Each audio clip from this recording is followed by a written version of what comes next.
everybody, and welcome to round 7 of the 2009-2010 Grand Touring Amateur League race, the last race of the season. Sadly we had some technical issues, which means that we've missed the first 9 laps of the race, but you join us now, 9 laps in.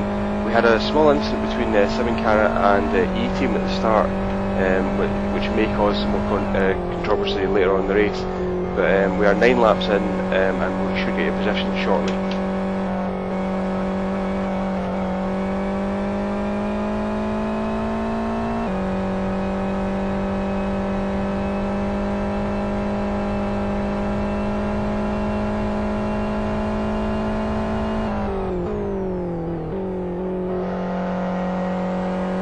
So as Gus was just alluding to there, we did have an incident between two of the championship, including the contenders, E-Team and 7 Carat Racing. Effectively they were going side by side through the first little chicane here at Kyoto National. You've heard me describe this track several times over the last few weeks. I'm a bit bored of it myself, but thankfully this should be the last time. And effectively, I'm making some issues now. Time out, by the way. They were going side by side through the first little chicane. And 7 Carat got a wheel on the grass, it turned into 2 wheels on the grass, and they tried to brake and they just went skating straight into the side of E-Team, who almost got stuck in the gravel in the double right-hander. So possible penalty coming from 7 Carat. Backenhauser is currently in 21st position, Bauer is 16th, and the other major championship contender, Sonic Realms, is currently in pole position for the title. Of course, there's still 11 hours and 43 minutes to go, so this is nowhere near over. Okay, let's run through the full race positions at the moment. Clockwork Motorsports are in first position, followed by Sonic Realms, which, as we just alluded to there, are in the box seats for the championship right now. 3rd GI Racing, 4th Core Racing, 5th Ministry of Speed, 6th Raptor Racing. Now there was a little bit of contact between Ministry of Speed and Raptor Racing a few laps ago. A little bit of aggravation there, Jay Holmes getting past Schmidt, so we could see that coming back to haunt them later on in the race. 7th position White Dynamo Tigers, 8th position Team Unified, 9th Gravity Racing Team, 10th Tigers West Motorsports, 11th Serbian Chrome Pistons, 12th Something Awful Racing, 13th Whitewater Radicals, 14th Deadline, 15th Zion Team, 16th 7 Carat, the championship leaders at the moment, but they're not looking great for the title just now. We'll see how they claw their way back through the field later on today. 17th Independent Racing Mates, 18th Danish Racing Team, 19th Conquest, 20th Race Sim Radicals, 21st E-Team, another one of the championship proponents, 22nd Epic Racing, 23rd Fubar Racing, 24th Last Lap Motorsports, and in last place at the moment Vision Racing Team in 25th position. Another interesting, is Craven and Runas getting very, very close to the main straight there. Another interesting point today is the wind. We have 22 kilometers worth of wind today for your entertainment. It doesn't seem to be causing that many issues for the drivers out there on the track just now. We're not seeing Kyoto Grand Prix long style driving. Well, most notably Sean Williams always going off the track in the one corner where the wind was strongest. But it's certainly affecting the lap times just now. Usually you'd expect on lap 11 maybe the drivers to almost be in the 40s by now, but the fastest lap at the moment is a 42.22. The drivers are struggling at the moment with the wind, and it's costing them over a second a lap. Now, I was expecting to see possible 39s by the end of their stints today, but I think they'll be lucky to get mid-40s, to be honest, the way it's going.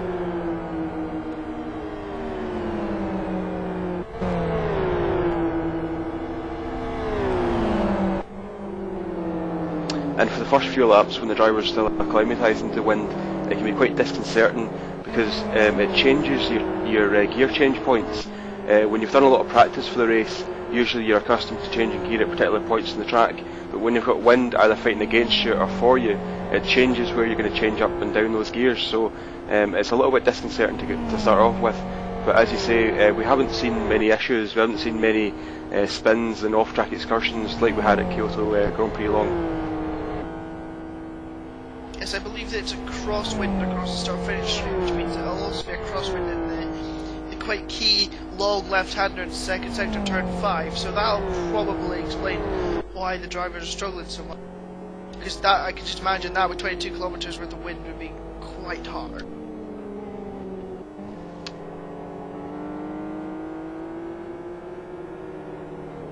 Yep, turn 5 is one of those really high speed corners. It's about 90 miles an hour in the apex, so that means that when you've got a little bit of wind, it does affect the aero balance of the car, so that will be knocking some lap time off. And there's also a headwind along part of the main straight, so that's going to affect the terminal speed at the end of the straight. And it's also going to mean that slipstream battles are going to be more effective. If the drivers are driving into a headwind, it means that the car behind will have more of an advantage, so that could increase action today.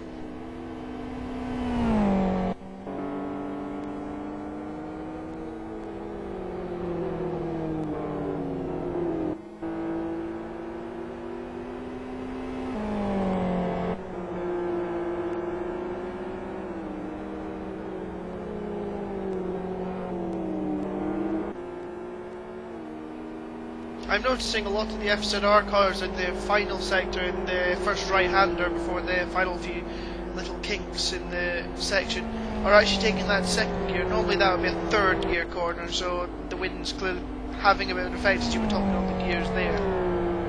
So yeah, that it's certainly slowing the drivers up a lot.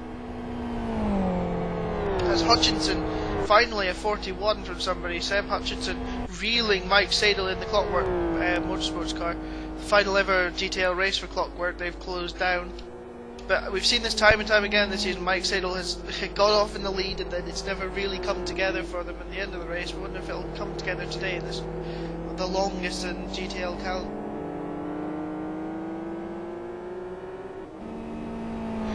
Yep, the back bumper of the Clockwork car actually says the clock has stopped ticking, so Clockwork Motorsports will be closing down after today's race. They're not going to race any GTL races anymore, so obviously they want to go out in a high and win this race, but as you say, Seb Hutchinson is closing them down at quite a fast rate here, so we could see a battle for the lead developing in the next few laps or so.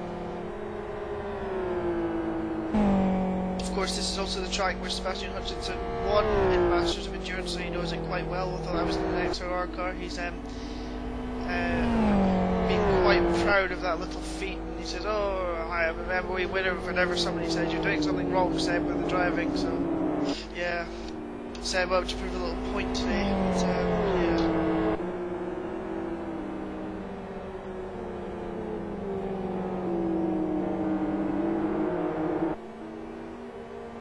Oh, and we've actually missed something. We've actually missed Joe Holmes going past Rui Santos in the Core car. Core replacing Maximum Racing, as all the drivers from Maximum Racing have actually moved to Core Racing now. So they were looking quite racy at the start of this race. They were trying to pass Hutchinson, being a bit forceful, but they're falling back now. Rui Santos back into 5th place.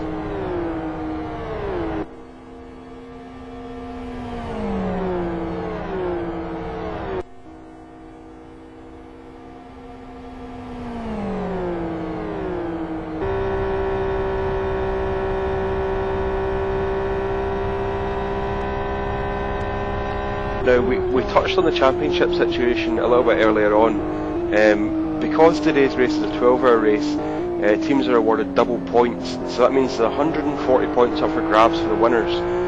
So that means that mathematically there are 13 teams that can win the championship today. Realistically, you'd have to say we expect it to come from one of the top 5 teams in the championship at the moment. They are 7 Carat, E-Team, Sonic Realms, Deadlight and Something Awful. At the moment, Sonic Realms have the best position out of those teams. They're in 2nd place at the moment, so at the moment they would win the championship. But we'll see how things develop later on today, because as we said before, there was an incident between E-Team and 7 Carat, so both those cars are down the field a little bit compared to what they should be at, so we should see them coming back through the field, and we'll see how the championship situation develops when we get near the end of today's race.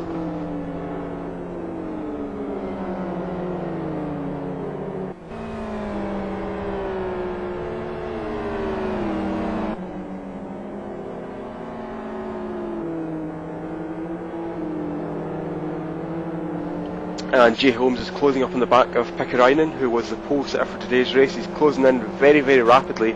As we said before, the slipstream. Joe Holmes goes to the inside and he's just passing Pikkarainen. Pikkarainen may be able to pick up the slipstream and pass Holmes back into turn 2. We'll see how that develops. But an early move there. Most teams would usually hold back a little bit and make the move later on in the straight. But Holmes went early, and now Pikkarainen's on the outside into turn 2. This could get interesting.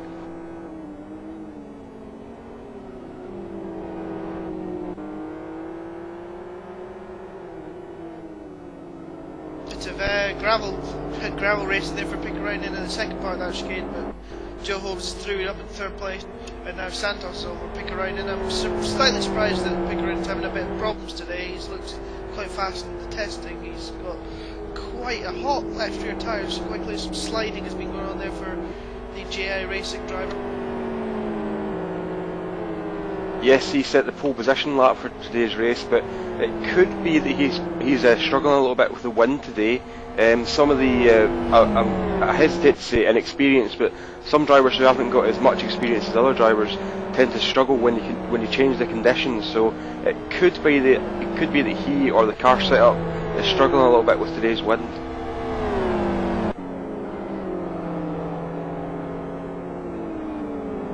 Speaking of troubles, I'm just looking at the last lap motorsports. One car letting him read through, and he has already picked up damage as Leggate. So further troubles for last lap motorsports, who are, well, rather evidently last at the moment.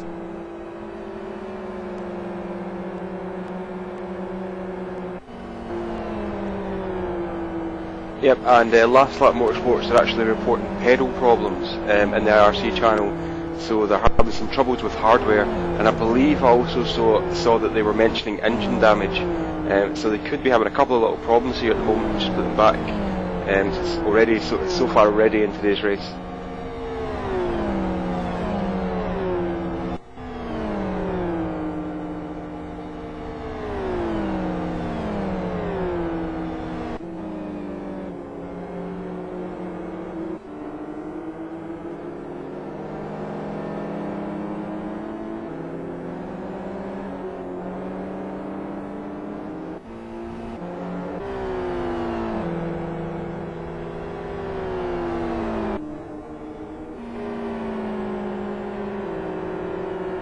And Santos makes the move past Pickerainen through turn 5. Didn't quite catch all of it, but Santos has made it through. Pickerainen is not going to be able to attack back here, so Rui Santos up into third position now for Keough.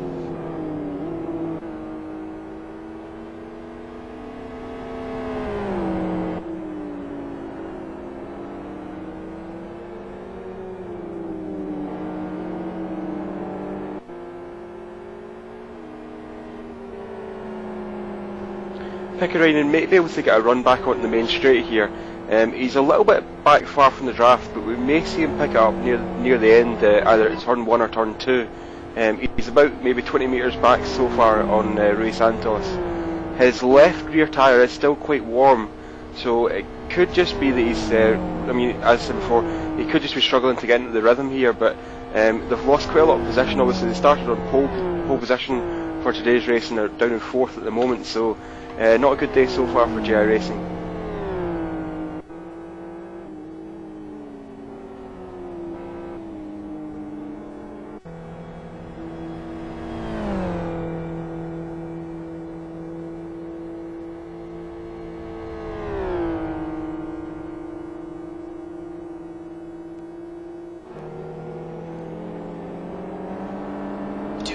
Oh, Joe was in the pits.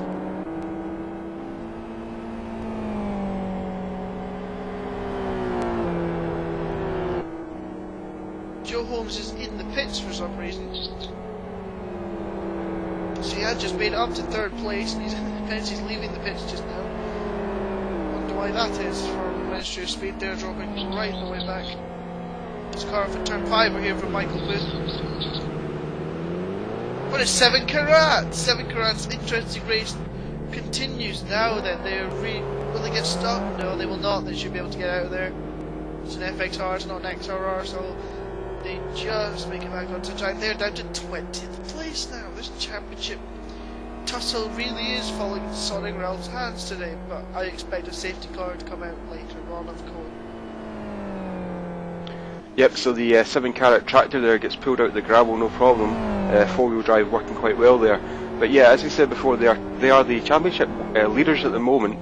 Coming into this race, they had a 47.5 point lead over E-Team, but they've dropped down to 20th position at the moment, so they really need to get back on pace here. It could be pressure errors that are making these mistakes. I mean, when you are in the championship lead, there is pressure on you, which could be leading to these mistakes. But at the moment, they are not going to win the championship. I've just noticed, look, his left rear damper, that is going to have to be repaired at some point today. I don't know if that was caused by the crash that he just had. I thought he went in front ways, but that is massive damage. I wonder if that's why he's having a bit of an interesting race today. Looks like he's actually possibly been over one of those yellow sleeping policeman type things in the second sector. So Bauer really struggling today in that fix up.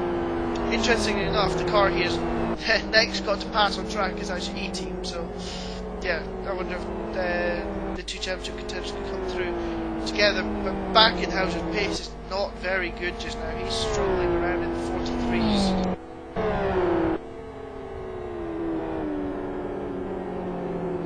Yeah, the left rear damper on the Simon Carrot car's got about, well, it's between 2/3 and 3/4 damage. They're definitely going to have to repair that at some point today. But yeah, they're coming up to pass E-Team. Well, if they can catch E-Team in the near future, they'll have to try and pass them. And as we said before, there was a little bit of contact between those two cars today, so it won't be an easy pass by any stretch of the imagination.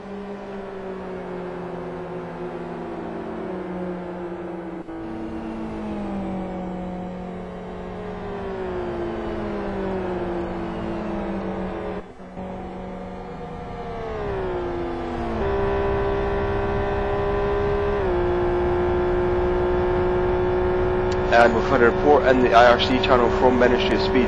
Remember that we questioned the pit stop from Jay Holmes before. It actually was the buggy curb. There are a couple of buggy curbs at the track today, and if you catch them just wrong, you can actually get spun round. So that was the reason for the pit stop from Ministry of Speed early on today's race, just before the half-hour mark. Oh, we've got Last Lap Motorsports. Yep, indeed, Last Lap Motorsports car off at turn 3. They're waiting to rejoin the track, which is what they should be doing, just waiting there at the side of the track. Oh, stop. So yeah, Last Lap Motorsports off and rejoining the track. They're still waiting, so they should get back on now. But yeah, off at turn 3. So he's having to let everyone go past. I think that's going to put them 2 laps down on the leader at the moment, so bad to worse for Last Lap Motorsports.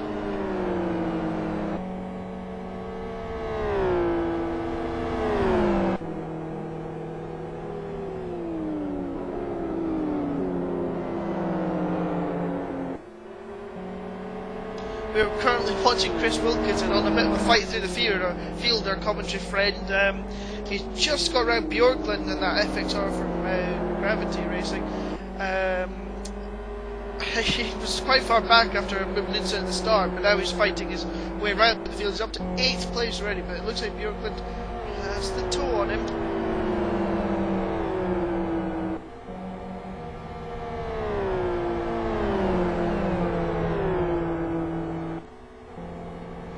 Yep, and Bjorklund's actually lifting halfway down the straight. He's in the slipstream of Wilkinson, but he's lifting so as not to make the pass too early. If he makes the pass too early, he knows that he's going to get repassed down into turn 2, so he's waiting in the slipstream. He's going to make his move now. He's back in full throttle. He should try a move into turn 2 maybe, but Wilkinson is slightly defensive on the inside there. He's now moved to the outside, and Bjorklund, he thought about a dive bomb there, but he backed out of it at the last moment, so Bjorklund backs out of that one, and Wilkinson stays in 8th at the moment. Schneider's up ahead, went off slightly at turn 2, so Bjorklund and Wilkinson might be able to pass him as well. Although Bjorklund is now back on the tail of Wilkinson and might make a move into turn 5. He's thinking about a dive bomb. Oh, be careful, guys. Very, very close to contact there. We're only 35 minutes into the race today, 12-hour race, so there's a long way to go. But Bjorklund has been a little bit, he looks a little bit dangerous. I mean, obviously he's in control of the situation, but from looking outside it looks like maybe he's going to try something a wee bit risky. He's now dropped back a bit from Wilkinson, who is looking to put a move on Schneider's to go up into 7th position. Wow, Schneider's just opened the barn door there. So he's going to maybe make it back up the inside of Wilkinson for this next corner. Should do. Doesn't just. Going to slide across. Now he's going to hit the buggy curb. Schneider's gets a bit wide. That gives Bjorklund a run on Wilkinson. Now we're going to. Oh, Wilkinson for some reason decides to go on the grass instead of the tarmac there. Now he's lost out to Schneider's. Bjorklund's going to come back at him now with Jan Laprovot just watching for Tiger Express in 11th place. 10th place actually. This time Bjorklund goes for the earlier move, but the FXR is just going to struggle along this straight. No, don't come across him, don't almost hit him. That would have been an absolute disaster if we hit him there, but just about avoids him. Bjorklund and Wilkinson, he's lost the toe again, and Bjorklund really isn't having the best of times trying to repass Chris Wilkinson. He's going to almost go for a dive bomb again, but Wilkinson's safe now, and now can attack Schneiders as Lampfort goes across the gravel in front of this serving Chrome Pistons team, who then lock up and have a little drift in the double right-hander. We're having a bit of lag on the servers now as well, so it's causing a few interesting looking issues. Schneiders has actually got a little bit of damage on the right front corner, so his car's not handling very well in left-hand turns, which has given Wilkinson the opportunity to get past for 7th position at the moment, so a nice 3-car battle drawn at the moment. I think that damage, especially the damper, will be when he went across that buggy curve that I described a moment ago. And you can also see that, well, we could see, you can of course, that the outside of his right front tyre is wearing and heating up a lot more on the inside. His camber is destroyed really. I think that'll have to be repaired in the pit stop, to be honest. He's going to go across the buggy curve again, causing more damper damage, holding Wilkinson up. Will Wilkinson actually go across the grass? No, Chris, don't go across the grass again. This time he just avoids it. Wilkinson should have the slipstream on him this time and should be able to get around for 7th place. How defensive will Schneiders go?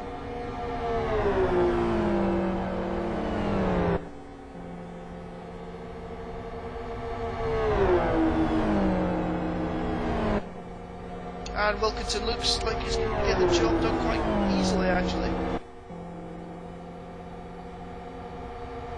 Wilkinson will stay right. Yes, he will. Wilkinson goes defensive. In fact, Schneiders isn't even bothering to follow him. I think he's just giving up the place. In fact, he has. Yep, I think. So that's Chris Wilkinson up into 7th place.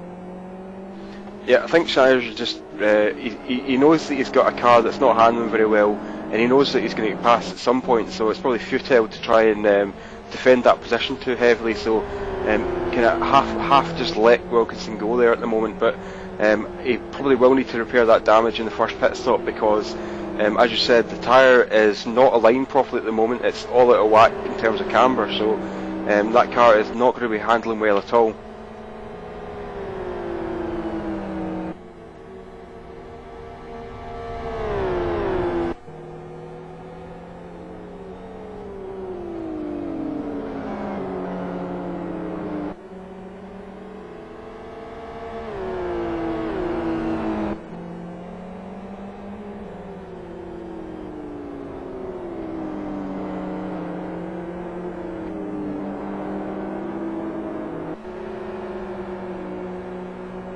And Sale puts in the fastest lap of the race, a 41.36, so the times are coming down slightly, but as you said before, Chris, the times are still higher than we expected them to be.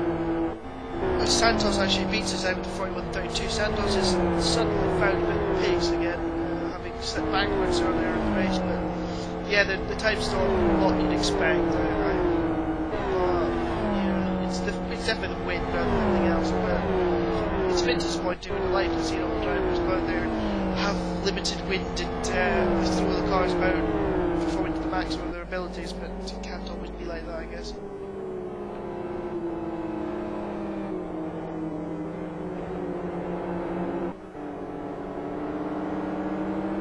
And slight contact between Serbian Chrome Pistons and Tiger Express Motorsports. Jan Lapervot and Brestovac there in the turn 2 chicane. Brestovac had passed Lapervot in the last lap, and now Lapervot is back past, so these two guys have been battling a little bit in the last lap or so.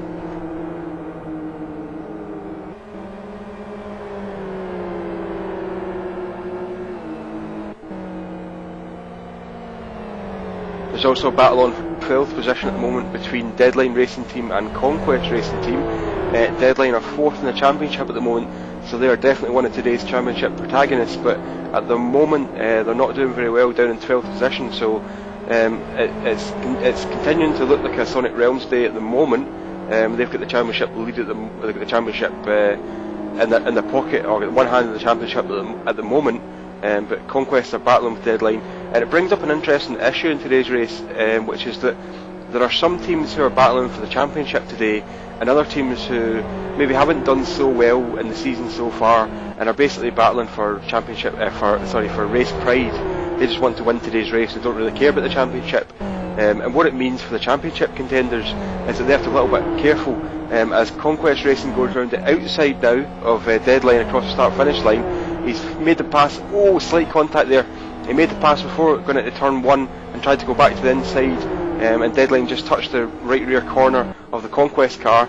Conquest is staying on the inside now, very defensive, and Deadline's around the outside. Around the outside into turn 2, that is a brave move for Runas. He's made it stick though.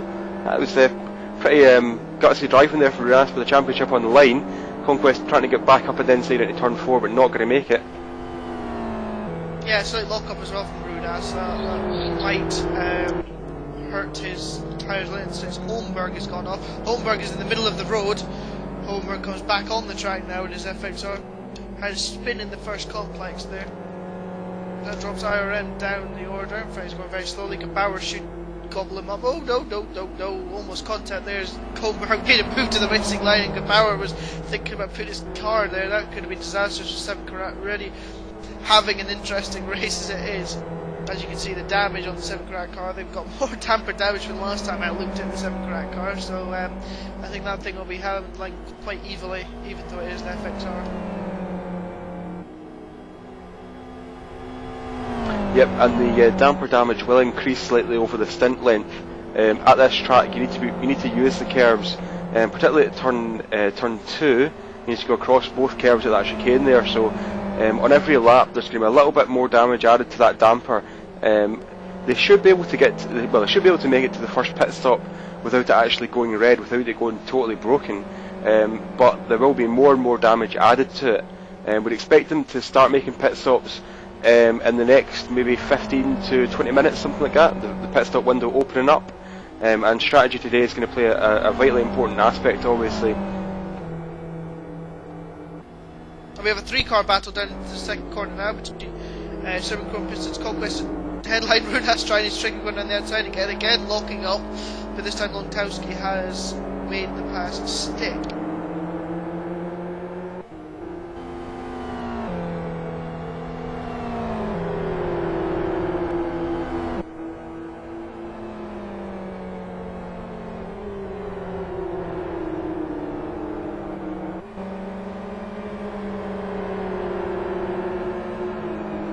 Those little lock-ups that we see from Runas are not going to be doing the tyres any good at all. When you lock the brake like that, it does do a bit of damage to the tyre, so that decreases tyre length, and it's a little bit risky to be going around the outside and trying this hard so early on in the race. You kind of wonder whether they'd be better off just settling down at a pace and then trying to get back later on in the race, because if they want to try and get past these two cars, they're going to have to put a lot on the line as Longtowski makes the pass. Oh, he passes. Yeah, he passes Breast of Action, then hits the buggy curb, but now Runas is up the inside of Breast of Action there to go up into 11th place. So we saw the Conquest car spinning out there on the buggy curb. Yeah, but he got launched, very much, didn't he there? I was just about to say that was going to be a nice pass, but I'd expect that he knows about the buggy curve, so why don't they thought, oh, I'll just drive right over it, and there's the consequence, I guess. That was quite silly for Conquest Racing driver.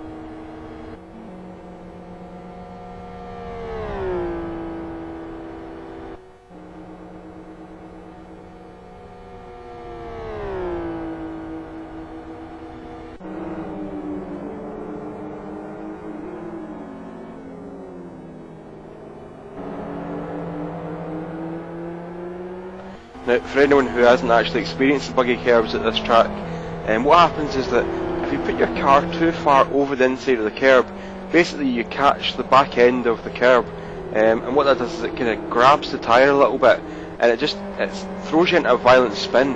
In a worst case scenario, it just does a complete 360 on you straight away.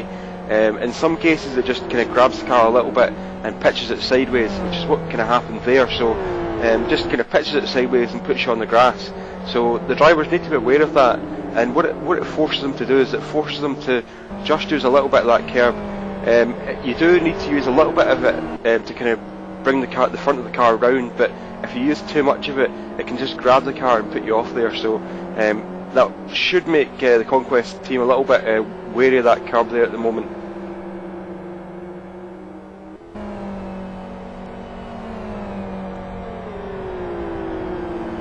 Interestingly enough, though, somehow the Conquest car, despite launching itself, unlike the unified racing car when we're battling Chris Wilkinson, did not get damper damage across that curve.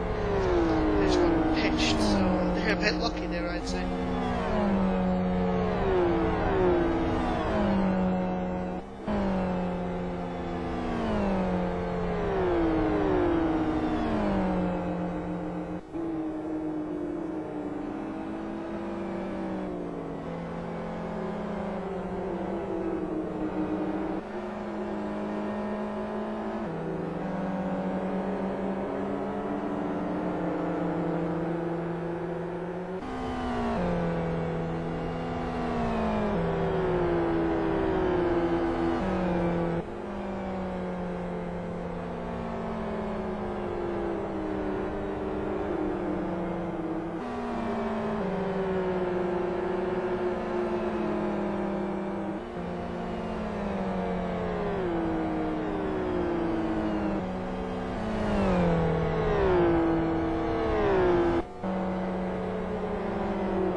So at the head of the field at the moment we have Sadel from Clockwork Motorsports, followed by Seb Hutchinson from Sonic Realm Racing. There's about a 4 and 3/4 second gap between the two cars, and I'm a bit surprised by that. I would have expected Seb Hutchinson to close up a bit quicker on Sadel.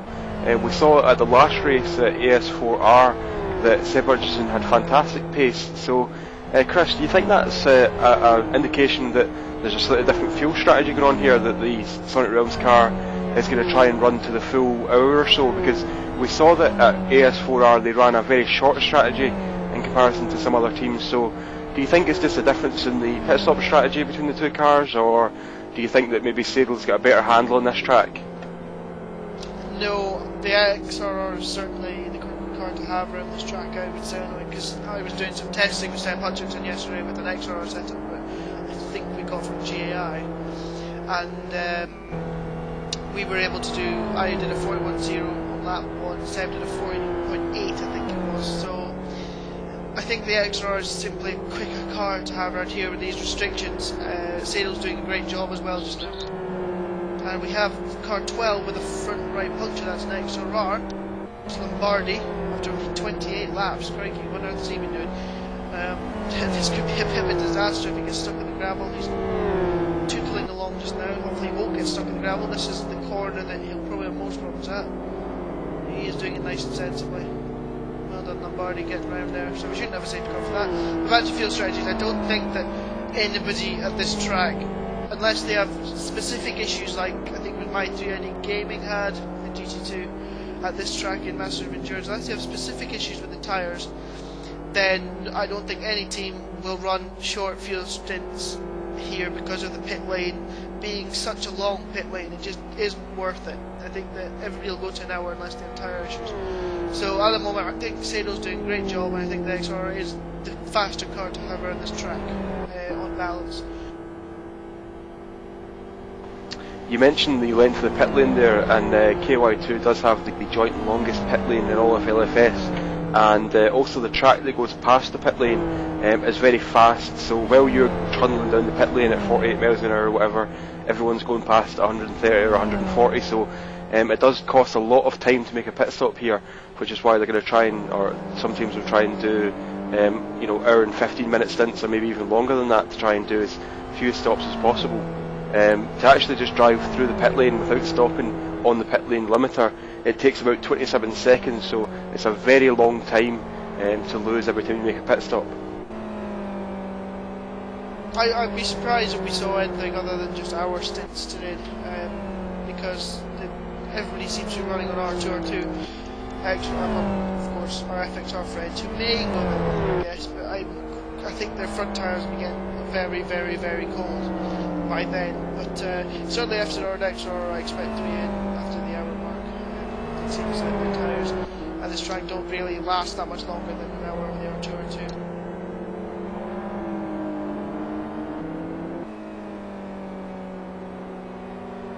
The reason I guess that the 50-minute sort of stint works a bit better as to is because of the pit lane length, I guess. That's one of the key elements in strategy making. And also it's a bit harder to track on the tyres than this one is, so if you can run a bit shorter, it gets rid of hit the part of the stint where you're trying to bling along on really cold tyres, you're trying to hope it doesn't blow. So it works awesome, but it's just not worth it.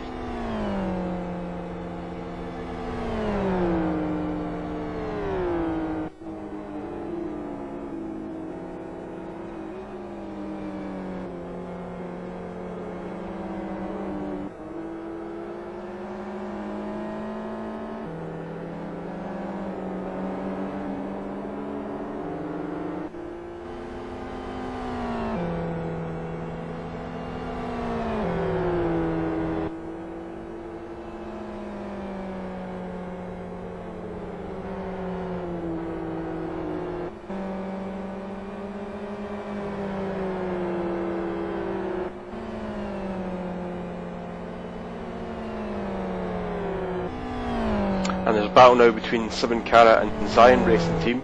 Keough from 7 Carat goes up the inside into turn 5, quite a bold move. He's up on the inside curb now, and Dressler not giving him too much room. He's going to make the move before turn 6. Dressler kind of arguing the pass, but I think Keough's made it now, so he's round outside of turn 6 and now going through turn 7. And they approach the turn 8, which is quite a difficult braking zone here, quite easy to lock the inside front wheel. So Keough is now up into 17th position at the moment from 7 Carat. They are the championship leaders at the moment, but they're not doing so well in today's race, so we're still continuing to watch their fight back through the field. The next car on Keough's hit list is the Race Sim Radicals car of Mick, so they're in 16th position at the moment.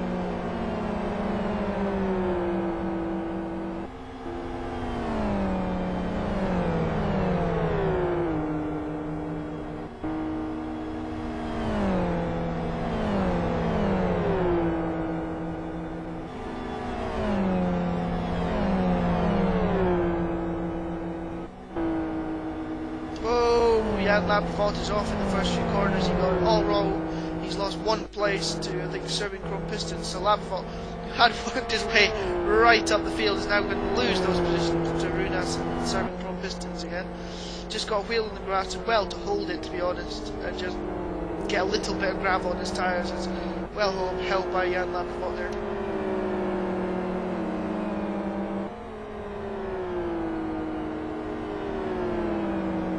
Yep, and that promotes Runas from Deadline Racing Team up into 10th position at the moment. They're one of the championship contenders, remember. We keep harping on about the championship, but that is basically what we're fighting for today. We have a lot of teams that have a chance at the championship. Realistically, probably only 4 or 5 teams have a real chance of actually making it today. And Sonic Realms, you know, if the race finished right now, Sonic Realms would win the championship. But we need to see what's actually going to happen later on in today's race. Sorry to interrupt. In turn 1, we've got a spinning last lap motorsports car again. Looks like he's nerfed the wall very hard. I don't know how on earth he actually ended up on the inside of turn 1 rather than turn 2. We don't expect people to have spun. Sorry, turn 2, not turn 3, I mean, because of course the oval counts as a corner on this track. Not the best days for last lap motorsports, that's for sure.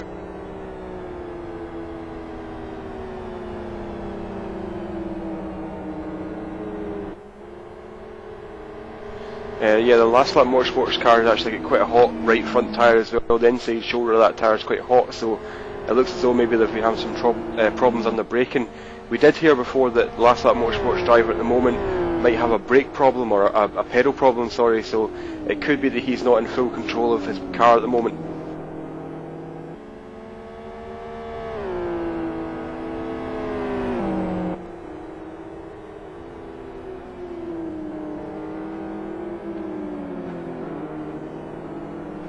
Oh, and he kisses the buggy curb as well at turn 9, so a little bit dangerous at the moment. And oh, he almost hits Lombardi. Lombardi, who came in a couple of laps ago to repair that puncture that he got. So Last Lap Motorsports maybe lacking a little bit of awareness here. A little bit, Ricky. This is some interesting driving from Last Lap Motorsports. Let's hope that this driver comes out at the first round of pit stops and is able to fix his brake problem. Then I'm sure that they will be able to claw back the laps that they've lost so far.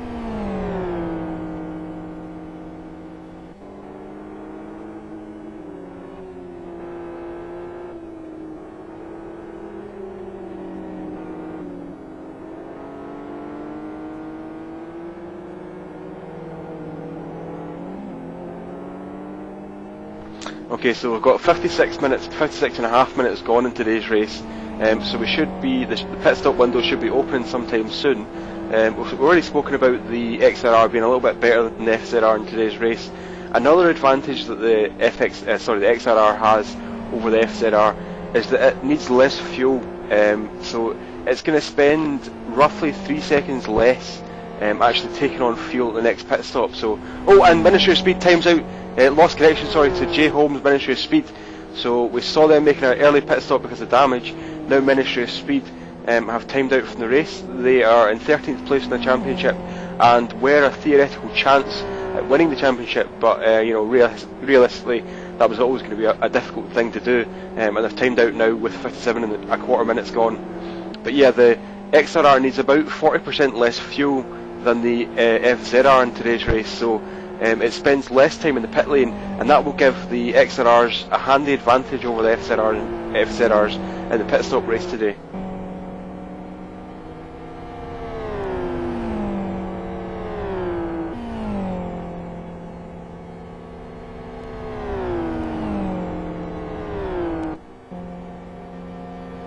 So Timo Hofer joins Keough from the J Holmes Ministry of Speed car that just lost connection to the server there. So that's effectively a pit stop kind of thing, because that happened with about 57 minutes gone. So that was basically near the pit stop window for Ministry of Speed. So they've not lost a huge amount of time, just maybe 45 seconds or a minute, something in that kind of region.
And Seb Hutchinson and Ray Santos are in the pits now for Sonic Realms and Core Racing respectively.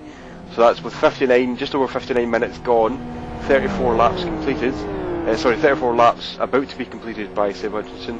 So they're going to drop down from second position in the race. We'll see where they come out after this pit stop.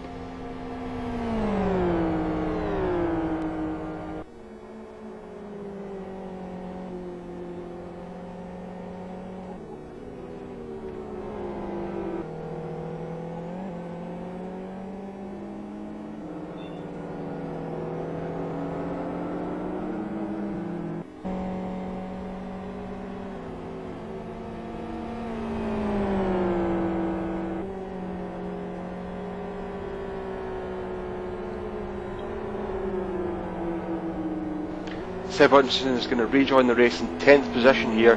He's got a little bit of free air to himself, so that's good for them, because sometimes if you come out of a pit stop and you're coming into traffic, it means that you lose pace relative to the people you're supposed to be racing against. So Sonic Realms have a clear bit of air at the moment to race in, so we'll see what kind of pace they've got. We expect Clockwork Motorsports to be in the next lap or two, so they should still keep the lead and maybe extend out to something in the region of 9 or 10 seconds over the Sonic Realms car when they've both stopped.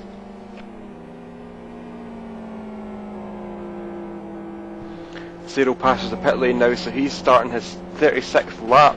At the moment there's an hour and 1 minute gone right now, so Clockwork going a little bit longer, but we'll see if it's a significant difference. As Chris Ford said, and Cyril goes a little bit wide at turn 2, but yeah, we might see a small difference here, maybe a 5-minute difference between the two cars. A battle now for 11th place between Simon Carrot and Danish racing team Gebauer and Schuren. So they are battling out, two FXRs battling right now. We'll see if either of them makes it for the pit lane this time. Looks like they're both going to go for another lap. So Simon Carrot and Schuren racing against each other. Remember that Gebauer from Simon Carrot does have some substantial suspension damage at the moment, so his car is not going to be handling 100%.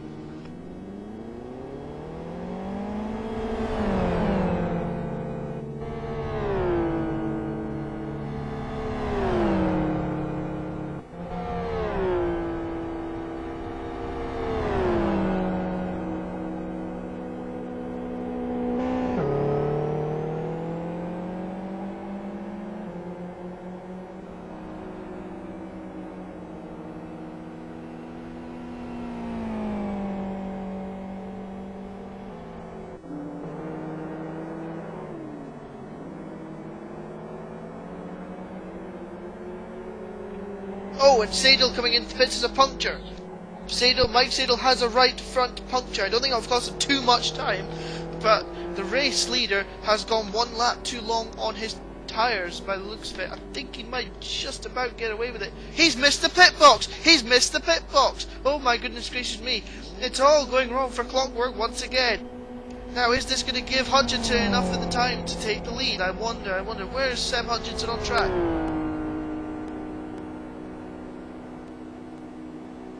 He's exiting turn 9 now, he's just come up to the last turn, so he's coming out of turn 10, coming out in the oval section now. It's going to be very tight between these two cars. A couple of small mistakes there from Cyril. He's in the pit still at the moment, he's not moved yet. He's moved, he's out. He's on the way down the track. Sorry, yeah. He actually almost hit Chris Wilkinson as he came out the pits there, and Wilkinson to back off as he came into his pit box. But Cyril might just have done just about enough. Has the XR's light fuel just done enough? I think it has. Hutchinson is certainly closer though.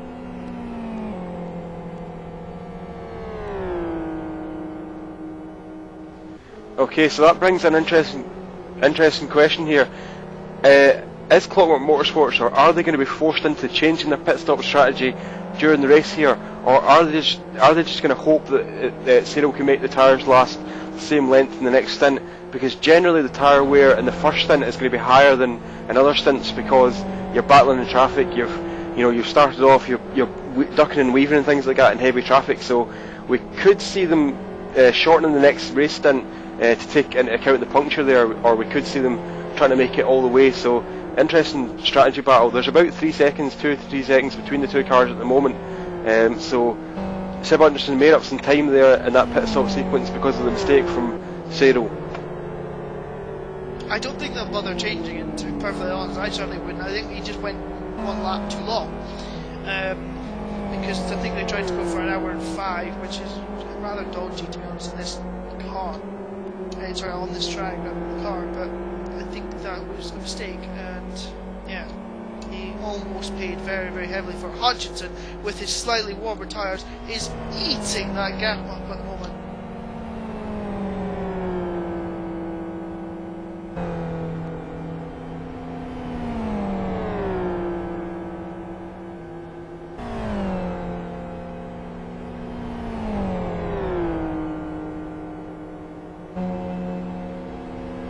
I think that Raptor are going to have a similar issue to Mike Sadel. In fact, their tyres are looking dreadful. I think they've gone too long as well by the looks of it. That's a thing to watch over our current leaders, Raptor Racing, Gaming even. Yep, the right front tyre on that car looks very, very marginal. So running it very close to the risk of puncture at the moment.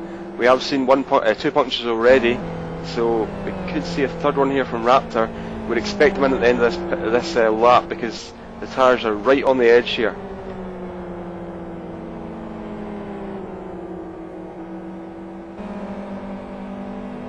Looks like he'll get away with it. He's just come up to the last lap. Motorsports car. I wonder if what's going to go wrong. No, he's not coming in the pits though. He's not pitting. Raptor not pitting. That's a mistake. That's definitely going to go this lap, I'd say. I know I say that quite a lot. These broadcasts don't go that close to the lagging car. Good grief. That was dangerous from Schmidt on Kings. That was unnecessarily close.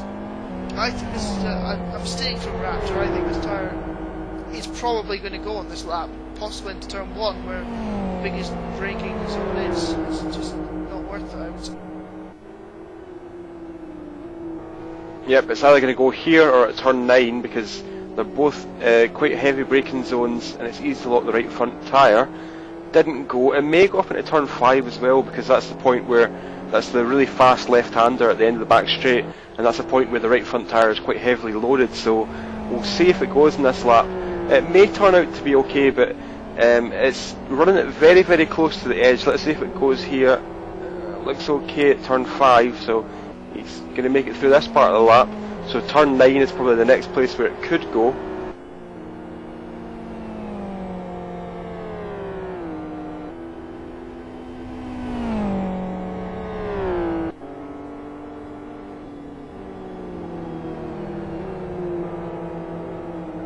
Going down to second gear there, clearly a bit concerned about the tyres, trying to conserve them so much, but this will just be costing them time. It's 208.9. Just tyre doesn't go again, but this strategy of going longer is just costing him more and more time at the moment, I'd say. Is he going to peel off this time? No. Again, he carries on.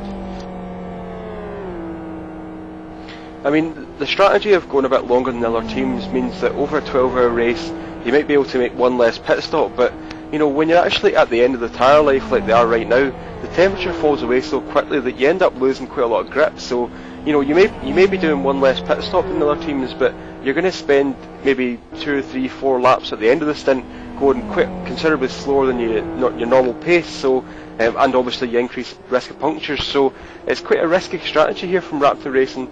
We'll see if they gain anything from it at the end of the race, but that they've put a lot of faith in their drivers and be able to do this kind of driving, because it's going to do 40 laps here in one set of tyres in the FZR, so that's quite a lot of effort going into this. So it puts a lot of pressure on the drivers to be able to, you know, minimise mistakes like brake lockups and slides and things like that, because the more that you lock the brakes and slide the car around, the more damage you do to the tyres. So he's going to do 40 laps at least. I mean, we could conceivably see him do another one lap after this one, but you know, I'm agreeing with you, Chris. If it was me right now, I'd be pitting at the end of this lap. I think that it's alright saying that, oh, you can maybe gain a pit stop or make one pit stop less, but in the FZR, it just takes one momentary lapse of concentration in a 12-hour race for you to get a puncture, and all that hard work is completely down the drain. Raptor weren't exactly in a bad position in the race, so going this length of time more often is just going to create a problem for the drivers, because I bet that it will happen. It just takes you going down to turn 1 in the draft of another car or something, like a last lap motorsports or something, in trying to lap them, and you just lose all downforce and you brake and your front brakes just lock up and you get punctures. It just takes that to ruin the stint, ruin the whole plan, and well, it's just not. Oh, and 7 Carat! I have to interrupt here. 7 Carat just made a pit stop and they have the drive-through penalty for speeding in the pit lane. So 7 Carat championship leaders going into this race. Remember, they had damage on the left rear corner. They fixed that damage on the left rear corner, but they've got a drive-through penalty for speeding in the pit lane. So a small mistake there for the 7 Carat team. And very, very close to a lap behind Sadel and Hutchinson. So if a safety car does come when they're a lap behind, I don't think under the new waiver rules they'll actually get one back, because they won't be between the safety car and the leader. tires. So it'll be a complete disaster for some crowds.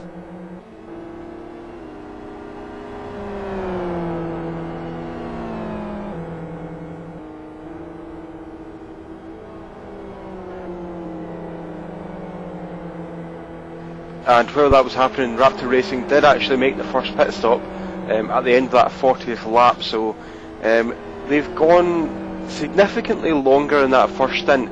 But Chris, I'm with you totally here. It's just a really risky strategy. I mean, the FZR is very easy to lock the inside front tyre here because it's got quite the weight distribution is quite far rearward. So when the car's getting towards the end of the stint and the fuel's burning off, the front weight distribution gets really low, so it's very easy to lock the inside front tyre here. And as you say, you know, if you're in the draft of another car or you're trying to battle with someone else, it's so easy to lock the inside front tyre and just do some damage to the tyre and have a puncture. And depending on where that happens in the lap, you can lose, you know, 10, 20, 30 seconds just for that one puncture. So it's a very risky strategy from Raptor Racing, and we'll see if they gain anything at the end of today's race. But just, you know, it's taken. Maybe it's unnecessary risk. I mean, I don't know, but maybe it's unnecessary risk to be doing this pit stop strategy.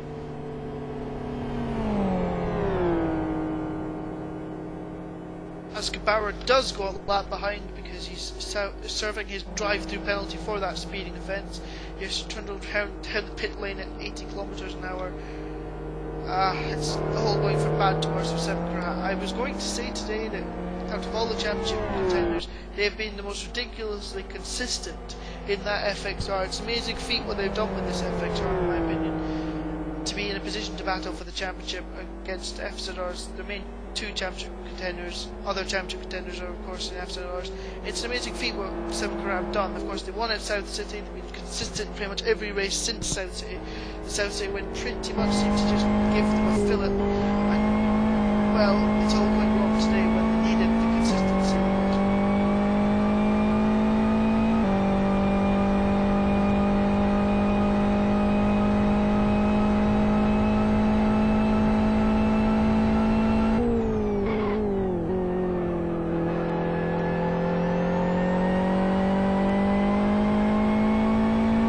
So Seven Carat down 21st position at the moment. Interesting there, when they went through when they went through the pit lane to do the drive-through penalty, they were using the pit lane speed limiter, and it's something that's kind of one of my pet projects, is looking at which teams use the pit lane speed limiter and which teams just use the first gear rev limit. So I did a little bit of research before today's race, and I found that when you're on the pit lane speed limiter, the actual speed the car does is about 48.3 to 48.4 miles per hour. If you use the first gear rev limiter approach, you can actually get as much as 50.3, so that's 2 miles an hour out of the 2 miles an hour more by using the first gear approach than by using the pit lane speed limiter. Now you're probably thinking to yourself, you know, what's 2 miles an hour in a pit lane? It doesn't make that much of a difference, but actually it makes about a second difference. If you just drive the whole length of the pit lane on the pit lane speed limiter, it takes you about 27.1 seconds. If you do it on the 50.3 miles an hour on the first gear rev limiter, it takes about 26.01 seconds. So there's about a second difference there. And you know, probably if you think to yourself a second isn't that much difference, but when if you're making 11 pit stops, or if you're making, you know, a lot of pit stops in today's race, those 1 seconds are going to build up over time. So doing the first gear rev limiter approach is definitely faster than doing the pit lane speed limit, but what it does do is it opens you up to making small mistakes. If you're using the first gear rev limit approach and you accidentally change up into second gear, it means that you're going to burst the pit lane speed limit there. So the drivers need to be aware of that, and they need to be very careful.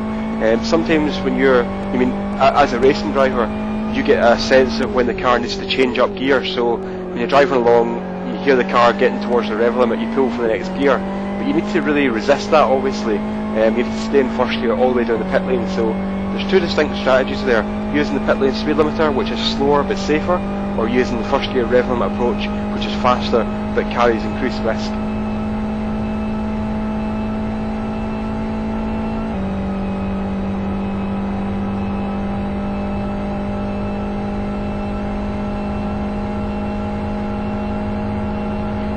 also have the first protest of today's race. It is from 7 Carat against Deadline Racing Team.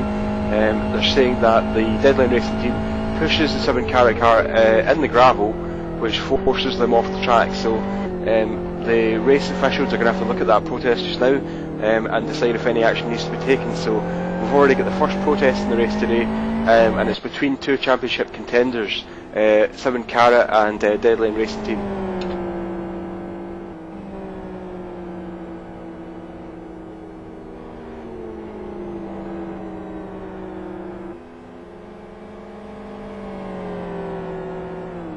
And the Sonic Realms car is right on the back of Sadel at the moment. There's under a second gap between these two cars, so we could see a move happening here in the next few laps. The XRR is a better car around here, better top speed, and the kind of low speed traction that the FZR gives doesn't really reap that many benefits here. So we could, as Hutchinson makes a small mistake there, drops back a little bit from the Sadel car, but you know, it just looks as though the body language from Hutchinson's car looks like he wants to challenge for the lead here, so we could see a move for the lead happening in the next few laps here.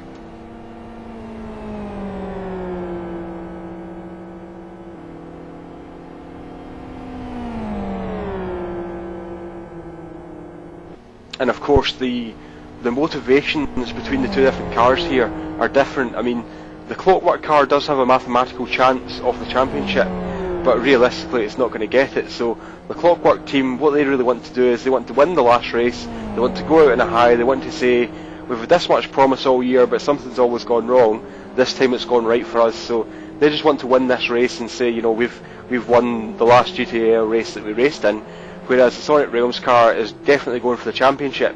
I mean, sure, they'd love to win the race as well, but if you said to the Sonic Realms guys, what do you want, a championship or a race win, they're clearly going to go for the championship. So there's got to be a little bit of restraint here from Sonic Realms car. I mean, they need to just calm down and think to themselves, there's no point in making a rash move, because if they throw one up the inside of the if they throw one up the inside and try and get past but make small contact, they're going to lose that position and possibly lose the championship. So the Sonic Realms car really needs to be careful here on how it approaches the Clockwork car.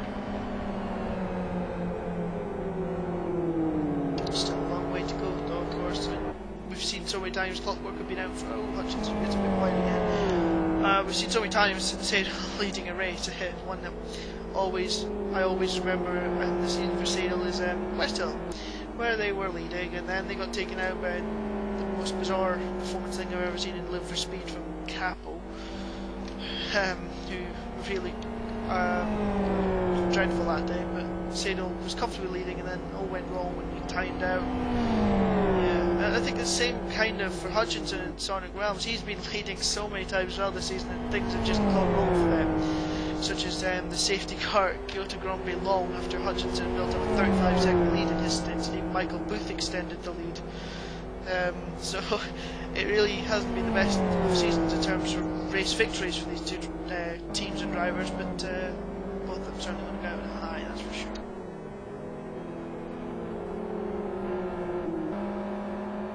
Yep, and you've mentioned a couple of the kind of... Sorry, Sadel gets a bit wide, a bit leery, almost off into that little gravel track. Of course, he's in an XRR and that can get beached in the gravel, so he'll have to take a little bit easy, Mr. Sadel, to throw this away. Yep, there's a lot of gravel for the XRR to get stuck in today.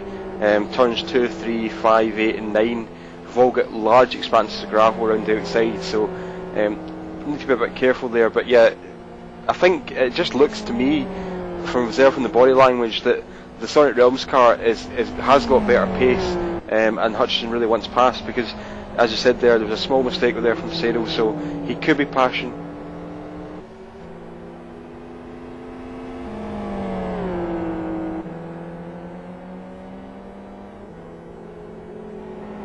So yeah, we saw a small mistake there from the Clockwork car, so it could be that the Sadel's pushing slightly over his limit. He's not comfortable driving at this pace, so it just looks as though Hutchinson is going to get past at some point. And going back to the point about different motivations, there's a part of me that's kind of wondering if Sadel's going to make it easy for the Sonic Realms car, because he might just think there's no point in battling against this car and doing damage to myself. So we'll see. Well, if the situation arises, we'll see how it's dealt with by each driver. You'd expect that Seb Hutchinson is going to be a little bit tentative. He doesn't want to bin it at this stage in the race. Cyril obviously doesn't want to crash either, but he's not fighting for the championship, so we'll see what these two drivers do. To be honest, knowing Seb like I do, I don't think that's ever going to... the word tentative is ever coming to Seb's vocabulary. I don't think he knows what that word means. To be honest, he goes for the most outrageous passage you've ever seen in your whole life, so I think if he gets a sniff of Mike Sadle's back, he will be straight through. Sadle again a little bit wide in that first section, which is where the XR really struggles on this track, because it's a traction zone. It's fiddly and it's not really an XR type section. Hutchinson always, Hutchinson gets a little wheel in the gravel there. That'll cost him a bit of time. But then, as the track opens up, Sadle's able to pick the hammer down, and the XR really is a beautiful car to drive around the rest of this track. Yeah, the first sector of this track is not made for the XR at all. You've got a high speed direction change in the turn 2 chicane, and then the slow turns 3 and 4, and on the exit of turn 4, traction is really at a premium. So the first sector of this track is really suited towards the FZR, but the rest of the track, as you say, is more suited towards the XRR as it opens up and becomes more fast and flowing.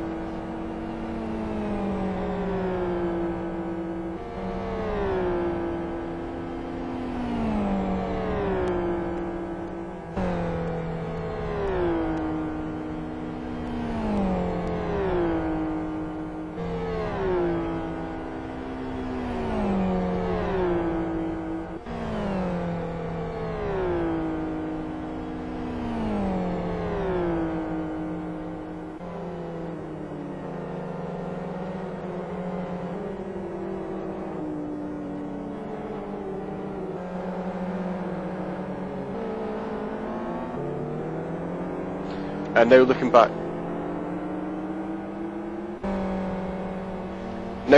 at the lead battle, Sadle is approaching some lap traffic, so the two leaders, Sadle and Hutchinson, are approaching some cars that are battling against each other that they have to lap, so this could give Seb Hutchinson an opportunity to close up and possibly take the lead here.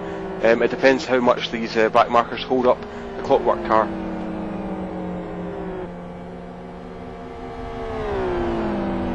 Clockwork car is actually flashing the lights here at the car ahead, which is the Racing Radicals car of Mick.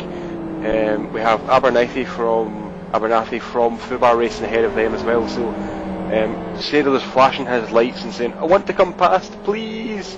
He wants them to get out of the way as fast as possible, because the longer that these two cars ahead are battling against each other and holding Clockwork up, it gives the Sonic Realms car an opportunity to close up. So Sadle really wants past here, and he's probably shouting to his team right now, "Tell these guys to move out of the way." In fact, in IRC, that's exactly what Clockwork have just done. Cars 927 Keough. Yep, Vince from Clockwork Motorsports is saying on the IRC channel, "Number 9 and number 27, let us pass please." So being quite courteous about it, but really what he actually wants to say is, "Move out of the way please right now," because he just wants these cars to disappear, because it's incredibly frustrating when you're trying to come up to try and lap two cars that are battling against each other, because they're not thinking about you, they're thinking about each other. And Sadle's now right on the back of Mick. He has to be careful. Oh, his Abernathy goes off on the approach to turn 3, and it comes in. Oh wow, there's a hit, there's a collision, and Hutchinson's in the lead. Hutchinson is in the lead. Wow. Abernathy made a mistake there on the exit of turn 2, went on the gravel, and then re-entered the track on the approach between turns 3 and 4. Sadle's not happy about it, he's beeping his horn and flashing his lights, but Hutchinson is in the lead at the moment. Wow, there's a lot of action there happened in that few seconds.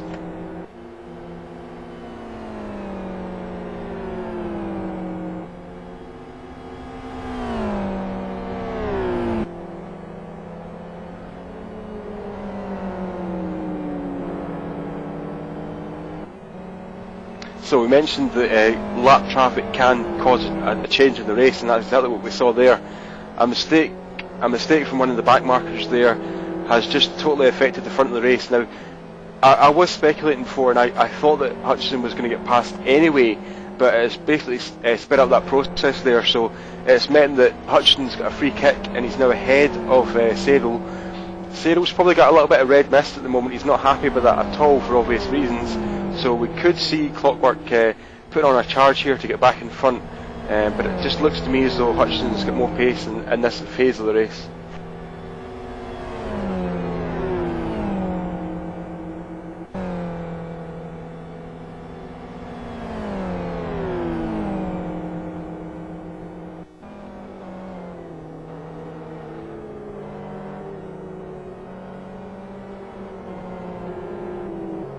In fact, Mick is still causing problems now for Hutchinson, so Sadel's, no, this is going to get very tight because Sadel's going to close up right behind them. Of course, Mick's no,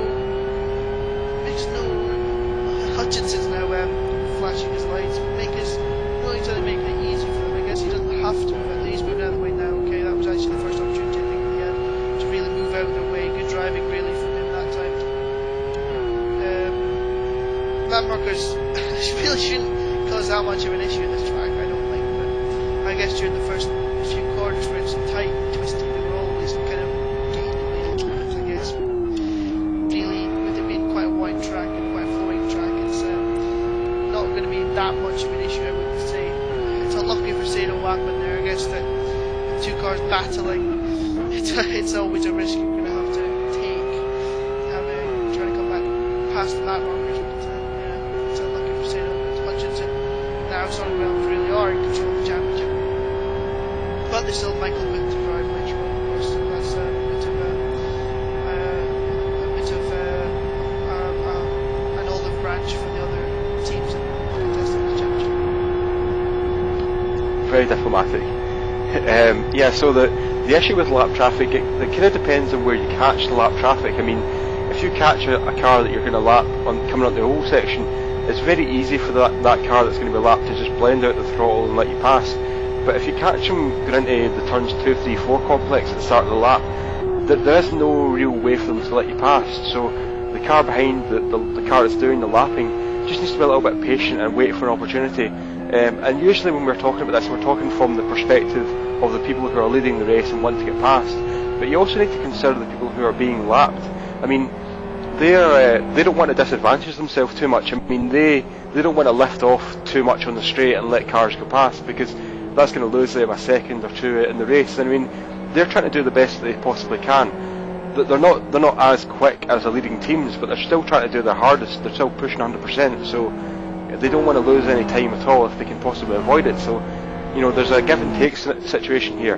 The lapped traffic, the people being lapped, they don't want to give up too much time, but they have to realise the fact that they are going to be lapped by the leaders, and the leaders have to be a little bit patient. They have to realise that the lap traffic is not just going to move out of the way for them. So it's always an issue of contention when you've got, you know, cars of different speeds, and it's particularly an issue in MOE where you've got different class cars that have got 100 horsepower or more difference. So lapping is a big issue in endurance racing, and we'll probably see it affect the race more as the day goes on.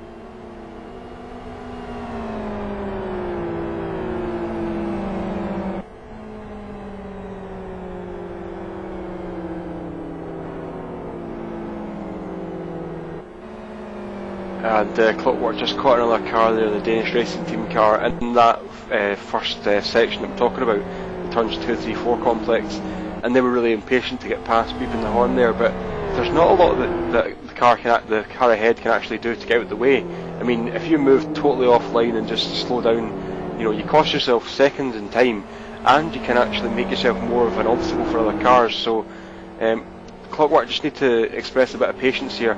I understand that they're not going to be happy about what happened a couple of laps ago with the lap traffic getting in the way and them losing the lead, but you can't just expect that the people are just going to move out the way for you like that. So Clockwork need to be a little bit patient and just recognise the fact that this is a 12-hour race. We've done an hour and a half of the race. We've still got 10 and a half hours to go. There's a hell of a lot of racing to be done in today, so there's a lot of time to make things up here.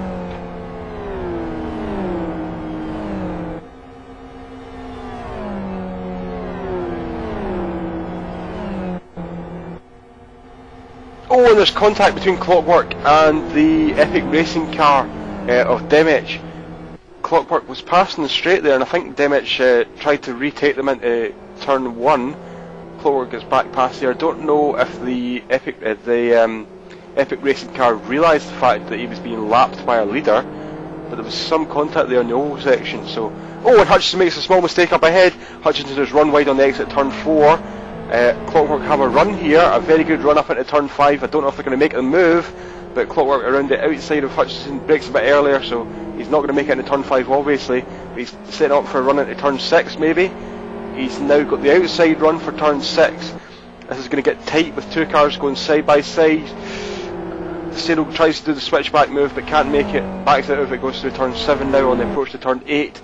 So we're going to see now if Cyril can make a good run on the start-finish straight and get past Hutchinson to retake the lead with 53 laps completed at the end of this one.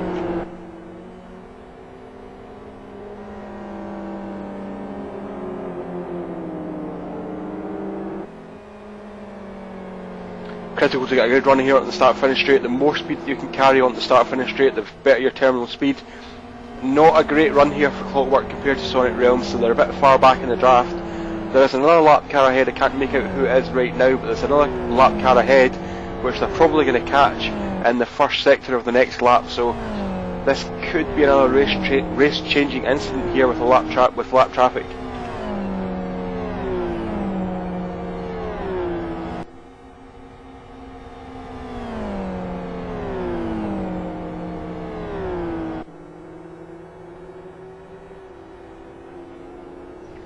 The car ahead is the Independent Racing Mates FXR, so it looks like maybe they're going to be caught approaching turn 5. We'll see how this develops.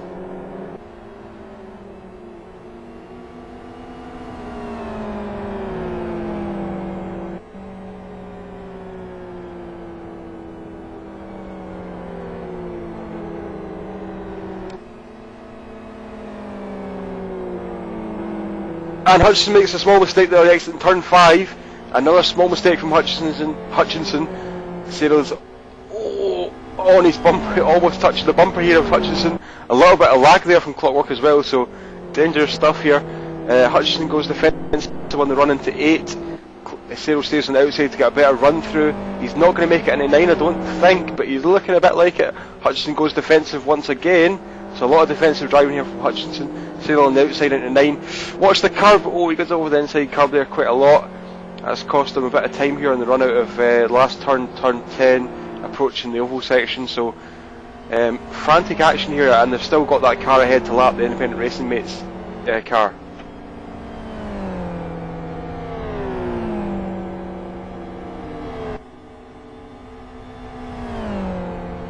And where we said that, the number 18 car, which is Deadline Racing Team, got a drive-through penalty. That's a result of the protest we mentioned a little while ago between them and 7 Carat.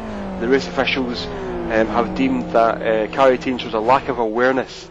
So it's a lack of awareness that has cost the Deadline Racing Team a drive-through penalty in today's race. So that will cost them some time on the track.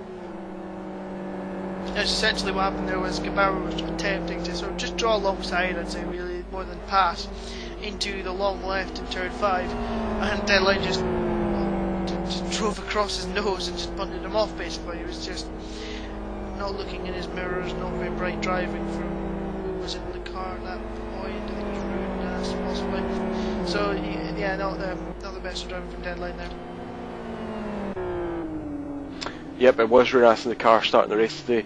But I mean, it's something, when you say there that it was pulling alongside, it's something that racing drivers often do, is they they try and annoy the car ahead, so you're trying to get in his mirrors or pull alongside him just to make him question where you're going to go. You're not actually trying to make an overtaking attempt, so it's not as if you're going for a pass into turn 5 there, but what he's trying to do is just make the Deadline car think about where he is in the track, and even compromise the Deadline racing car's entry to that corner, because if you can take up the outside line on that corner, it means that the car on the inside is going to have to compromise his entry speed, and that could give you a run up to turn 6. So it's kind of a gamesmanship type thing rather than just a flat out overtaking attempt. But yeah, as you said there, if the Deadline car didn't show awareness, then that penalty there is deserved. So they've served the penalty now at the end of the 54th lap, so Deadline down in 15th position at the moment. I'm just watching back the Epic Racing versus Clockwork incident, and I'm rather concerned about what Epic Racing think they're actually doing in the whole sequence I've actually watched, because Seb Hutchinson, as you must have missed, pulled alongside him into the final braking zone. Oh, just hold on a second. There's contact there between independent racing mates and Clockwork. Clockwork were making the pass, making the lapping attempt, exiting turn 4, and there was slight contact on the left rear corner of the Clockwork car from independent racing mates, and that put Clockwork on the grass on the outside of turn 4. So Cyril is going to be absolutely at boiling point here. He's already had problems with lap traffic, and now that's another problem. He's trying to make a way through turn 7, he's not going to make it. A slight tap, I think, there. Holmberg is going defensive into turn 8, so he's still not... Oh, he's making a move now. Right, so Cyril's passed now. So Cyril is passed into turn 8 there, and now there's quite a large gap between him and Seb Hutchinson, so a lot of time lost again there for Clockwork.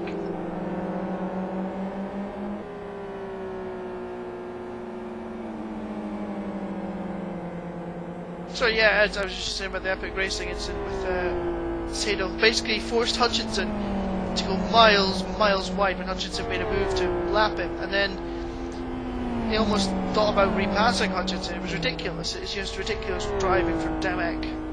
And then on the start finish straight, Sado comes past him, that's fine.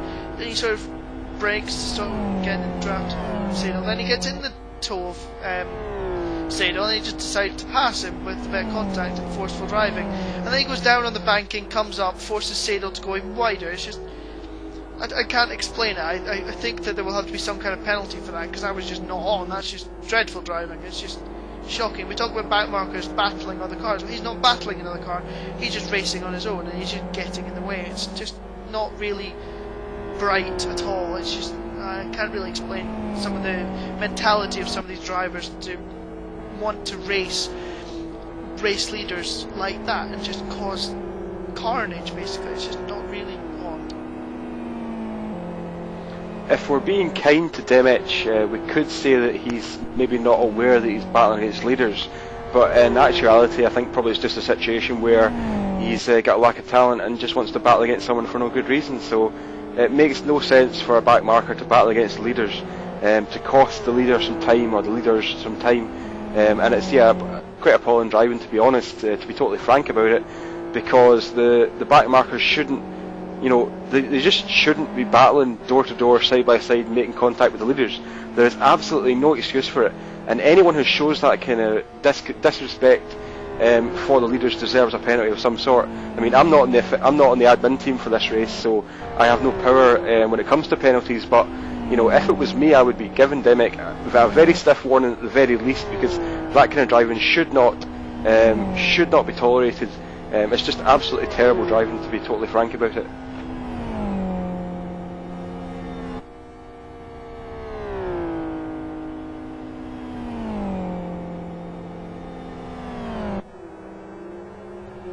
End rant.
Oh, and now the 7-carat car is coming up to try and pass Demech here again, the driver we've been talking about a little bit. And Demech was a little bit out of control in turn 8 and a little bit again in turn 9, so costing 7-carat, the championship leaders, a lot of time here. Demech goes wide, but I think 7-carat have made it past now. A little bit of lag there, but yeah, 7-carat now passed. We'll see what Demech does here. So the slipstream, let's hope he sort of backs out of it. Does. Kamara very slow in the straight for some reason.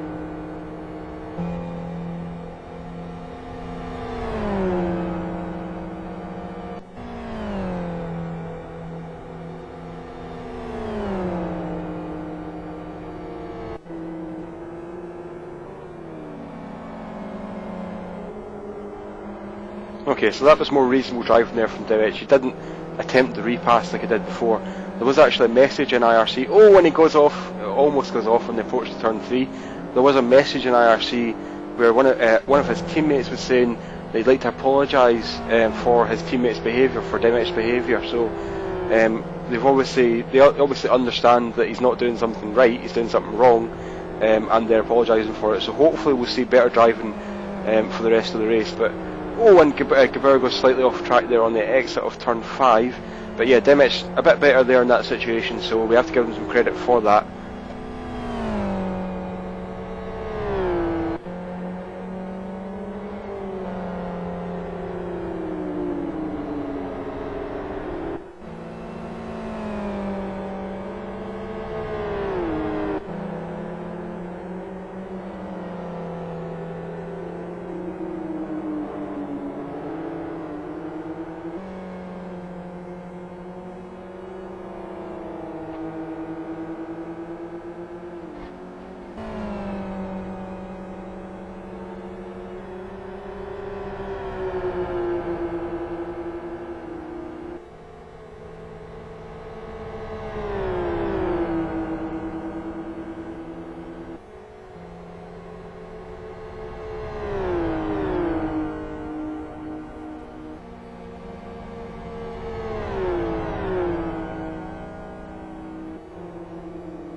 So we've now got a little bit of a battle here for 4th position between Keough from GI Racing and the Raptor Racing team at the moment. So this is the XRR for GI Racing against the FZR for Raptor. So another one of those inter-car battles where we've got different cars with different strengths and weaknesses battling against each other. So we'll see who comes out on top in this battle.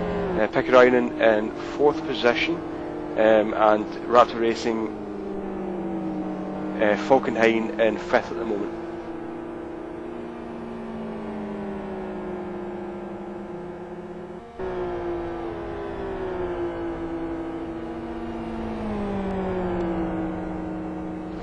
And we've got a fastest lap set, a 41.07 from Piroppo, driving for Keough in this race. That's down towards what we're it's not what we were expecting, but I think probably both of us, or Chris and I, were expecting 39s and 40s in today's race, so a 41.07 is getting down there.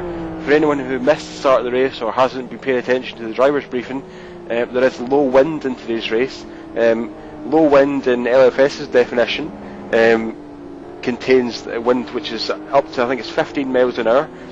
Today's wind is 14 miles an hour, 22 kilometres per hour, so it's quite a strong wind. It's a crosswind on the start-finish straight, which is a headwind up into turn 5, and there's also a small headwind into the first part of the start-finish straight, so that's knocking a bit of speed out of the cars. and just kind of as the race goes on, the drivers are going to get more accustomed to it, and you know, it wouldn't take 50 laps to get accustomed to the wind, but as the new drivers come in, they need to be told what it's like. So in the first few laps of the race, drivers would be on the radio to their teams saying, you know, there's a crosswind at the start finish straight. Oh, and Pickerainen, oh, there's a little bit of lag there. It looked to me as if Pickerainen was going to bin it there on the exit of 8, but there was a little bit of lag. But yeah, when the drivers start the race, they have to communicate with their teams. Oh, and Raptor just touches the buggy curb there. But yeah, getting back to the point that I'm trying to make 3 times now, the drivers need to communicate with their teams and say, you know, the wind is a headwind here, a tailwind here, a crosswind there, and try and relay what it's like to the rest of the drivers in the team, because everyone in today's race should be in contact with their team via Ventrilo or TeamSpeak or some voice communications program. So they'll be relaying important information to the team, and the team will be relaying important information to them as well. So communication between teams and drivers is a very important aspect of endurance racing, and it allows the kind of normal, you know, everyday kind of conversation, like, you know, the wind is like this, or the tyres are doing this, whatever. But it also helps them out in the situation where you have a safety car period, whether you should pit stop or not, and if the car's maybe got some damage, you can discuss it a little bit. So now Pickerainen has come up to lap Demich, and Demich squeezes him for room there on the inside, so we gave him some praise a little bit of time ago, just give him some scorn again. Demich holding up Pickerainen there in the... Oh, he's touched him! I think Pickerainen, I can't say for certain, but I think Pickerainen just touched the back of Demich and knocked him off there on the approach to turn 5. I'll check the replay and see. I'm just looking at the stream at the moment, see if he actually did touch him, but whether he touched him, yes, he touched him. So Pickerainen touched Demich, knocked him off on the entry to turn 5. I've got to say, I don't like seeing cars going off the track, but I've got to say that a part of me is not too sad about that situation there. Demich just squeezed Pickerainen for room for no reason, and now Raptor is right on the back of Pickerainen, so Falkenheim is right on the back of Pickerainen, entering the oval section. We'll see if he can make a move into turn 2.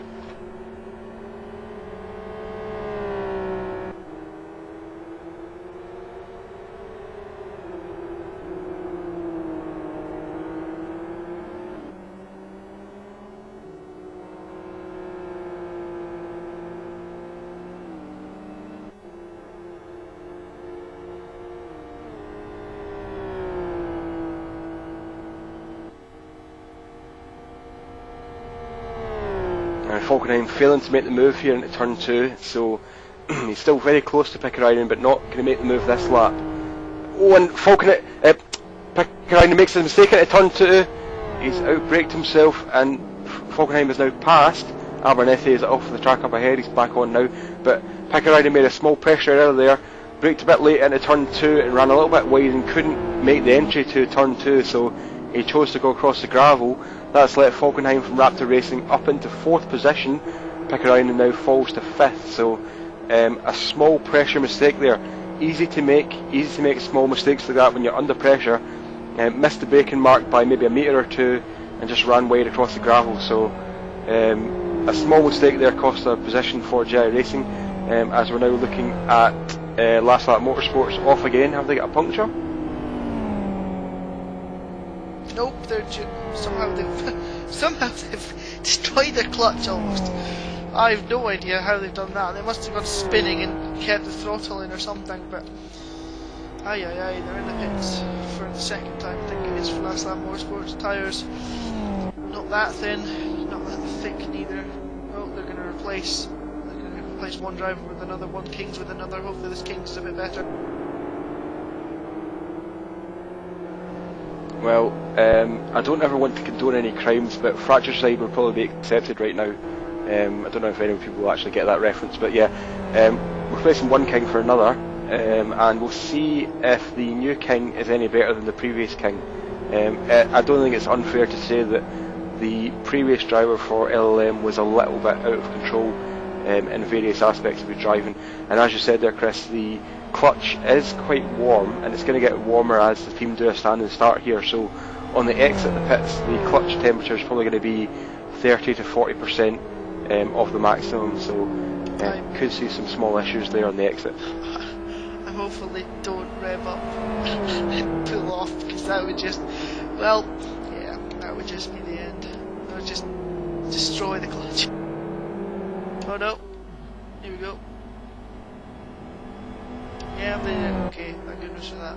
Almost hitting the pit wall on the way out, crikey.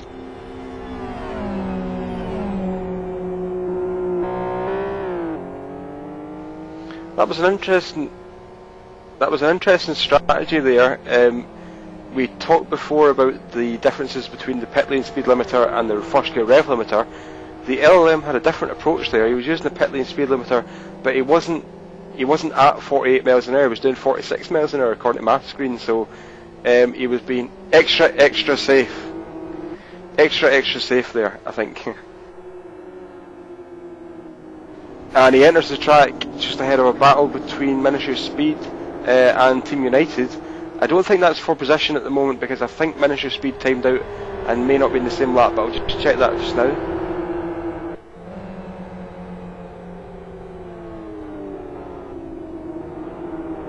Oh, and we've told one King's brother to tell you, oh, and this King's is off. That didn't take very long. We told one King's brother, this King's brother, to tell the other King's brother not to use follow view. So what's this King's brother that's been told by us to not use follow view to the other King's brother? This King's brother is using follow view, and he's always taking Hutchinson out. Crikey.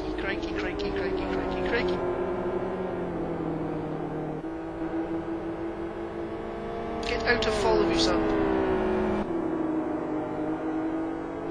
So just to clarify, the Miniature Speed car is not on the same lap. It's not battling for position with the Team Unified car, but the Miniature Speed car is slightly different time in the pit stop cycle, so he's probably got a slightly faster car at the moment, so he wants to get past. But we are approaching the end of the second hour, which means we should see the next round of pit stop sometime soon as well, so we'll see how that develops in the near future.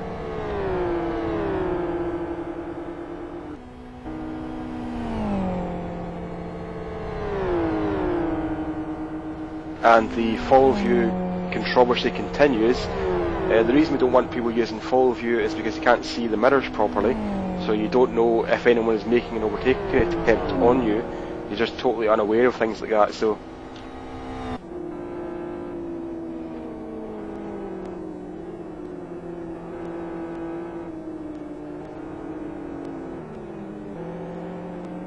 and Kings is off between turns 2 and 3. He hasn't got any real significant tyre temperature, so he's not going fast enough to generate tyre temperature here. You need to be driving at a... Martin Brundle always makes this analogy when he's talking about Formula 1 using dry tyres, using slick tyres in the rain, and what he says is, when you come out of the pits, you need to keep on it, you need to drive it as hard as you possibly can to keep tyre temperature. And this is kind of what the situation that King's in at the moment in the Last Lap Motorsports car. He's not driving fast enough in the corners to make significant tyre temperature. And if you don't drive fast enough and you keep losing tyre temperature, the grip is obviously going to fall away as well. So he's just not attacking the track hard enough to keep tyre temperature.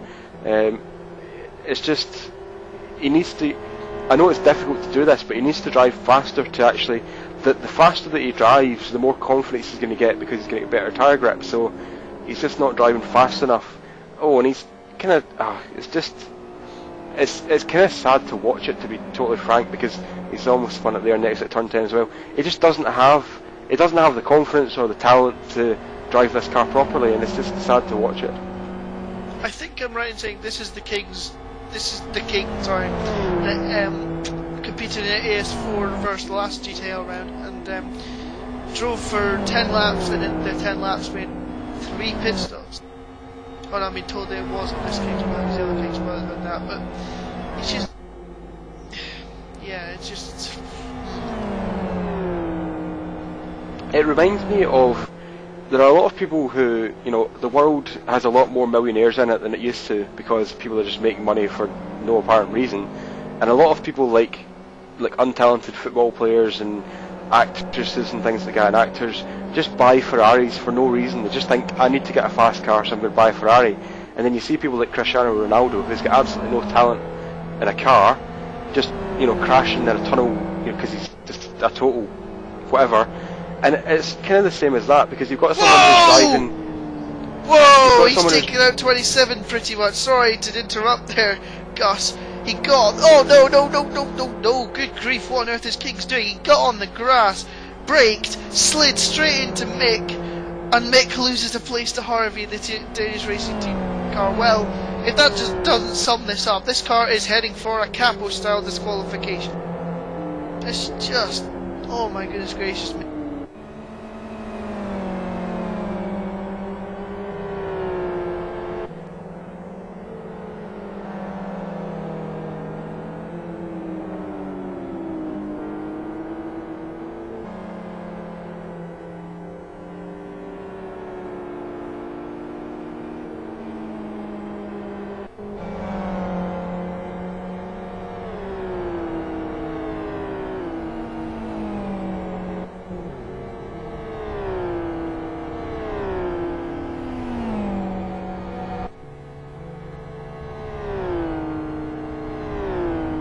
Well, there's one thing to say certainly about the Kings brothers. They definitely beat Milk and Tuna in a straight fight.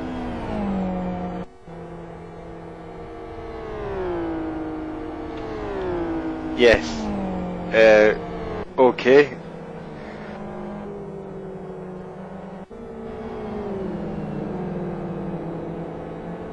And Serbian Chrome Pistons, Brestovac has a puncture.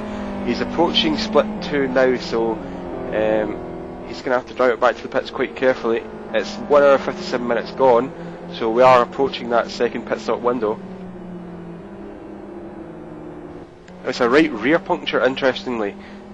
Generally we'd expect to see the front tyres go on the FZR, so it could be the result of some oversteer, heating up the rear tyres and causing more wear, but the right rear tyre has gone for Brestovac.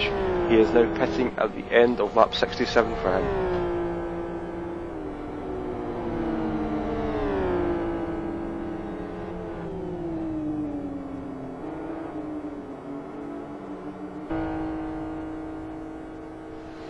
So now Sonic Realms and Core are in, first and second in the race at the moment, are in for their second pit stops. We'll see where Sonic Realms come out relative to Acero. Sonic Realms are also making a driver change, because I've seen Travis De Souza, the Australian, who people might know from ITCC, is going into the car from St. Much, making his GTAL debut.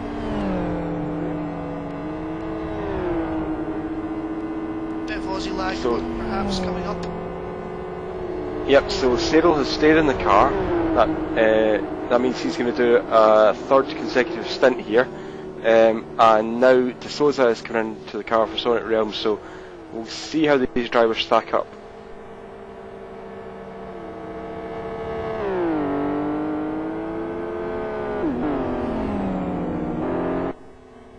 Oh, here comes Sadel, and Sadel takes the lead.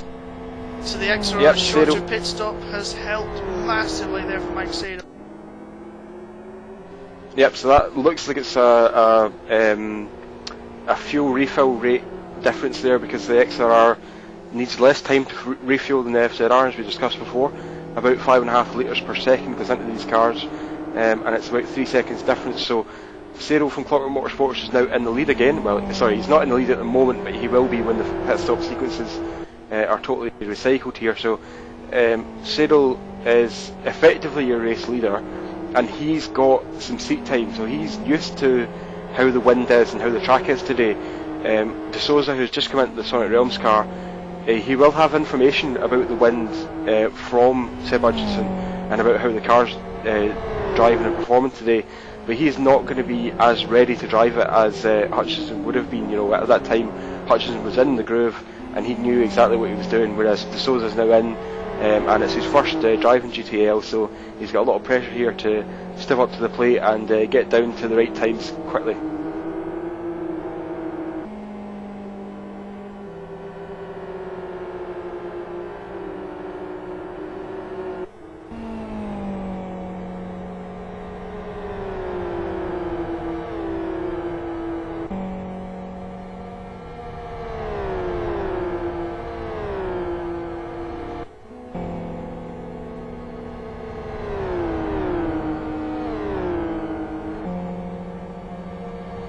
Now we just saw there before that pit stop sequence, we saw that the Epic Racing team were given a drive-through penalty, and that was for ignoring blue flags. So we spoke about it quite a lot at the time that it happened, but they've been involved in a few incidents where they've showed lack of awareness and pretty much aggressive driving when being lapped. So hopefully that's going to curb their enthusiasm, as it were, in today's race when it comes to being lapped.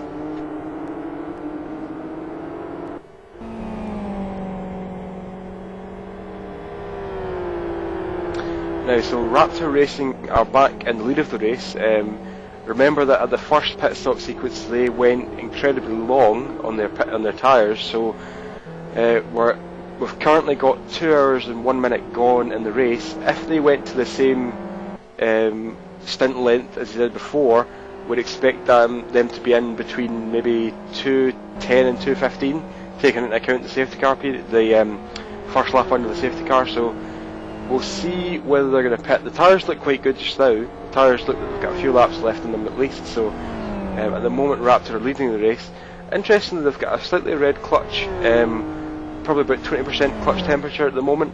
So that can sometimes happen from flat shifting. You sometimes get a little bit of a build-up of clutch temperature, but it's surprising to see that still.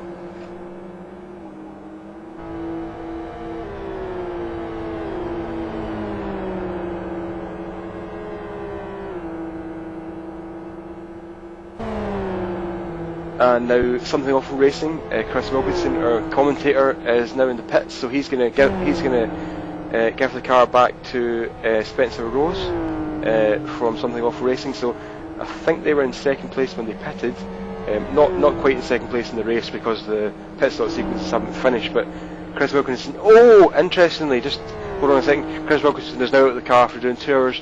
But something very interesting, something awful, pardon the pun, is that only the right front and left rear tyres were changed at that pit stop. So they have the exact same left front and right rear tyre on. They're not going to last the full stint, obviously, so Something Awful are going to have to reduce this pit stop stint length. So interesting. We saw that happen in the last race where a team came in and didn't get all the tyres changed, and it's because the threshold for when the tyres should be changed is too high. NLFSU, say for example, change the tyres if they're more than 50% worn or 60% worn, and in this case that threshold is too high, so the 2 of the tyres were changed and 2 weren't. So a couple of problems from that. The car is going to be handling pretty badly at the moment because they've got very differently worn tyres on it, and they're going to have to pit in the quite near future to actually replace those tyres. So that's disappointing there from Something Awful Racing, and that's going to put them back in today's race, making an extra pit stop. Chris Wilkinson drove such a great 2 hours, and then he's going to make the most basic fundamental error and live for speed. You don't put the slider bar to 90%. That means that the tyres that are below 90%, as obviously the left rear and the right rear and left front are, don't get changed. So oh dear, Chris, you've completely ruined what was a great stint from you. And well, Spencer Rose is continuing. I think that'll cost them more time later on, because surely they'll have to replace all tyres later on rather than just 2 tyres as it would have been now. I wonder if he notices. I wonder if he hasn't noticed yet. Well, what would be really good for those guys right now would be a safety car. If a safety car happened at the right time for these guys, they come in and do another pit stop, get those tyres fixed and give a bit of fuel if they wanted to, without losing any real track time. So yeah, I mean, there's 2 minds I suppose. You could either pit right now and get those tyres done, or you could wait until the other tyres are on the point of wearing out. So, and a puncture for car 1, I think. E-team. Right front puncture.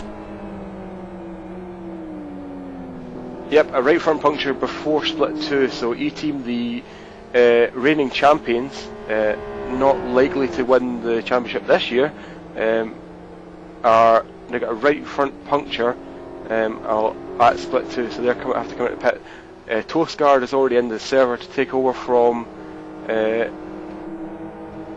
from Bankhauser, so E-team pitting with a right front puncture.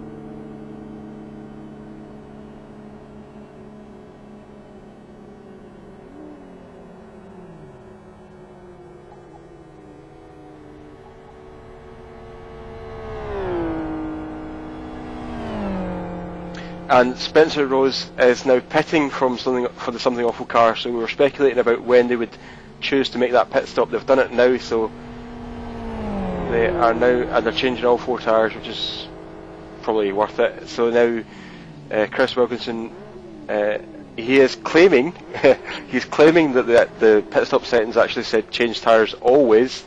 Not sure if we believe him on that one or not, but it was a very good stint up to that point. I mean, we didn't see any problems from Chris, we didn't see any spins or anything like that, so it seemed like it was a really good stint, but sadly that little problem at the end of it has necessitated another pit stop.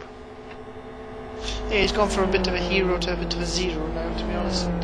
Well, no matter how much he blames Liv for speed in my ear, I think we all know that was a Chris Wilkinson error.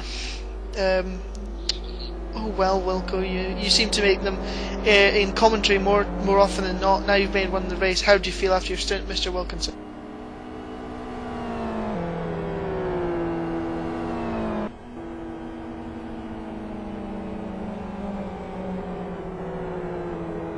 And I guess the silence is deafening from Chris Wilkinson. He is here.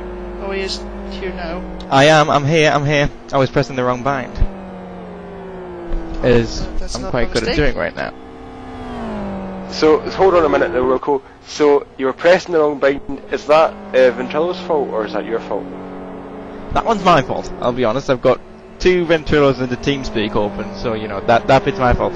But I'm looking at my Shift P menu now, and it says tyre change always. I've not changed anything since the last stint. If I look at my F12 menu, if I joined the race, which I'm not going to do because that would look I would look a total idiot, and B, I'd probably get a penalty. It would still say always. I don't know what's happened. Now that, well, okay. We believe you.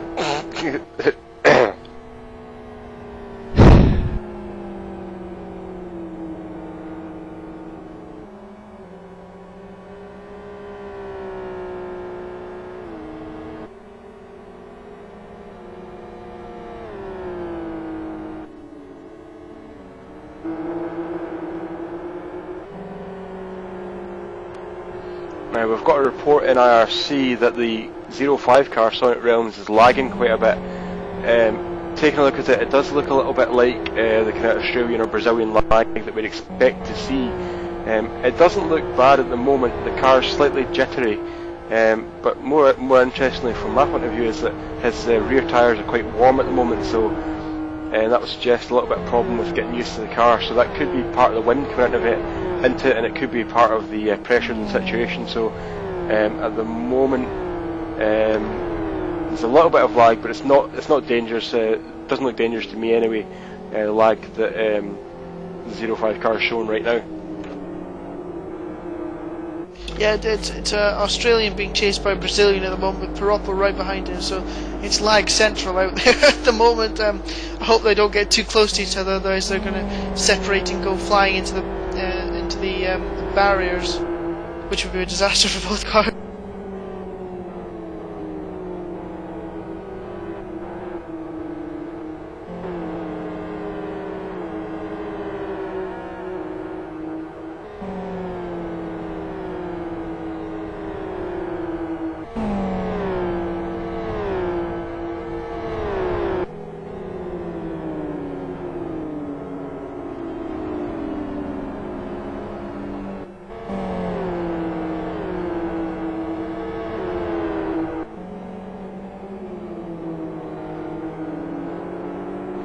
I'm just taking a look at the 7 Carat car at the moment. Its left front tyre looks quite skinny. Now the FXR does run, or the FXRs generally run harder compounds on the front tyres. Because they're because they're four-wheel drive, and they've got a lot of weight over the front wheels, they put a lot more stress through the front tyres than the XRR or the FZR. So they generally run a harder compound, and what that means is that towards the end of the stint, the tyres will cool more significantly than the R2s will. So it's difficult sometimes to see how much tread is actually left on the tyres, but 7 carat car looking a bit skinny on tyres right now.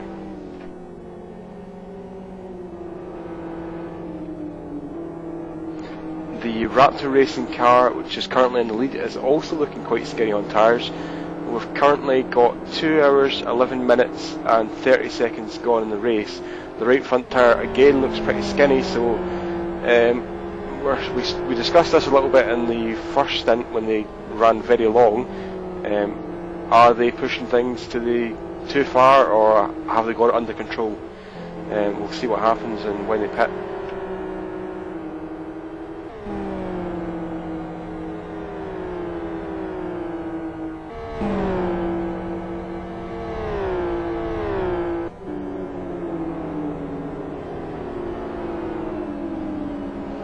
Another car with quite skinny tyres is the Tiger Express Motorsports car, the FXR.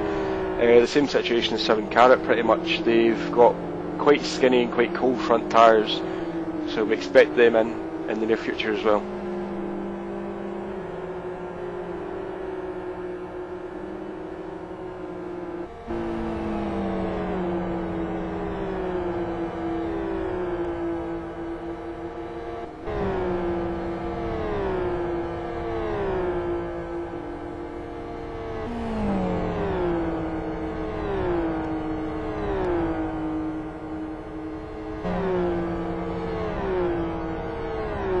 And now Dal from 7 carat joins the race to take over, so that means that 7 carat will be in at the end of this lap, driver change at the end of this lap, so that 76 laps completed that will be for 7 carat at their second driver change, and that will be with roughly 2 hours 40 minutes gone if you take into account the time it takes to get back to the pits. Currently 2 hours 13 and 10 seconds, so by the time he gets round to the pits it will be about 2:14.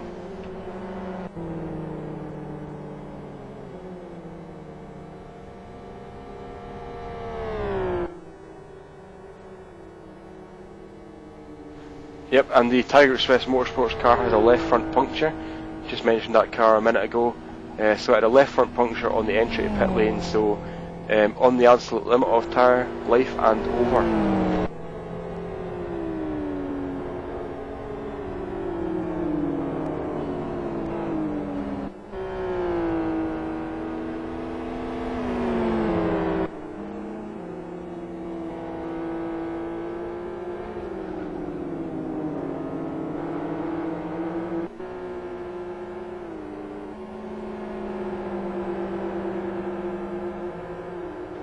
And Raptor Racing have gone past the pits again, so they're going to make it one more lap at least.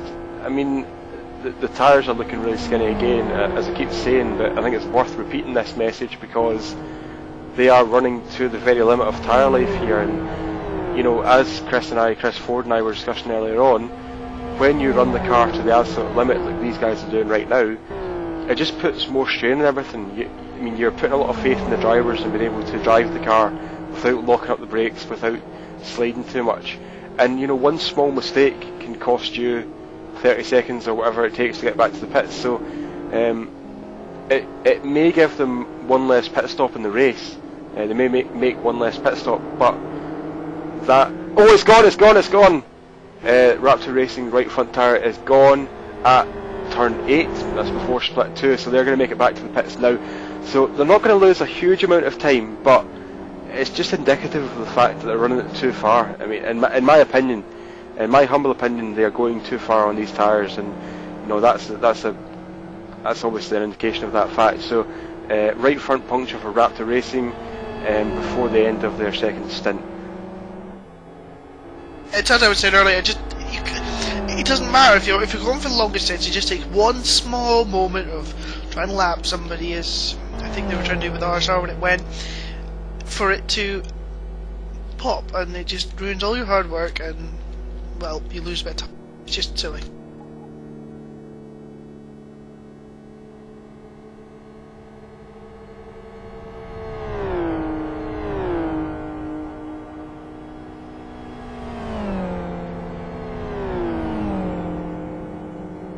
Yeah, well, meanwhile, while those two have been talking on about tyres and I've been pressing the wrong bind, Schneiders and Lombardi have just had a battle, and Schneiders has managed to take the 15th place off Vincent Lombardi down in that XRR for White Tiger Express. Travi de Souza in the middle of them as well now, and Brestovac of Serving Compass and starting to catch these guys up, so this will turn into a big schmozzle once Travi gets out of the way, and well, once Brestovac catches back up.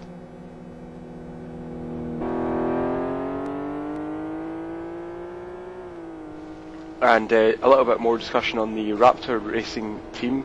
We just saw a message there in IRC where they're saying that it's actually the wind that's playing into the tyre situation here. So when they've been practicing for today's race, the wind has been a different condition, or well, it hasn't matched this condition exactly, this speed in this direction. So they've been able to get, and De Souza drops it. He almost spun it there. De Souza in the Sonic Realms car almost spun it on the exit turn 5.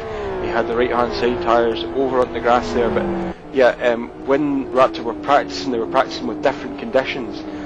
So they've gone into the race with the mindset of, we can do X number of laps in a stint, but when you actually get into the race, the conditions have changed so much that they can't do those number of laps. So presumably they're going to actually change the pit stop strategy and take a lap or two off their stint length at the moment. And Raptor are quite an experienced team now. They've been going for a while, and they've been in GTL and MOE, so they know, they have a good professional team, and they should be able to adapt on the run. They should be able to say, we've had this problem, let's change our strategy, because like Einstein said, madness is doing the same thing over and over again, expecting different results. So hopefully they'll change their outlook on today's race, change the pit stop strategy, and take the small pain by changing that strategy in order to get a greater good, because they'll be at less risk of punctures.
Take a look at De Souza now, who took over the Sonic Realms car. Remember, we talked about the Brazilian and Australian lag there. That's actually resolved itself by the core car getting ahead, so Core are now in second place in the race. Clockwork's still in first place, Core in second place, and now Sonic Realms down to third place. Raptor Racing in fourth after that puncture, then Conquest Racing in fifth, Zion in sixth, a bit of action GI in seventh. That will soon take place is Tommy Oscar in that E-Team car, starting to catch on Gustafsson of Gravity Racing, who I don't think we've seen this season yet on track, but it's always the first time for everyone. And you can see Tommy Oscar is catching Gustafsson visually quite quickly as well. Good 4 or 5 tenths there in the previous split, so Tommy really is on a charge to try and get past the Gravity Racing car.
And there's now a battle developing between Seven Chrome Pistons and Zion Racing Team for 14th position in the race.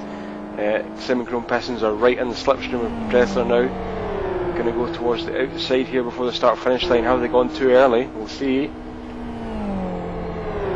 I don't think they have. I think they'll go side by side through the first bend as well.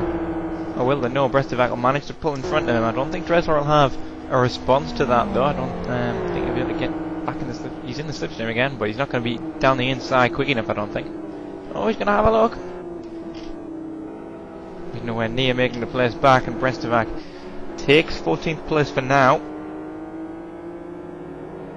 And he's also right in the back of Vince Lombardi as well. Brestovac's car was dancing on the brakes there. He was right on the braking limit, and yeah, they're approaching Vince Lombardi, who you might not have seen, Chris, but he had a puncture earlier on the race, so they are coming back. White Dynamo Tigers coming back from a puncture earlier on the race. Brestovac is not going to get through there, but we didn't actually ask you when you came out of the car, Chris. How was your stint, and how has the race been today so far for you? When I started downhill, I got a cracking start. I was away very, very quickly, and then something or other happened with gravity racing, I think it was, that put us right at the back. We ended up getting turned around and havoc and everything like that. And other than that, and other than the tyre issue that we've just had that we are now fighting back from, yeah, it all went very well, to be honest. No complaints. How was the wind for you? I mean, it's 14 miles an hour, is quite a heavy wind, so how long did it take for you to adjust to that wind, and did you do anything, like did you relay the wind conditions to the team by Ventrilo or TeamSpeak and things like that? Yeah, I mean, we're all in the Ventrilo, and as soon as they started the race started, I was like, whoa, 22 kilometers of wind, I better tell them. So away I went and told them. But yeah, it took me about 10-15 minutes to ultimately get used to it. And once I was used to it, it just felt like it wasn't even there, to be honest. It's really nice to drive at the moment.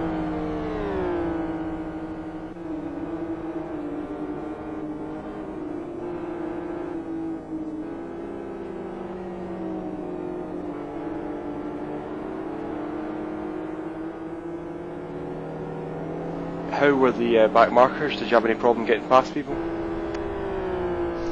The odd bit of problem, but if I was honest, I didn't have to do much really. I had one incident with, I think it was Matt, well, both King's brothers actually. I got a bit held up by with those two, and somebody or other else I think remember having problems with. But other than that, yeah, it was fine on the back marker front. I know you were just speaking a minute ago about Vince Lombardi and his tyre issue. Sorry to interrupt. We just had a collision there between Hoffer and the second place man, Piroppo, in the core racing car. Hoffer was trying to get out of the way, and Piroppo just slammed into the side of him as if he wasn't there. Very attentive driving again from Piroppo there. That was just silly. He just seemed to get a little bit impatient there because there was quite a lot of back markers all battling together for positions, and Piroppo just slammed into the side of Timo Hoffer. For, of course, fighting back from numerous problems that Ministry of Speed have had today, but Piroppo needs to be a little bit cooler when trying to lap people if he wants to take this race victory off of Mike Sadel in the Clockwork car. Yeah, meanwhile, Spencer Rose and Kilmanskis of Deadline Racing and something awful are going side by side to the over second. Kilmanskis turning in off Rose's nose there, coming through the first corner. Both managing to avert a big accident, but Spencer Rose has the inside for the second corner. Can he convert it? No, he can't. Kilmanskis going to try and hold it around the outside. Spencer Rose, a bit of lag there. And Kilmanskis gets turned around. Kilmanskis turned around then. He somehow managed to hold onto it, and he's still going forwards. He's been overtaken by Schneiders, and now Timo Hoofer's trying to get around the car of Spencer Rose, who is a lap ahead of him. But Kilmanskis somehow managing to hold on to that without losing too much time. Oh, and now Schneiders looking at the to try and take a lap on Timo Hoofer. Yeah, some interesting stuff there. To quote Neil Crompton, the race has gone off, and also my ears are now bleeding thanks to both Chris and Chris. Oh, and there's something off car goes off on the exit of turn, that's Spencer Rose. Well, on turn 8, so yeah, something off on turn 8. Yep, Spencer gathering it back together. He might lose this, but he will lose this place. Sorry to Vince Lombardi, unless he tries. Oh, nearly went on the inside there. Found that wasn't going to work, so he had to back out of it.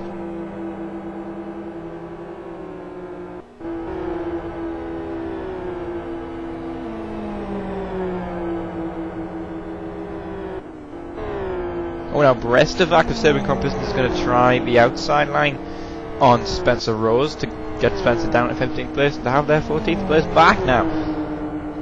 Side by side to the Kings, side by side over the line, but who's going to be first into turn 2?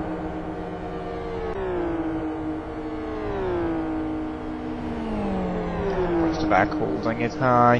He's going to tuck back into the back of Spencer Rose. Spencer defending, coming into turn 2, and Spencer very late on the brakes. A bit of a lock up there. Just the midges of a lock up. Oh, he's over the gravel. Brestovac's going to cut back around the outside for turn 3 and turn 4 and 4 officially. But Spencer Rose manages to hold on for now.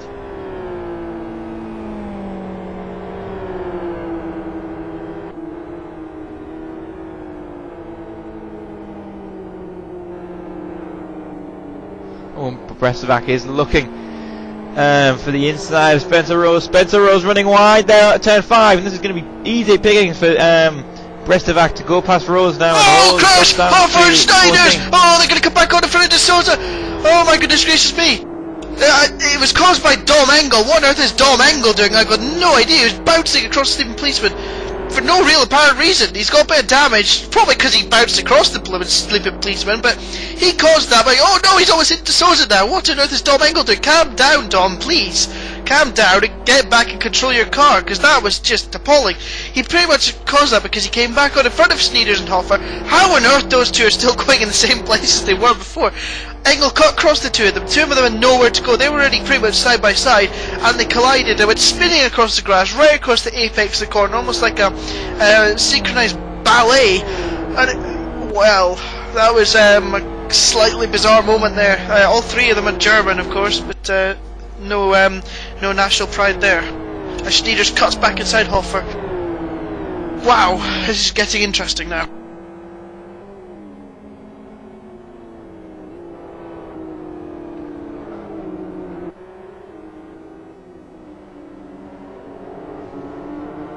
My ears are so bleeding right now because it's just so loud, the amount of action that's going on. But yeah, the left rear damper now of the Tiger Express Motorsports car is about 80% damaged, 85% damaged, something like that. So, oh, and on the entry at turn 5 there was a bit of entry oversteer there, so the car is not handling too well at the moment. And not only is the car not handling very well, but he's got a unified racing car off Sneijder's right up his chuff. And now, when will Sneijder's try and make the move? He knows he's got to, because he's much faster than him. Oh, he looks to the inside now into turn 8. Does he get it planted? Yes, he does. Quite an easy move on dummy Engel. So that elevates unified for now into the top 10. I don't think dummy Engel will be able to have a comeback unless he gets into slipstream on the oval. But can I just also mention that this FXR is a very, very slow car on the oval around this track. It's a bus. A bus with a turbo. I'd love to see that, wouldn't you? Well, we can sit here discussing Turbotur's buses all day, or we can watch the battle between Zion and something awful. We could do that. Rose hugging the inside line, as they normally seem to do defensively down into here. Zion are not really going to be able to make that stick unless Spencer makes another error. That Spencer going drifting a bit too far. No, Spencer, no, you're supposed to stay tight there, Spencer. Oh, this could end in tears. Crikey! Oh, Spencer Rose giving him no room there whatsoever. Zion doing very, very well to avoid the back end of the Americans' car.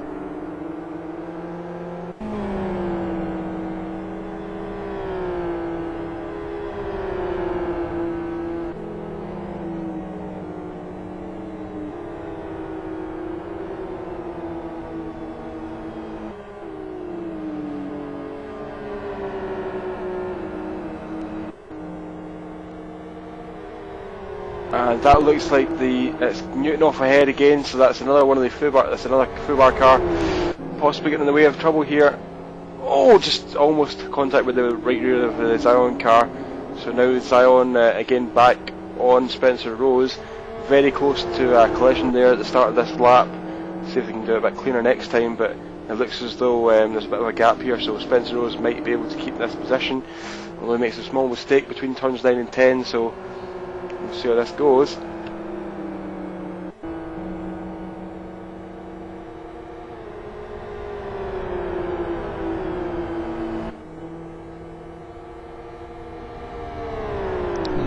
No slipstream for Dresler or Zion there, and Spencer Rose is easily able to take his normal line around the oval section. No particular risk from Dresler right now.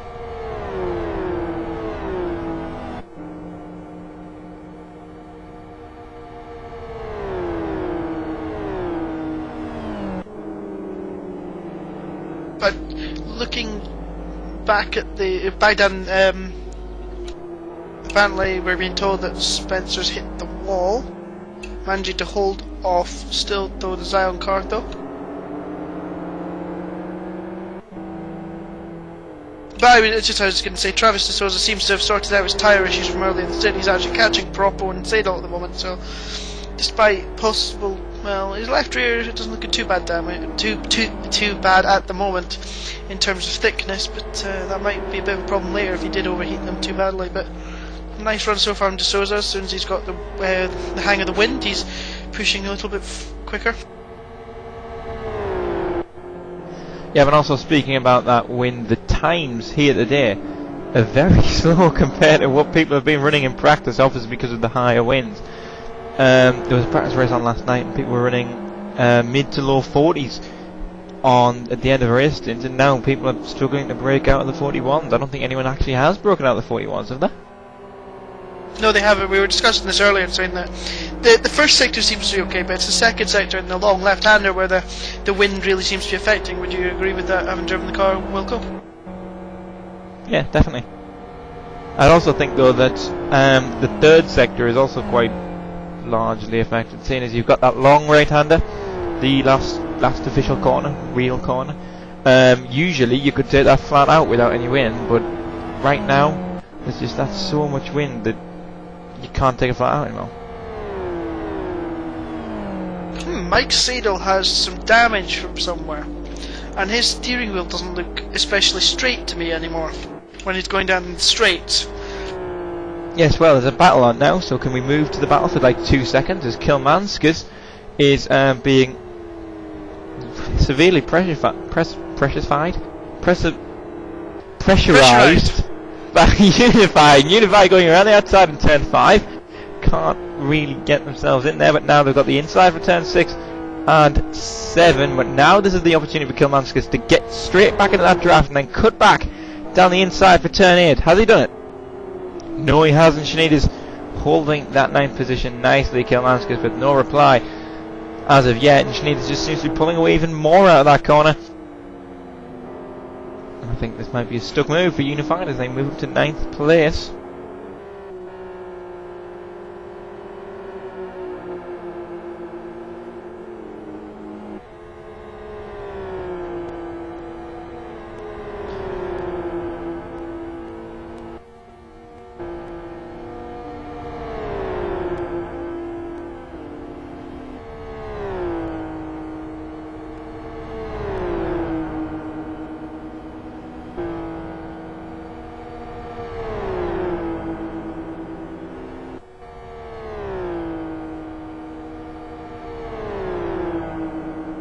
Oh, in a battle between, who is that? That is 7 Karat and Zion? Zion and 7 Karat are about to leapfrog Zion, our championship leaders. Oh, 7 Karat defending Dahl there is very heavily turning in on the Zion car, but he's managed to make the move stick. Spencer Rose in front of him. Can he make this? Can he make his way back up through the field to try and hold on to this championship lead?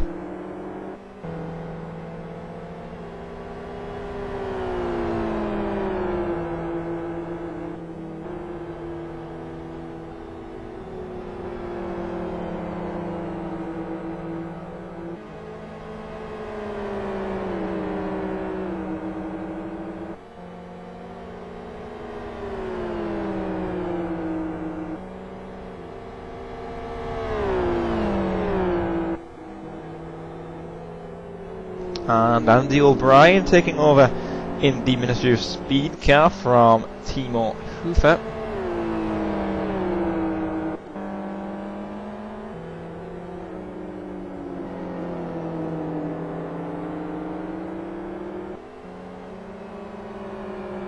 And Tom really has set his sights on the Something Awful car. Is he in the slipstream, Chris Ford?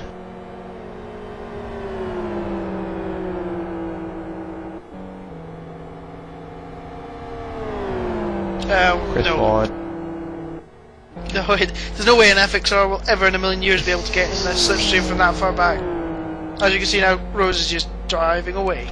That's it. As we were saying earlier, the FXR just isn't good on a straight line, and well, you have to be so you have to pretty much be right up the backside of.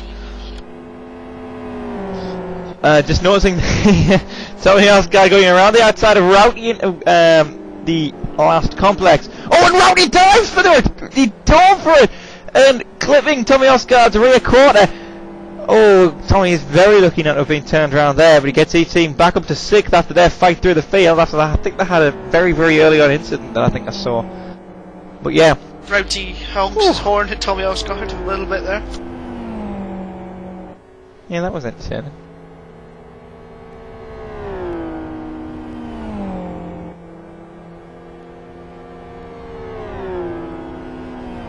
As Dal and Rose now. Dal is, as I was saying, right up the rear ring of Spencer Rose. Can he keep that until the oval section? Because that's what you need in FXR. You're right behind. Oh, he's going to go for it here. Okay. Okay, let's see if he can outbrake him around the outside then. Spencer Rose. Oh, calm down. Calm down, Spencer. Calm down. Spencer runs a little bit wide. Dal's going to get up the inside. No, he's going to cut back. There's a little bit of lag there. He's right on the rear ring of Spencer Rose. This time he will be in the slipstream, Chris Wilkinson. Yes, he will, Chris Ford. But it's all about when he actually gets into it. He's going to the inside now, and he's about to be just blown away by that power of the FZR in about a corner. Here we go. There we go. Just has another gear. So the FZR just has another gear. That was actually quite clever driving from Spencer Rose, making Dal go down the inside so that he can just keep the power on and carry on right past him. Dal's back in the slipstream. I expect Rose to cover the inside. No. Rose doesn't cover the inside enough. Spencer must be confident of his power, which he's actually been. Oh, a big dive to the outside for Dal there. I was never expecting to go all the way to the outside after that. On the brakes, and now he's under pressure from Dressler. That was slightly confusing. I'm not entirely. That just cost him time rather than anything. And well, he missed that first apex by at least a £4 return bus journey, to be honest.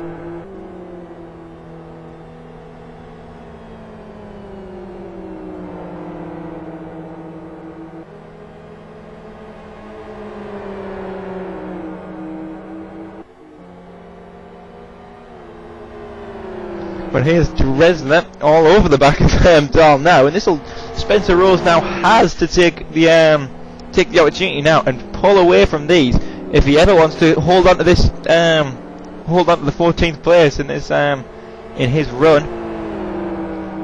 Especially seeing as these two are having a nice little battling match here.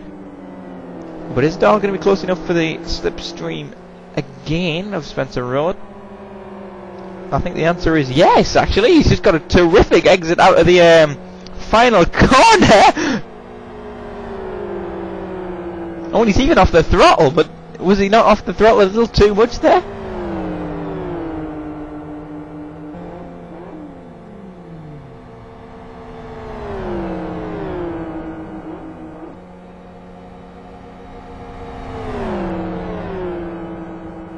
Oh, he goes to the inside of Spencer Rose. Now we should probably start thinking about seeing Spencer Rose being very clever here and trying to blast him around the outside, which he does.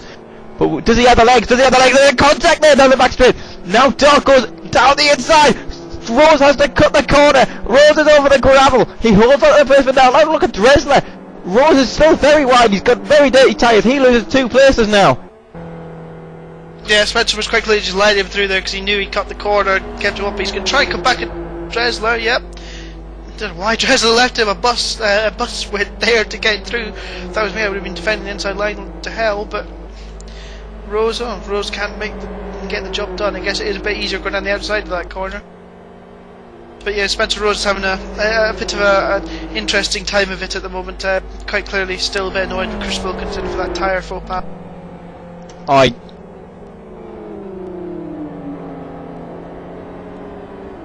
A lot of talk about buses as well in this broadcast up to now today, especially with Chris Ford now stealing my greatest ever line.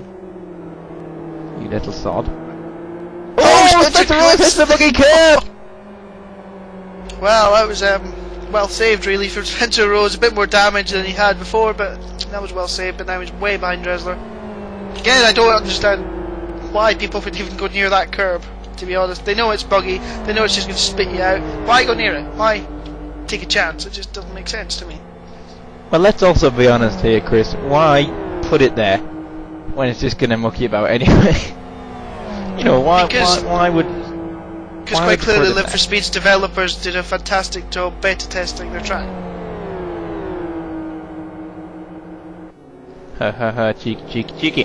Lombardi and Vrestevac having a battle here out of turn 4, but a brilliant exit from the XRR of Lombardi means that I look like a bit of an idiot after turning the camera over.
So, yeah, 2 hours and 46 minutes of this race gone, which means there's a lot left.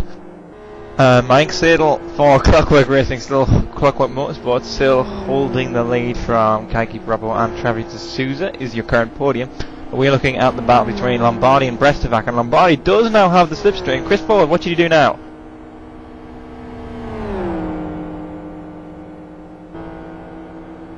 He should kind of not do that, really. He's going to let Vrestevac get away. I don't think he's going to be able to cut back in time. Vrestevac should... No, Vrestevac doesn't hold the inside line. Here comes Lombardi. Oh! No. What? What?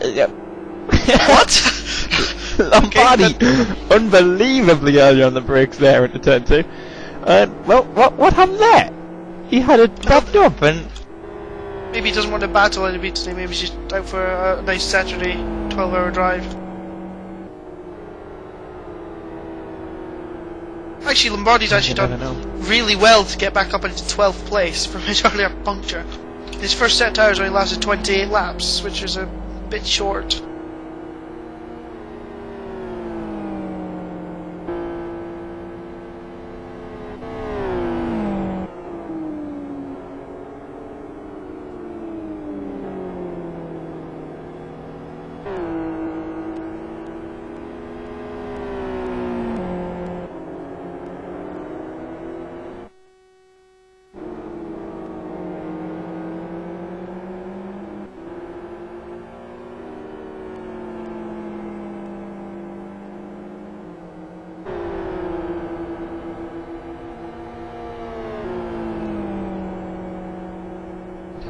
The new fastest lap here in the race from Keough Rappo. We're getting closer and closer to that 1 minute 41 boundary where everyone's been quite slow today. We are having a bit of a problem with server lag right now. Yeah, some quite large lag spikes here, and I'm getting a bit worried, as a matter of fact. Like that one. Whoa, this is getting that ridiculous. I was watching Race Sim Radicals coming up behind Schneiders after Schneiders lapped him. I looked like he ran in the back of him to me, but he hadn't. It's just bizarre lag that's going on this server just now. Oh, and here we go again. Oh my goodness gracious me, what is going on with the server? I don't know, but it's getting quite worrying. We're all hoping that this problem is resolved, but also there was a very strange thing as well just before the race. When the race was ended after practice, going into the race, everybody timed out. And I don't think anybody knows actually what happened there, but yeah.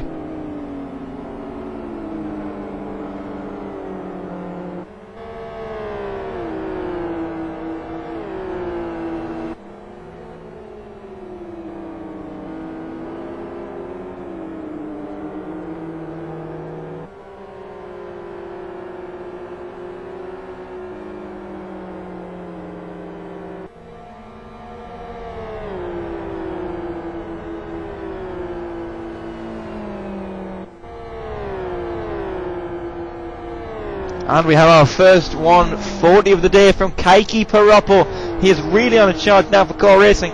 Second place now, and he's closing in on Mike Sadler, our race leader right now. But there's another lag spike.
Andy O'Brien disobeying blue flag, a lot. He's defending. He's defending.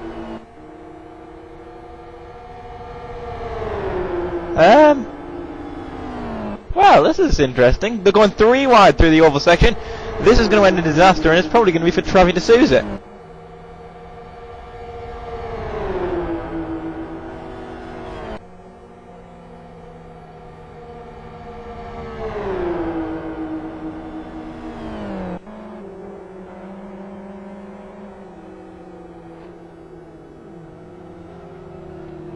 Oh, Schneiders! Schneiders is just falling off the road, and the safety car is on standby. He got hit by Souza. He got hit by Souza. Basically, what happened crawling there his way out. Basically, I was watching it. There's a bit of lag, but there was Schneiders got past the Souza on the rundown, then just cut across Travi de Souza. Oh god! Souza had lost. Oh god! Spencer Rose coming through. Oh, he made contact with Spencer Rose. Schneiders with a very unsafe retime, but to be honest, he had no choice if he wasn't going to get stuck. But I'm sure something awful. We'll probably put a protest in for that because this is something awful. Yeah, Schneiders down to 16. Essentially, Schneiders just cut across Travi de Souza in the braking zone, and really, well, Souza's not exactly going to have much of a chance of braking, to be honest, if you do that. And well, it was a bit of bad management from Schneiders anyway, because he was a lap behind. He'd just been lapped by de Souza, and he took advantage of the Andy O'Brien defensive manoeuvre as our race leader, or was race leader, Mike Sadel, come to the pits, and he's going to driver swap this time for 3 hours for Sadel. I've noticed he's actually doing less time in his stints this time than after his puncture in the first stint, as Gus will remember. Yep, Travis D'Souza and Stanley Williams racing around the pits once again as well. And we just missed it there, but Schneider's also spun at turn 9 and put his rear tyres in the gravel, and he's spinning again at turn 10. Schneider's he's got a flat. Yep, he spun twice there in 2 corners. So Schneider's, after that T2 incident, had a very difficult lap, so he's now coming at the pit lane with a left rear puncture with 2 hours 54 minutes gone.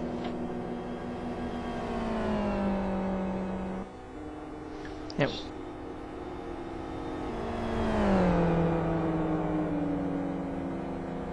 Well, Schneider's now crawling his way into the pit lane.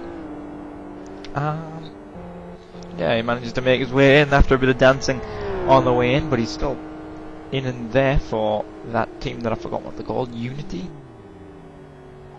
Unified.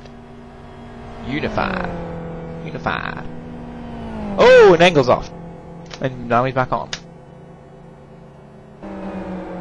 Yep, Engel battling away with 7 Karat, and Dahl still at the wheel of that car. But Tommy Engel has lost the 12th place. And Tommy Engel still with that suspension damage, and still with that gaping hole in the left front of the car.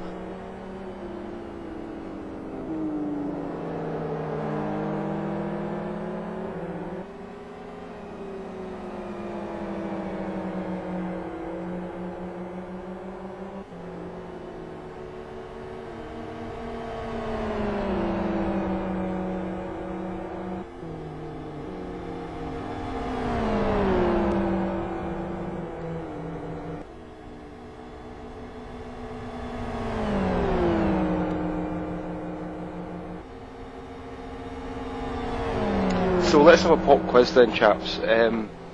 Give me 3 terms that the word bus is short for. Unibus, the Latin for everyone. No. Bugger.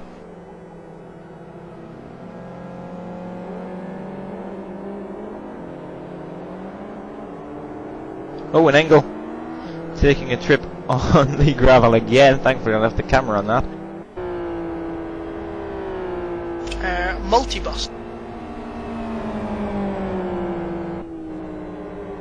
A multibus is one, yes. Engel's left rear suspension, the damper is still, we commented on it a while ago, but it's 90 odd % damaged now, so it's going to go sometime soonish. Maybe he's going to make it to the next pit stop, but let's see.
Yep, Peroppo, our race leader in the pits.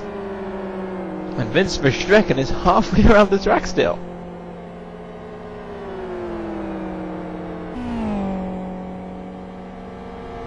So let's take a look at Vince Verstrecken, who's currently lying in second place. Now, will he be able to leapfrog Parappo? I don't think so. Chris Ford, do you?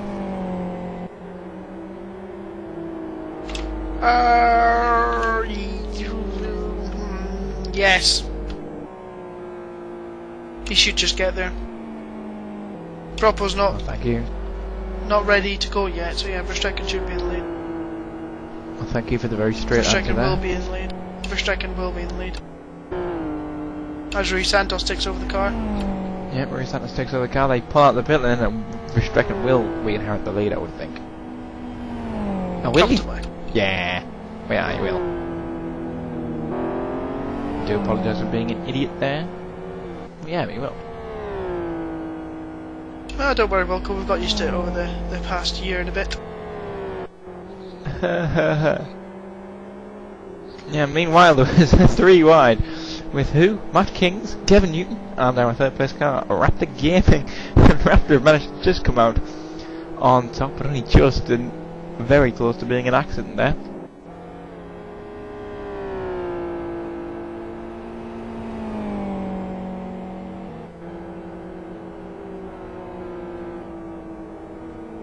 Meanwhile, let's go and have a look at our resident hopper, Dummy Angle, thanks to his damper damage. And he's actually catching the car of Spencer Rose right now, isn't he? No. Great observational skills there from me.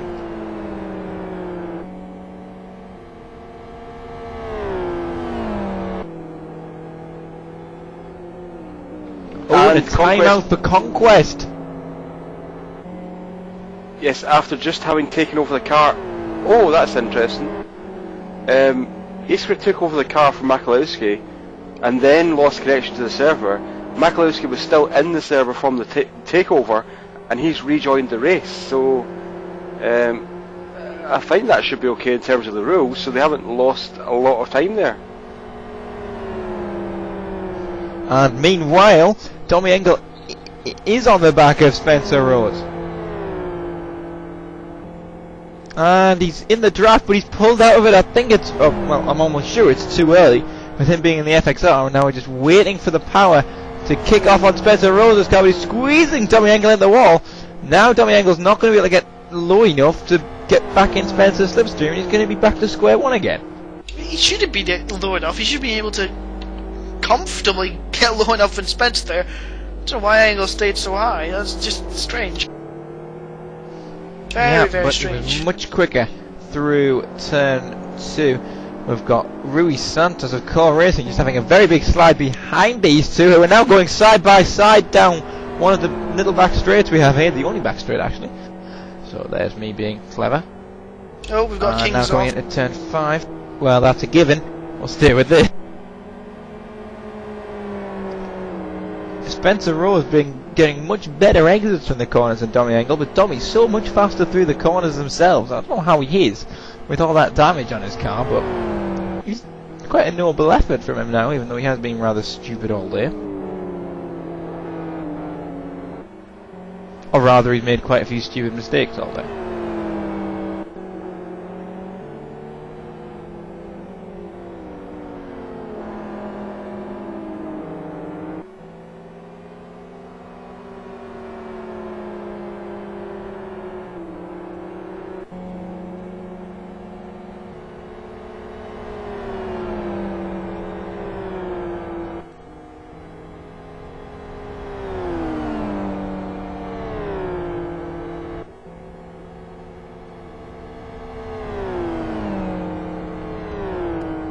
Oh, and a spin for Race Sim Radicals at turn 2.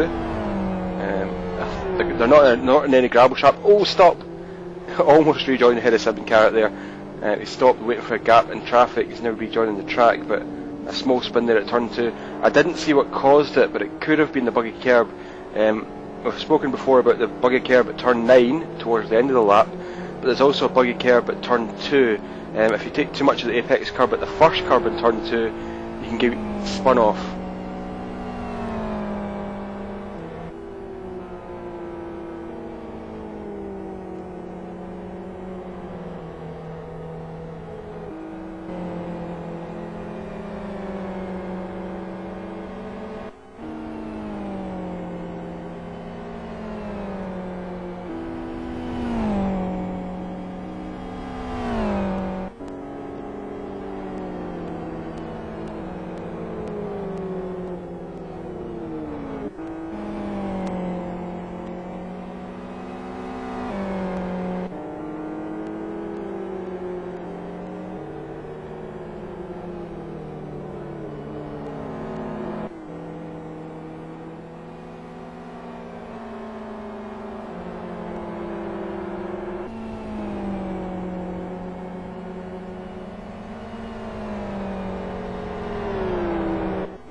and Spencer Rose is coming at the pit lane now for something awful, so that's just over 3 hours gone, 3 hours 4 minutes gone. Remember, they had a slight technical glitch, let's call it, at the last pit stop, where they, or in the last pit stop sequence anyway, where they only changed 2 of the 4 tyres.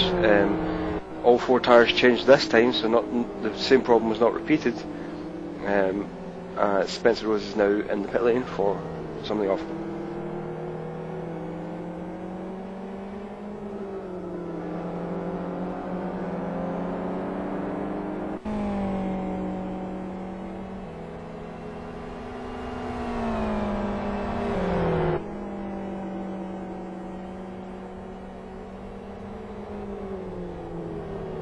Oh, and Last Lap Motorsports. Oh, they rolled it! Look at that fantastic roll. A triple Salco with Pike, and they've landed on their wheels, but they're in the gravel. They're going to cause a safety car here, I think, because they're totally stuck, totally immobilised in the gravel. They were in. Yep, safety car. So, Last Lap Motorsports, in turn 2, they ran wide, hit the barrier on the exit of the track, on the exit of turn 2, and they did, to my view, they must have done 3 or 4 barrel rolls end over end, or somersaults end over end, landed on their wheels, but the right side suspension is totally broken, totally busted, both dampers and some of the wishbones or control arms. So Last Lap Motorsports are going to be out of the race now, because they're not going to make it back on the track, I don't think. The safety car is out, so the race is neutralised in effect. We'll see how many people pit here. We're at 6 minutes past the 3 hour mark, so we'll see how many people pit here. But safety car period now for Last Lap Motorsports pit exit is closed because the train is going past, so we're getting conflicting messages. But Last Lap Motorsports are almost certainly going to be out of this race because of a flip into the gravel trap.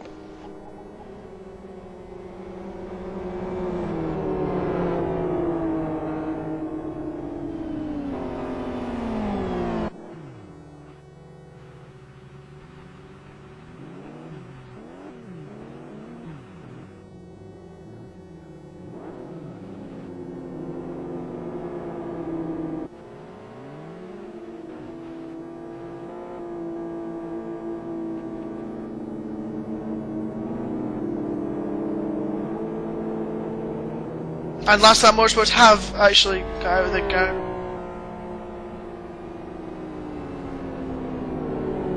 Last Lap Motorsports have got out of the gravel, it seems. Yep, Last Lap Motorsports were put out of the gravel by the push car. The right side suspension is totally broken, and the safety car is coming up to catch him, so if he can't make it back in time, I'm not sure what's going to happen, but the car is pretty much out of control. The whole right side suspension is broken. It is slightly more out of control than it had been before in the stint, and I think he's going to put it in the gravel here. Going down turn 8, he's just going to make it, so I think they got away with this quite luckily. Initially I thought it was going to be definitely race over, but they look like they're making it back now.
So, after the confusion there, the safety car, we're now behind the safety car with Clockwork Motorsports in the lead of the race.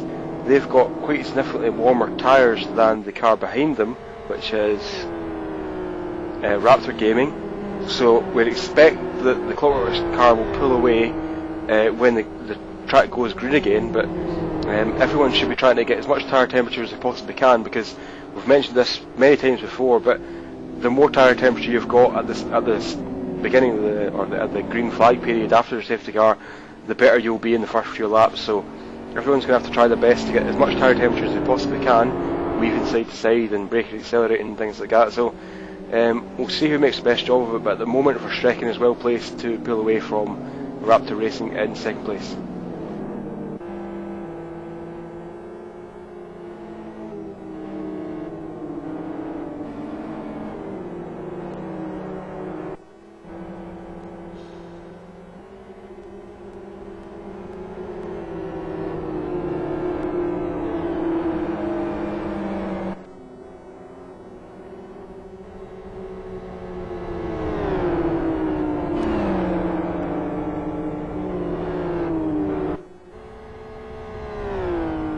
So, once again, we're left this question: why on earth have Raptor Gaming not pitted? Because surely they should take advantage of the safety car and pit, but for some reason they're not. It's costing themselves more time, surely. Well, at the moment, by staying out, what they've got is track position. They're in second place at the moment on track, and they're probably going to lose a few positions off the start, but they're in second place. If they had pitted, they would be further back in the pack. Don't know what position they would have been, but they would have been further back in the pack, and that means that they would have had more cars to pass. So probably what they're banking on is that if they can go for half an hour before their next pit stop, they're hoping that they'll be able to pull a gap on the cars that they would have come out behind if they pitted that safety car. So I think that's what they're hoping for anyway. I'm not sure if it will work for them. I can guarantee right now it won't work. It just because this is about their pit stop window. If they were continuing on the same strategy they were doing earlier, and well, it just seems to me that they've missed a trick. But anyway, we'll see how that comes about, I guess.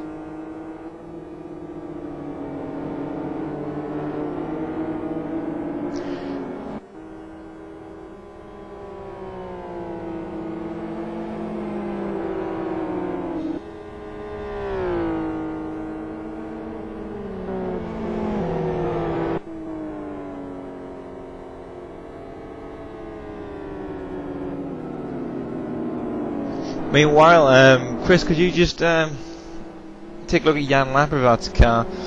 It does look like he's fixed his damage there. Would you agree? Not this again, Wilco. That's just too obvious for the broadcast viewers that you're just referencing to your LFS kart faux pas. Of course I was. It's called the topical joke, Chris. Although it's a bit of a bad one. Unless you told me when commentary line of the year for that little gem. Well, you just stolen my best line ever, so you know. Wilco, take a look at the Raptor tyres. See if they pit just now. Do you think they'll get changed, or do you think they'll stay on the car? Because that would be a massive mistake, wouldn't it? They don't have Chris Wilkinson driving for them, so I'm sure that they're all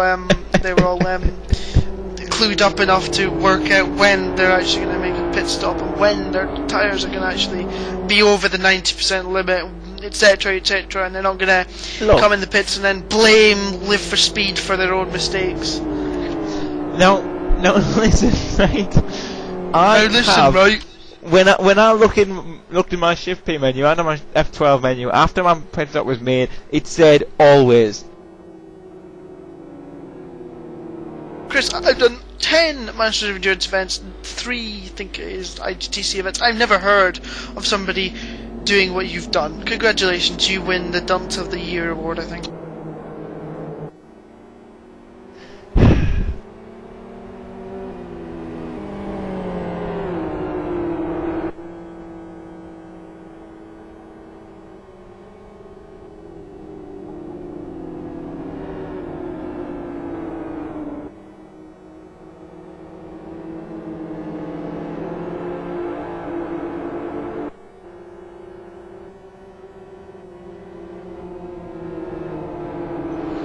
So the Raptor gaming car, Raptor racing car, we mentioned that they would have to try and build temperature, but they've got no temperature at all in their tyres, so they're going to be a sitting duck, really, when it comes to this restart. I mean, they're in second place right now, but they're probably going to drop down to like 4th, 5th, 6th, something like that, because they, relative to the cars around them, they've got no tyre temperature at all.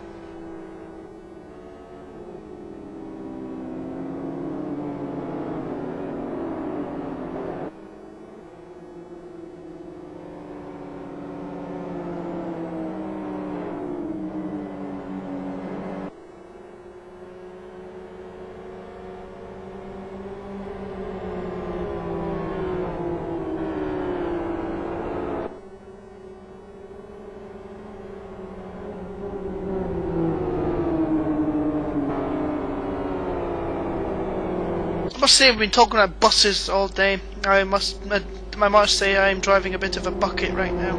S5 is not a great car. Isn't it for speed, is it, lads? We all have experience driving this thing now, and I'm sure we all agree. Yes, we do. Let's go and have a look at Chris Ford driving our NDR GTL safety car. FZ5, the worst boat in LFS. We should also mention that the safety car is going to be in at the end of this lap, so we will go green at the end of this lap. But I mean, I think that the FZ5, the brakes on it are atrocious. Well, it's not necessarily the brakes that are atrocious; it's the fact that it weighs about as much as a house. But I have to say, I don't think it's the worst handling car in LFS. I think the RAC takes that honour because, while we all know the FZ5 is a boat, it's a predictable boat. I mean, it's pretty much always going to do the same thing. Whereas the RAC, it's like a coin toss. You turn in one corner and you get massive oversteer. You go to the next corner, do the exact same thing, and you get massive understeer. It's just, I don't want to be sexist, but it is very much like a woman. It changes its mind for no apparent reason and just becomes violent. It just does whatever you don't want it to do. So the RAC, I would have to say, is probably the worst handling car in LFS. As I pull away, we're about to get this race underway again.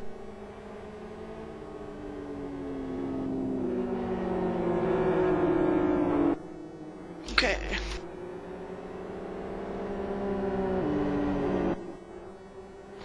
Okay, so we're about to go green here. The safety car's... Yep, so the safety car's pulling in. We're going to go green here, and we expect to see the Raptor car fall back a bit, the Clockwork car pull away. So it's going to be interesting to see what actually happens. Safety car is in, so the leader has now control of the field. He's going. I think the big battle of this restart will be around Tommy Osgard. Look at how close Dresler is. He can't pass before the start-finish line. He's passed before the start-finish line. That's not allowed. He's let it past. He's let the car go past again, so Dresler went round the outside of Osgard and then gave the position back, which is wise to give it back, but it shouldn't have been passed before the start-finish line anyway.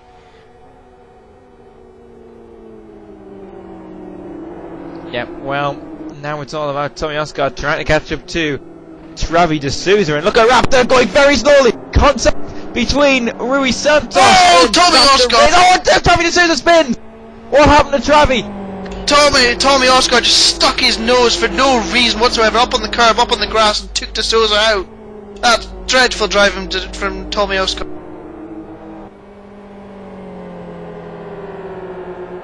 Tommy is waiting for Travi to go through, it looks like, but to be perfectly honest, just shocking from Tommy Osgard. Somebody who started the season so very, very well as well. When the team he's driving for one race is battling for a championship, that was just silly. Utter stupid. And we're getting reports that we don't have any vision at the moment, so we've only got audio. We apologise for Radio GTL. We'll try and get rid of that, try and get on top of that problem, but yeah, carry on, Chris. Yeah, well, we're just about to say that now for second place we've got Rui Santos and one, that's Raptor Racing in second and Core Racing in third. Unfortunately, apparently you don't have graphics, so we'll try and get on that as soon as possible as Gus said. Maurice Adams now bumping the back of one's car. He's going to the inside now for the kink.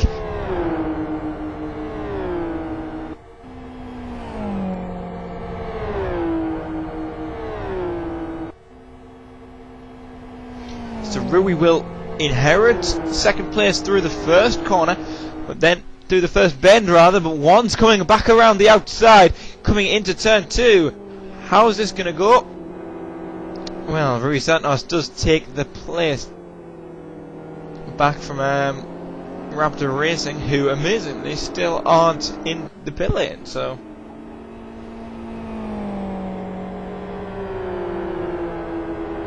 Yeah, I think Raptor got a little bit of a let off there because of the incident behind them. They've only dropped down from second to third place. I was expecting them to go further than that because of the tyre problems they were in, the tyre temperature issues they had, but they're only down in third place now, and there's a bit of a gap back to fourth place. So that incident involving Tommy Osgard and others has helped Raptor in some way, massively disadvantaged the Sonic Realms of course, but we'll see what comes of that, whether there's going to be protests or penalties applied.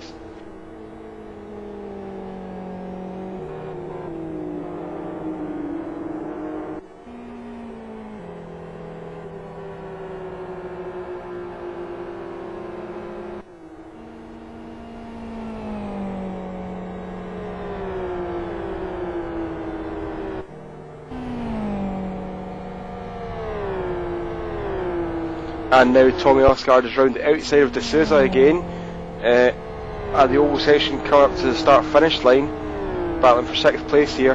Tommy Osgard is round the outside of D'Souza. He's got a slipstream from Gustafsson.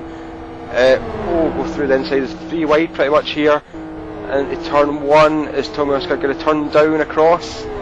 He's given a bit of room here, so the Sonic Realms is back up the inside of Tommy Osgard here from A-Team. Look at Gravity behind. Where have they come from? Travi's going to lose the 5th place for Sonic Realm, but where have Gravity come from? Wait. Gravity were ahead of these two going onto the straight.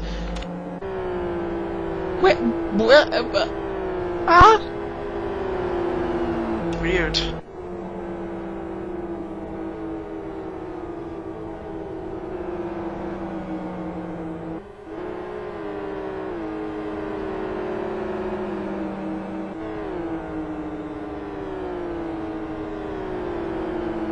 So if the position stays they are right now, E-Team are going to take the championship, I believe, because they're ahead of Sonic Realms at the moment.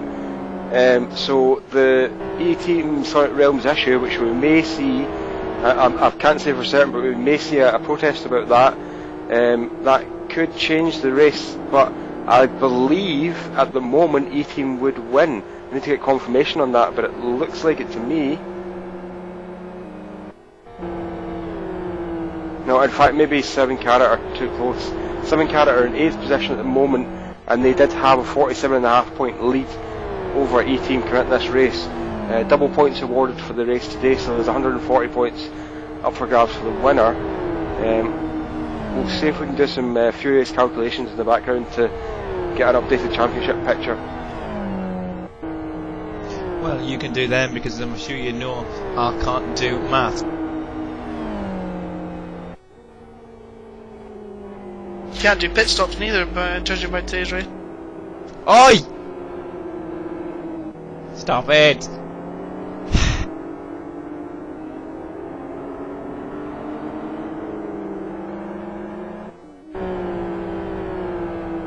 This is what. Oh, look at Andy O'Brien! Andy O'Brien, several laps down. He's battling away with Runas and Toma and Oskari Rinner, who went for his 100-mile-an-hour picnic last time out, but he hasn't been doing so today.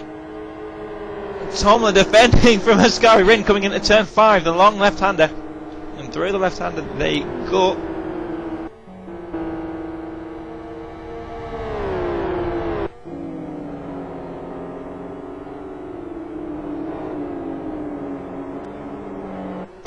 Now Ascari Rin trying to overtake the GI Racing car, and GI Racing car goes to the inside. He holds the position. The Skyrin's going to cut back as they come into the right-hander with the buggy curb. trying to, oh, Rin being squeezed out the outside curb, but he manages to hold on, Vitolo manages to hold on to place Michalowski, who is a lap down behind them after their timeout incident.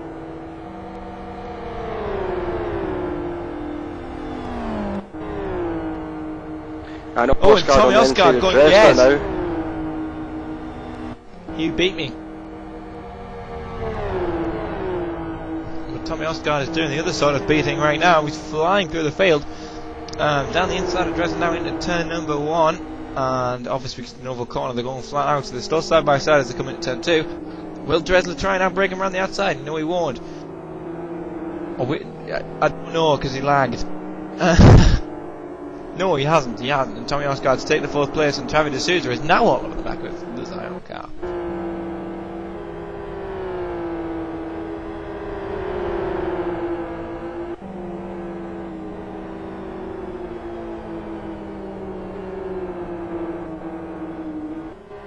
And Dressler runs wide through turn 5, allowing D'Souza back up the inside, so E-Team up into 4th, and Sonic Realms up into 5th place at the moment.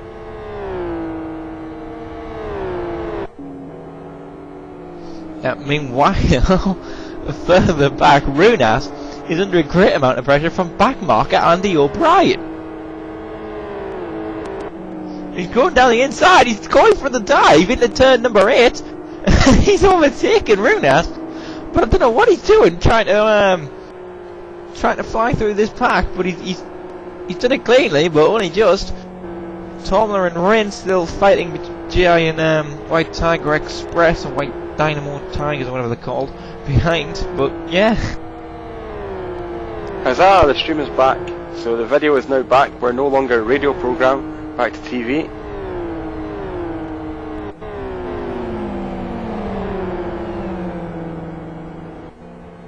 And meanwhile, 7 Karats are making a move for 7th place, and that's against the Gravity Racing car down the oval.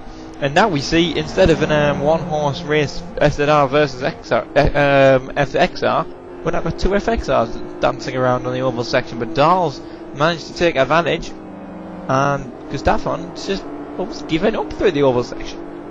I believe that puts 7 Karat back in the lead of the championship. After possibly their worst ever race, they're somehow back in line. Same with D-Team, I guess, as well. If you were Seb Hutchinson right now, I think you'd be feeling a bit sick. I'm sorry to interrupt, Chris, but they were nearly going 3 wide, and they are going to go 3 wide, nearly into turn 5. Ascari Rin, T and Fact having they're on contact between T and Fact and Ascari Rin. Jan Lavrov behind here, just waiting for these two to bat each other off, which they were so close to doing there in that previous corner, but yeah, Team Fact just turning in on Ascari Rin. Apparently had some more contact with something awful earlier on as well, but yeah. Oh, he's going for the dive down the inside at turn 8. That would have been a very irresponsible move if he'd chosen to take it, but Ascari Rin shut the door firmly, and Team Fact just managed to stop himself from clipping his rear quarter and turning him around.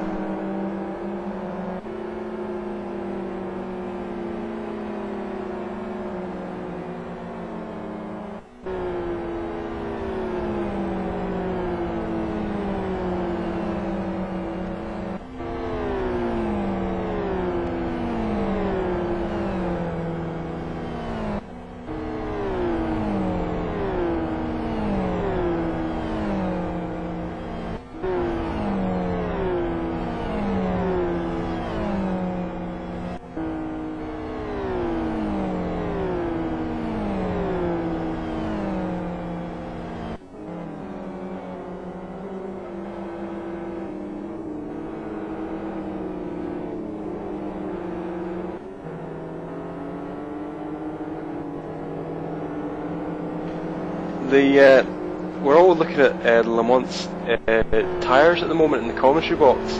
The front tyres are very, very hot inside edge and middle of the tyres are red and orange, but the rears are under temperature, and we're kind of wondering how he did that. The only thing that springs to he's locked to the right front again. Locking brakes is going to do that for you.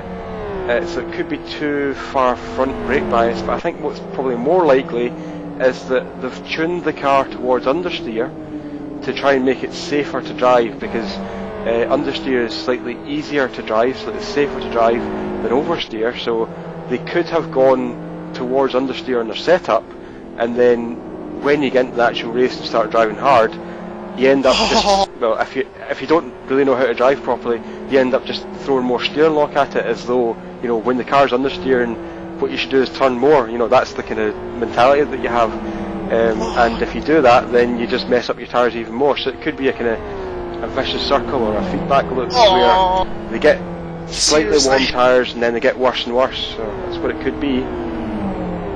Then again, imagine you've got R3s on the back.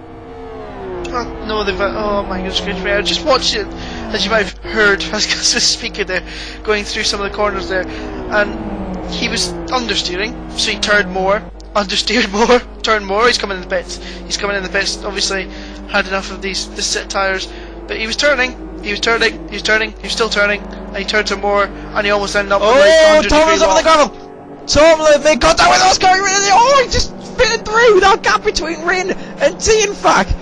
Oh, somehow he managed to squeeze through that gap.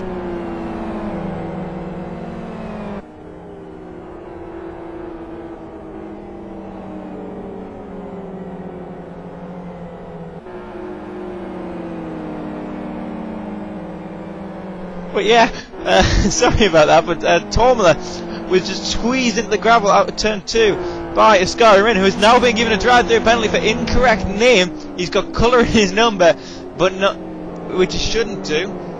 But Ascarin wins, squeezed Tormler into the gravel, and Tormler just managed to squeeze through the gap that was made between Rin and Tianfak, not taking either of them out. Unbelievably lucky for the two of them.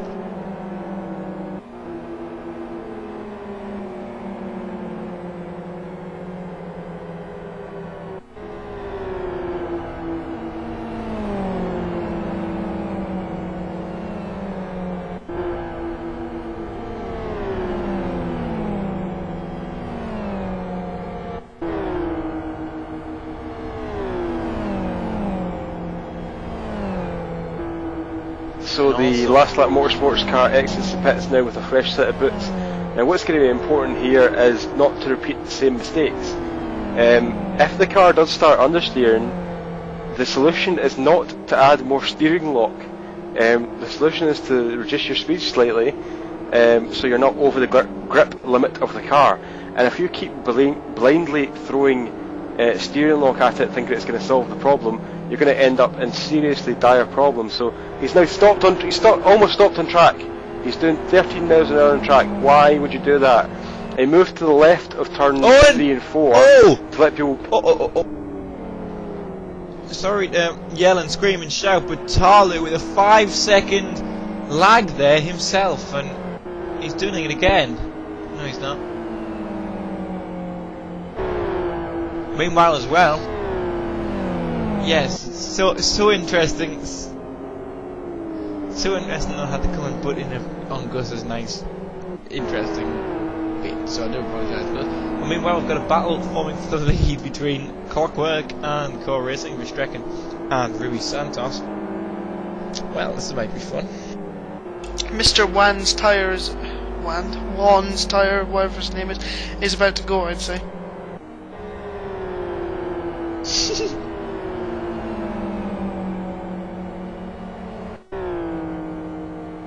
So Schmidt comes in now to take over from Mr. Wand. And he's just timed out, but he should get back in again. So we have been speculating quite a lot today about Raptor's decision to run a very long stint length. It looks as though they're going to pit before the tyres puncture this time, which is the key. That's one of the key aspects to strategy, is pitting before the tyres go bang. They seem to have mastered it this time, so they're taking into account the wind, and now Wand's wind troubles are over, because he's going to pit now at the end of this lap. I don't think that'll last, if I'm honest.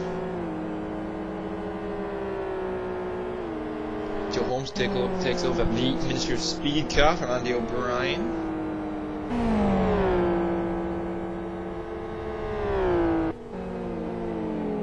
Here's just a few more corners for Van to negotiate.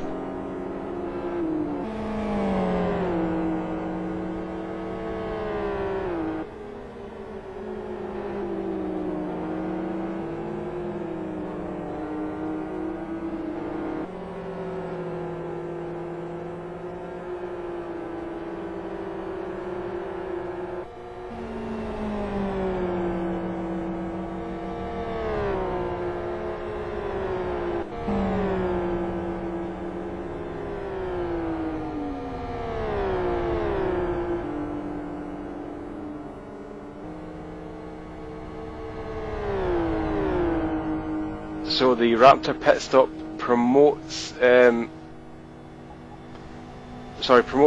to 3rd place and Sonic Realms to 4th, so 2 of the championship protagonists promoted here.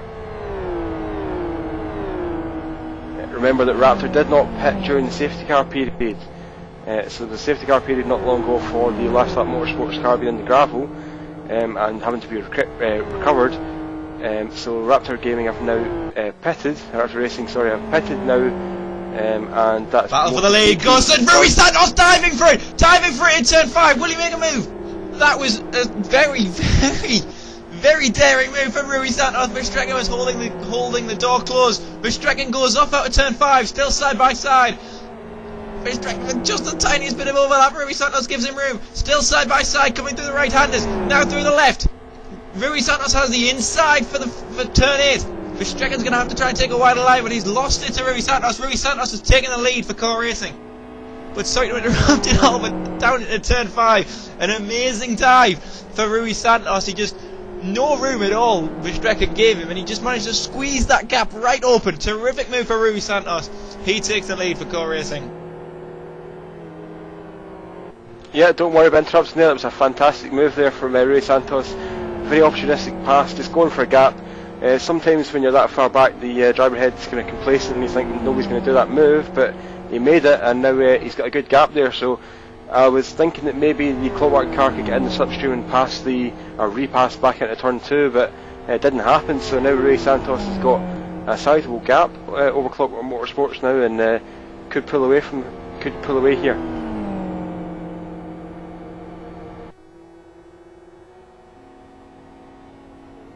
Yep, and also I do apologise if I've broken anybody's eardrums.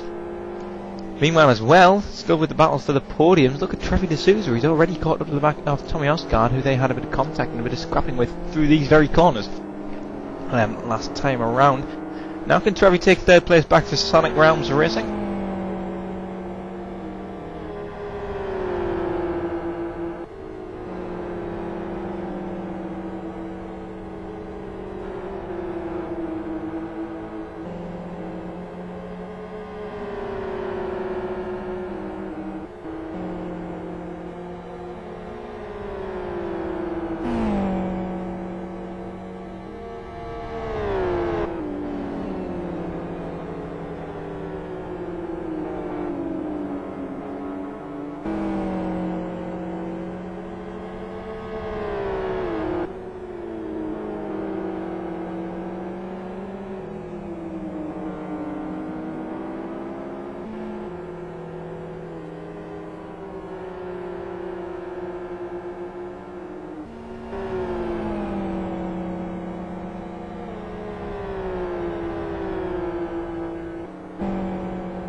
Meanwhile, we've got Runas and T-Fac both battling away. That's Deadline Racing and Unified Racing, who are a new team to a renamed team from Snowguard Dragons. And now T-Fac has the draft coming down into turn 2. He's not on the inside, but he can't get through. Hey, right. You're a poet and you just didn't know it.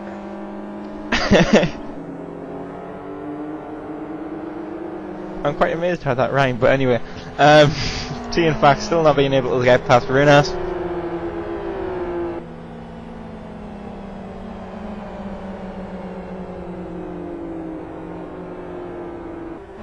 Oh, but he dives down the inside there on the entrance of turn 5 that I've never even expected that he would do, so I looked away.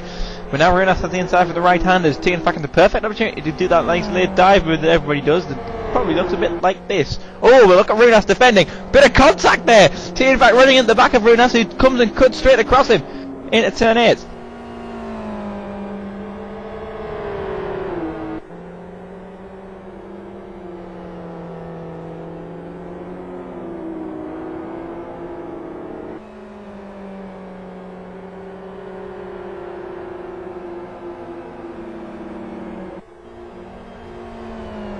bit of drift action there from Team Unified on the exit at turn 10. Looked good, but it's costing quite a bit of time there. They've lost probably 50 metres or so to the deadline car, so that's given Runas a bit of breathing room.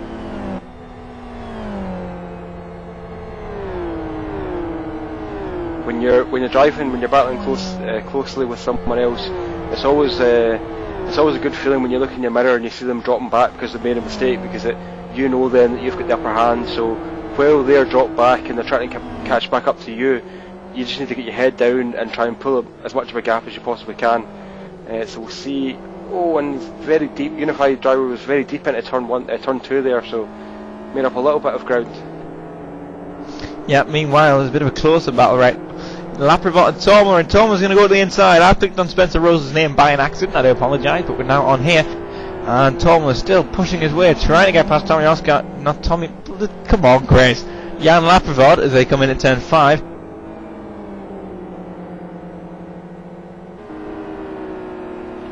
I'm on fire right now, obviously, with the names. We would expect Toma to be faster here, because the XRR is generally a better car around here than the FXR. But Laprovot, he might do a good job of defending because he has got quite a lot of experience now, so he could be able to defend this position for some time and really hold up the GI Racing car. Remember, the GI Racing car was on pole position for today's race, but they're down in 10th at the moment. Yep, don't also forget that Jan Laprovot is of course French, which means he's very good at defending. Naturally.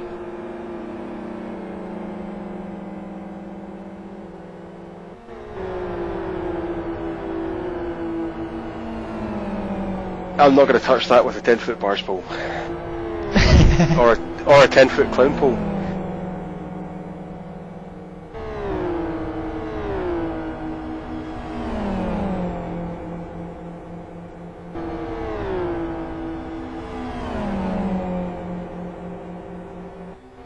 Now checking back in with Nathan Lamont of Last Lap Motorsports, and he is doing better on this set of tyres than he was on the last set. That's because there are R3s, Gus. He's running R3s yes, all round. I just noticed that he is now running R3 R3. He was running R2 R3, so these are gonna. Well, it's more. The R3 will take more abuse, put it that way. But what's probably going to happen is that near the end of the stint, when they start to get quite thin, they're probably going to drop off really. Oh, and a car off ahead. It's I think it was the Fubar car. It's Kevin Newton. Abernathy, maybe. Newton, is it? Yeah, Newton. So when they get towards the end of the stint, the tyres are going to get really thin, and they're probably going to drop a lot of temperature. It's going to be even more difficult to control near the end of the stint, and that's one of the reasons why most of the top FZR teams will be using or are using R2R2 today. No, every FZR team is running R2R2, but Last Lap Motorsport. Yep. I do apologise for that little interruption there, but Tom has managed to barge his way past Jan Laprovot. But now Jan's coming back at him! And now he's not, so we can continue as normal service. Normal service is resumed.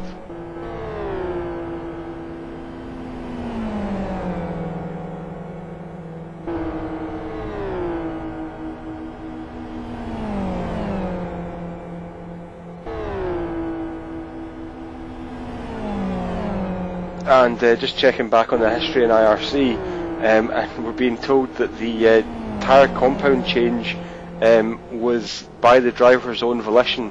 The team didn't tell him to do it, so he chose to change those the front tyres from R2 to R3. And as Sean Williams points out, it's quite difficult to change the tyre pressure and camber during a race. So when you're making a pit stop, you can change the tyre pressure and camber when you're changing the compound, but it's quite difficult to do it. So he's probably going around on a sub-optimal setup at the moment that's been designed for R2 R3, but is now being forced to use R3 R3. So I don't know how much pace it's going to actually cost him at the end of the day, but not a great setup. Yeah. Well, meanwhile we have battling between Tianfak, Runas and nearly Gustav on once these two start catching, which they haven't been for a while, but banging doors through turn 5 with Tianfak and Runas, and Some very touring car style racing here, no holding back because it's a 12-hour race. You're only not even 4 hours in yet, and they're still banging doors and batting and the lot.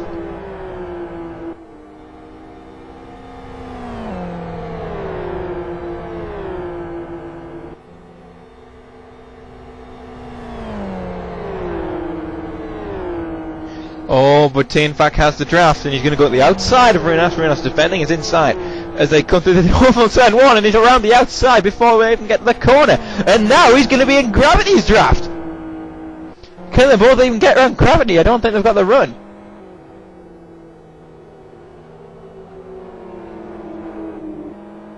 Oh, Teamfac is through. Runas is over the gravel. Oh!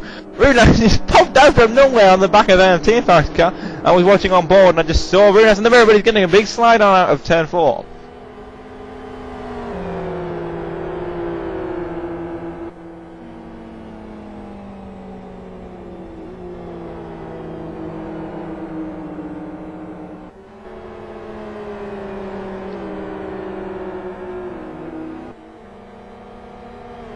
And Tiefenbach also made its way back up past the Gravity Racing team there.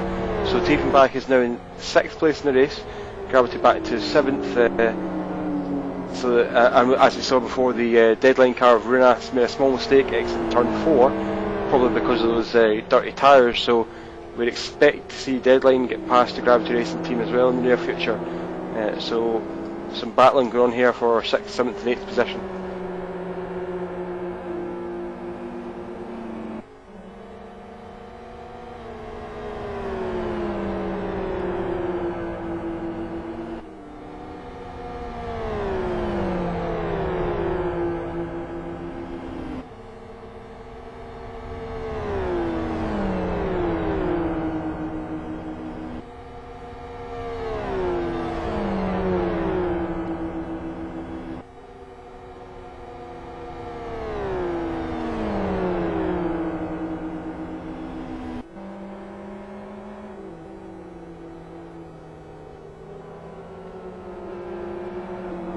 And Runas is right on the tail now of Gustafsson, so you'd expect that he's going to get him done by the end of this lap.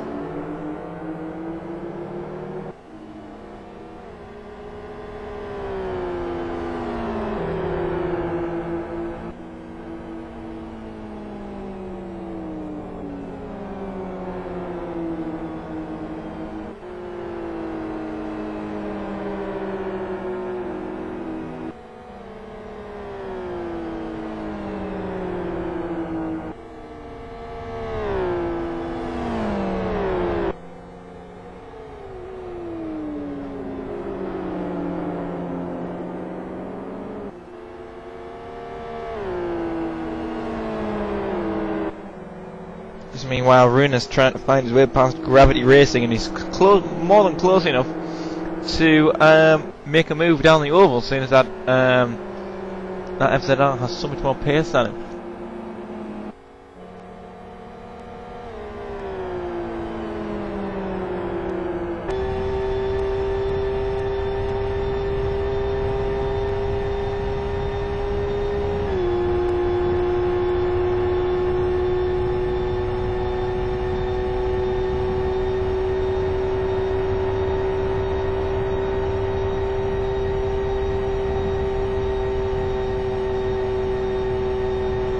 Now just look at how much Runas has caught up to the Gravity Racing car. He's going to drive straight past him down the as they come into turn 2.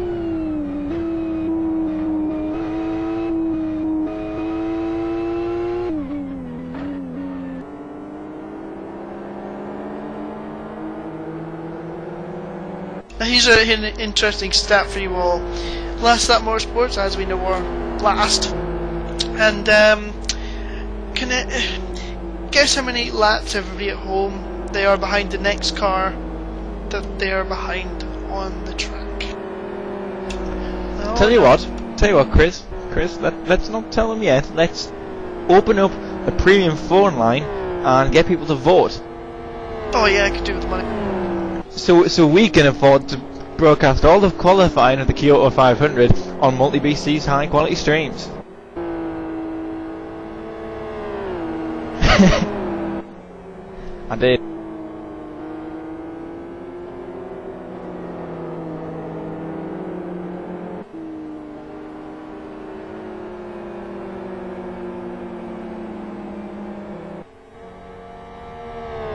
Just to answer the question, they are seven laps up to almost 4 hours behind the next car in front of them.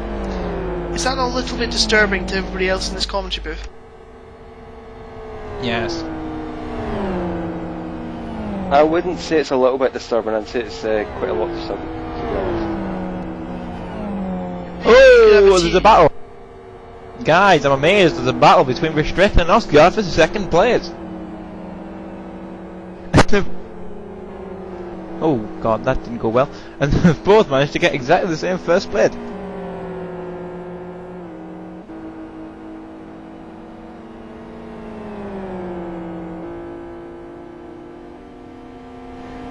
Oscar might make a move here into turn 8. Verstappen slightly defensive, but yet Oscar launched him up the inside. You can see that coming a mile away. Verstappen left a lot of room, so he's not really battling for position at the moment, although they are obviously battling for second position. He's not battling door to door, wheel to wheel, as if it's the last lap of the World Championships or anything, so Clockwork not too sad to see that position go at the moment. They didn't fight for it as much as they would have, or could or should have, or whatever.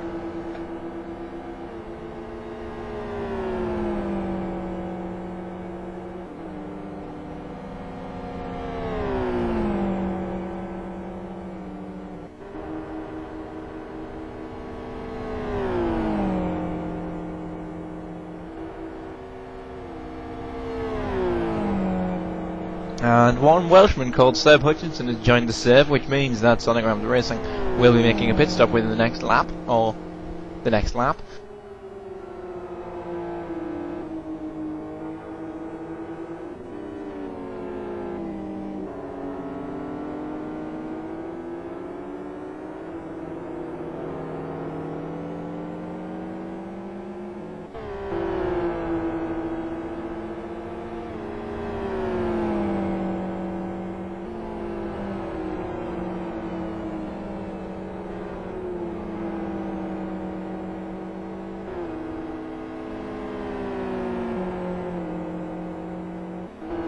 So Sonic Realms are going to pit now with less than 4 hours completed in the race. That's partially to do with when the safety car came out, I suppose, because pitted at the last safety car. But that means that they're not going to be on that 1 hour per stint strategy. So as long as we don't get any more safety cars to change things up, it means that people are going to be off the strategy. So they're going to have to either shorten the stint length so that they can make a pit stop and not, well, let's simplify it a little bit here. They're going to end up with maybe 20 or 25 minutes of extra time from the last pit stop to the end of the race. So what they need to do is they need to either shorten all the stint lengths so that they don't end up with that 30 minutes of suboptimal performance, or lengthen the stints so that they end up doing one less stint. So it's a decision that the teams are going to have to take on the run here. They're going to have to get their slide rules out and their Excel spreadsheets and whatever, and try and work out what they actually want to do.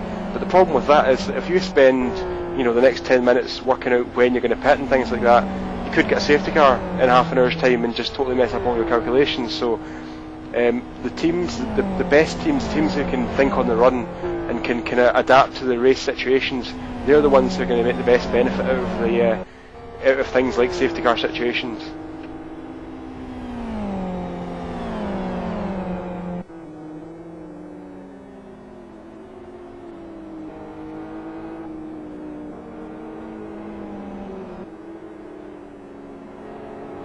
So, as things stand right now, 7 Carat would still take the championship with an 11.5 point lead over E-Team. So, at the moment, 7 Carat are still looking good for the championship, but as we said before, there's a long way to go. We are just coming up to the 1/3 mark. We've got 3 hours 55 minutes and 47 seconds gone, so there's a long way to go in today's race.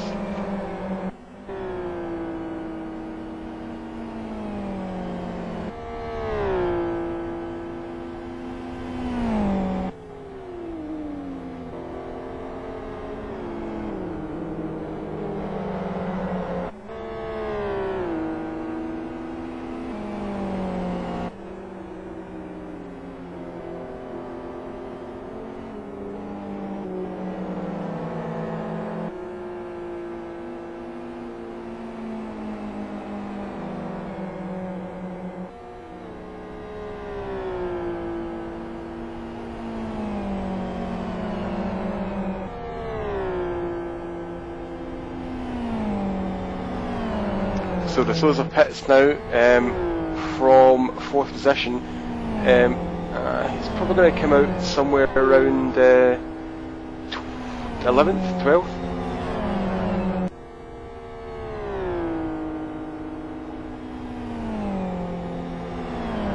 In fact, Seb Hutchinson takes over the car, so Hutchinson back in the car. He's in 11th position at the moment. He might keep 11th now, he's going to lose 11th, so he's going to end up 12th, I think. Behind... wait, what Radicals I think that will be.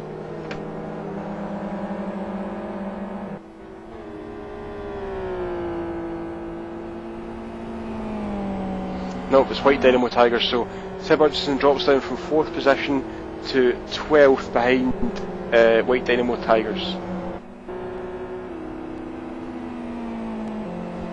And that pit stop was completed with 3 hours, 57 minutes and about 20 seconds done in the race. So that's the 2.5 minutes that I was talking about before, the little extra period of time. And if you look, if we looked forward at all the pit stops that are going to be completed or yet to be completed in this race, that's going to work out to around about half an hour worth of extra time. So that's going to have to be accounted for somehow, and it either means you're going to have a splash and dash pit stop near the end of the race where you do half an hour rather than the usual 50 or 55 minutes or an hour, traditionally an hour, but today we've had a couple of shorter stints. So you either do a shorter stint of about half an hour, or you try and extend your stint lengths out so that you don't need to do that half an hour, so you spread that extra half hour over the rest of the stints that you're going to do.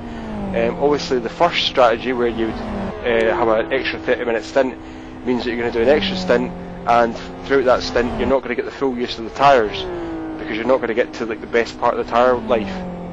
Whereas if you lengthen out your stints, you run a real risk of punctures that we talked about before with the Raptor racing team. So just adding a lap or two to the rest of your stints could put you over the limit on tyre life, so you could end up running the risk of punctures. So there's pros and cons of each strategy, and we'll see how teams handle that.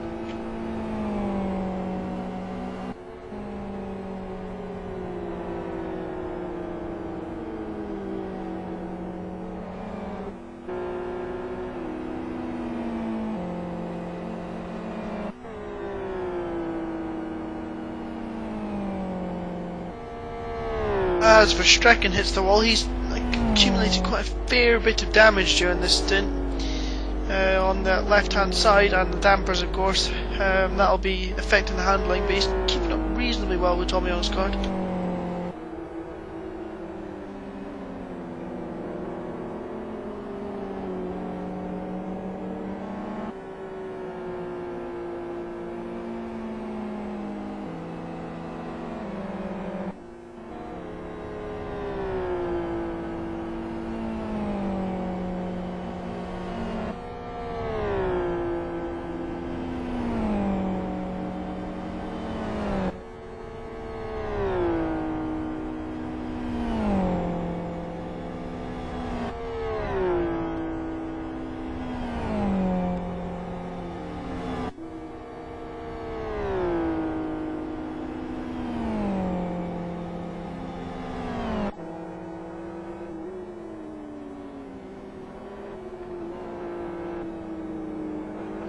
And we have Piroppo in the server now to take over from Santos in the leading core car.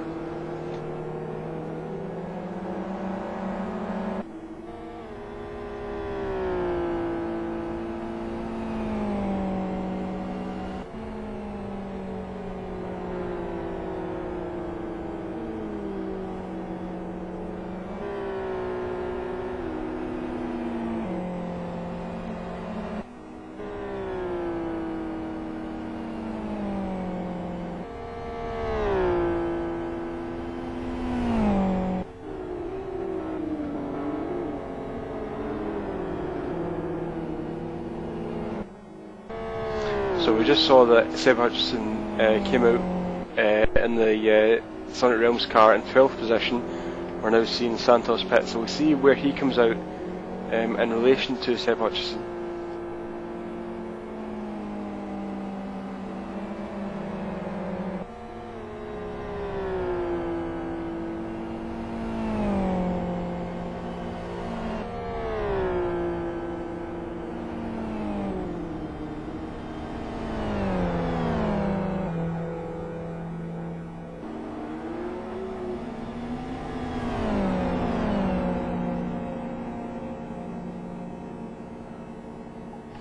and during that pit stop sequence, Verstrekken from Clockwork Motorsports pitted at the same time as the core car.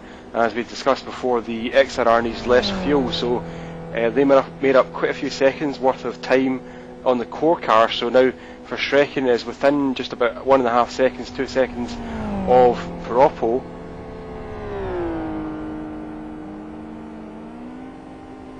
And there's about, it's difficult to tell with the compression, but it looks as if there's about a 15-second gap between Hutchinson and Verstrekken now, so Seb Hutchinson's about 15 seconds behind Verstrekken in the Clockwork car.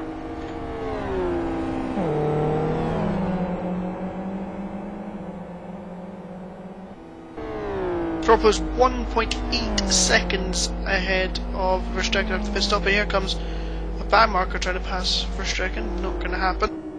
Hutchinson is exactly 13.9 behind, so yeah, about 15, you're right. Hutchinson's first laps out of the pits have been mighty impressive, I must say. He's flying at the moment, is Seb Hutchinson. The problem with trying to estimate the time there was because the Verstrekken and Piroppo crossed the start-finish line in the pit lane, so the time gap between them and Seb Hutchinson at the start-finish line wasn't accurate, because that didn't take into account the time it took for Verstrekken and Piroppo to speed back up to racing speed. So it was a kind of fudged estimate there on my behalf to get the 15 seconds, but it's reasonable.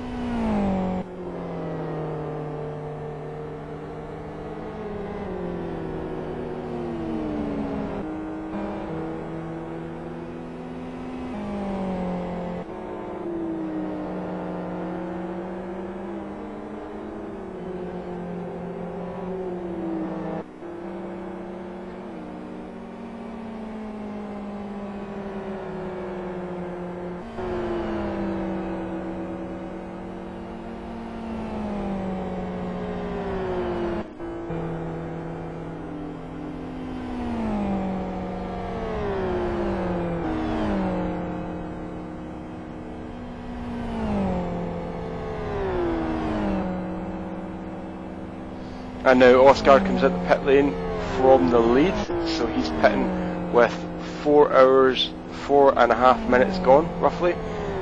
So Tommy Oscar in from the lead of the race. He had a 21-second gap over 7 Carat at the last split, so they're definitely going to lose the lead to 7 Carat.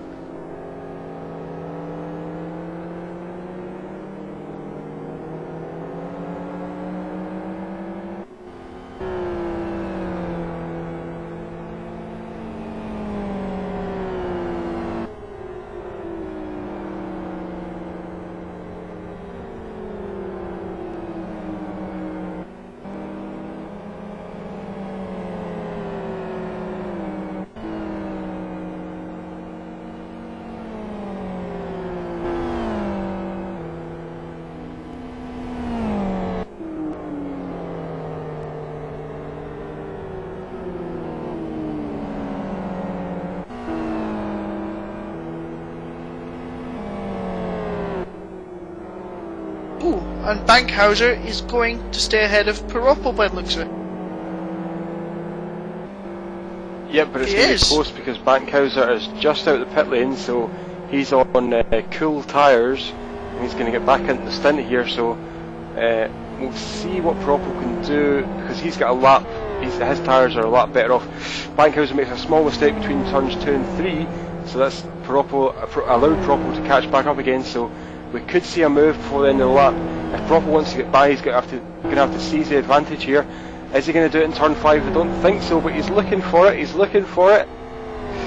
Oh, it's tight. They're side by side through turn 5. Bankhauser got a slight advantage here. He's going to give him the inside line for turn 6. Let's see how it develops.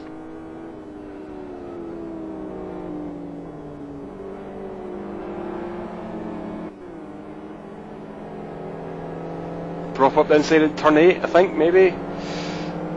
Oh, it's like a half-hearted attempt. He didn't dive as much as he could have, so now Piroppo is on the outside for turn 9. He's not going to make it round there.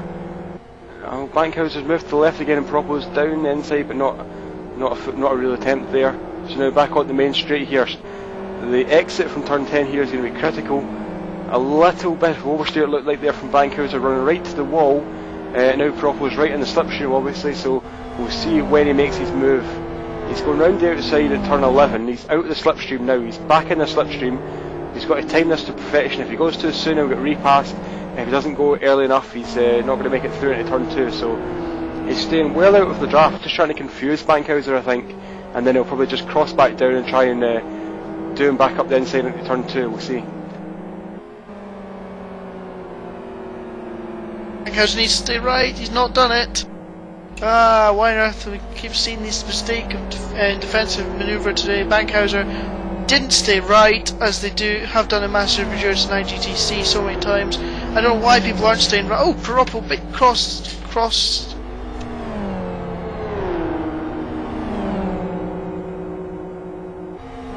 So Propo effectively takes back over the lead.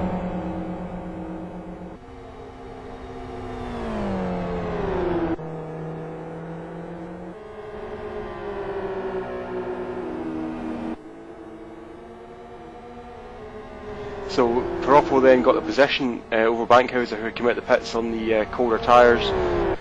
Yeah, it was a strange decision there to stay left on the approach to turn 2. After doing a good defensive job around the rest of the lap, went left and just left the gap open and obviously dived down the inside, so interesting choice.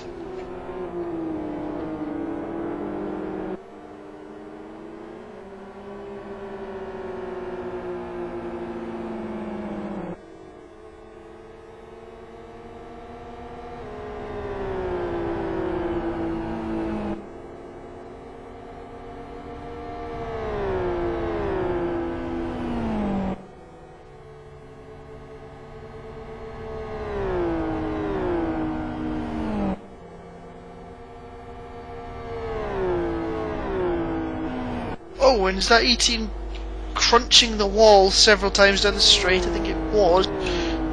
Bankhauser losing tons of time to Propo now. He's been reeled in by Verstrecken. Quite a rate, no.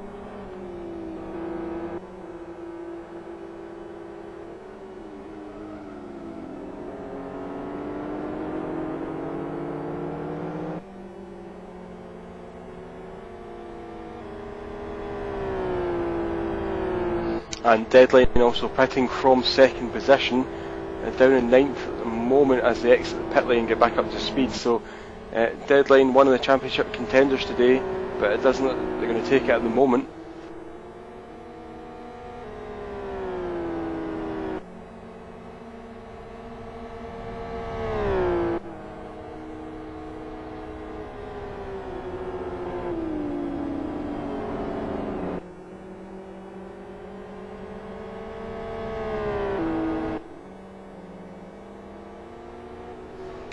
The front tyres on the 7-carat car are getting quite thin again. This is the pattern that we always see with the FXR, but it's always slightly alarming when I'm looking through the field and looking at different tyres. It's always slightly alarming to see it. It's just that when they get so thin, they cool down a lot. So it's very difficult to actually get a real sense of the temperature. There's someone up ahead of 7-carat car.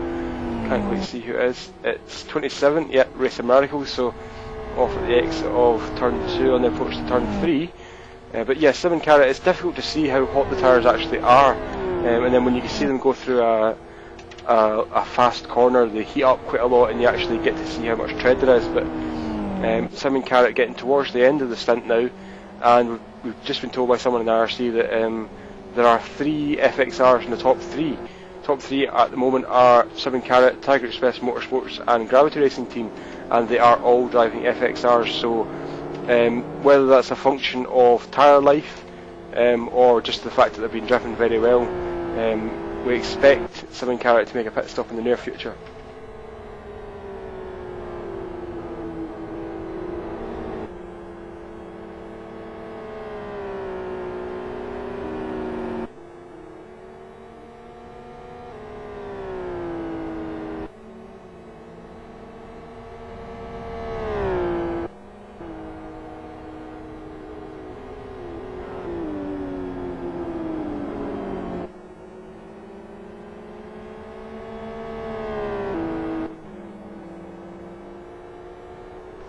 and a battle for 11th position now between GI Racing and Independent Racing mates.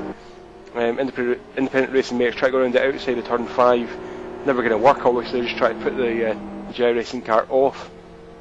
They're now going through the back of the circuit towards turn 6, 7 and 8. Independent Racing mates have dropped back a little bit from the GI car.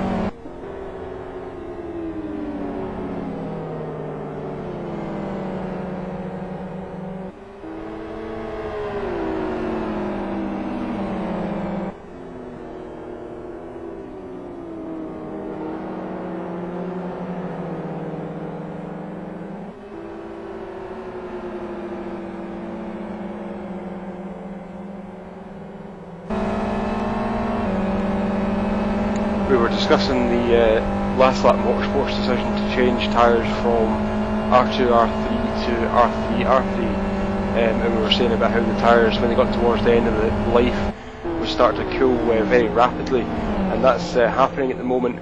The tyres on that car are getting very cold on the outside, so it's going to be difficult to control. For the driver at the moment. And it's really disconcerting feeling when the grip's just not there, when you've been used to a certain level of grip and then the tyres get so cold that you just don't have that level of grip anymore. It's a very disconcerting feeling, no grip security.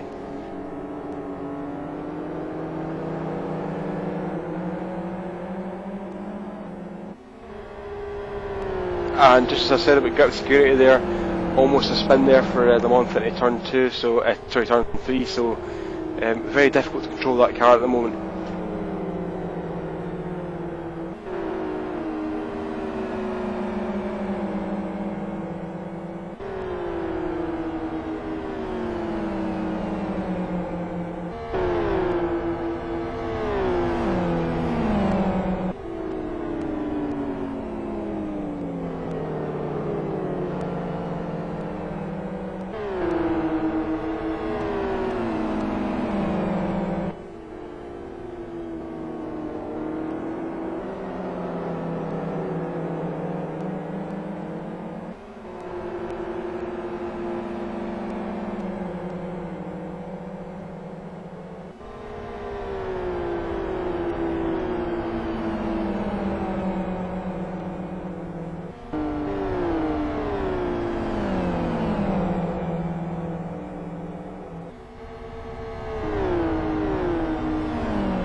So, currently 4.25 hours into this race, we are hitting the lull in the action, I guess you could call it again. The closest battle on track I can see is Schmidt and Kahn. Kahn in the 7 Karat car. The current championship leaders had a bit of a nightmarish day, but they're somehow up in 8th place. As well as 7 Karat's strengths along with consistency, they always seem to appear toward the end and make use of safety cars in the best way they possibly can. Should be a fairly interesting race, I guess you can say, with one safety car, but currently everything seems to be spread out after the latest round of pit stops.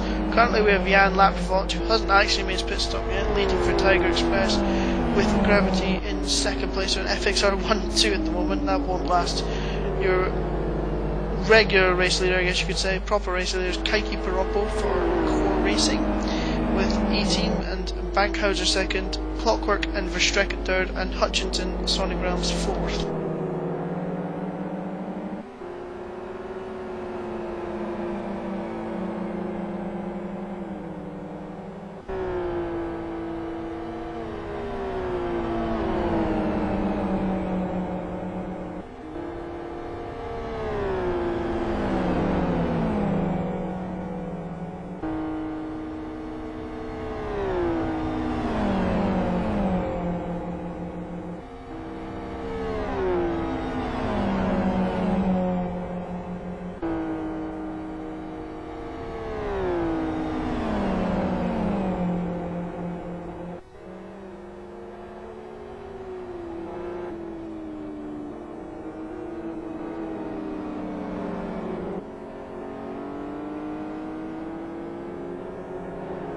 Some good news for Last Lap Motorsports fans. They are now just 6 laps behind Racing Radicals, who are the next car they've got to pass. So if they keep on going like this, they might actually make a position up by the end of the race.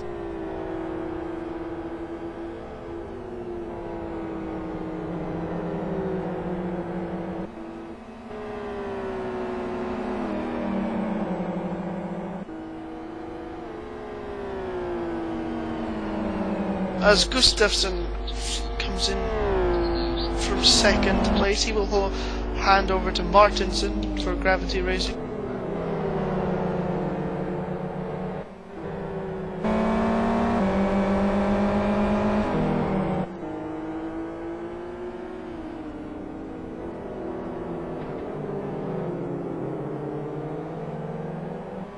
Now here we have a battle between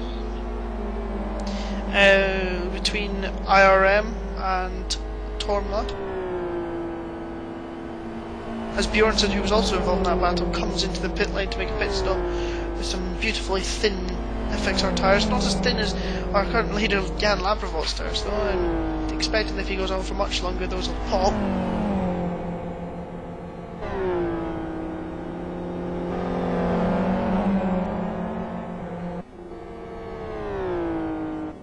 As Bjornsson, oh, we've got a server lag again. Bjornsson has come in the pits and he's got a stop go penalty for speeding in the pit lane. In his FXR for Whitewater Radicals, who are actually having a good day so far.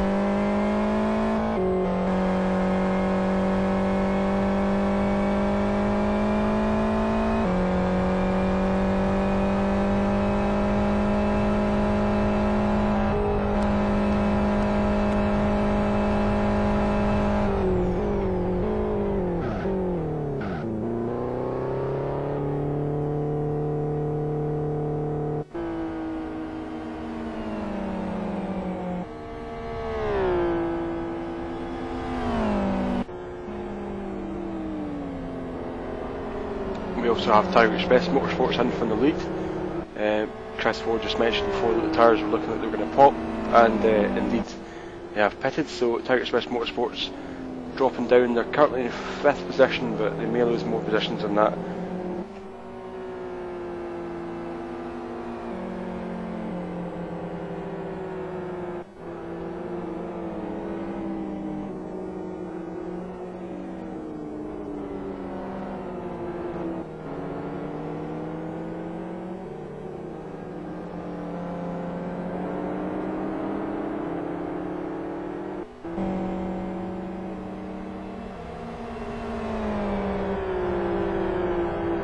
Safety car Stephen Wharton has just been off in the gravel in the first few corners. Epic Racing not having a great weekend, that's for sure. Served a drive-thru earlier for the driving standards above Nico Demick, which was certainly one of the, well, not exactly highlights, but talking points in the first few hours of this race. And we have a little lag spike on the server. No idea what that's going on there. Oh, Steve Martin crunches into the sleeping policeman, giving himself more damage there. That wasn't great, was it, Gus?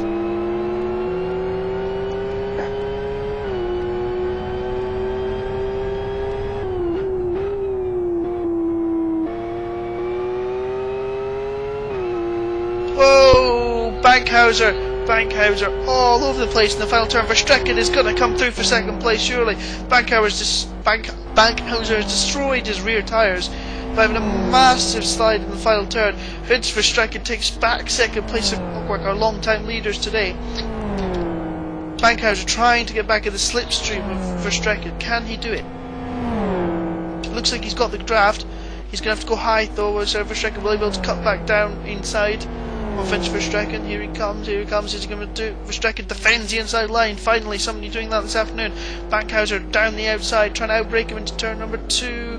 Verstrekken has the corner, and is that an FXR off? It is. It's Racing Radicals, deep in the gravel, could this be a safety car? No, he should just get out of there. Yeah, he does. That was a strange incident, but anyway, he's out of there now. Van Dongen. So that is ET down to 3rd place now. The problem that Bankhauser had there was because he superheated his rear tyres there at the last turn, he didn't really have many options of what to do. I mean, if he had got down to turn 2 ahead there, you know, he wouldn't have been able to do anything with it because his tyres are so hot. He's got no grip, so he would have been better off just backing in behind the Clockwork car, recovering his tyres, and then having a push again. So he was in a situation where he was kind of like he had he had some options that were all really bad. So in the end, he chose to go around the outside and kind of attack for that position, but he was never actually going to make that move because he was round the outside of turn 2, and because and Verstrekken just touches the outside wall there from turn 10, but he was round the outside of turn 2 and he had very hot rear tyres, so the car was all over the place when he got to turn 2. He was never going to make the move, but that's what he chose to do, so quite interesting. But Verstrekken just touching the outside wall there on the exit of turn 10, small pressure mistake there, just trying to get away from E-Team when he realises they've had a problem on the last lap.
I should mention at this point we've got a little bit of a low point in the race, that before today's race, about 2 weeks ago, I put out a request on the forum for people to send in replays.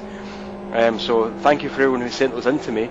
Unfortunately, I lack the video editing skills, so I did start putting together a couple of packages that I wanted to play during today's race, but in the end, the troubles that I was having with the video editing software I was using meant that I couldn't put together what I wanted to do. So sadly, I don't have anything, or there is nothing to play during the race that I wanted to play, but hopefully at the next GTL race I'll be able to put something together. So thank you to all the teams and drivers who actually sent in replays. I appreciate that very much. So hopefully at the next race I'll be able to do something, a couple of things during the race, just to give a bit more insight into the decisions that teams make. So thank you once again, and I'm sorry that I couldn't put together some packages to play during the race today.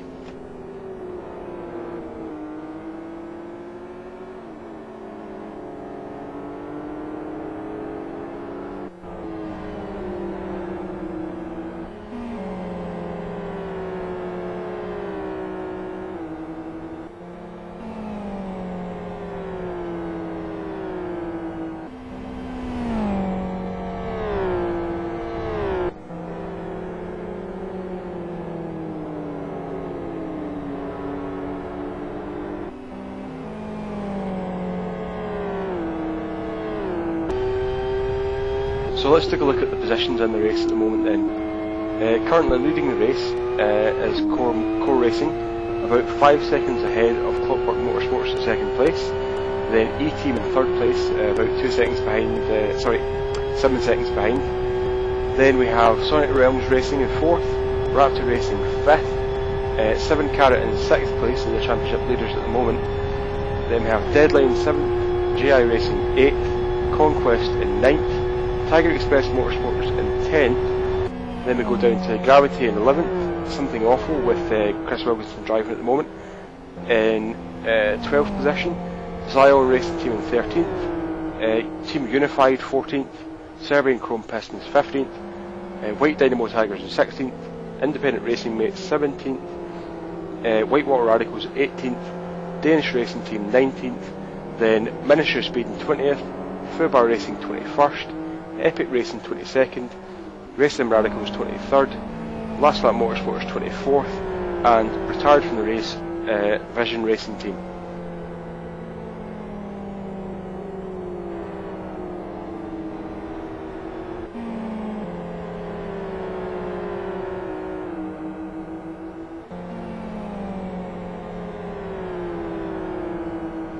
and sorry, I'm eating at the moment, but we have a right front puncture for the last lap motorsports car.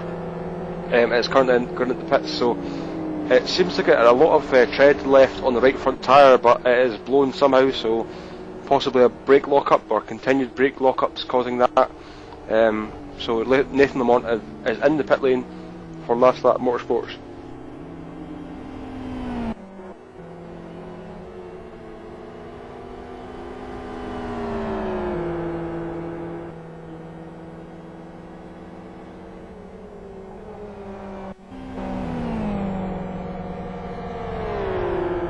And there's a battle on for third position between E-Team's Bankhauser and Seb Hutchinson from Sonic Realms. Seb Hutchinson goes past on the before the start finish straight. Will Bankhauser be able to counter that one going into turn 2? Seems like Bankhauser dropped out of the draft a little bit, so he's not going to be able to capitalise on that move to repass Seb Hutchinson. So Hutchinson back up into third place now for Sonic Realms. Looking interesting again at the top of the championship table, but I believe 7 Carat will still win the championship today if things finish as they are.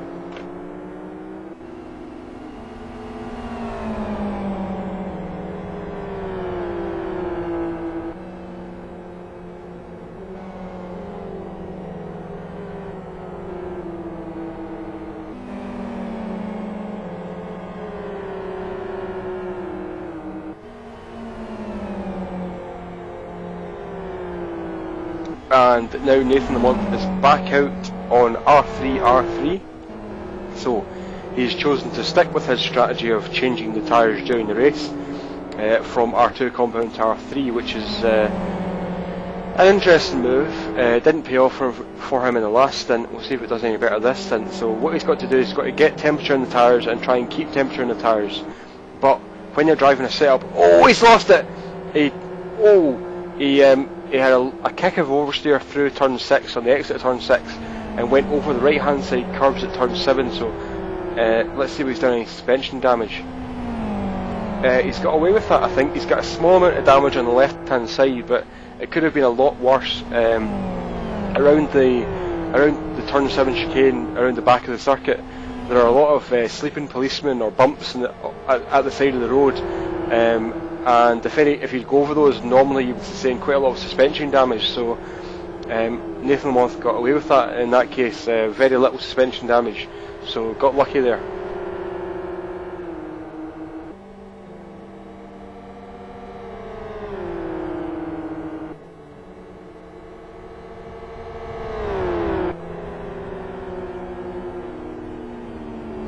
And now Nathan Lamont is battling with the Racing Radicals car. They are a few laps apart, but Nathan Lamont gets under the Racing Radicals car through turn 1, and he's going to drop it at 2. No, he makes it into 2, but he was a bit late on the brakes.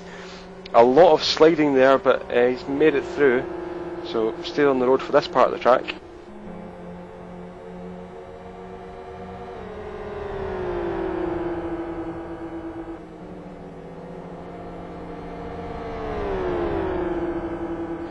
And now Seb Hutchinson is chasing down Verstrekken. There's just over, there's about 1.3, 1.4 seconds between the two cars at the moment. So we expect that Seb Hutchinson will be able to catch Verstrekken in the next few laps. We'll see how long it takes him to make the move though. There are about 7 seconds between Verstrekken and Perocco in the lead of the race, so there's about a 1.4 second gap between Hutchinson and Verstrekken, and then about 7 seconds between Verstrekken and Perocco.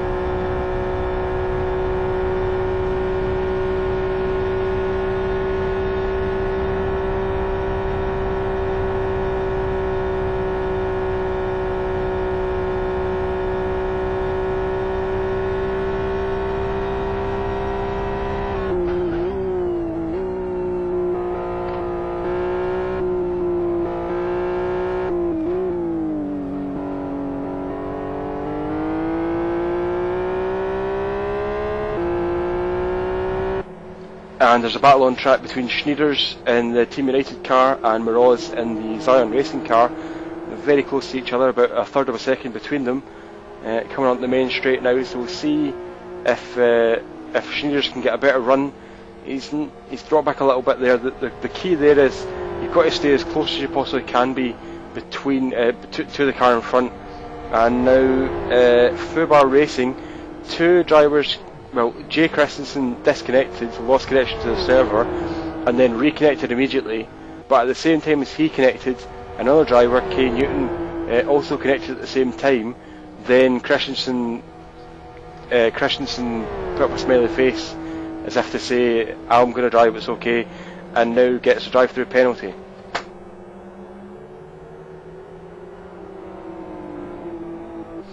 So drive-through penalty for chat for Fubar Racing. Christensen smiley face there when two drivers connected at the same time after a disconnection from a technical issue.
Okay, so Jordan is now in the commentary box as race director for today, Jonathan Palmer. So what do you think of today's race so far, Jonathan? It's been pretty good. I kind of wish I didn't have to do that one safety car, but it's been pretty good.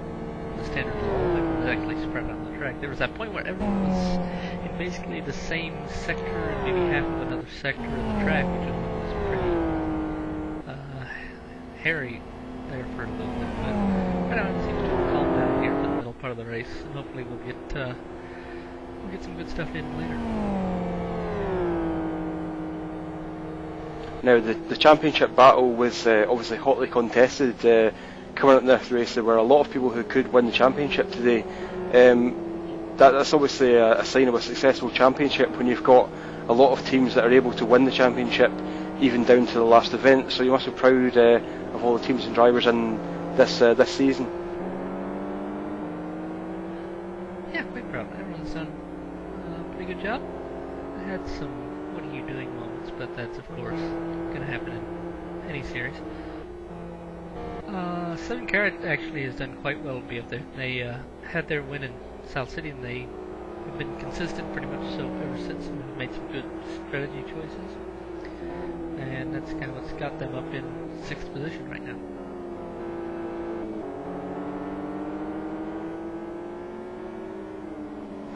Something that was interesting was that the wind speed for today's race was 14 miles an hour or 22 kilometres an hour.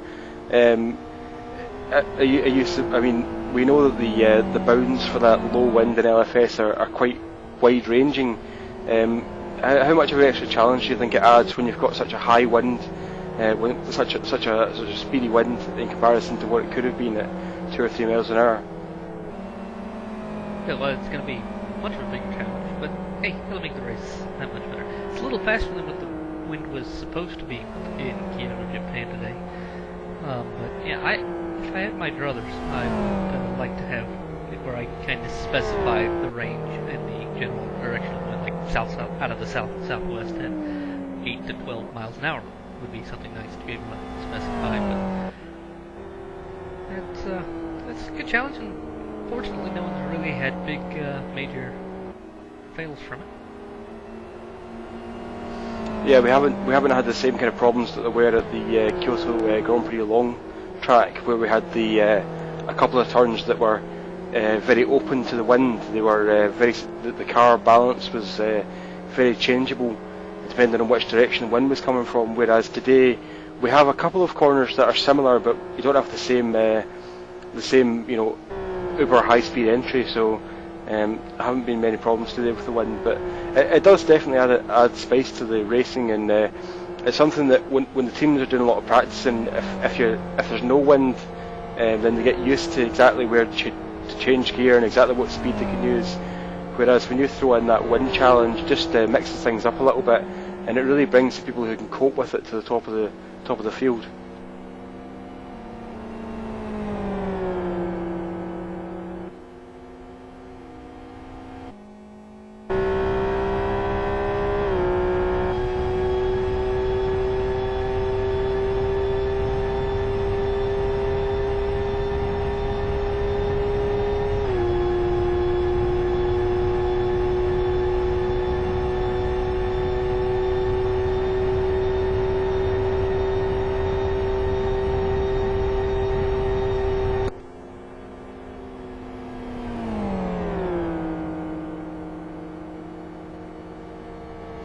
So Seb Hutchinson is still charging in the Sonic Realms car.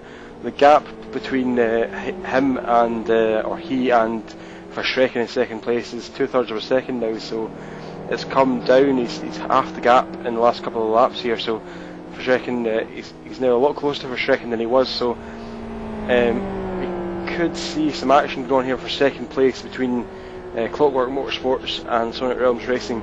Core Racing are still out in the lead by about 8 seconds though, so they've got a handy buffer at the moment for Oppo.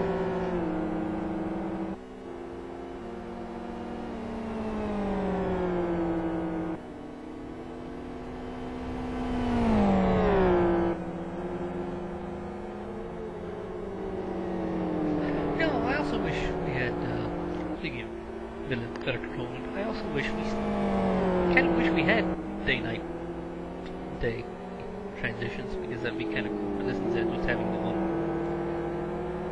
static sky, all right.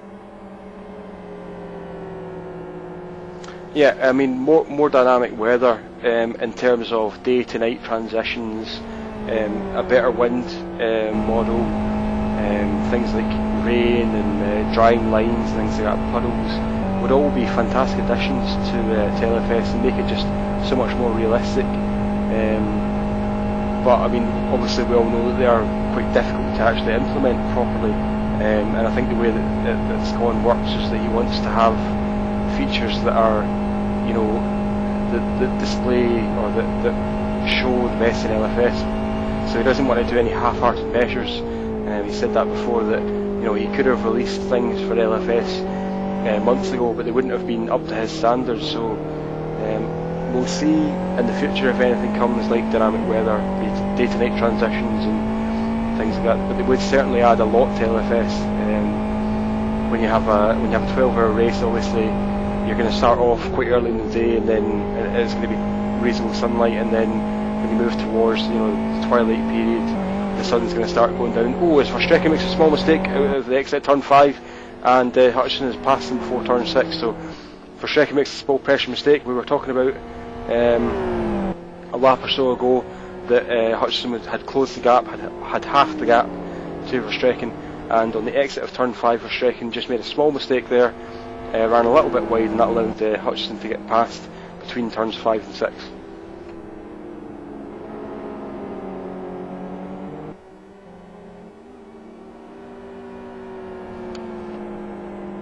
And it appears Nathan Lamont has retired. It's just disconnected.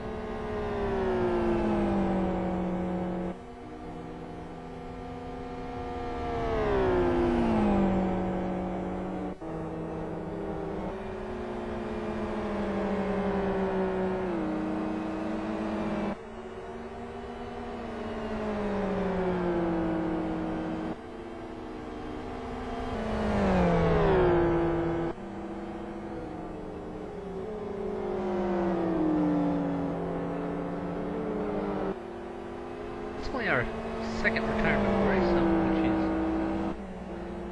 quite good. I get it now. Yeah, both have just been teams that have just up and quit without really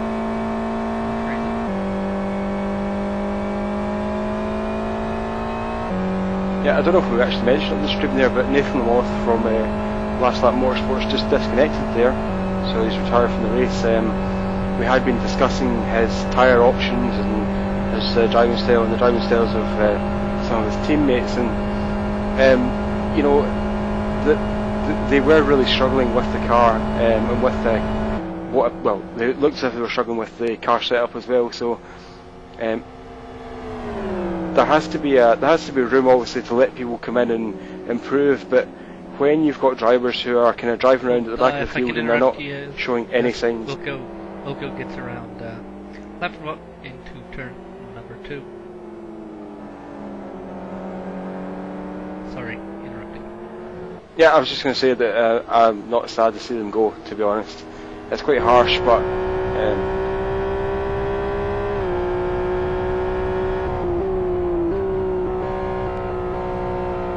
oh, and look who's got a puncture, it's Raptor. Now, we've been here before, haven't we, Gus? yes, I seem to remember this. This is like Groundhog Day. Now, we've said time and time again that we think this is a failed strategy, but they're just proving it here. I think this is yet more time being lost by Raptor.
So we saw a few laps ago that Seb Hutchinson got past Verstrecken made a small mistake exiting turn 5, but Hutchinson is not pulling away from Verstrecken as much as I expected him to.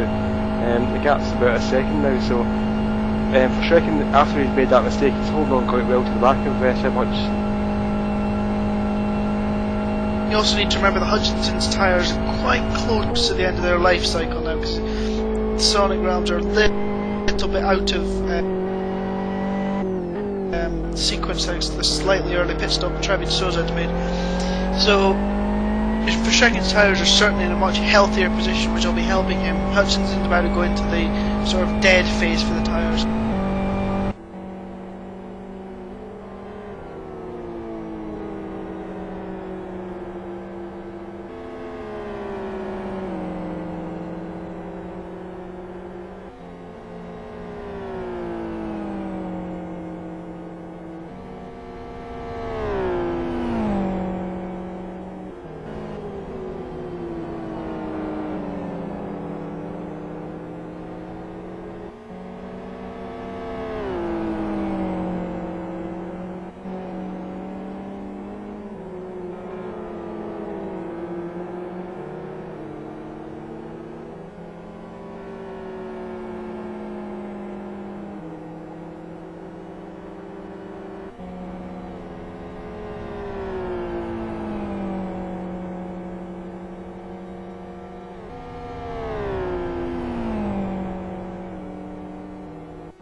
And joining us in the commentary box we have Hamo Rowty from GI Racing, who are driving the XRR today, and they started from pole position. So welcome to the commentary box.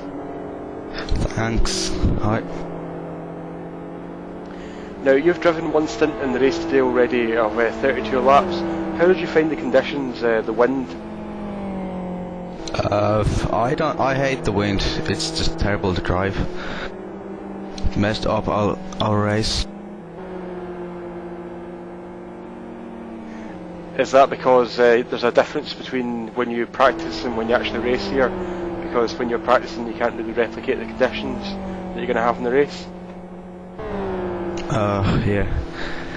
Like, when you... As I said, it doesn't work with wind. That's the only problem we have at the moment. Like... Now, am I right in saying that you've got a Finnish and Irish background? I mean, we can hear from your accent that you sound Irish, but obviously your name is Finnish, so you've got a mixed background, Finnish and Irish, where you were born and where you grew up? I just moved to Ireland like 2 years ago, so I think that's why. So, I'm Finnish, yeah.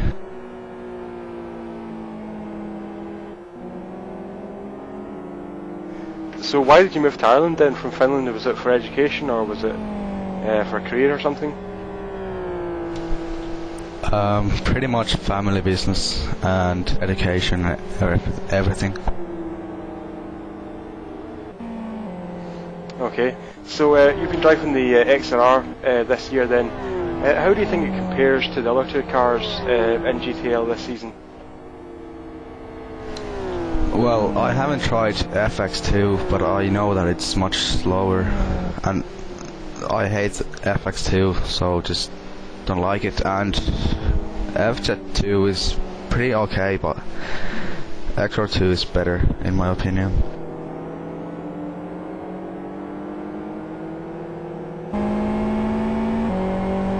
So we talked a little bit before about how much time, how much preparation each team puts in before a race. Can you tell us how much time you've put in in preparation for today's race? How many practice stints and things like that? Well, we started to make the sets a day after the round 6, and we've been like doing stints for the last 2 weeks and just practicing every day. Oh, and I think Runas had a spin in the last lap. Deadline Racing had a spin at between turn 2 and 3 in the last lap. So a little bit of time lost there. They just pitted, I think, as well. So we just passed them.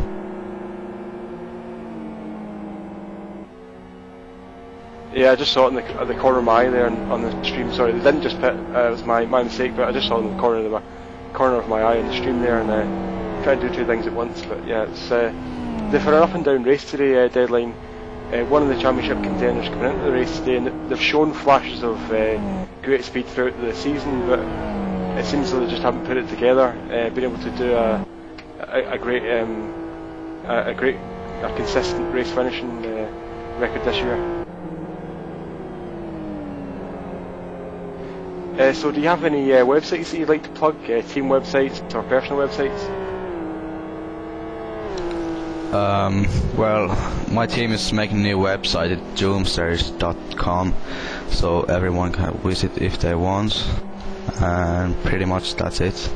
Oh, thanks to Matte from SPDO and Drunk Team's driver Jere.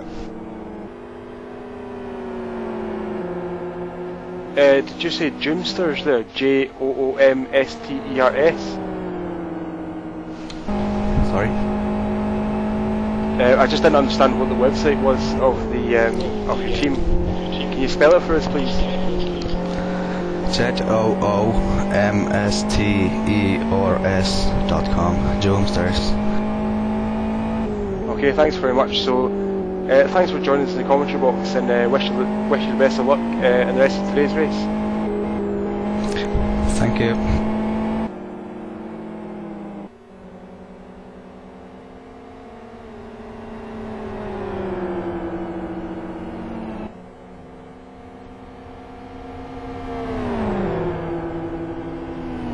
Bit of a battle going on here for 13th place between Semi-Chrome Pistons and White Dynamo Tigers. White Dynamo Tigers just been lapped there by Seb Hutchinson from Sonic Realms, and they're trying to get the best advantage. So they're trying to use the slipstream from the car that's just lapped them there to get a bit of advantage over the car behind. So it's good thinking there from White Dynamo Tigers.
As into the pit lane comes Sebastian Hutchinson from second place for Sonic Realms Racing. And also joining the servers Marcelo Neva from Core Racing, and Core also in the pit lane. No, they've gone on for one more lap.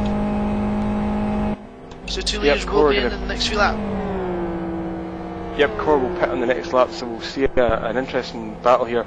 Both FZR, so there's not any difference in the fuel strategy. I don't think either team will need to repair damage, so it's a straight fight here. So the important thing here is the speed of the in lap, that is the lap when you're coming into the pit lane, and the speed of the out lap, that is the lap when you've just exited the pit lane. We have mentioned before that Seb Hutchinson generally does quite a good job on colder tyres, so if he can make up a second or two on the Core car, we could see a good battle developing in the next stint between those two guys.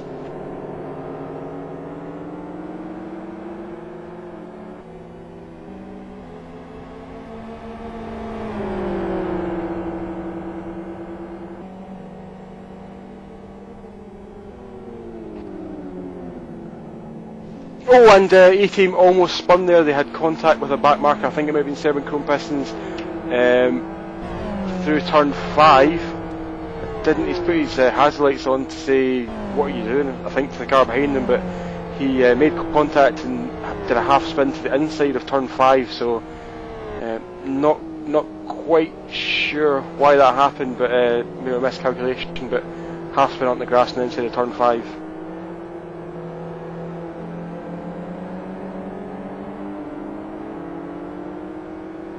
Okay, so let's take a note of this then. The first split time from Seb Hutchinson was a 40.87.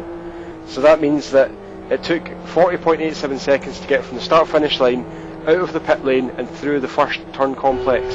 So we'll take a comparison between that time and the time of Piroppo because he's pitting now. So Piroppo is pitting and Nieva's going to take over that car. So we'll take a look at Nieva's time for the comparison, and we'll see what difference there is between the two cars.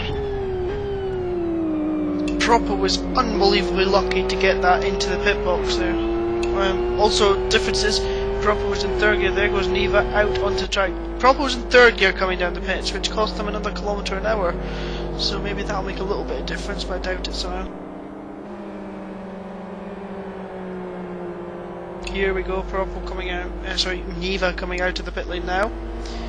Back up to racing speed, here we go. In fact, Sadel has taken back over the car, the Clockwork car, but that car still, to me, looks a little bit badly damaged. His steering wheel's still slightly off to the left-hand side. And Sadel might just have beaten Hutchinson out of the pit. He has. Oh dear.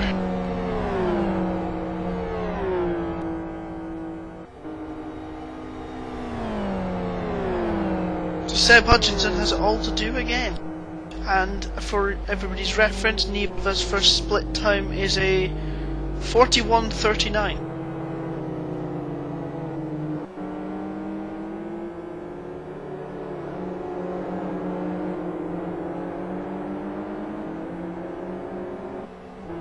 Yep, and Sadel's was a 40.68. So out of those three cars, the fastest was Sadel there. So very good early pace there.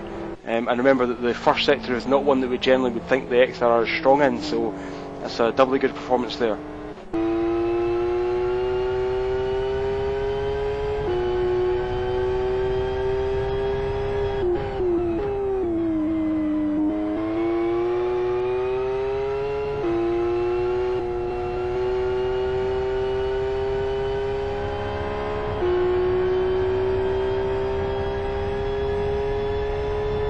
And at the second split there, Sadel did a 1:17.64 and Hutchinson's time was a 1:18.07, so over 4 tenths of a second difference there on the outlap. So Sadel there, you'd have to say, is doing the best job on cool tyres there on the exit of the pit. So his outlap, or the first two sectors of his outlap have been better there than Hutchinson's or Nieva's.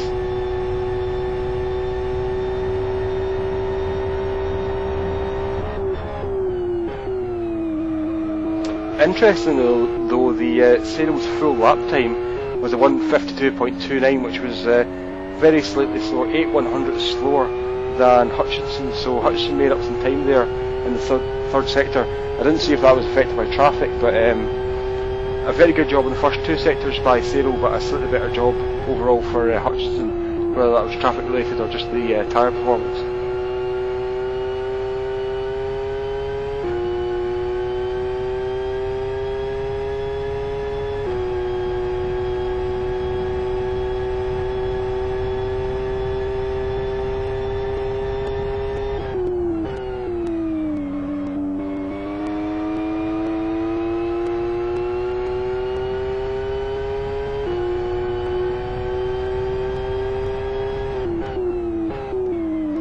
So the E-Team car of Bankhauser are still out ahead at the moment, and he's probably got a couple, maybe 2, 3, 4 laps to do left in these tyres.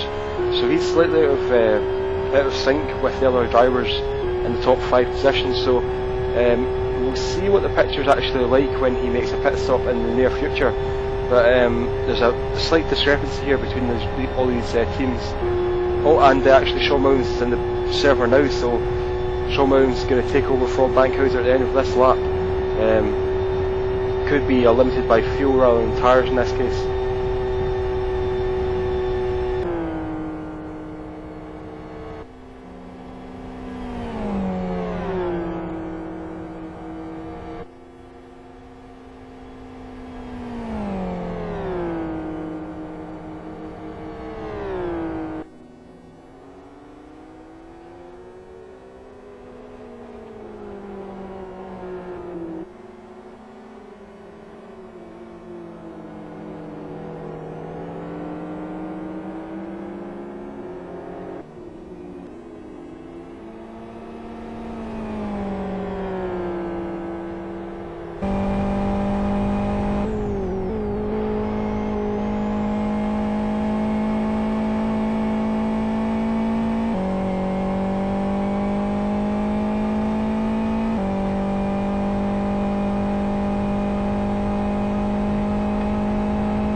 And Sean Williams did connect on the lap before, but disconnected, so Bankhauser is going to do one more lap.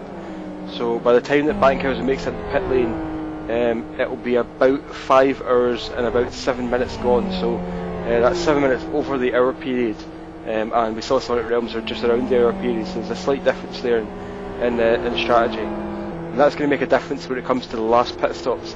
If E-Team are only pitting, only have 50 minutes to go in the stint, or 53 minutes to go in the stint, they need to take on less fuel, and the tyres need to do less work, so they can work them harder and will be faster throughout the stint. So interesting strategy battle is being set up if you're thinking down the road as I am at the moment.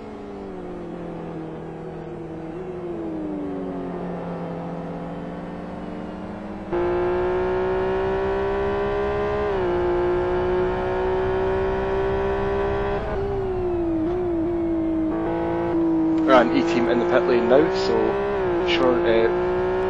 Bankhauser is in the pit lane and Sean Williams will take over that car. They will lose the lead to Core Racing, who are just exiting turn 9 now, coming on to start finish straight, so they'll definitely lose at least the lead, probably the lead and maybe another 3 positions.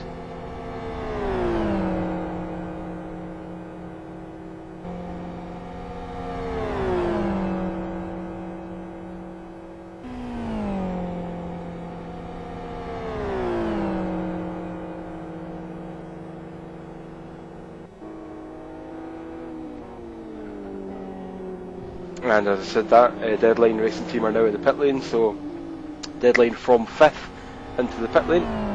Oh, and they get passed by Chris Wilkinson on the entry to pit lane. Deadline Racing team were too slow on the entry, and they actually got passed by Chris Wilkinson on pit entry. So that was a cool little move there by Chris. We'll have to put give him a rap for that one when he comes into the commentary box later on.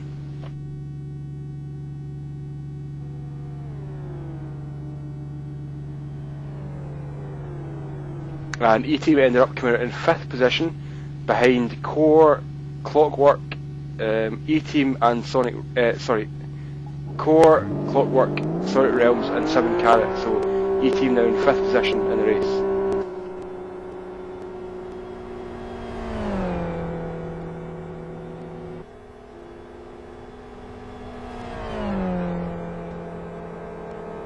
And after making up that position on pit entry, Chris Wilkinson ends up coming out behind the Deadline Racing team, so I didn't see both the pit stops. Sorry, yes, it's Spencer Rose, not Chris Wilkinson. Chris Wilkinson has just given up the car. I didn't see what the difference was in pit stops. Maybe one repaired damage and the other one didn't, but there was a slight difference there. So Wilkinson made the position on the entry to pit lane, but exiting pit lane, the Deadline car was back ahead. So Deadline in 10th and Sonic Realms, something off in 11th.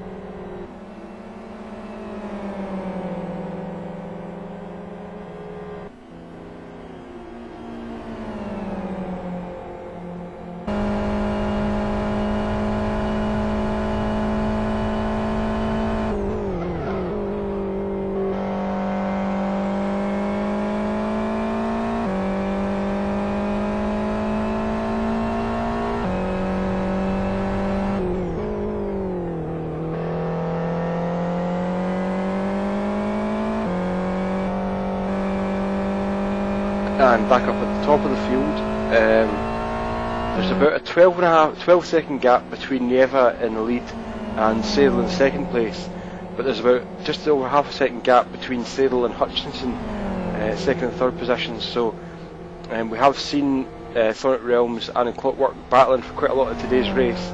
The last time they were on track this close, it was actually for Schrecken in the Clockwork car, and he made a small mistake. So we'll see if Hutchinson can apply the same pressure to Sadel, see if he makes the same mistake.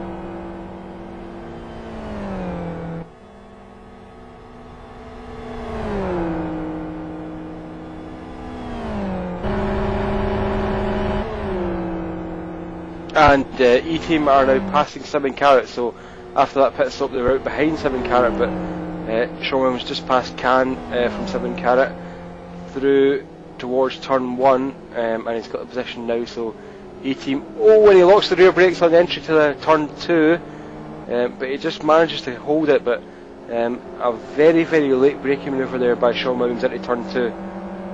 He's now up into 4th position, 7 Carat down into 5th.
Hutchinson is still about half a second behind Cyril, so it seems as though he just can't get any closer right now.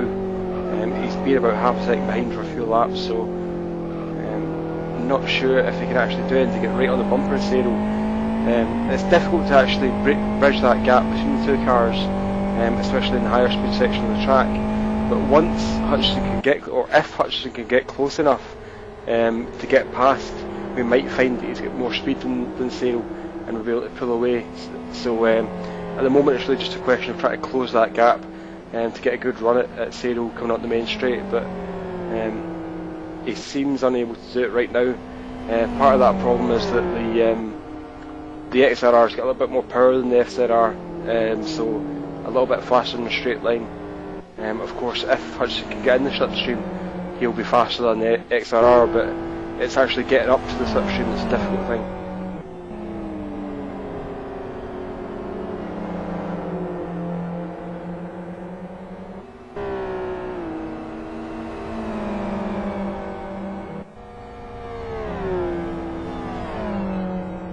On a personal note, I've always liked the look of LFS in kind of low light conditions at the end of the day, especially at South City. The kind of sunset weather type just looks fantastic, and I think that's the best that LFS can look. Just when it's, you know, low light conditions, long shadows, it just looks fantastic. I know there are quite a few people out there who are kind of, they're used to driving. You know, people especially come across from consoles and look at PCs, and they're used to driving, you know, the kind of the good-looking titles. So I'm saying that with inverted commas, you know, like good-looking dirt and things like that look, you know, very cartoony. Whereas the general look and feel in LFS is very much more realistic. Things just look, you know, they look. I'm repeating myself here, but they look real compared to being a cartoon. So in LFS, when you've got the kind of low light conditions, I think it just really sets things off really well. So you know, LFS is, I think it's one of the best looking simulators out there at the moment. It's just got a very real feeling about it. It doesn't feel like a game, it doesn't feel like a cartoon, it doesn't feel like it's been over engineered to be, you know, eye candy without any content. It looks good, it just looks real. Just, I don't know, it's just personal taste, it just looks fantastic, I think.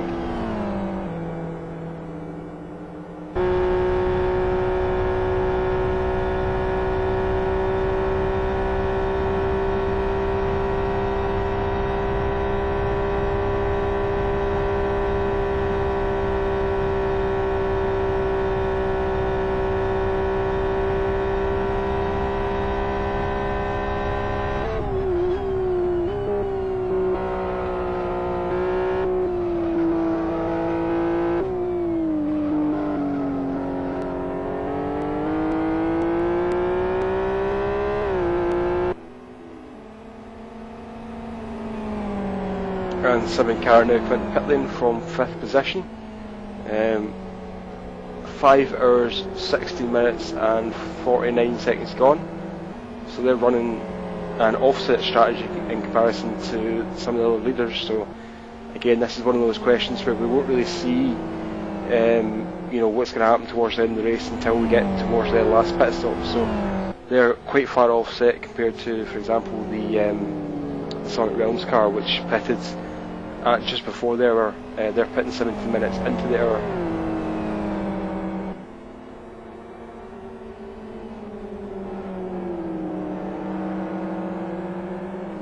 Oh, and Simon Car having some problems getting away from the line here. They a very, very slow getaway from the pit stop.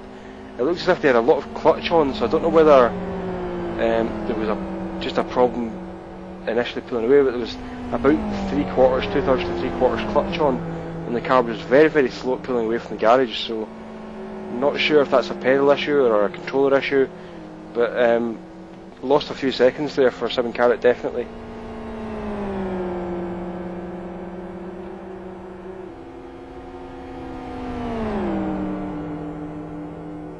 And Sonic Realms are right up behind Clockwork. We said a couple of laps ago that they just need to close that gap. He's now bump drafting. Seb Hutchinson is now bump drafting Cyril. Cyril's not going to like that, I don't think. bump drafting is not something that's generally accepted in league racing, so bumping him there along the main straight, and now Hutchinson's going to look right, I think, to get the inside line at turn 2, but he's backing off. I don't understand that driving. He's backed off and not made the move into turn 2, so for whatever reason Hutchinson backed out at making that move there.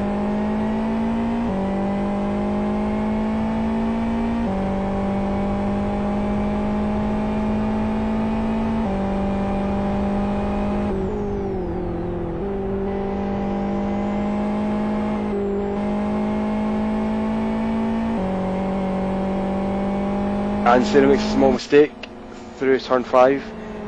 Just runs a little bit on the grass and exit turn 5. It could be vulnerable into turn 8 here if Seb Hutchinson lobs onto the inside, which he's not going to do. I don't really understand this, to be honest, because Seb Hutchinson has basically had 2 opportunities where he could have made a move down into turn 2 and into turn 8 there. I'll allow a little bit of contact with Cyril. I don't think Cyril's going to be too happy about this, and I certainly wouldn't be if it was me driving that car. Wonder if Hutchinson's going to make a move into turn 1 or 2 in this lap.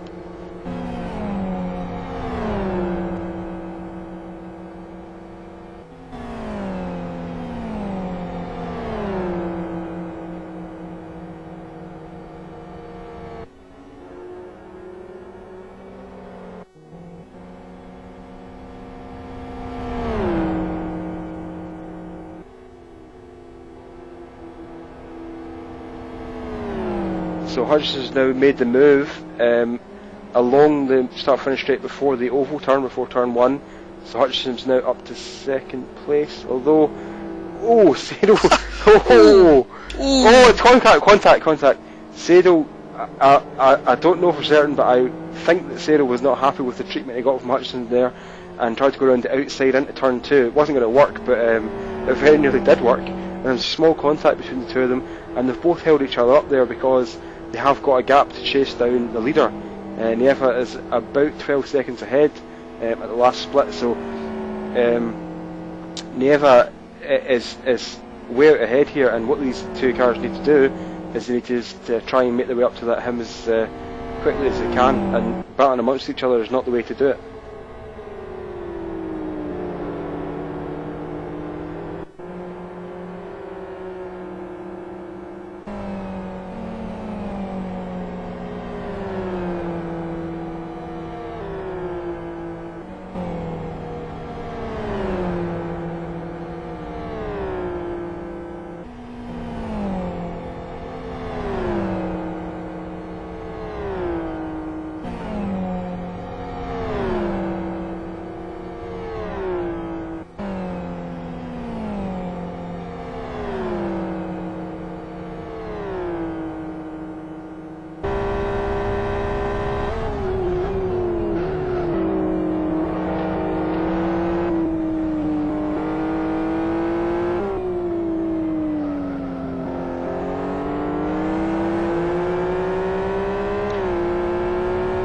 So let's try and track the gap then between Hutchinson and Nieva. We are currently on lap 184, and at the I'll give you the timing split at the first split line.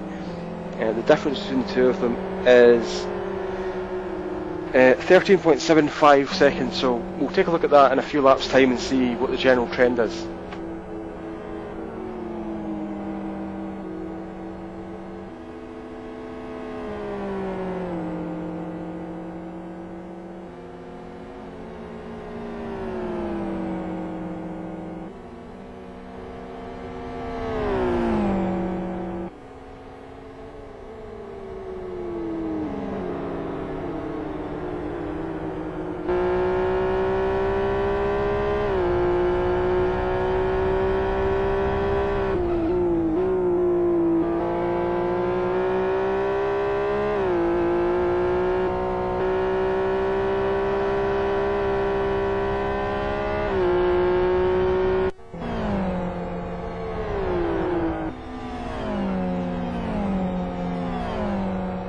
Nieva in the lead is approaching some traffic now.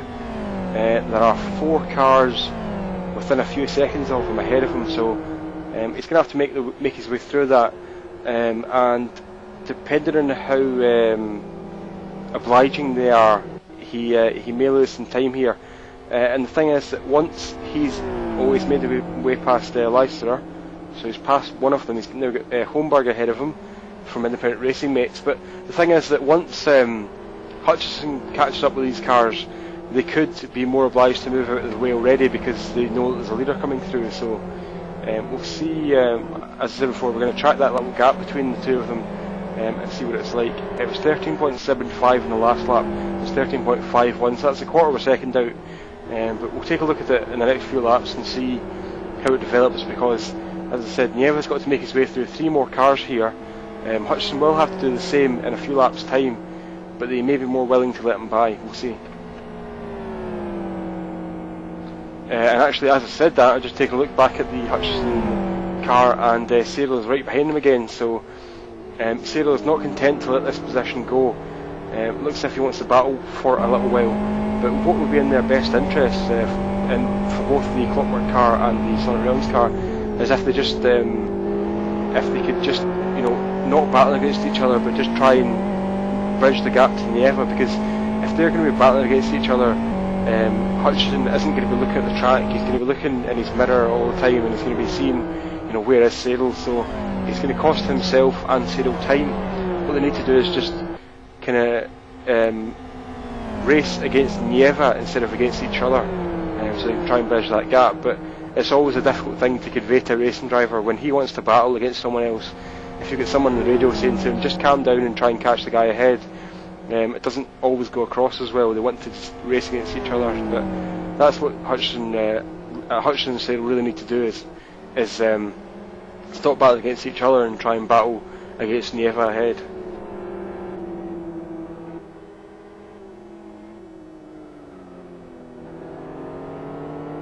Small mistake there from Hutchinson, who has been given a warning for his bump drafting with Sadel there. Although it's not against the rules per se, it's not recommended by this league. So, to be perfectly honest, I think Hutchinson should know that. I'm not entirely sure what he was doing, but some curious driving in this race, I must say, and that was just added to a long list from Seb Hutchinson, really. Almost as last lap motorsports. But yeah, so long list.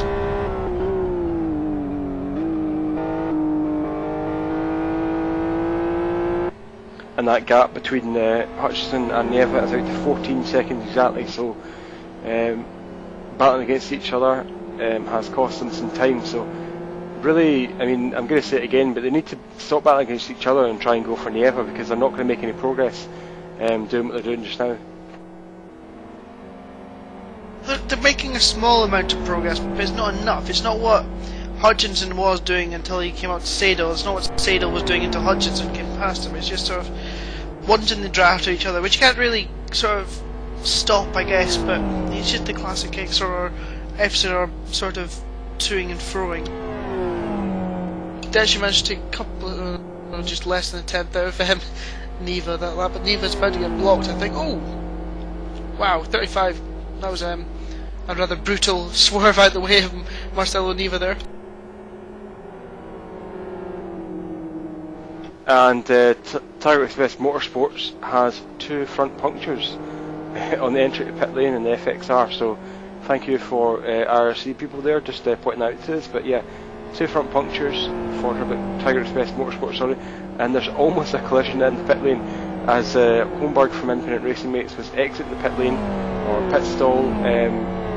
Lappervault was coming in, so there was almost a bit of contact there. But 2 front punctures, and that's, we've seen that a few times this year, but generally that would happen under braking, where you lock the brakes up and just wear a patch through the tyre. So, but going back to the Hutchison and Cyril thing, there's no doubt in my mind, and I think you probably agree, Chris, that if they were on their own, they would be taking, maybe a quarter of a second or half a second a lap out of the lead of Nieva. So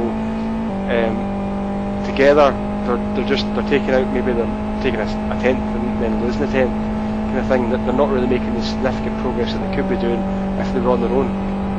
Yeah, but I think the best thing for both of them is if say Sadel makes an error, I guess. Not to be a bit crude there, but if Sadel makes an error and drops a bit behind Hutchinson, I think he actually might just have made that error actually in the final split of this lap, because that'll allow Hutchinson a bit of breathing space so he doesn't have to look in his rearview mirrors, and it'll allow Sadel to be able to keep up with Hutchinson and sort of see him in the distance, but without being right on his backside, which can be really distracting. You can fall into a bit of you feel a bit hypnotic staring at the back of another car for so long if you can't really make a way through. So it's probably better for both of them if there's a bit of a gap. Yeah.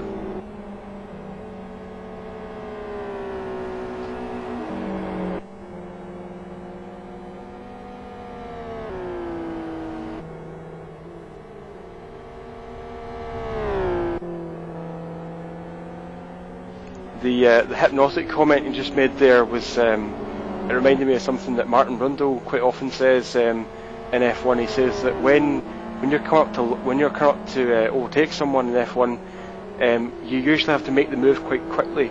If you spend 2 or 3 laps behind the other driver, you kind of get mesmerised and you get sucked into their braking points, and you can't make any progress. And it's something that I didn't really understand when I was just watching F1. Before I started driving in sim racing. It's something that when I thought of that, I just thought, that doesn't make any sense. Why would you get stuck into someone else's braking points and things like that? But when you actually start sim racing and you get in the same situation, it becomes so true, because you just kind of give up in some ways. It just becomes the norm to just do the exact same as the person ahead.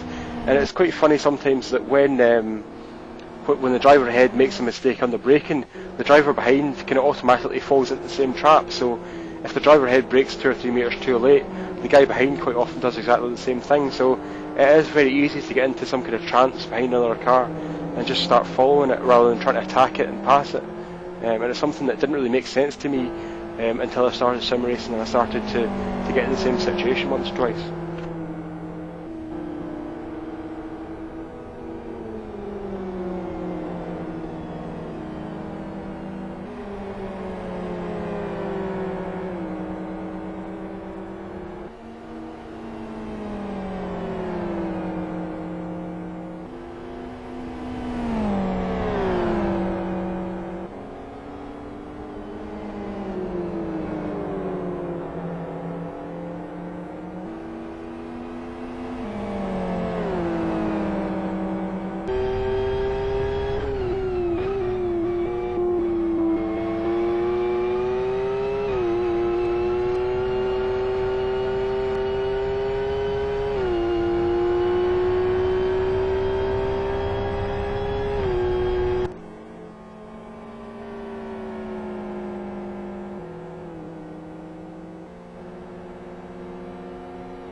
And there's now a battle between Team Unified and GI Racing for 9th and 10th positions.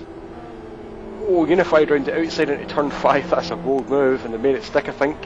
The GI Racing XRR has no reply for that one, so Leicester up to 9th position at the moment, and that puts Heiskanen down into 10th.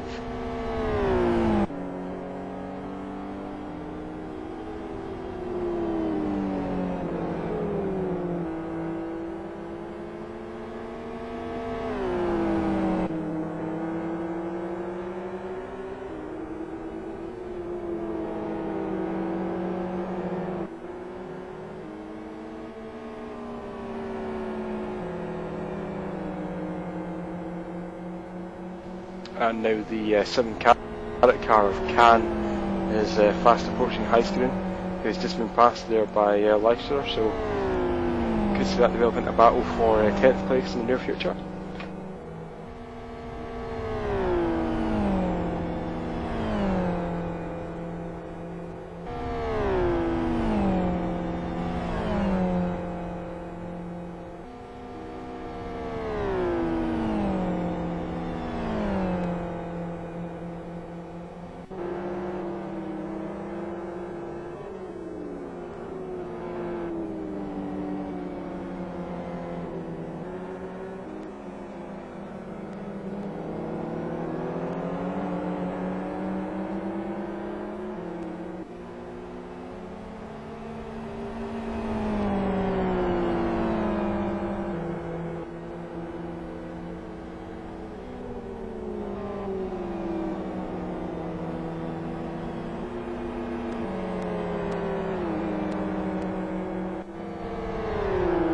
And there's also a battle between Falkenhayn and Sean Williams.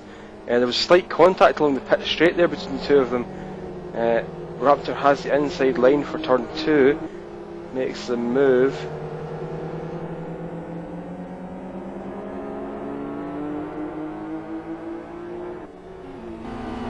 Apologies, sorry, it wasn't actually for position.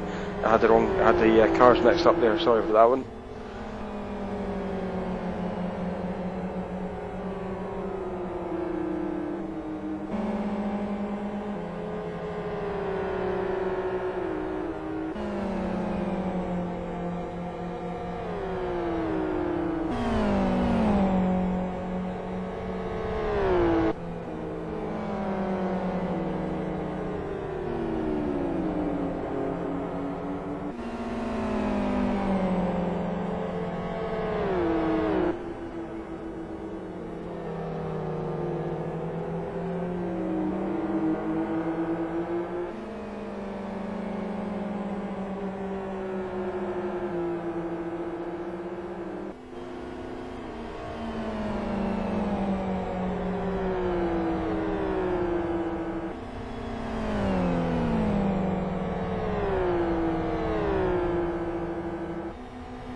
Now, I'm just looking at the right front tyre on the Raptor car, and they're getting close to the end of the tyre life again. Now, let's have bets on this one. Hands up who thinks that Raptor will pit before they have any punctures. My hand's up. I don't know if anyone else's hand's up. And hands up who thinks that Raptor will not pit before they get a puncture, so they'll have a puncture before they pit.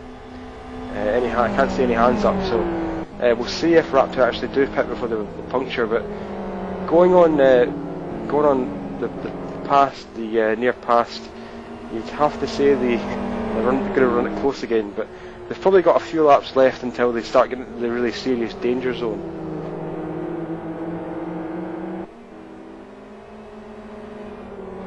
As we were saying earlier, that Hutchinson needed to sort of leave Sadel a little bit behind. He's actually done that now. Gap's up to 1.6 seconds. He's actually closing in on Neville around about 3-4 tenths of a second a lap. So, but of course, Michael Booth is going in the car soon for Sonic Realm, so it's all kind of irrelevant in many ways.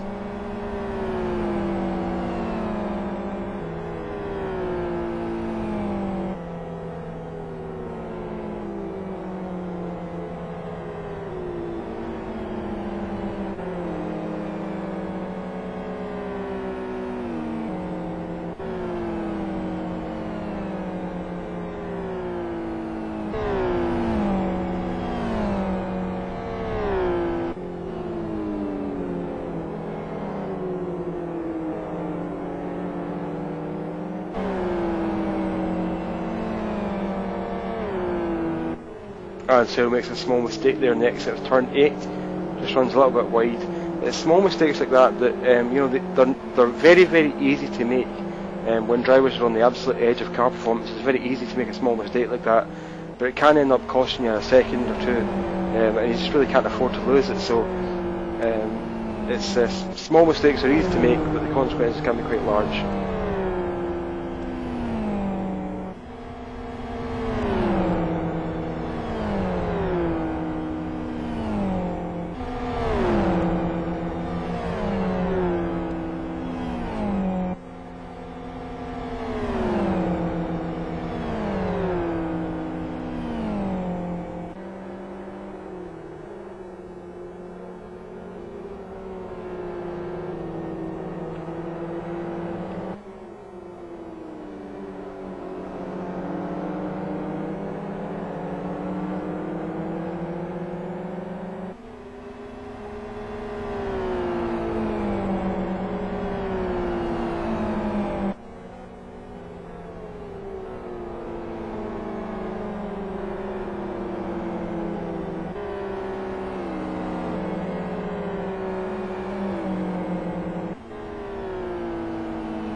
So a few laps ago, we talked about Raptor's front tyres, and the front right tyre is so close to puncturing that unless they stop in the next 1 or 2 laps, I think it's going to go. But at the moment it's still inflated, but it's so close to the edge. Still doing a good first sector time there, but it's just got to go at some point, I think. And it's going to be this lap or the next. I would be very surprised if they made it more than 1 lap after this one.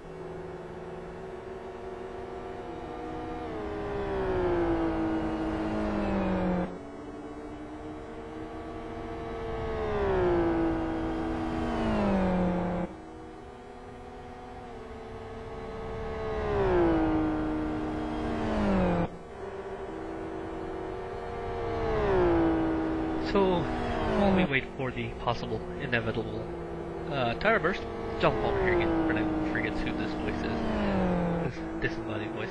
Anyway, I tried to get him in last round at Aston, but the Muppet King of all Live for Speed Muppets did not bother to show in, but we've finally got him here, and we can have a nice chat with one of the race and radical drivers, Andy Kirschtorte. Andy, yeah, having a fairly fun race, it looks like. How's everything been going in Muppet? Hey everyone, yeah, pretty good. Having a good race. We're sort of fairly near the back, but it's more about taking part for this race. We've got 6 or 7 drivers, so everyone's trying to take part in early stints.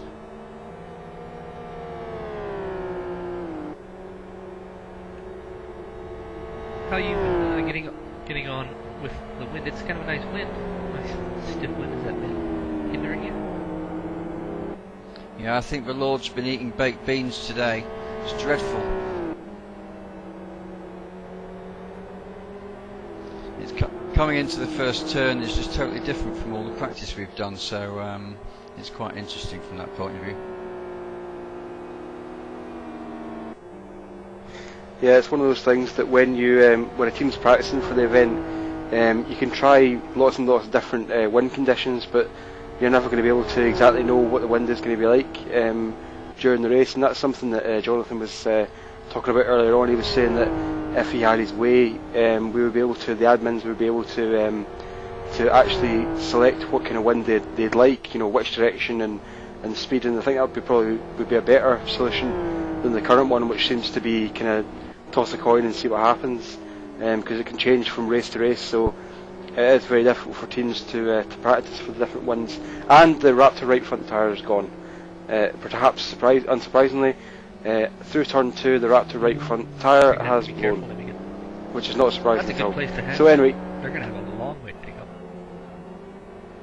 Yep, they've got a long way to go here, and quite a few left-handers, so they're going to lose quite a lot of time on the way back to the pits here as Jay Wand connects to take over.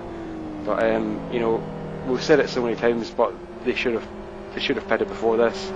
They've done it again, another puncture, and it's not surprising at all. But yeah, so sorry, back to RSR. So yeah, do you think it's quite frustrating that you've spent this amount of time practicing for the race, and then when you actually get into the race it's totally different, and the practice that you've done, although it's still stands you in good stead, it's just it's quite frustrating. Do you feel that? Yeah, I do from a racing point of view, but it's like real racing. I mean, you can't, unless you're in China where they'll, throw up rockets to change the weather. It's part of racing. I mean, some of the teams in Formula 1 haven't done much wet testing, and you can't say, oh, hold on a minute, let's do the race in a week, please, when when the weather's better. So you just got to deal with it. And the beauty of this is a 12-hour race, so you've got time to adjust the setup accordingly with little tweaks here and there if you need to. So it's just part of the racing, and adds to the dimension of endurance racing, really.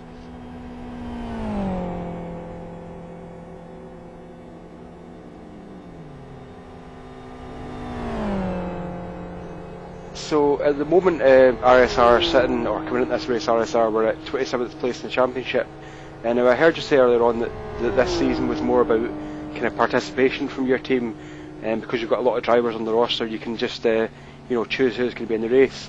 Are you happy with the progress that you've made this year for your team? Yeah, totally. I mean, this one's been about, participating and getting used to racing in endurance.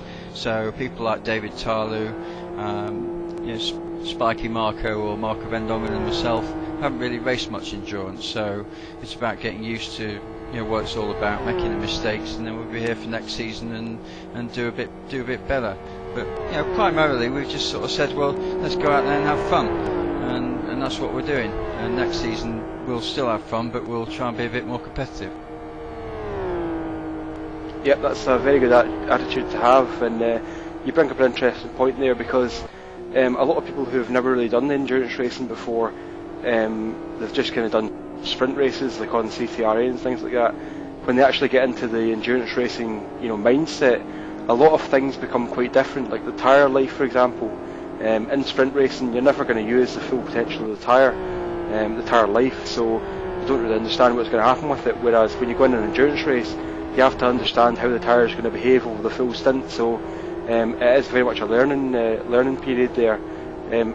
You've done a good job so far, and as you say, next year if you can can improve the consistency and the pace, then do a good job. But for the first season in GTL, I think we've done quite a good job, and we haven't really seen much controversy. We haven't seen spins and things like that sometimes we see from teams like, for example, Last Lap Motorsports, who've they seem to be in the way all the time and seem to have a lot of spins and things like that. But you guys have been doing a good job this season, so good stuff. Yeah, I think one of the issues has been, to make sure we've got participation levels up.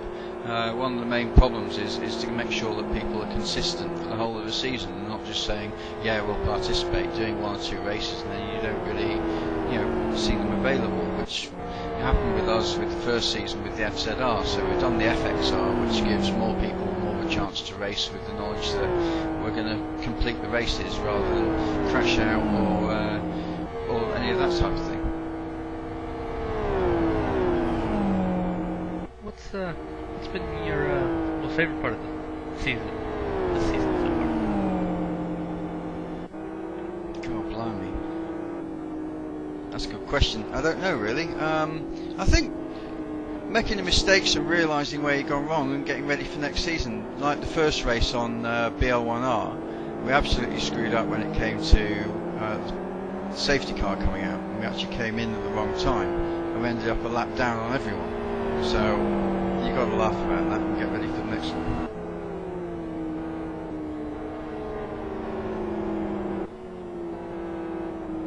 So RSR going to... You're going to try to get RSR and then XRR next year maybe, and then try an FZR year after next? No, we're going to go for the FXR and Ring Deco's next, so that he lowers the restriction level. That's what we're going to go for next season. That sounds like a plan. Well, the ringing neck part should be quite easy. It's just whether he still lowers the restriction. That's the problem. I think NDR have got a funding campaign going, so maybe if you grease the wheels a little bit, you'll find some progress in that respect. Or on Deco's case, just give him a sandwich. No, but seriously, I think we'll stay in the FXR. I like the car probably more than the FZR. I like the XRR, but I know on some tracks we'd probably end up binning it, so we'll stick with the FXR now we've done the learning and get ready for next season.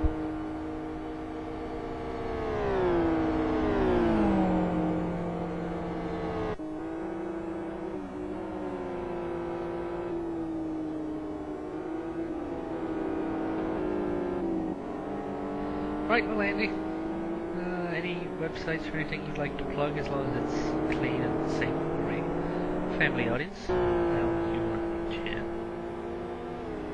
Yeah, big hello to Kev Myers, or Havoc as everyone will know him in LFS, who's had a new young baby boy. on Friday, so he's not here with anyone at GTL. He's actually just left our team to go and join something awful, but we wish him all the best and all his family, and I believe it's his 5th little one, so good luck to him. More Muppets for RSR. So, anyway, well, thank you very much, Mr. Andy. We can go back to making sure all the Muppets keep driving. So, yeah, thanks. Good luck with the rest of the race. Cool, good stuff. Thanks a lot. Okay, thanks for talking to us. See you later. And we'd also like to pass on our congratulations as well to Havoc for having the baby. So congratulations to Havoc and his missus, who I don't know, but anyway, well done. Congratulations. I think I heard that he was the one who actually carried the baby, not his missus. I think they had a role reversal this time.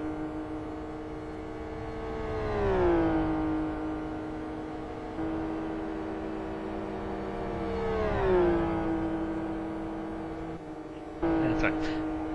And Cyril Pitts from 3rd place.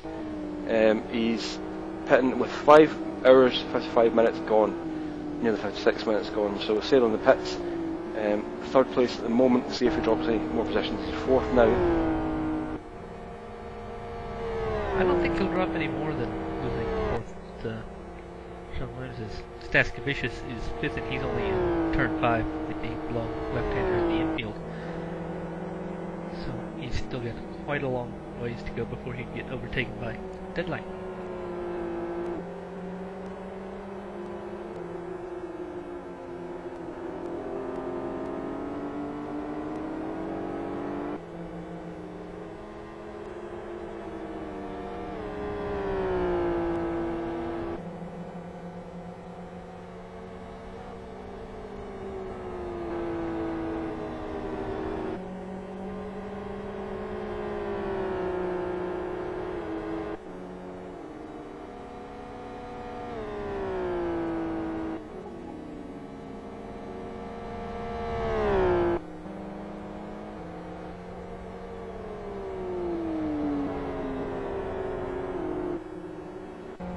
So I guess you've been around intermittently this season, but from what you've seen, what do you think have been some of the best teams this season?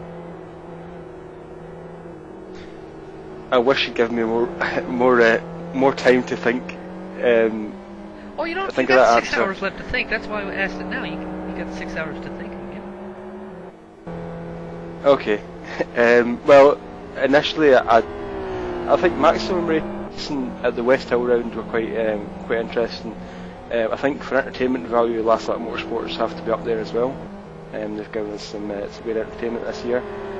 Clearly, you've got the guys at the top. 7 Carat have done a fantastic job so far this year to take the FXR, which I think everyone acknowledges is clearly not the best car, but they've done a great job with it so far to take the championship lead and possibly win the championship. I think some teams have, Seb Hutchinson, for example, in Sonic Realms, has done a fantastic job. People like Michael Booth, who bring the team down, have marked their performance. But no, seriously, a lot of teams have done a good job so far this year. I'll probably give a better answer near the end of the race.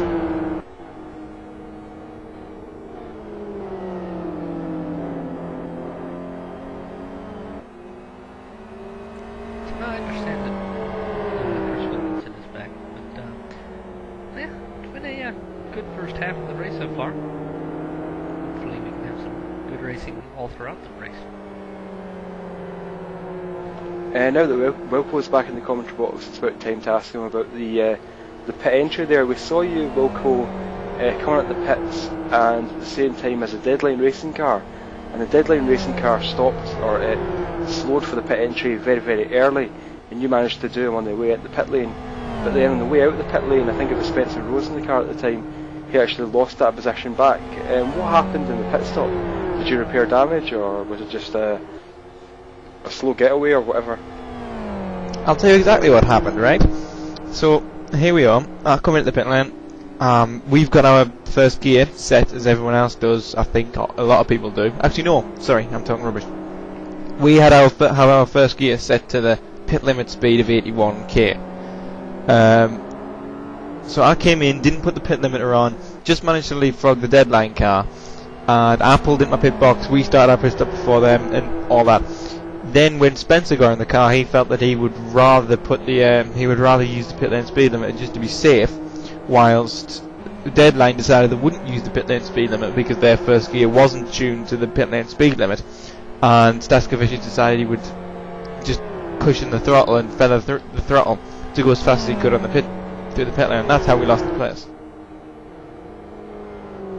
Ah, okay. We didn't really understand it at the time because I actually commented on it. It was quite funny to see you make a move on the way into pit lane, and I think the Staskovicius car wasn't very happy about it because he was beeping his horn as if you can't do that, but clearly it's okay to pass on the way into pit lane as long as you're within the speed limit.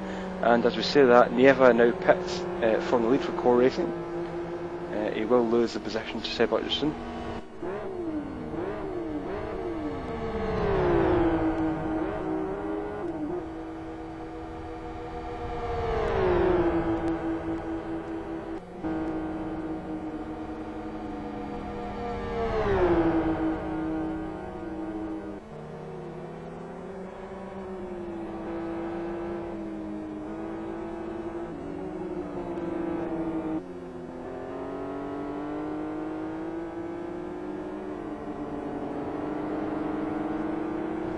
And Nieva also loses position to Sean Williams, who has moved up into second place for E-Team. So positions at the moment: first position Seb Hutchinson for Sonic Realms, second position Sean Williams from E-Team, and third Ray Santos for Core.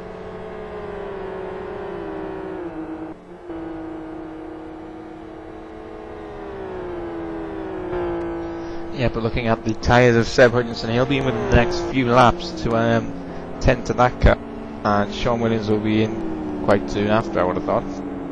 So Rui Santos really does have the advantage here still for car racing, which is not as much as he used to. Yep, and mentioning the Sonic Realms tyre there, we're now at 6 hours, 1 minute and 55 seconds, and something we talked about before was that Sonic Realms were going to have to extend the stint length in order to avoid making an extra pit stop, and that's what they've done this time. So they've done a stint of longer than an hour and managed to get through okay without any tyre problems. So Sonic Realms have effectively solved that pit stop problem that they had before. So Sonic Realms now pitting from the lead with 6 hours, 2 minutes and 25 seconds gone. Yes, Seb Hutchinson will hand over to Simon Cattell. I wonder if Cattell will be able to keep the pace with now Rui Santos in the core car, and also Sadel, of course. Sadel should get ahead of Cattell. Yeah, well, Sean Williams also makes the leap over Sonic Realms Racing. So this is a really championship battle between E-Team and Sonic Realms Racing. I'm sure you've already said that by now, haven't you? Wait, actually, Sadel, sorry, we missed this. Sadel has repaired all of his damage, thus Cattell is still going to be ahead of Sadel.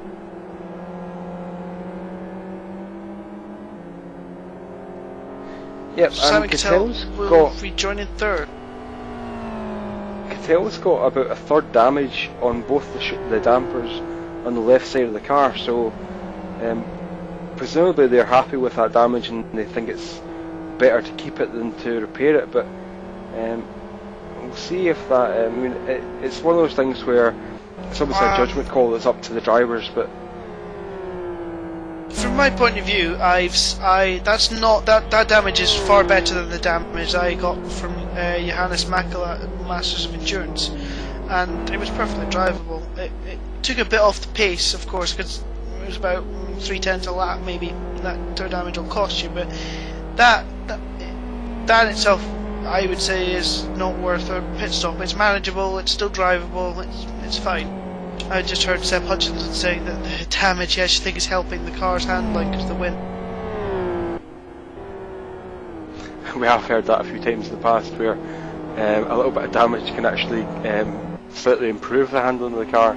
But yeah, the thing that teams will do is they'll say, you know, how much time do we think this is costing us? So if, for example, they're losing 3/10 of a second a lap, as you suggest, they'll multiply that over the stint length and they'll say, well, we're going to lose, 9 seconds in this stint, but it would cost us, if it costs you more than 9 seconds to repair it, then it's not going to be worth it, kind of thing. So as long as it's okay and it's not doing any damage to the car and not doing any damage to the, or significant damage to the lap time, they're going to leave it as it is. But there are some times where it's obviously required to repair the damage, and as we saw before, the 7 carat car had a pretty much broken left rear damper, so that was a necessary evil to repair that one.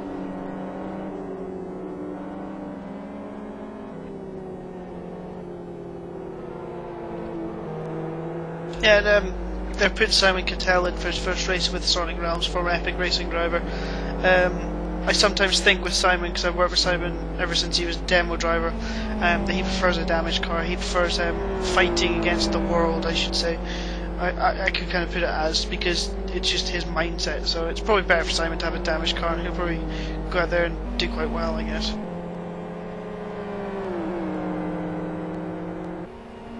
Yeah, well, for a debutant in a new team, a new car, the world's stacked on his shoulders, isn't it? Third place now, Sonic Realms Racing, as we just go past 6 hours and 6 minutes gone in this race.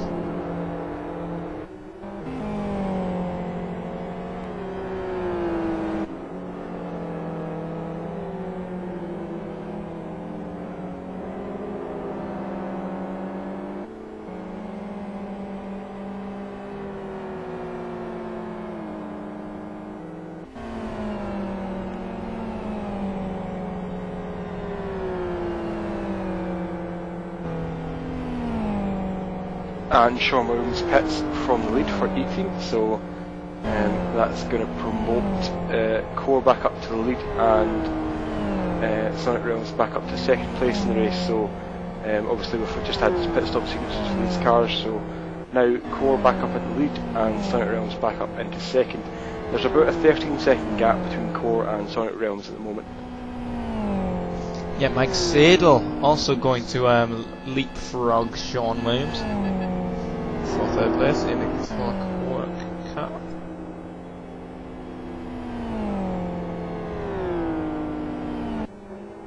Sean Williams emerging in a very comfortable fourth place. Spencer Rules also starting again on Itasca Vicious in the 5th place deadline car.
Oh, and TDRT off between turns 2 and 3. Harvey just putting the right hand side tyres off the track there. The problem with, or the difficulty, sorry, should I say, with turns 2, 3 and 4 here is that they're so closely linked together. If you make a mistake at turn 3, it immediately puts you off line for turn 2, it immediately puts you off line for turn 3, and that's going to compromise your run through turns 3 and 4, and obviously that's going to compromise your run up the back straight. So because the corners are so closely linked together, a mistake in one of them is going to impact the other ones that are following, so it's a very difficult section of corners there. You've also got the very high speed approach from the oval section, about 150 miles an hour or so, and then you're coming down to 80 to 90 miles an hour through turn 2, and that's very easy to lock the inside front wheel there because you're coming down off the oval section. The road kind of falls away a bit on the entry, so very difficult approach, easy to lock a front right tyre and do some damage to it. And then going through turn 2 itself over the chicane, you've got to use the curbs there to take maximum speed, but if you take too much curb, particularly on the right hand side curb, the car can just get spun around quickly with the buggy curb there, so a lot of difficulty. And obviously because you're going across the curbs, you've got to have good damping in the car so that the car absorbs those bumps. It doesn't react too badly, because if the car reacts quite badly and bounces around a lot, it takes away driver confidence, so the driver isn't happy to get back on the throttle between turns 2 and 3. So it's one of those things where you need to spend a lot of time thinking about it and put some time into the car setup to try and get the car nice and flowing across those two curbs. And then once you get down into the heart of turns 3 and 4, it's kind of about patience, because if you try and get back on the throttle too quickly, you're just going to make understeer in the FXR, and you're just going to make oversteer in the other two cars. So it's one of those very difficult corner complexes, but it's very rewarding when you get it right.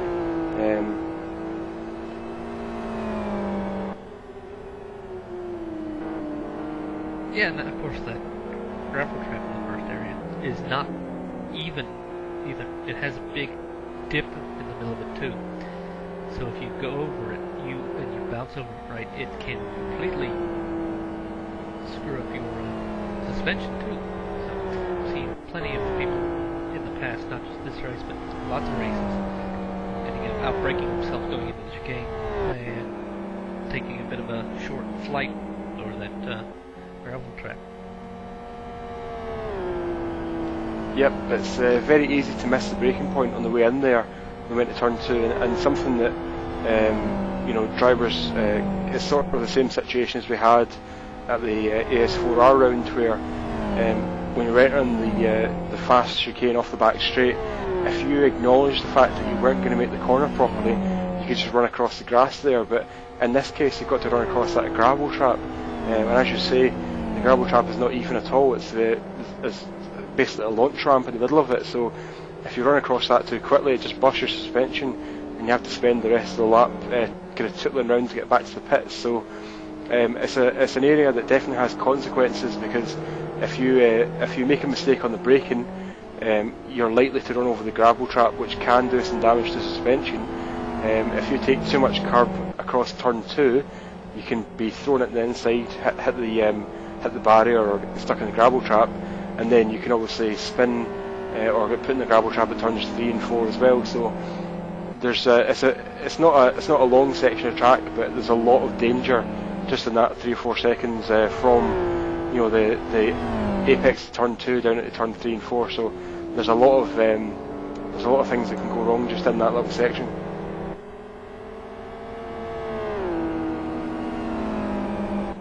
One thing that I've noticed that I don't know if you totally mentioned it, but with that one safety car, where it came out, did pretty well to jumble up a lot of strategy. So everyone seems to have adapted their strategy a little bit, and we have a lot of drivers in the top that are on different strategies, and maybe some of them can, maybe at the end of the race, if they're close.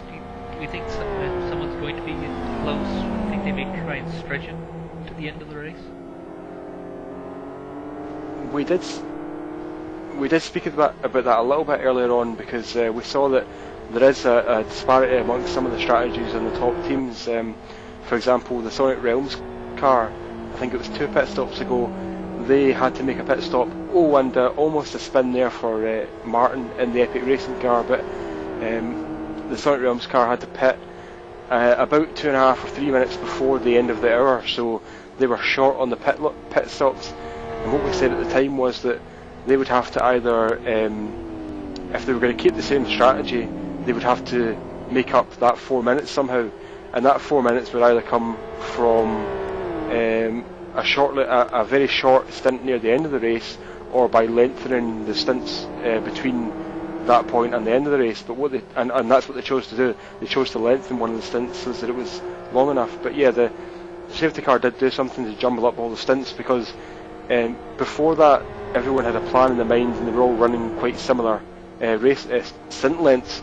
But when that safety car came out, some of them chose to pit, some of them chose to stay out, and it has jumbled up the strategy a little bit more, which makes it more interesting looking towards the end of the race. But it does complicate things a little bit for the commentators trying to work out exactly what's going on and what team's on what strategy and things like that.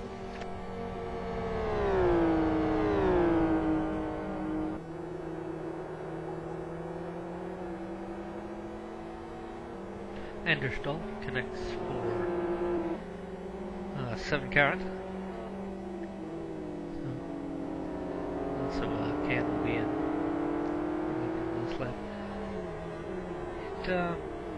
It will be interesting to see how all these strategies play out in the end of the race, though.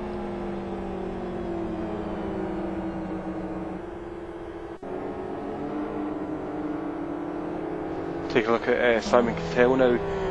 He's driven in the past for Epic Racing, and he's now driving for Sonic Realms, so we haven't really taken a look at his lap times to see how he's doing so far, but he does have a lot to live up to with Seb Hutchinson in that team as well, who we have seen at various points today and throughout the season has put on some epic charges. So remember that at the AS4R round,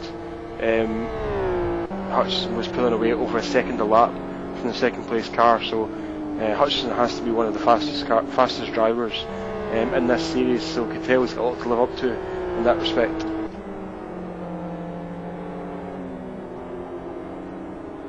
And as you mentioned before, Can for 7 carat is now in the pit lane, so he's currently doing 45 miles an hour down the pit lane, which is a bit strange. He wasn't using the full pit speed limiter there, which is going to cost him a little bit of time. But yeah, Can is in and taken over by Dal.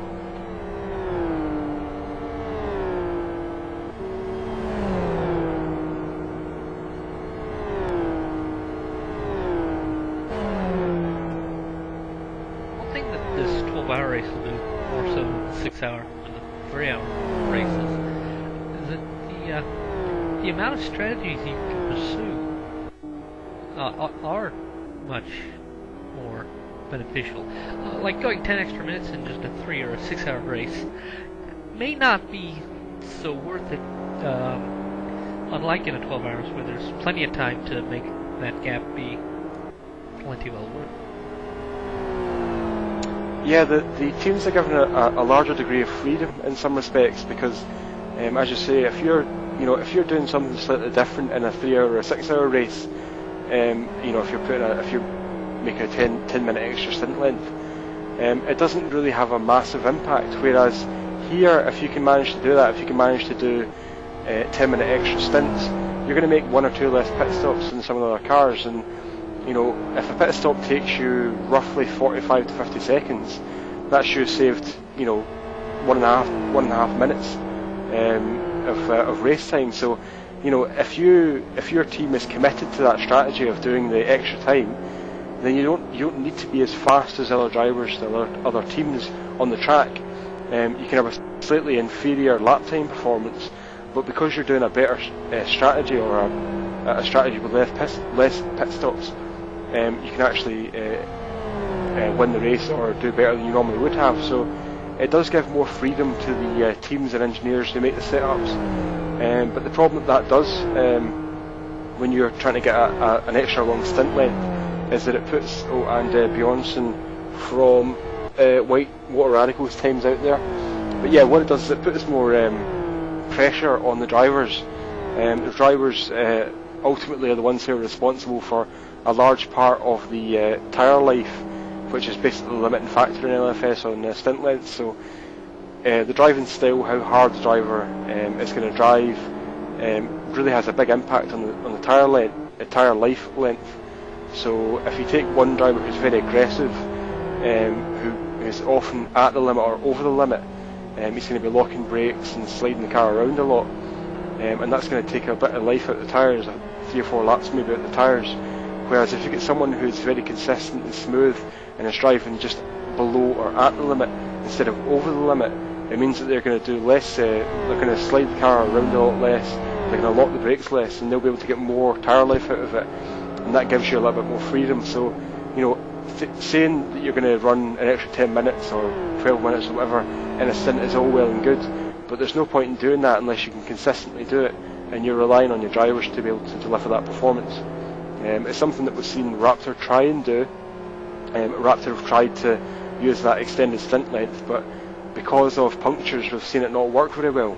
Now, I don't want to say anything against the Raptor drivers without studying their stints entirely, but it could be the case that they're making some small mistakes like locking up the brakes and sliding the car around too much, and that's damaging those tyres and hurting that performance. So in practice they might have been able to do the 1 hour 10 stints without any problem, but come race day, when they've added pressure and if the wind, different wind conditions, it's just not working for them at the moment, and that means that they're going to have to try and change their driving style or change their strategy, or they're going to run into more problems later on in the race.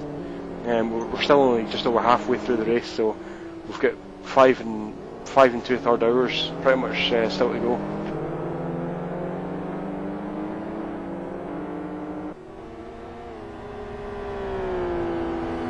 Another thing that when I was making the schedule for this season, started with fair races, then decided in the middle of the season, late in the season, throw in a couple 6-hour races, then end the season on a 12-hour. It kind of makes it so you can kind of learn just how to strategize and how to adapt in the shorter races, and just kind of get the flow of running in the wilderness race. Then as you get longer in the season, you should be more experienced in everything and have a little more experience to know how to handle things. So then when you get into these 12-hour race, it's maybe a little easier, maybe you know a few more things that you can do to adjust your strategy. Yeah, you're definitely going to learn lessons in the shorter races leading up to this 12-hour. And the thing is that the teams that, I mean, there are some teams who are new to endurance racing, and they make the most of it. They try and learn as much as they possibly can, doing lots of events, doing lots of practice stints, and asking other teams or drivers who are experienced. But the problem is that there are some teams who just don't learn from that. I mean, we've seen Last Lap Motorsports. I mean, I'm sure that they are trying the hardest. Started off Rui Santos, timed out. The leader has timed out of the race. Simon Catella is in the lead. Sonic Realms has the lead. Wow, that is another connection issue that's race changing. So Keough out of the lead of this race.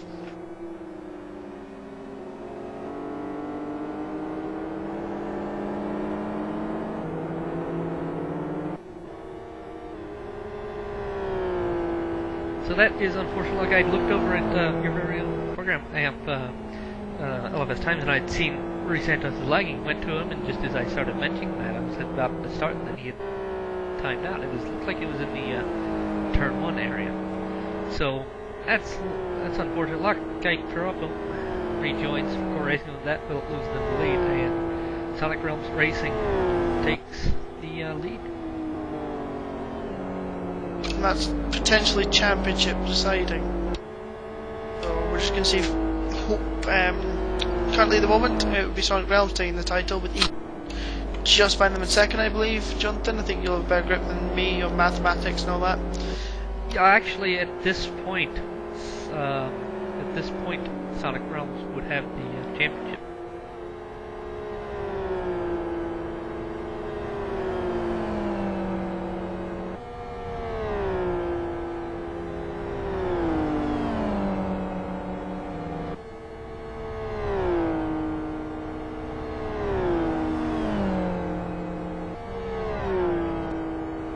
So, we are joined now by Sonic Realm's Sebastian Hutchinson. Seb, you've had quite an interesting afternoon, haven't you?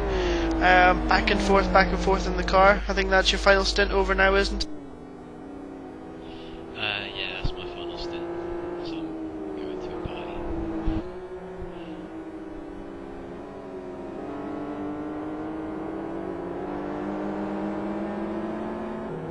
party. We were talking earlier on about the stint length, the pit stop strategy being determined by stint length. Now, something that I wanted to ask is that we saw at the AS4R round that you guys were doing a shorter stint length in the competition, and you had great pace in the first stint. You were pulling away from second place at about a second a lap, but that got scuppered by the safety car because you had a large gap that was totally reduced there.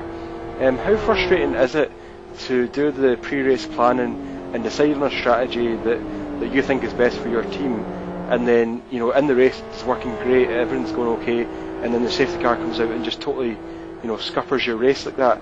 How frustrating is that for you?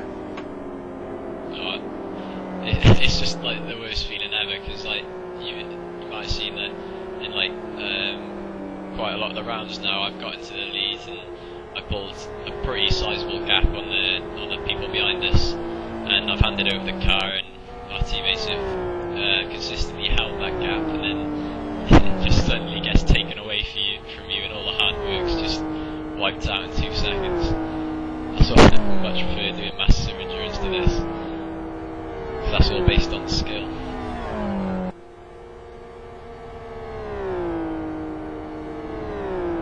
Now, what teams and drivers have impressed you so far this season? We had the question earlier on, but who do you think has done a good job this season so far? I've probably got to say Sadel. He's been driving really good.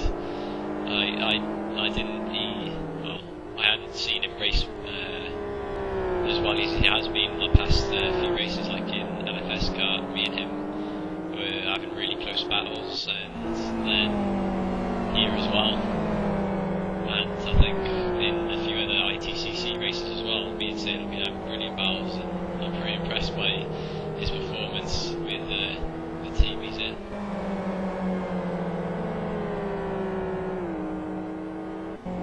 Now, if you were given the chance to do this season again, would you stick with the FZR, or would you change to a different car? Personally, I prefer the XR, and I don't think the turbo is that much of a disadvantage at all, really, because around this track I can go faster in the XRR than I can in the FZR, like by about 3/10 a lap. So personally I choose the XRR, but again it's what all the team wants, because if you've got some less experienced people in the car as well, you don't want them making mistakes in the XRR, hitting the curb and flipping or anything like that. So for me it would be the XRR, but for the team it would be the FZR again. I imagine there's quite a lot of data that's shared between the MOE drivers and the GTL drivers because you're using the same car. Do you think that's a benefit to allow the kind of newer drivers who are coming in who don't have a lot of endurance racing experience? Do you think it's a benefit for them to have access to some of the best MOE setups? Yeah, totally, because Simon was racing in Epic Racing before he started his trial for us, and Epic Racing didn't really have the best setups or any MOE drivers to give guidance or anything, and he's come aboard SR now, and we're trying to teach him, we're trying to make him better, we're helping him with setups and stuff, and he's really starting to put the performance in now. Like we're practicing with him, he was just getting faster and faster and faster. Now, what do you think is the difference, or the main difference between the kind of atmosphere between the drivers in GTL compared to MOE? Because from my personal viewpoint, it seems as though there's a lot more kind of camaraderie, there's a lot more friendship and sharing, you know, the sharing of knowledge in GTL than there is in MOE. Do you feel that's the same as well? Yeah, in massive endurance, no one will give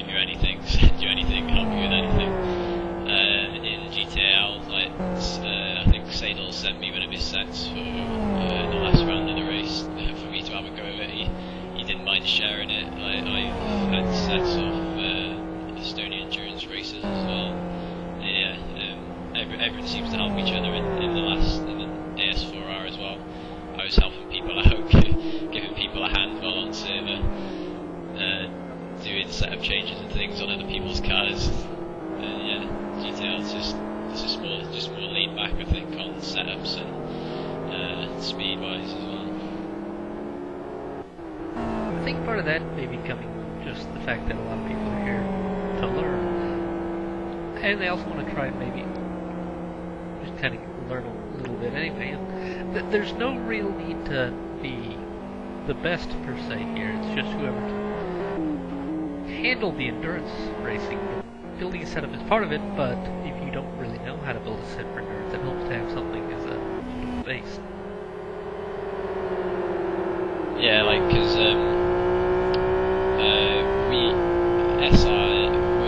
we weren't really going for the championship at the start of this league. We just wanted people to do stints and things and get used to doing endurance racing. We put a few less experienced guys in the car just to get that experience.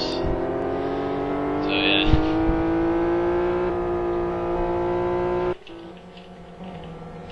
What do you think are the main differences between endurance racing and sprint racing? Obviously, the tyres play a large aspect, but there's also a kind of mentality as well. The mentality of the sprint race is, now, whereas endurance racing, you can have to look to the future. What do you think are the key differences between sprint and endurance racing? In endurance racing, you've just got to be focused all the time. Like if you want to try and be at the top, you've got to just nail your laps like every single lap again and again and again. Like mistakes can cost you so much time in endurance races, but in sprint races it's more you're so close that mistakes don't really matter, and you usually just get helped by the guy behind you anyway. Like in ITCC, everyone's just like bumper to bumper. Like you just got to make your move in ITCC and sprint races. Like you've got to be much more careful. You've got to be nice to the people around you so they don't end up hitting you off. And just while you were saying that there, Jan Lappervoort had another left front puncture there in Tiger Express Motorsports FXR. We saw him having two front punctures not so long ago, so that's another puncture for Tiger Express Motorsports.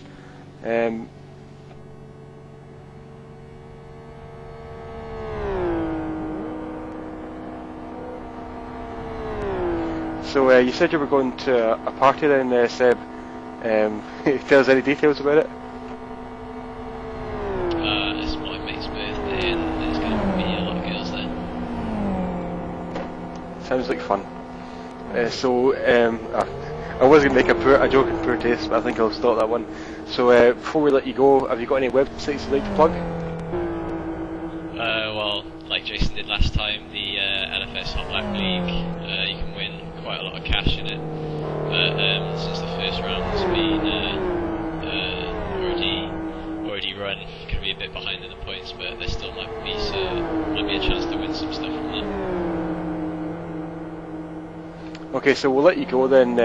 Your team at the moment, your team is looking good for the championship. We'll see how that develops. But anyway, good luck in the rest of the day's race and have fun at the party. So thanks for talking to us. Alright, okay, thanks.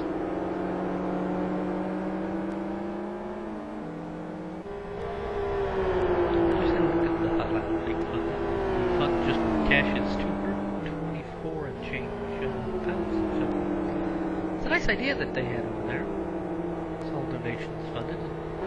Nice split between the top 20 eligible drivers. Good idea there, and kind of a unique league idea. It's not a traditional league in the sense of going on the track at the same time. They just leave those who don't know, you just leave a track open, controlled by aero to stop things like cutting. Stop those laps counting. You have basically 2 weeks to set the best lap in those combos that you can.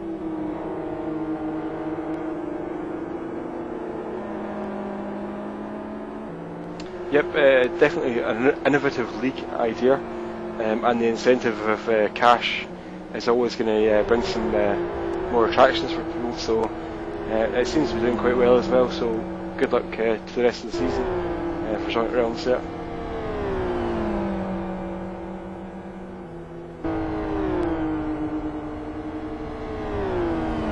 So when I started the pre-race discussion thread for this round, I don't know if you noticed this name or anyone did. I did a calculation on some of the stats of the season going into the final round.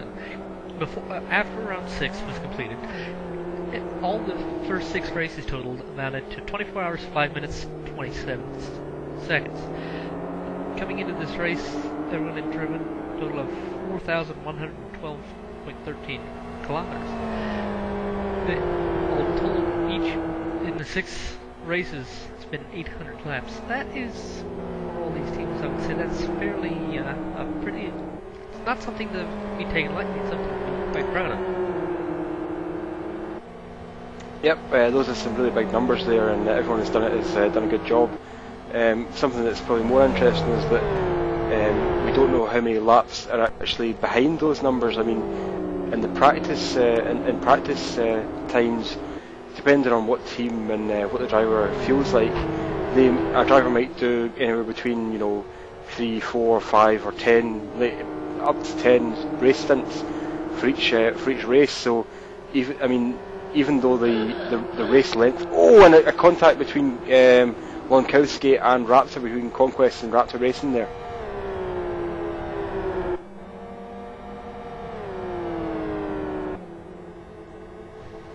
So the amount of practice that teams put in for these events is huge as well.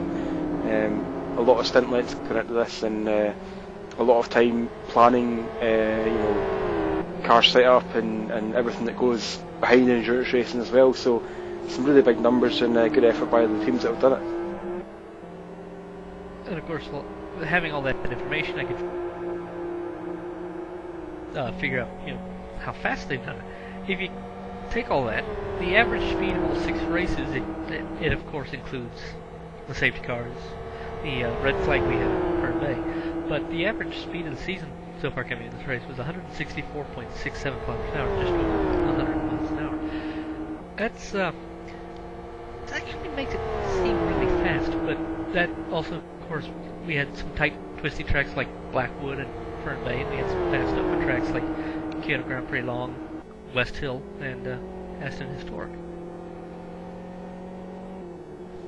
Yep, I mean these cars, as we all know, these cars are restricted versions of the GTR cars in LFS, so they've got engine restrictions on them, but they're still plenty fast. I mean, they've still got the same amount of grip as the unrestricted or de-restricted GTRs, so there's a lot of grip here, and that means that the average speeds around the tracks are pretty high.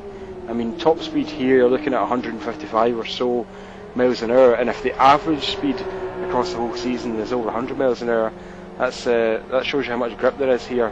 And that's one of those things that makes these cars quite difficult to handle, is that you've got a lot of grip compared to how powerful the car is. So they're kind of over tired. If you see what I'm saying there, they've got quite a lot more grip than they have power, but they're very tricky to drive right on the edge, and it's a good effort to get over 100 miles an hour average speed, taking into account some of the twisty tracks that we've been to, like you said.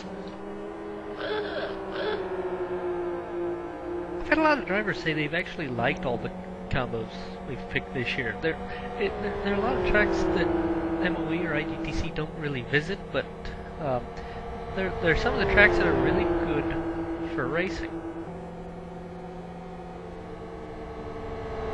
Yeah, I mean, there are some tracks like Fern Bay Gold, for example. It's a good track. I mean, there's no doubt at all that it produces great racing, but it seems, I mean, it's possibly slightly too narrow for multi-class racing.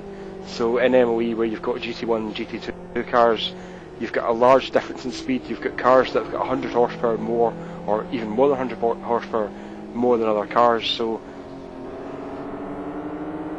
oh, safety car. all the TDRT Danish racing team are on their side at between turns 9 and 10, so we're going to have a safety car period here.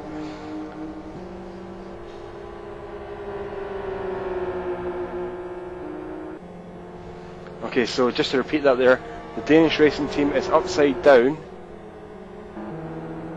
The Danish racing team is upside down between turns 9 and 10 near the end of the lap, so the safety car is going to be deployed, neutralising the race here. Race time is 6 hours 41 minutes gone, so we'll see who comes to pits right now. But once again, the safety car is going to be deployed because there is a car upside down in the last sector.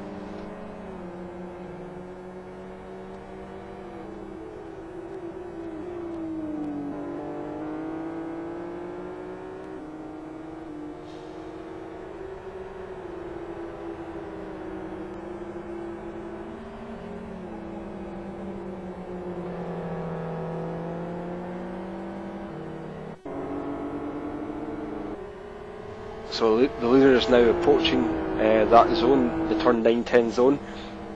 Simon Keough crosses split 2, and he's now at the accident zone or incident zone.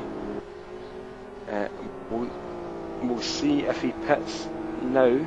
He's exiting last turn. I think he's going to pit. Yes, he's pitting. So Simon Keough, race leader, is pitting this lap. Sadel is also pitting. So top 2 in the pits right now. We'll watch Sean Williams exit the last turn and see if he takes the pit stop as well.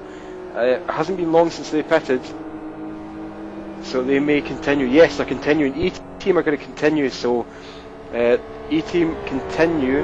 They will become the leaders of the race because the first 2 guys have taken pit stops. Deadline have also gone past the pit lane, so Deadline Racing Team not pitting, they pitted not long ago.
Okay, so the field is now under control behind the safety car. Sean Williams is the leader of the race and is directly behind the safety car driven by Chris Ford right now.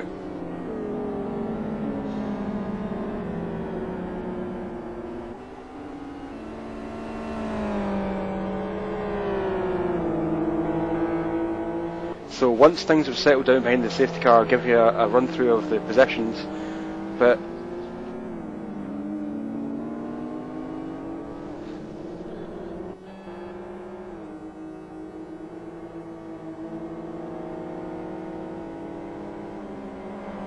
and Zion Racing Team number 6 has a right front puncture at turn 2. So right at the start of the lap, the Zion Racing Team has a right front puncture. Have to do a full lap with that right front puncture.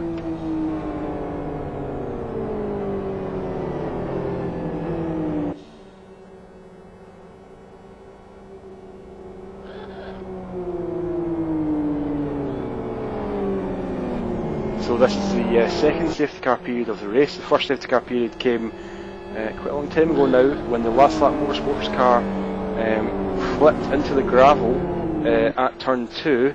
They managed to land on their wheels and were pushed out by the rescue car. So this is the second safety car period in today's race, and the current race time is 6 hours 45 minutes and 40 seconds. So Sean Williams is directly behind.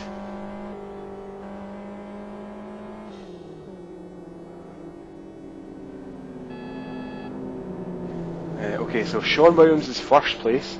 Second place is Cyril from Clockwork Motorsports. Third place is Simon Cattell from Sonic Realms Racing. Fourth, D. Schmidt, Raptor Racing. Fifth, Stasko Vicious from Deadline Racing Team.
So Sean Williams did not pit when the safety car came out here, and the two cars directly behind him did pit. That means that they're on slightly fresher tyres, and what that's going to mean is that they'll probably build up temperature quicker than Sean Williams' tyres will, because they've all been behind the safety car for a couple of laps now, so they've all got roughly the same tyre temperature right now, and the Sean Williams car is going to be a little bit slower to build up tyre temperature than the two cars directly behind them, so we could see some action there. Sean Williams is going to have to pit in about 30 minutes or so, but about as much tyre temperature tyre tread as he's got left.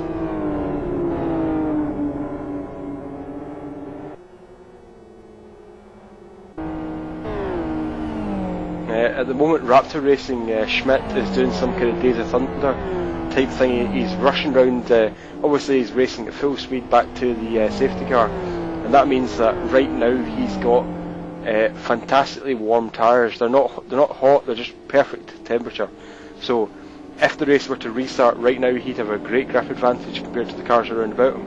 Obviously, that's not going to happen, but he's got more residual temperature in his tyres right now compared to the cars around about him.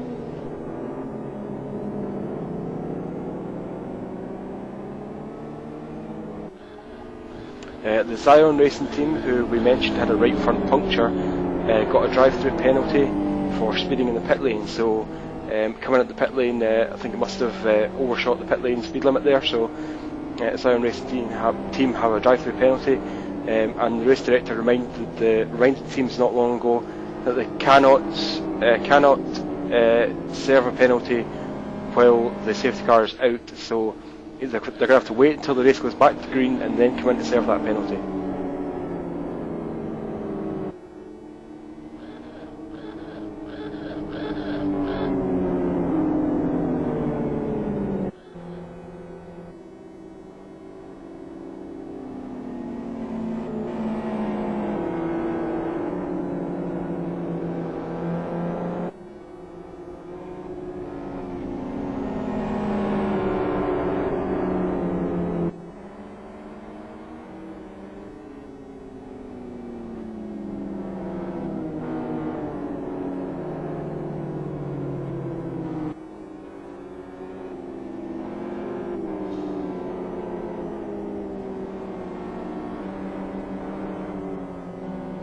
And the race director announcing that the race will restart next lap. So the safety car is about to complete this lap.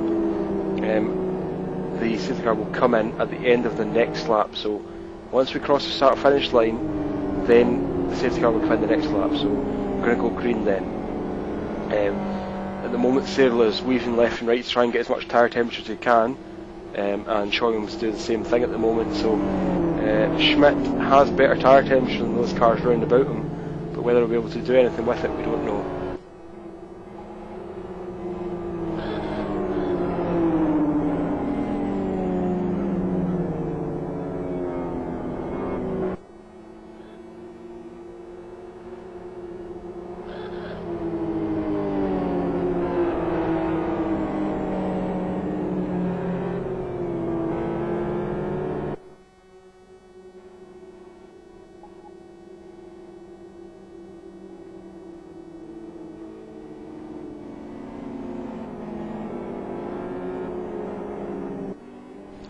Just looking through the tyre wear throughout the field, there are quite a few teams who did not chose not to stop right at that safety car period. So we're going to see another jumbling of the strategy in this race.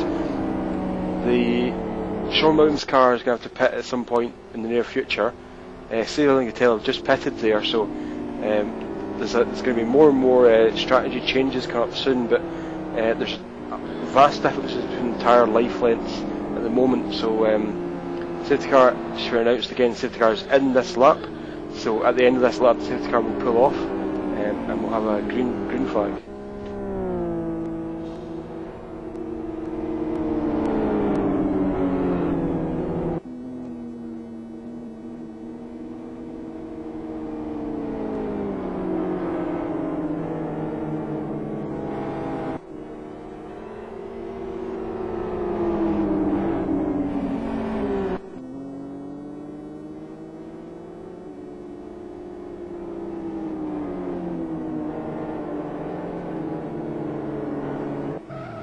So a reminder that teams cannot overtake before the start-finish line.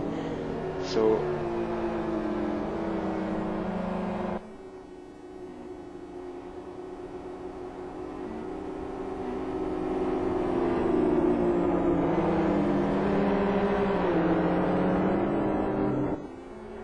Sean Williams he's going right, so we're going to have a green flag now. Sean Williams is pulling away from the field. He's got a good gap over Cyril, who's got a good gap over Keough as well.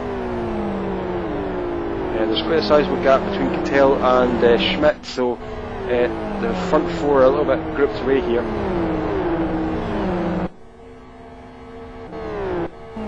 But there's three wide racing a little bit back, Tiefenbach and somebody off the car side by side. Tomoff and Jerry Racing cuts down back on the oval. They're side by side here. There's some tight racing into turn one.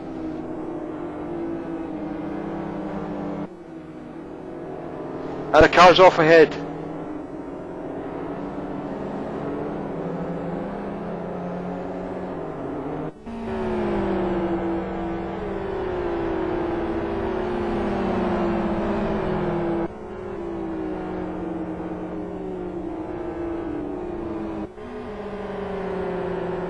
Now back up to the head of the field. Cyril is side by side with Sean Williams, going round turns 6 and 7.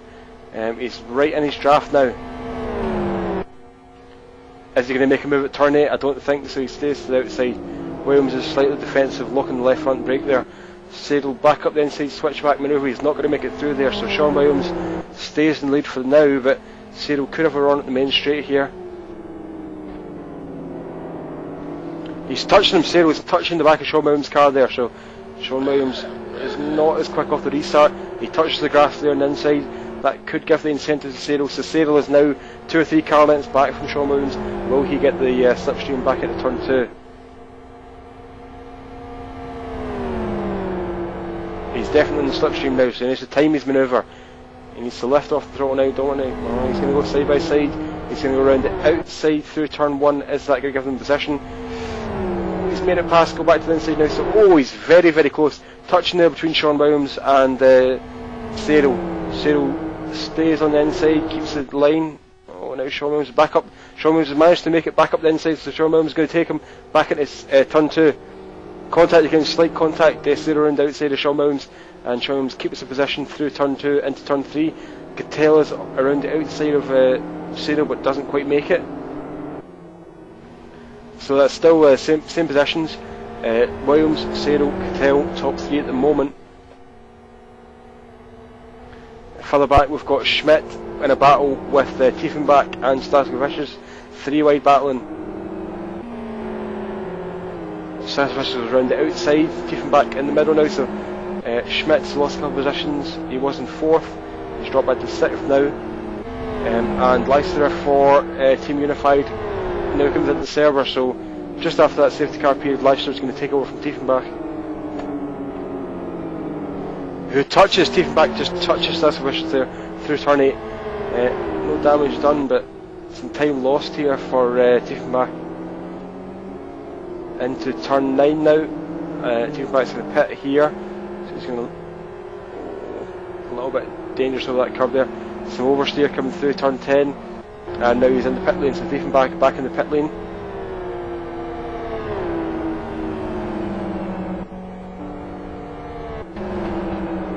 Taking a look. Oh, there was contact!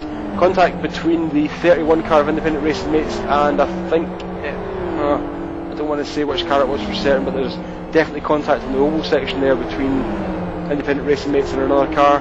The 7-carat car of Dahl is now behind Gasunas on the track, but not behind him in the actual race positions, because Gasunas is in the Ministry of Speed and they timed out earlier on. So 7-carat, the championship leaders entering this race, are now in 8th position.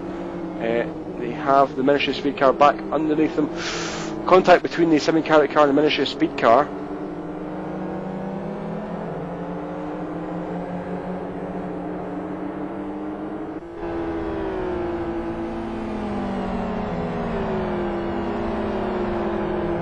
So now the Dahl from 7-carat is up in 8th position.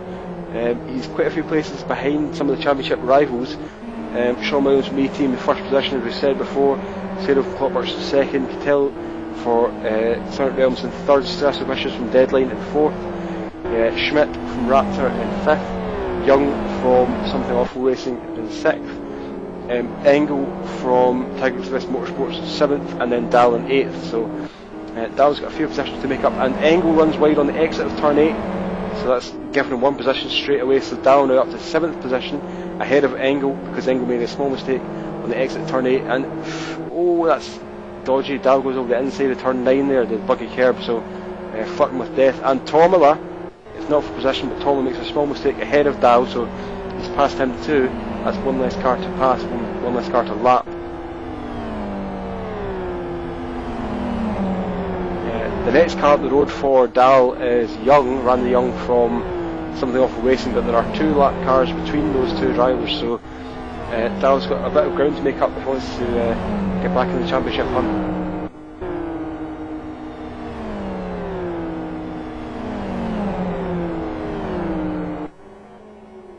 Now back up at the head of the field, we've got Sado pressuring Williams again. Remember that Sado pitted during that last safety car not long ago, and Sean Williams didn't, so they are very much in different periods of their tyre life right now.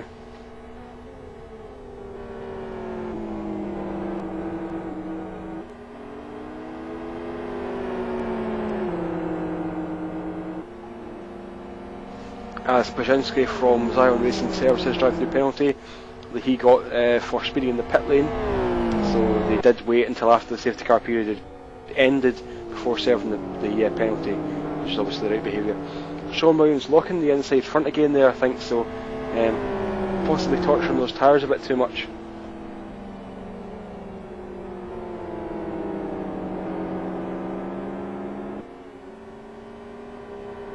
And we have Simon Cattell also hanging on at the back of this battle. He's in 3rd place, as we heard before from his teammate Seb Hutchinson. He is a fairly inexperienced driver in endurance racing, but he's doing a good job so far.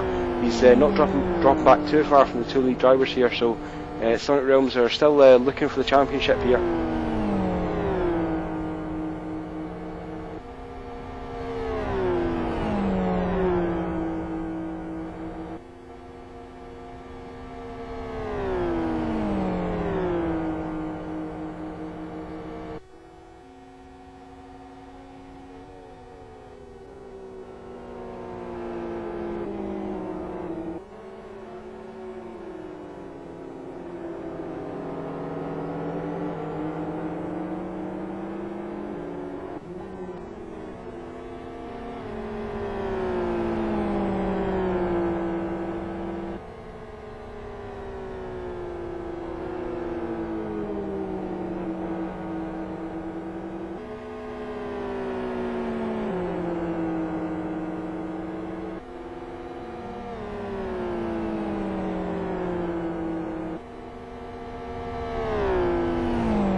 and Young from Something Awful Racing is now slowly catching up to the back of Schmidt from Raptor Racing, so that could close up to become a good battle in the next few laps or so.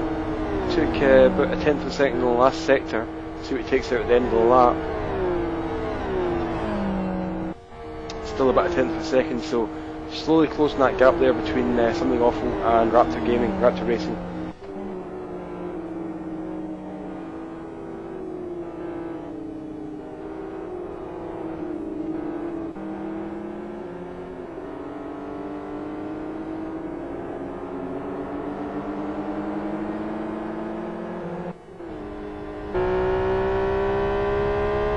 Let's go on board for a lap with Randy Young and see how he drives around Keough to chasing down Schmidt from Raptor Racing.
And now let's hop back to the lead battle here.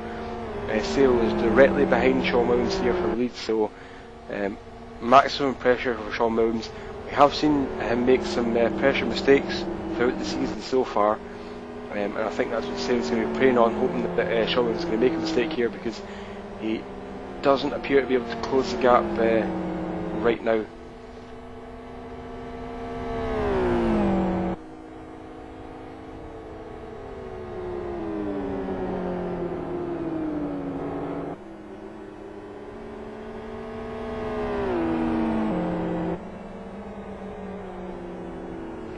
In fact, it's Cyril who makes a small mistake there on the exit of turn 8, just putting the right rear tyre off the edge of the curb there.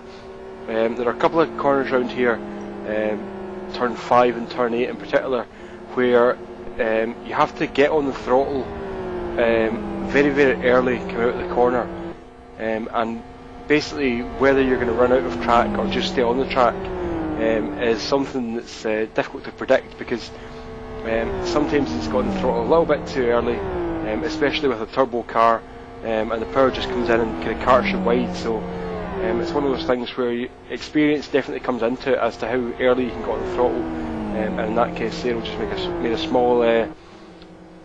small miscalculation, got the throttle a little bit too early and ran out of road on the exit of 8.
and Sean Williams now pits from the lead of the race. Oh, he crossed up on the entry to pit lane there, but Sean Williams for E-Team was now pitting at the end of lap 242, 7 hours, 6 minutes, 40 seconds gone. So remember, they did not pit during the safety car period, which happened not so long ago, so not really sure why they did that, why they chose not to pit, but they have chosen to come in now, so we'll see how that develops later on in the race.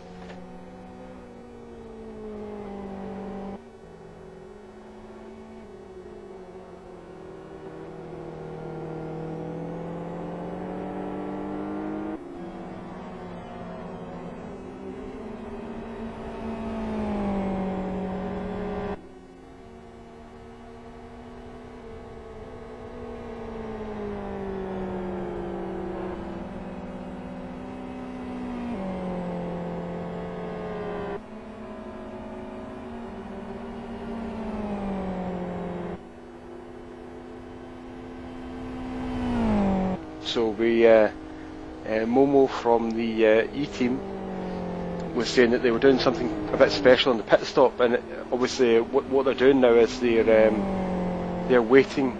They have waited until after the 7-hour mark to make the pit stop. So they're planning or hoping that the teams who did pit under the last safety car are going to have to make one more pit stop throughout the race than them. So we'll see how that works out for them. At the moment, they are sitting in position 9 after that, so dropped from 1st to 9th after that pit stop. But as I've said before so many times, we won't actually see the effect of that pit stop until later on in the race.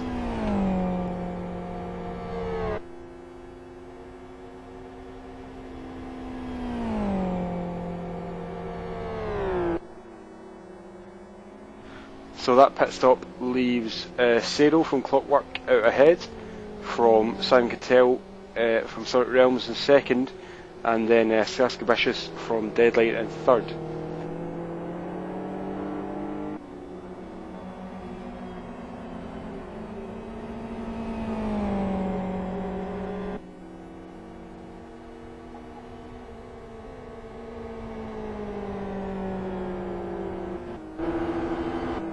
And now we see that battle between Randy Young and Schmidt developing now, so something awful right on the back of Raptor. Raptor running a little bit wide through turn 5 there, so Young certainly can smell blood here. There is a large gash in the back of the Raptor car. Maybe that's where the blood smell is coming from, but Young is all over the back of Schmidt here.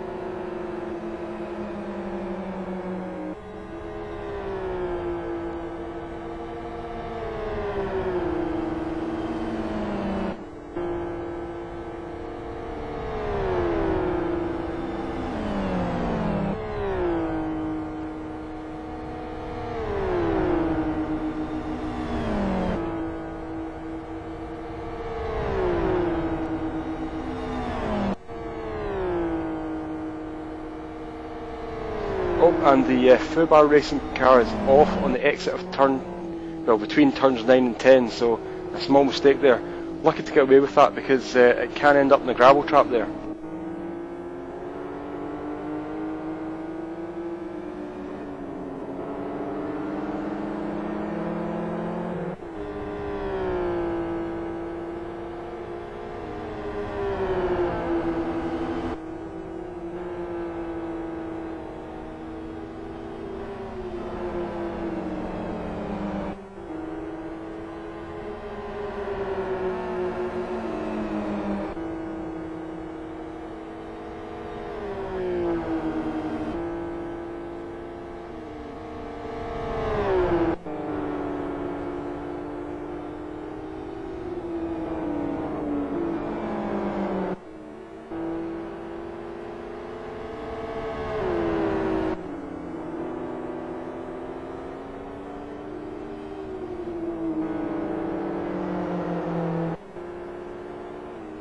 And as I was distracted for a second there, Randy Young has finally made that move on Schmidt.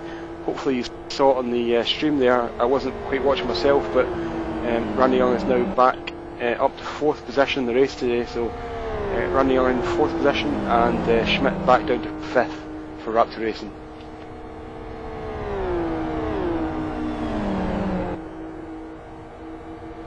Randy Young is now about 4.3 seconds behind Stas Gabishus from deadline in 3rd position, so something awful. We're obviously looking to get a podium position or better in today's race.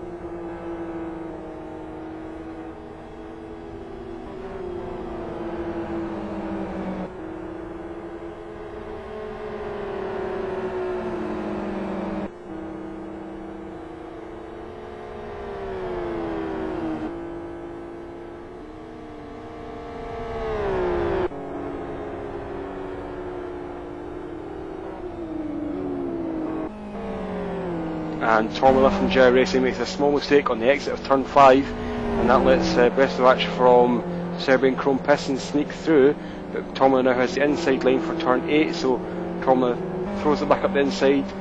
Oh, but a good move there from Brestovac. He knew what was going on there. He's too experienced a campaigner for that one. He pulled the switchback move there on Tormila, so he's back up. So Tormila's lost that position, and Brestovac up into 13th position for Serbian Chrome Pistons.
Oh, and Clockwork Motorsports has timed out. Cyril has timed out from the lead of the race. Cyril, who was leading for Clockwork Motorsports, has timed out from the race. That's twice today that the leader of the race is timed out, so that promotes Simon Cattell from Sonic Realms up into the lead of the race at the moment.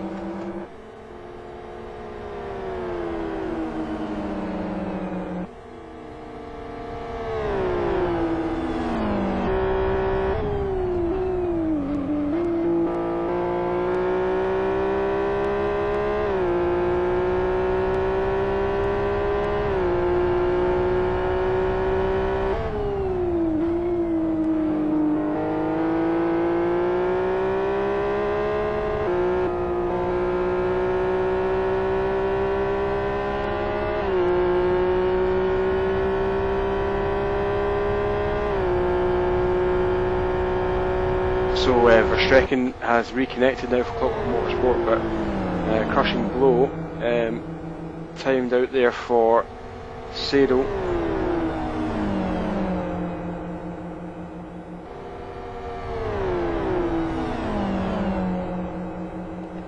And Verstrekken exits the pits just directly ahead of Simon Keough. Keough tries to go around outside into turn 2.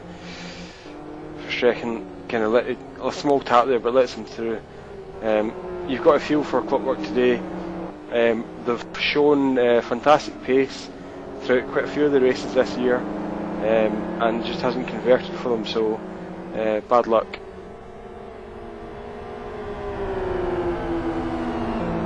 And we're still looking at the battle between Schmidt and Randy Young.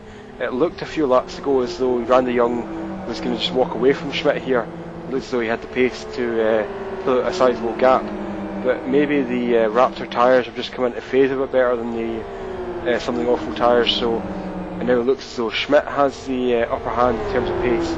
So a nice little battle, seesaw battle, and that's something that you quite often see where one car is quite good at the start of the stint and then becomes worse as the stint goes on, and another car would be bad at the start of the stint and then comes better as the stint goes on. So it could be that we're seeing two different, seeing cars that are set up differently and are driven differently, and give best speed at different parts in the stint.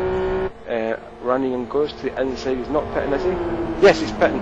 Randy Young is pitting now, so Randy Young pitting from second position.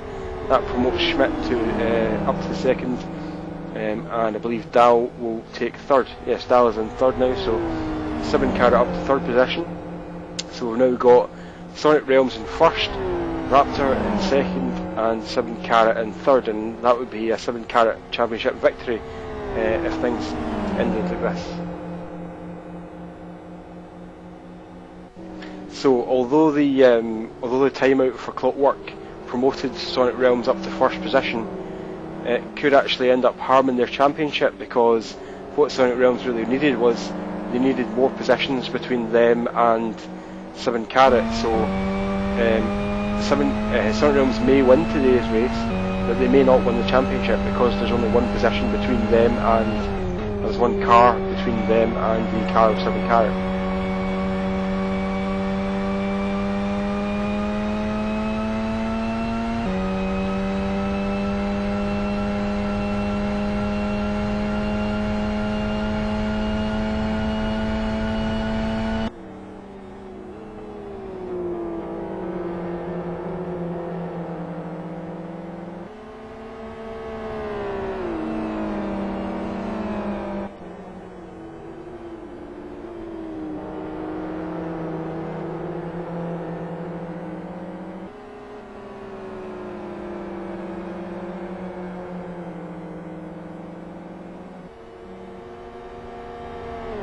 And we just had Seidel join the IRC channel. Obviously he's not very happy, understandably so, and he's saying that it wasn't actually his connection that timed out, it was because his computer froze up. So it's a problem that he had before in IGTC this season. So a computer lockup, computer freeze has caused that disconnection from Seidel. So really bad luck for Seidel and the Clockwork guys, because they had been doing, as Toki from Core has just said, they had been doing a fantastic job so far, and it's just bad luck for that to happen to them. There's nothing you can really say in that situation. I mean, when you've been doing such a good job as that, when you've been leading the race, and you know you've put so much time and effort into it, and then you know a kind of random problem occurs that just steals that victory away from you. There's nothing you can say to console people. It's just one of those things that, you know, just try again in the future. But you know, it's one of those things that's cool about motorsport, motorsport in real life and motorsport in sim racing. Things can happen that are out with your control, and you know, they can affect your race really badly, and that's what's happened to a couple of teams today. So really bad luck. It happened to Core earlier on, and it's happened to Clockwork now as well.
let's go for an onboard lap with Simon Keough from Sonic Realms Racing, currently in the lead of the race on the 253rd lap, 7 hours 25 minutes gone. He's got a slow car ahead, or a back marker ahead, crossing the start finish line, doing about 149 miles an hour, crossing the start finish line, now into turn 1. Try to scrub as little speed as possible through this turn. Just little steering movements, just trying to coax the car through without giving it too much turn. And now when they approach the turns 2, 3 and 4, easy to lock the right front brake here, across the curb and the other curb, and now back down into turn 3, down to second gear, past that car on the inside, back in the power now. And we go across split 1 and they approach the turn 5, got up to about 130 miles an hour here, 5th gear. And then down 2 gears at the 3rd, about 90 miles an hour at the apex, back on the throttle, use all the exit curb, and then bring the car left again to get to turn 6. See if he touches the curb here, is he going to kiss the curb? Yes he does, a lot of drivers do that just to feel where the car is on the track. Cross both curbs at turn 7, but watch out for the city policeman. And then they approach the 8, use all the entry curb, turn in about 78, 79 miles an hour. A little bit of oversteer there at the exit, but nicely under the bridge, so split 2 here, approach to turn 9, brake down into 3rd gear he's using, we were using the 2nd early on, so across the left curb now and then turn 10. Can't do it flat with the wind, it was flat when there's no wind, but with a little bit of wind today it's not flat there. Now back up the main straight, through turn 11 about 130 miles an hour or so, continuous accelerating here, and then pull 6th gear just at the end of turn 11. Back on the start finish straight and back up to about 150 miles an hour again.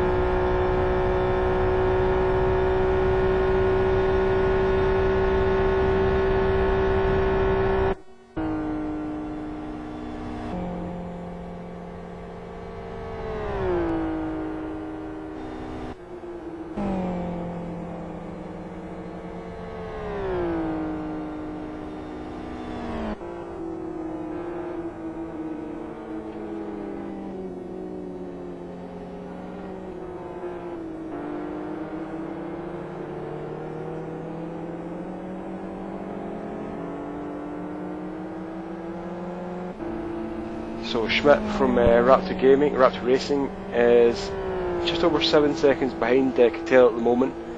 Let's take a look at the first split times. Schmidt's time was 0.02 seconds faster, so there's 2 100s per second in it, which is practically nothing. We'll take a look at the gap over the next few laps here to see if Keough is holding the gap steady to Schmidt.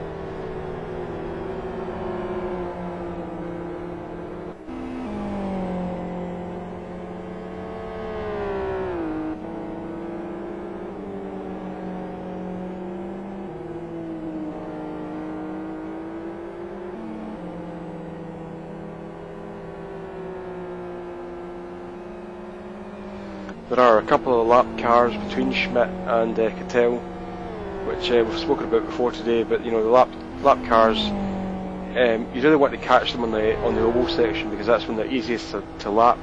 If you catch them on the way into turn 2, 3, 4, that can cost you a second and a half, or even 2 seconds. So catching the traffic in the right place is something that can really affect your race, and it's something that you don't have a lot of control over.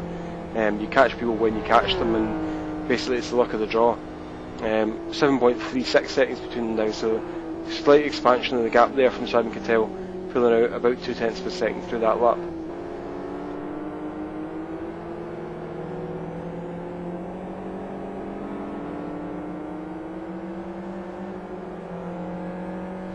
We also have Dahl in the 7 carat car, just a little bit behind Schmidt here, about 4 seconds behind. And Dahl is in the FXR, as we all know. 7 carat are very effectively using the FXR all season. We've mentioned before that they have the championship lead coming into this round, and also that they will win the championship if things stay as they are right now. So if the positions stay the same right now, 7 carat will be the champions this season, and that's a fantastic feat for those guys in the FXR, which is widely acknowledged to be the slowest of these three cars. It's hardest on tyres because it's four-wheel drive, so it usually uses harder front tyres. That gives it worse turning performance and also worse braking performance, because a lot of the braking effort in these cars is through the front tyres. So when you've got less grip through the front tyres, it means you've got worse braking performance. But these guys have campaigned the FXR very effectively, and if they manage to win this season, that'd be a great reward for those guys.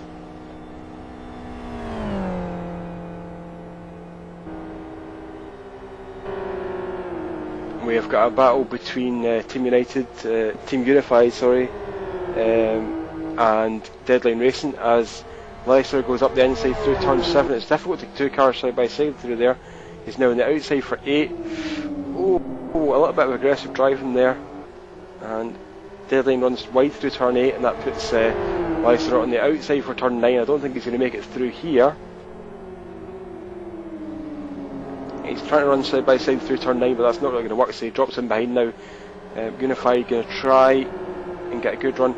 Has to lift the throttle a little bit on the exit of 10 because of the Deadline car ahead robbing a little bit of downforce, but now he's perfectly in the slipstream, so we should see Leicester manage to get past Kilmanskis here. From Deadline. He's sitting in the draft. He's actually backed off. Leicester has actually backed off the throttle so as to time this move perfectly. So he's crossing the finish line. 0.12 seconds behind, no gap at all. And he's still in the slipstream, and now he's going to the outside, so Leicester going to the outside through turn 2. This probably isn't going to work unless he does a very good braking maneuver. No, it doesn't work, so round the outside through turn 2, and then probably going to go around the outside of turn 3 and try to switch back out of turn 4 to turn 5. I don't think it's going to work this time, so Leicester are putting maximum pressure on the Deadline Racing car here. Hasn't paid off yet, but you'd imagine it's going to pay off sometime soon. Deadline goes defensive on the inside into turn 5. Leicester goes round the outside, trying to get the cross, the switch back to turn 6. This is going to work perfectly for him. Is he going to have to overlap? Leicester goes very close, but yeah, I think Leicester has got it now. So unless unless Kilmanskis can mount a charge up to turn 8, that's going to be position 7th position for Team Unified, Leicester. So he's through now into 7th. That puts Kilmanskis and Deadline Racing down to 8th position.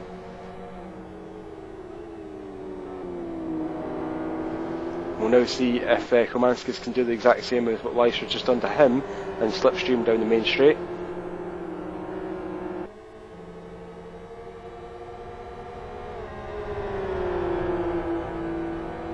It doesn't look like it. It looks as if Deadline are too far back now from Leicester, so that should be position held there for Leicester. 7th position now for Team Unified.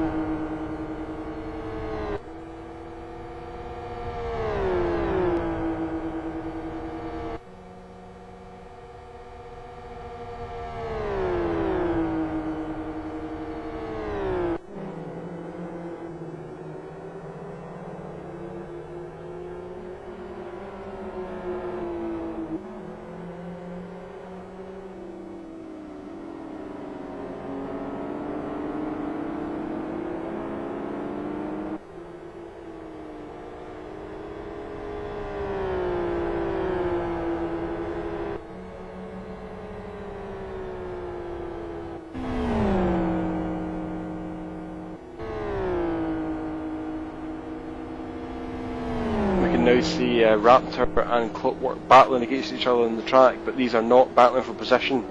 Remember that Clockwork timed out not long ago, so Raptor are a lap ahead. A little bit of lag there through turn 2, but Raptor keep the 2nd position, and keep track position ahead of a Shrekken from Clockwork.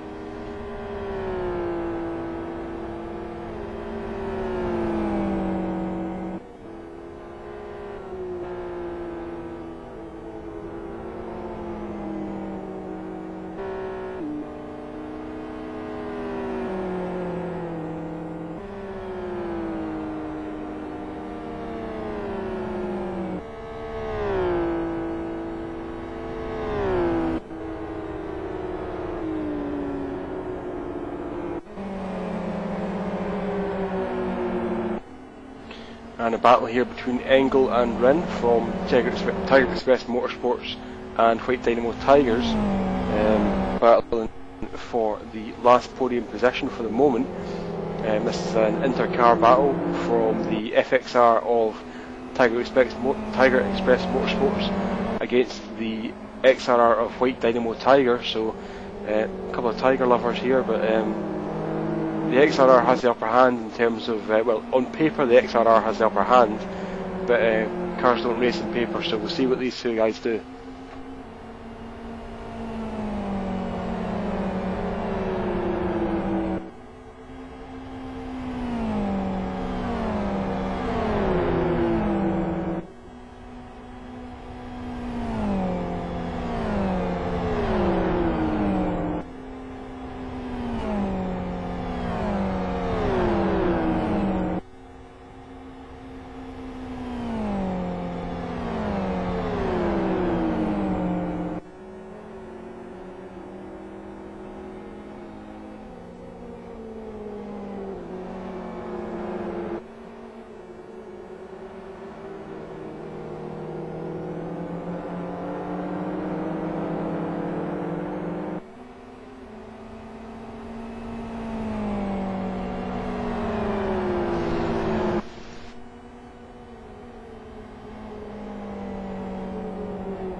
Right, I figured I might want to just have a quick, if I could interrupt for just a second. We had an issue during the safety car farm accidentally waved a car around that shouldn't have gotten waved around, the Conquest car.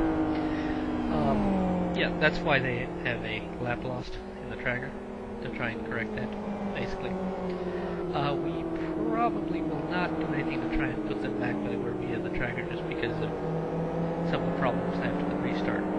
They are still technically on the lead lap, even with that lap penalty. I thought you'd seen some of the discussion about that in IRC.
Oh, the Zion Racing team, just to interrupt there, sorry. The Zion Racing team have 2 rear punctures at the moment, so Paczynski is limping back to the pits with 2 rear punctures. We have seen this before in this season, and it's very, very difficult to control a car like this. And something else to mention is that when this car is in the pit lane now, so the Zion Racing car is in the pit lane, and what that means is that if someone else wants to pit at the same time, they've got a reduced pit width. So if they're moving along about 80 miles an hour on the entry to pit lane here, if another car wants to make a pit stop at the same time, they'll be coming in a lot faster than that, and they'd have to share the pit lane. But thankfully that hasn't happened, so Zion have made it back to the pit lane, and will repair both, or will replace all 4 tyres, but they had 2 rear punctures, so very difficult to steer that car even in the pit lane.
And we can now see Simon Keough going through the first section here, just trying to catch up to Randy Young in the Something Awful car to put a lap on him. And these 2 cars are quite similar pace at the moment.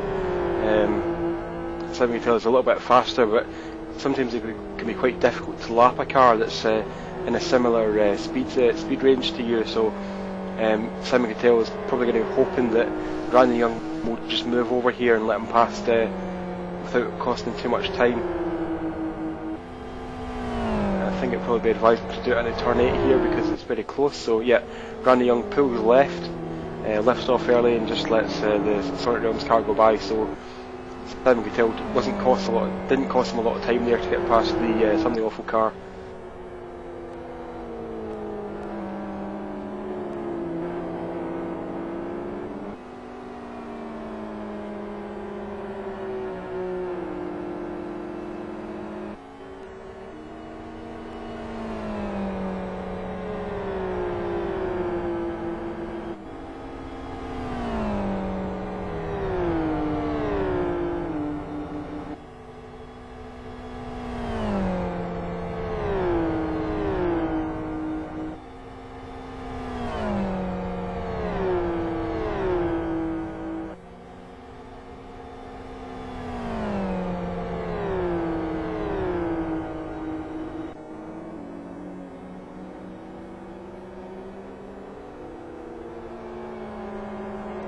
Oh, and contact on pit entry between the Conquest car and the White Dynamo Tigers car.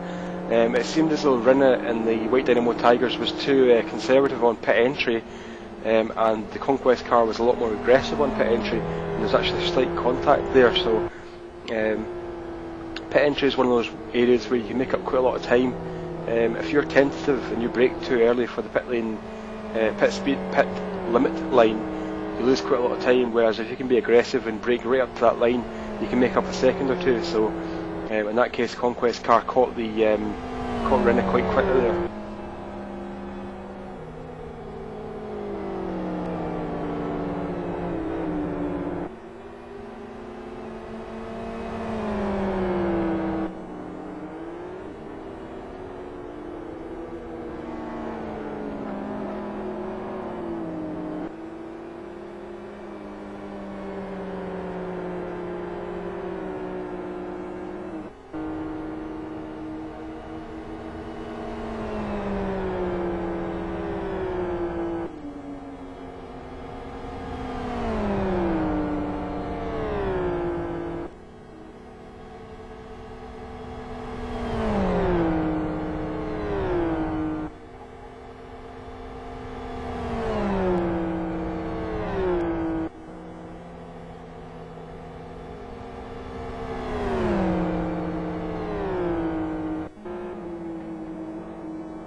It's worth about 2 miles an hour because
so Simon Cattell in the lead of the race. Looks like he's fast approaching the end of this stint.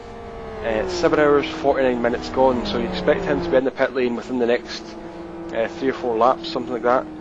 And that means that Sonic Realms are going to be back towards the 7 hours 55 minute range. So remember we had a little bit of a discussion a while ago about them being a little bit short on the stint length.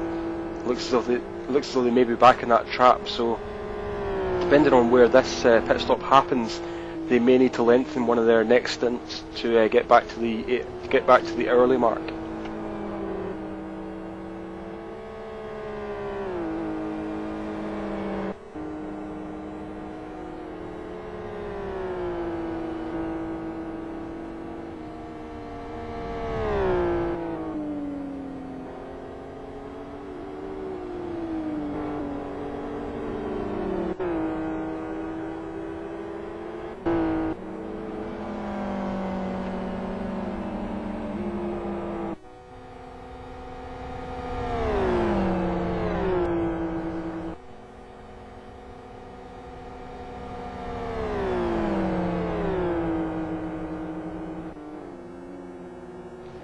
and a battle for position here between Leicester from Team Unified and Dal from 7 Carat there. Leicester managed to get past Dal. Remember that 7 Carat, which is the team that Dal is driving for, are currently going to win the championship if things stay as they are, so Dal doesn't want to do anything too reckless here.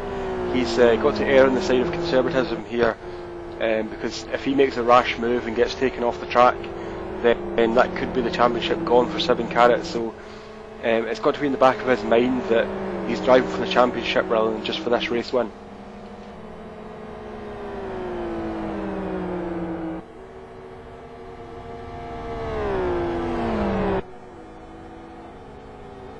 Raptor have pitted from 2nd place. Their tyres were getting quite thin again, but they've pitted before the puncture this time, which is a change in strategy, as it were. Simon Cattell continues on, but Gav Mason has joined the server to take over from him, so Sonic Realms will pit from the lead at the end of this lap.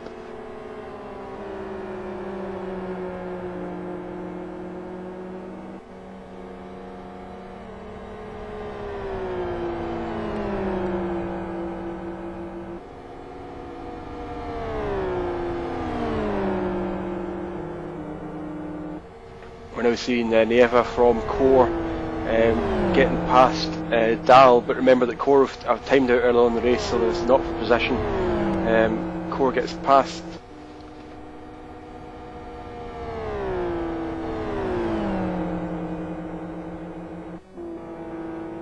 Sorry, yeah, it's for position, just being reminded there. So Core get past 7 Carat there to move up to 5th position in the race. So 7 Carat have lost 2 positions there in the recent past,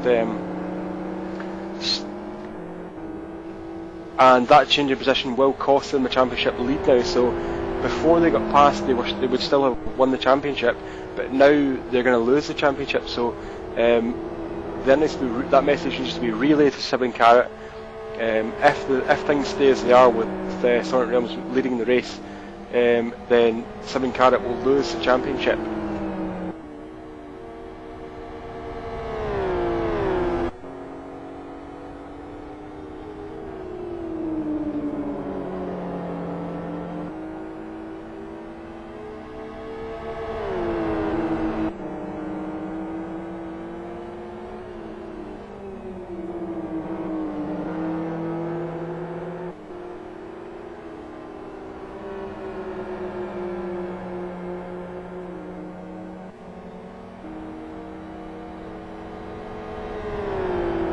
And Core is now going to pass Leicester, who comes out the pits, so Core now up to 4th position, continuing their fight back from that disconnection earlier on.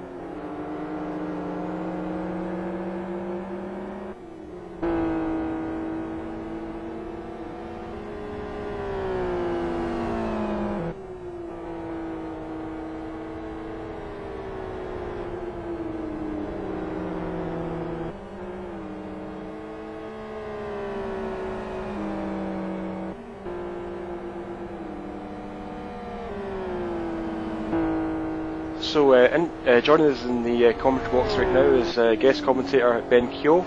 You know him as Dead Wolf Bones from Core Racing, one of the masterminds behind Masters of Endurance. So Ben, welcome to the commentary box. Hey there, Gus. So it's been an exciting race so far today, a lot of action, a lot of pit stop strategy coming into play here, and it looks as if the championship battle is going to come right down to the wire. At the moment things are balanced very precariously, so you know, any change in the top few positions could have a massive impact on the championship. What have you thought of today's race that you've seen so far? Well, I've only been watching since about 7.5 hours to go, but it's been quite exciting since then. 2 leaders timed out, a couple of safety cars. Looks like there are 3 or 4 teams in this race that are pretty much evenly paced. Unfortunately, they're spread out throughout the field since two of them timed out. But yeah, there's a tight points battle on. Looks like a good show all around.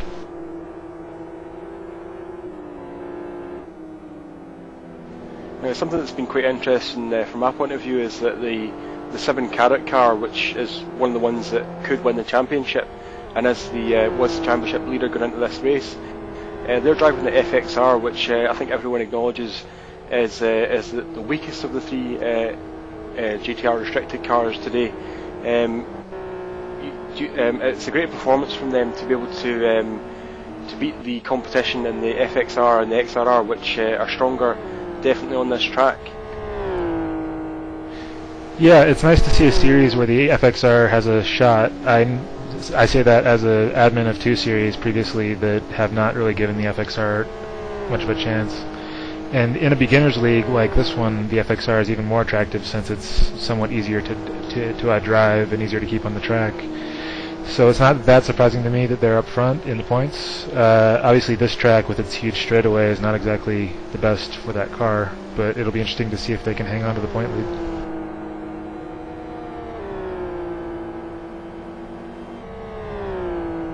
Yeah, quite a lot of the discussion before this race was there was some kind of well-meaning banter going about between the teams, and something that the 7-carat guys were emphasising was the fact that the FXR at this track with its very long straight was not well suited at all, and it's definitely the aerodynamics of a brick, the FXR, but particularly earlier on in the season when they won the South City round, they've done a great job and they've been consistent, good finishers in the rest of the championship. Yeah, in a series like this one, being consistent is almost as important as being fast, especially if you're fast enough. A series where a lot of the teams are not that experienced can have huge mistakes and finish badly in one race and finish well in others. If you can finish top 5 a lot of the time, it's going to be hard to catch.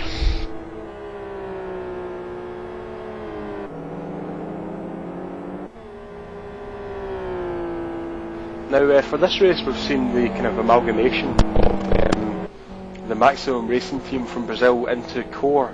Can you tell us a little bit about the story there? Yeah, well, it's really pretty simple. 2 or 3 of the main drivers from that team are now members of Keough, and the Maximum Racing team didn't want to field their own drivers for the race, so it was pretty easy to just transition over to it being the Keough car, since the former Keough car is now the Legends Racing Team car with Ken O'Keefe and Tommy Osgard, which isn't racing in this round for some reason. So yeah, it was pretty straightforward.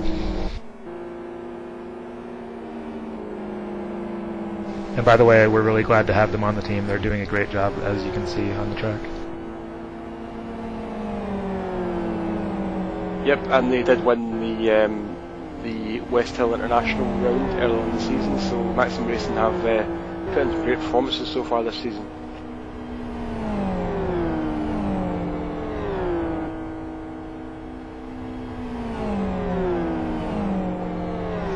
Yeah, when some of our better drivers left to form the new team with Nolan and PMD and guys like that, we jumped on the chance to pick up drivers like Pedro Santos and Marcelo and the other guys from Maximum Racing, and they've given Keough kind of a new jump start, which is nice to see. I hope they can carry it into IGTC and MOE next season.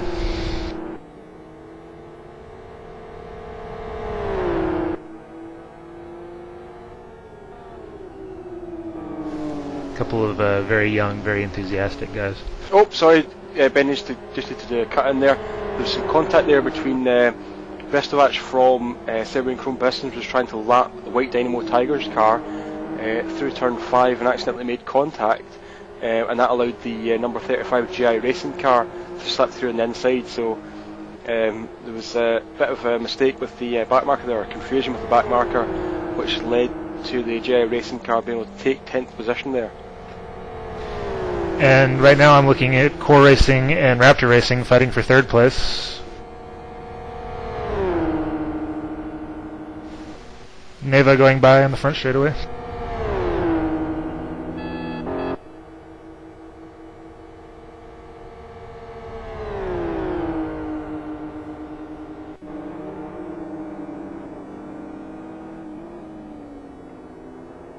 From what I can see on the tracker, it looks like he had gotten by previously and then got repassed and then passed him again.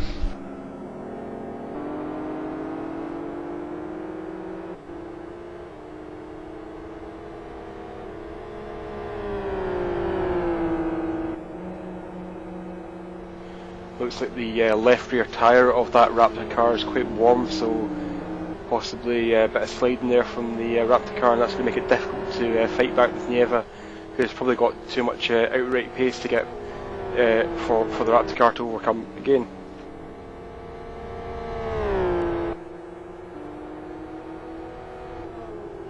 It looks like Neva's a little bit longer into his stint too, which means he's lighter on fuel and his tires are better, so it's not surprising to see him blow by that easily.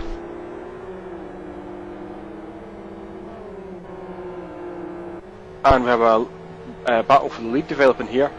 Perron from E-Team is right behind Gav Mason in the slipstream, so he's going round the outside now through turn 11, the last oval turn, now coming up to the start-finish line.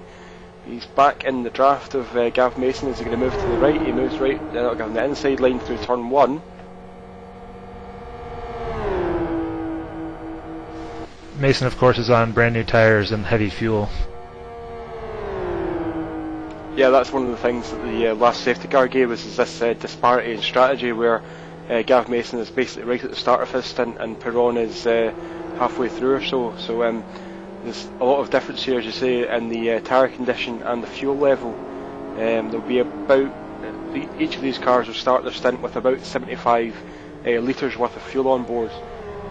So when you get through half of that fuel, you've lost quite a lot of weight from the car, so it just gives you better performance in every area, braking, turning, accelerating. So far, Mason's fastest lap has been a 43.25 versus the 41 point something that that the leader just ran.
A slight battle development here between GI Racing, Serbian Chrome Pistons and Independent Racing Mates for 13th, 14th and 15th position. The GI Racing car and the Serbian Chrome Pistons car have been pretty much within a couple of seconds of each other for about 10 or 15 laps, so there's kind of a nemesis type battle going on. For anyone who gets that reference will know what I'm talking about. But yeah, these two cars have been quite close to each other for a while, and it's been one of those situations where Brestovac was ahead for some time and then Pickerainen got ahead, so they've been seesawing back and forth. And when you get into that kind of situation in an endurance race, when you're in close contact with someone for quite a long period of time, it's a kind of personal challenge to beat that person. It's a little bit like when you're driving along the motorway or the freeway and you end up being basically together with another car for a long period of time. Every time that it overtakes someone, you overtake someone as well.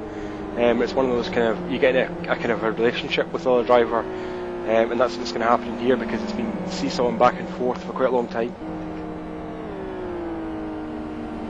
But saying that, the Independent Racing Mates car is now getting quite close to a back marker that's going to hold off a little bit, probably between the IRM car and the Serbian Chrome Pistons car. It's number 12 of the White Dynamo Tigers car of Rin. He's not going to make it easy.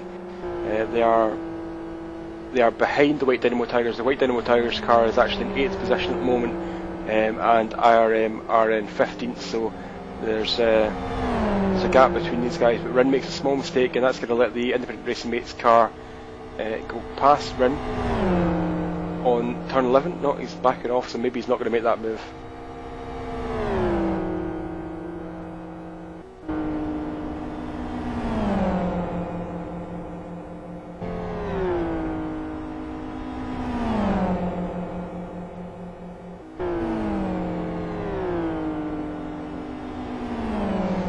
Verstappen from Clockwork Racing is having a whale of a time coming up through some lap traffic here. He just got through the Zion Racing team car and the 33 car. I'm not sure which team that is, but there's some heavy fighting going on, and he's desperately trying to catch back up to the lead pack.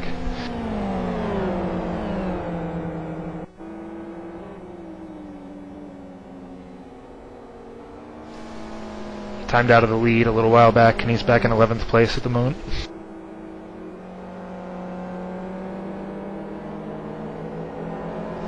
But he's just behind 10th place car, Tiger Express.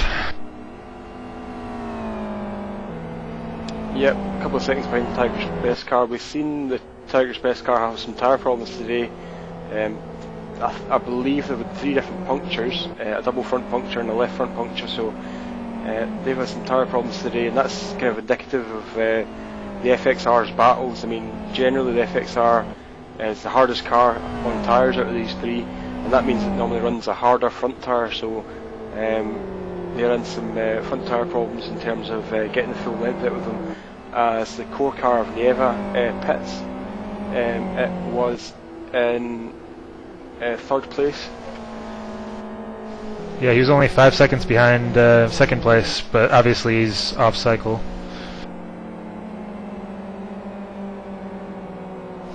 I guess he's on the same cycle as the E-Team car.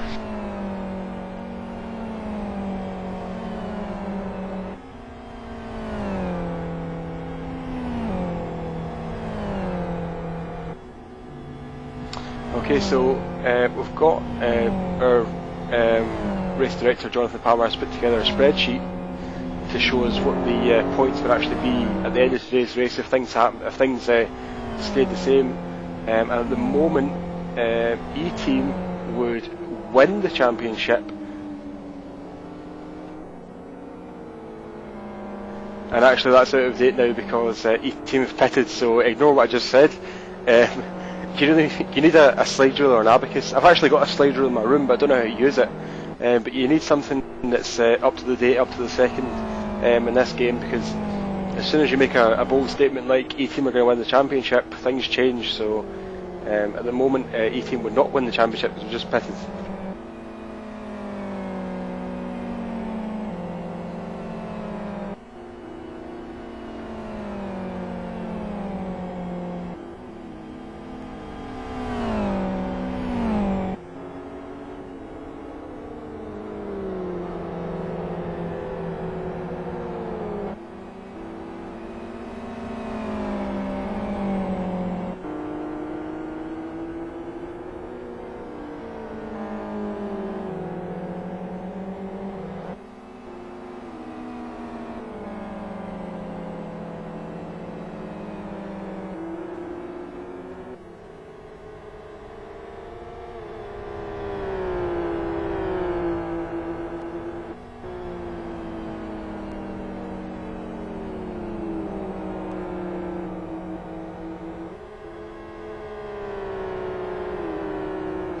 So after those pit stops, E-Team dropped to 6th and Core dropped back to 8th, with Sonic Realm still out in front by 5 seconds on Raptor Racing.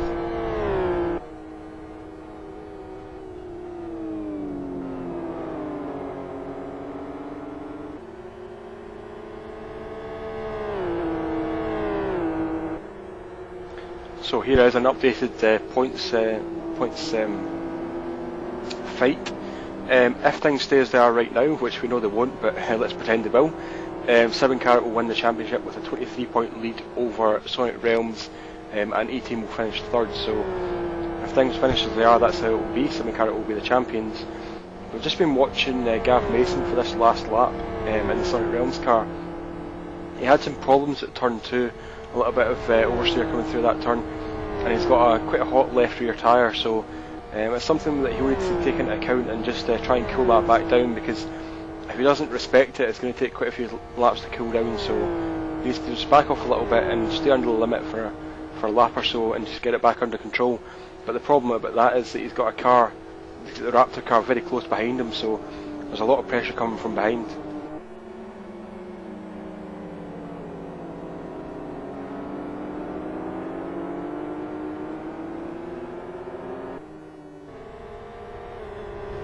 And Falkenhayn, who's driving the Raptor car at the moment, is now able to see Gav Mason on the straights, so when you're chasing down a car, it's always an extra incentive when you can actually start seeing them. If you're maybe 20 seconds behind a car, you can't see it on the track. You can only see the gap that you've got to it. But when you get within 5 or 10 seconds of a car, you can start to see it at the end of the straight, and that just gives you an extra incentive because you can actually see visual progress. You can see how you're doing compared to the car ahead. So now that Falkenhayn is within 3.5 seconds of Gav Mason, he starts to see him, and he can see every small mistake that Gav Mason is actually making.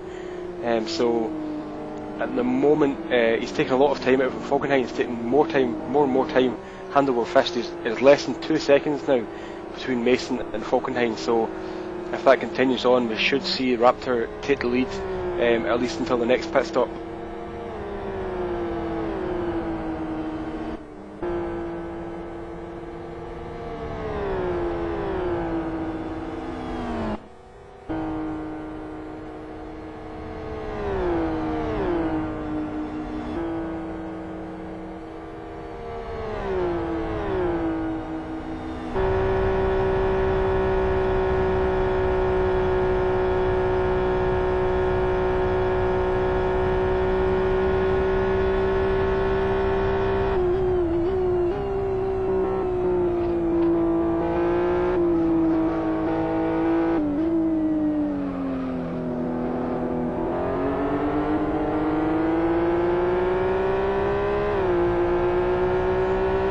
Pass will lead as Falkenhayn takes advantage of a small mistake from Mason again. Falkenhayn's around the outside approaching turn 5. I don't think he'll make it through there, but Mason brakes quite early. Falkenhayn has made it round the outside into turn 5. Gutsy move there, so Falkenhayn now has the lead for Raptor Racing until his next pit stop. Gav Mason was making a few small mistakes there, and he finally made one big enough so that Falkenhayn could get past.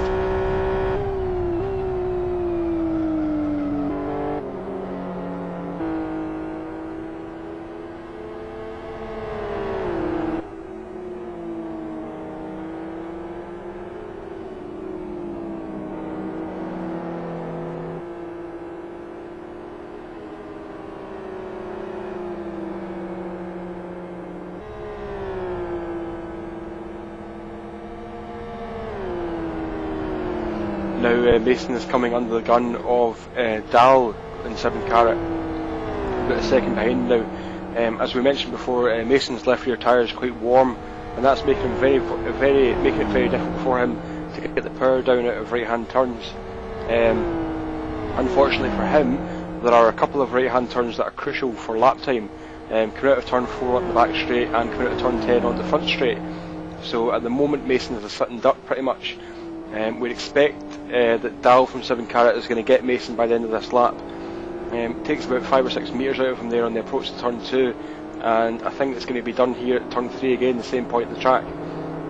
Dahl is up the inside, touches Mason a little bit there, and now drag race up the back straight. Mason is still ahead for the moment, but he's looking very vulnerable just now.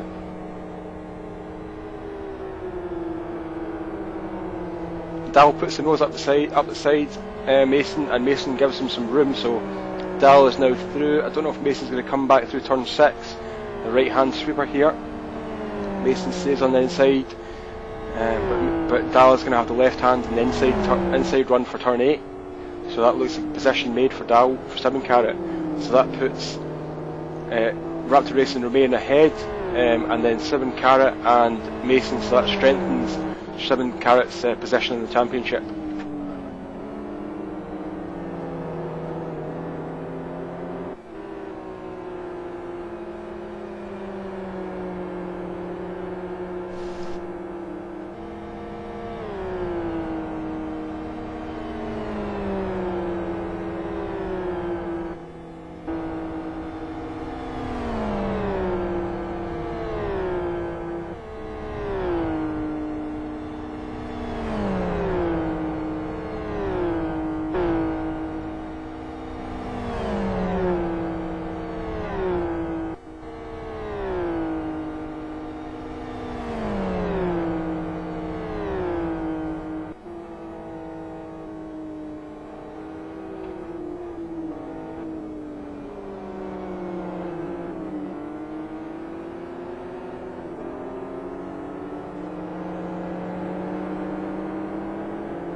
the Raptor racing car is building up a little bit of clutch temperature here, and that's actually sort of the result of the fact that the underpinnings of the FZR is just an H-gate manual gearbox. So when the driver tries to flat shift, which just means that you pull for the next gear without lifting the accelerator, it actually puts more temperature into the clutch. Whereas with the FXR and XRR, they've got a mechanism called a shift cut, and what the shift cut does is that when you pull for the next gear, it momentarily cuts the ignition to the engine, so that it takes the load off the gearbox, and that means that you get a better shift, a smoother shift, which has no effect on the clutch temperature. So that's another little difference that isn't talked about very often when it comes to comparing the FZR against the other two rivals here today. So that's why when you see the FZR leaving the pit lane, generally it will build up some clutch temperature, and if it builds up enough clutch temperature, it means that for the lap out of the pits, the driver has to be quite careful, has to make sure that he lifts on the upshifts, or he or she lifts on the upshifts, so as not to overcook the clutch.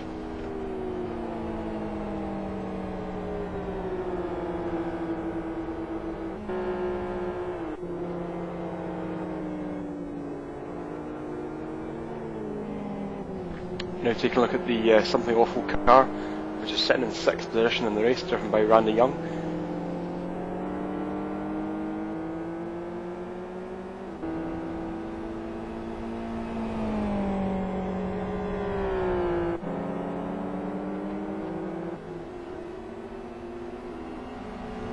And there's a battle on track between Verstrekken from Clockwork Motorsports and Sean Williams from E-Team. Verstrekken has just passed Perron. Verstrekken has just passed Perron to move up into 7th position in the race at the moment.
something that's quite interesting to look at is that the top 3 cars at the moment in the race, the Raptor Racing car, the 7-carat car, and the Sonic Realms car, all have quite significant damper damage on the left-hand side.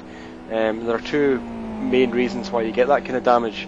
The first is that you're bashing over the curbs quite a lot at this track, especially at turn 2 and turn 9, or between turns 9 and 10, and also the fact that if you misjudge the exit of turn 10 to get on the oval section, you can clout the wall there quite heavily, and that can do some damage as well. So it's not surprising to see some quite a lot of damper damage on the top cars here.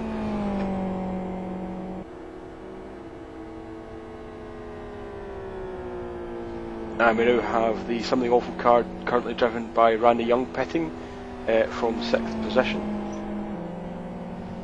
Travis Mailinger has connected to take over that car.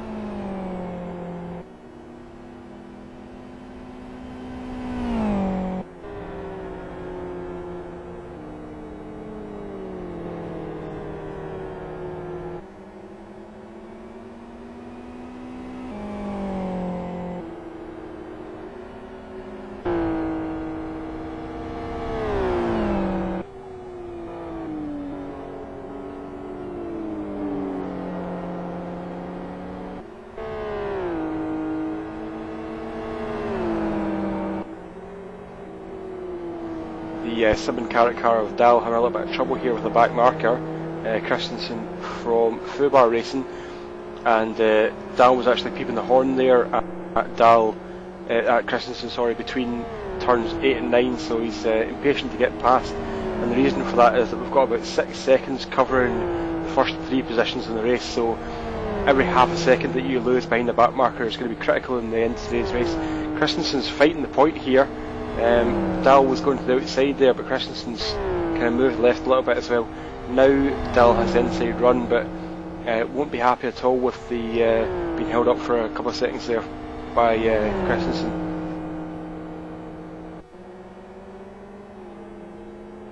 And Christensen is now putting the nose up the inside. He wasn't actually going to try to unlap himself there, but he put the nose up the inside of Dahl on the approach to turn 2, and that won't be helping Dahl's blood pressure either, because it's just those things that you can do without. You can do without being held up for a second and a half or 2 seconds by a car, and you can certainly do without wondering to yourself, is he going to try and move up here? Because although logically you say that a back marker should not be doing that kind of thing, we have seen it today with Demich from Epic Racing, a driver who has been lapped, was fighting and battling for position and actually making contact with a person who just lapped him, so it's not unheard of even today's race.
we take a look at Nieva from Keough catching up to Engel from the Tiger Express Motorsports quite quickly here. Nieva has had great... Oh, and Engel just catches the buggy curb at turn 9, but Nieva has a great pace in the recent past, and the Tiger Express Motorsports car has been a little bit slower, so this should develop quite quickly.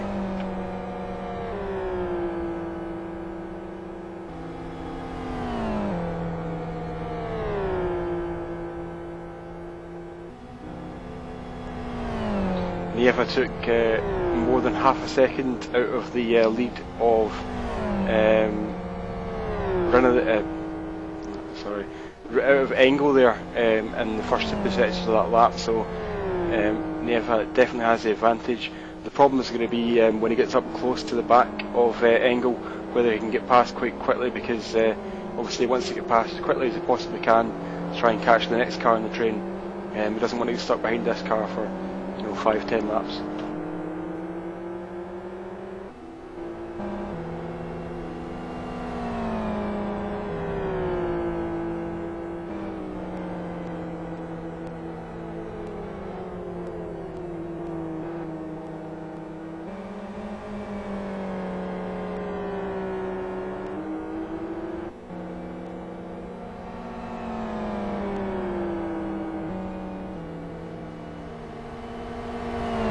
And Nieva now is going to make the move on Engel at the turn 8, I think. He goes up the inside, brakes quite late. Engel stays a little bit wide to give him some room, but Nieva hasn't made the move yet. Oh, and he runs wide through the exit of 8, so that lets Engel get away from him a little bit there. So Engel acknowledged the fact that Nieva was there, and he did leave him some room to get up the inside there, but Nieva didn't quite make it, and actually ended up losing a bit of time there on the exit of turn 8. So now Nieva's got it all to do again.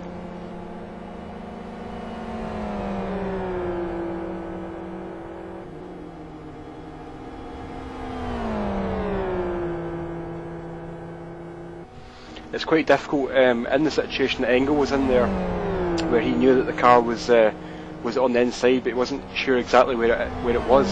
Sometimes it's quite difficult to actually know exactly where a car is, so you end up leaving either too big a gap, or too small a gap to the car. So in that case, Engel left a lot of room there for Nieva, which he didn't actually take in the end. In some cases, you think that a car is further away than it actually is, and you'll leave less of a gap, and it'll end up with a collision. But in that case, Engel left a bit too much room, and now Engel's run wide through turns 3 and 4, puts the left wheels on the grass on the exit of 4, and that's given Nieva a better run up towards turn 5, but he's probably not going to make it round the outside here. Brakes at about the same time, turns in. Engel's on the inside curb here, so Nieva is going to try and go round the outside. That was a pretty impressive move here, so now Nieva's got the inside line for turn 6, which he uses to great advantage, and now I think that's going to be Nieva's got that position, so Nieva up now to 7th position, taking that from Tiger Express Motorsports.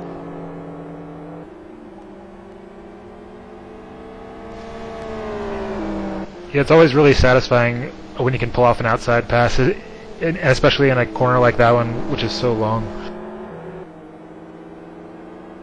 Yeah, it's a great psychological advantage. It gives you the confidence to know that you've actually pulled off a good move, but it also demoralises the person you've just overtaken, because they're thinking to themselves, he's just overtaken me around the outside of this corner, so I can't really pass him back. So it's a great thing that you can do if you can pull it off. It's a very good psychological thing you can do.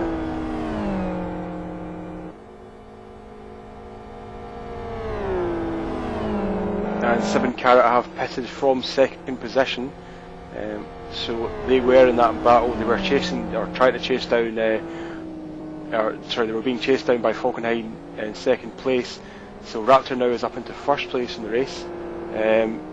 Sonic Realms takes 2nd.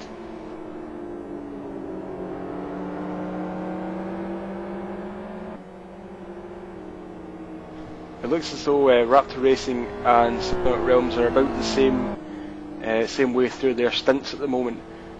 We've seen in the past that Raptor have gone too far in their stints, but it looks as though in the past they've actually reined that in now. So in the last couple of stints they've come in at the right time. So Raptor have basically bought their way back into this race. earlier on it looked to us as if they were not going to finish very well, but they've put in some good performances in the last few stints, and they're now leading the race from Sonic Realms at the moment. And that gap's just over 10.5 seconds between Falconine and Mason.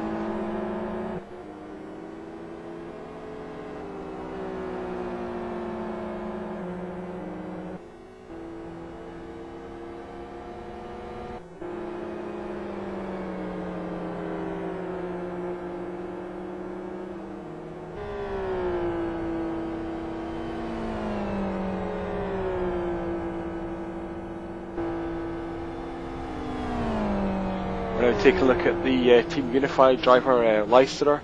He's directly behind the 7 carat car on the road, and remember the 7 carat car has just come out of the pit lane, so it's on new tyres and full fuel, and the Leicester car is probably about halfway or slightly more through its stint, so it's on lighter fuel and better conditioned tyres, so we'd expect to see Leicester be able to get that position from the 7 carat car in the near future.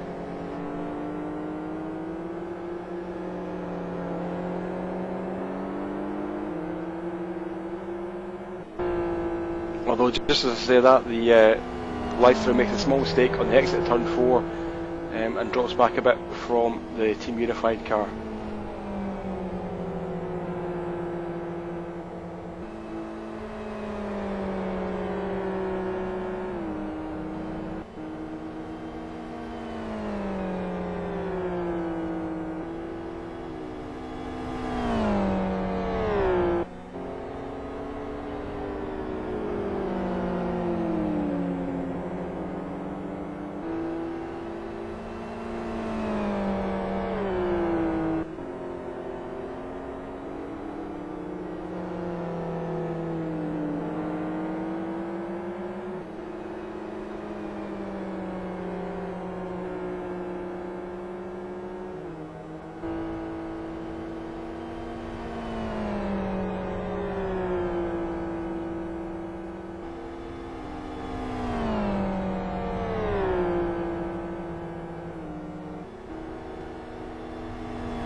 Some action going on between the Conquest car and the Sonic Realms car. Conquest have just made it through, so they are now in second position, ahead of Sonic Realms.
So I've been looking at the tracker and calculating when the last pit stop, assuming that we don't have any more safety cars, is going to happen for each team. And it looks like the cycle right now is going to favor E-Team and Core most. Since they're pitting right around the hour mark each time, they can probably finish the race on a regular full stint, whereas Raptor Racing, Sonic Realms, Conquest, White Dynamo, and other teams like 7 Carat, Unified, etc. are going to have to pit with 10 to 20 minutes left, probably.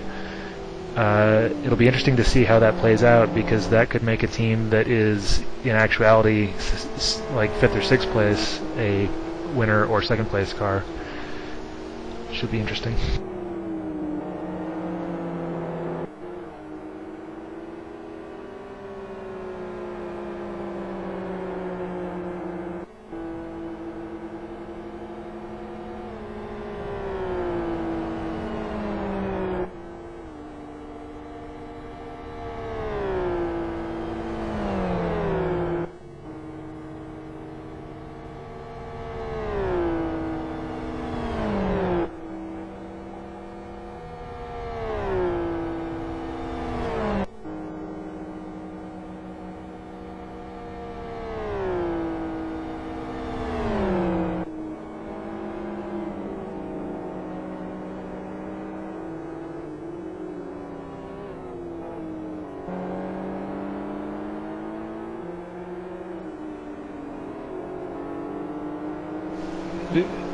We've got a driver change for Tiger Express Motorsports. Jan Lapravat's back in the car for them.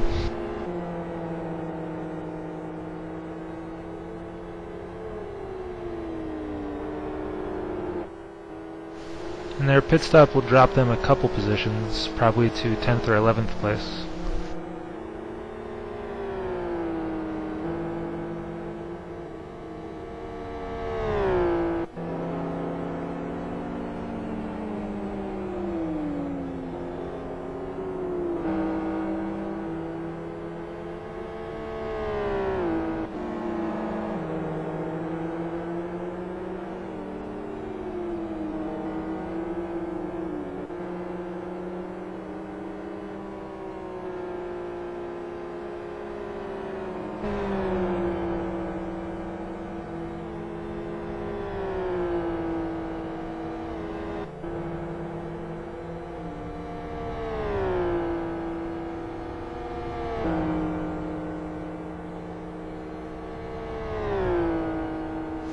Van Dongen for RSR has just spun. Not sure what happened, but he's recovered and he's back going again. Looks like he's heading to the pits, though.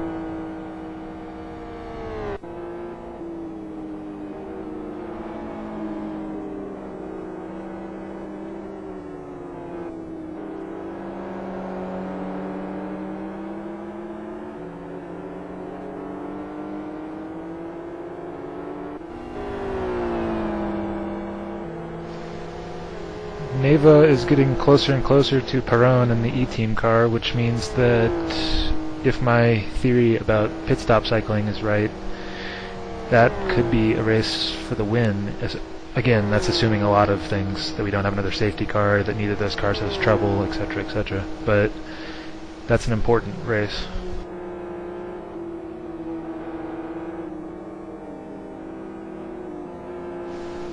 E-Team and Core for 5th and 6th.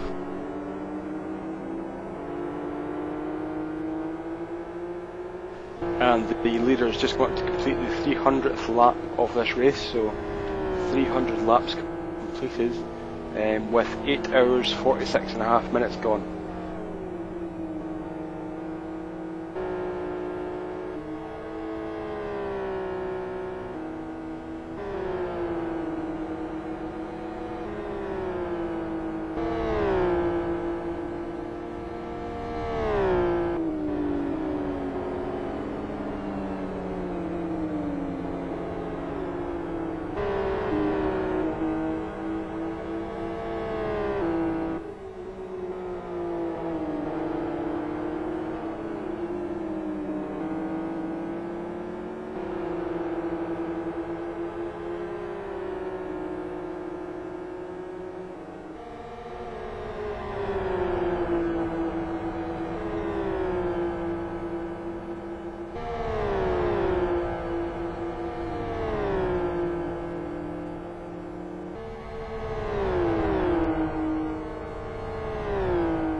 So I'm having a look at the extended stats here, and it looks like Core is gaining about between 0.2 and 0.5 seconds per lap on E-Team right now. I'm not sure if that's down to tires or what, but they should be fighting pretty quickly here.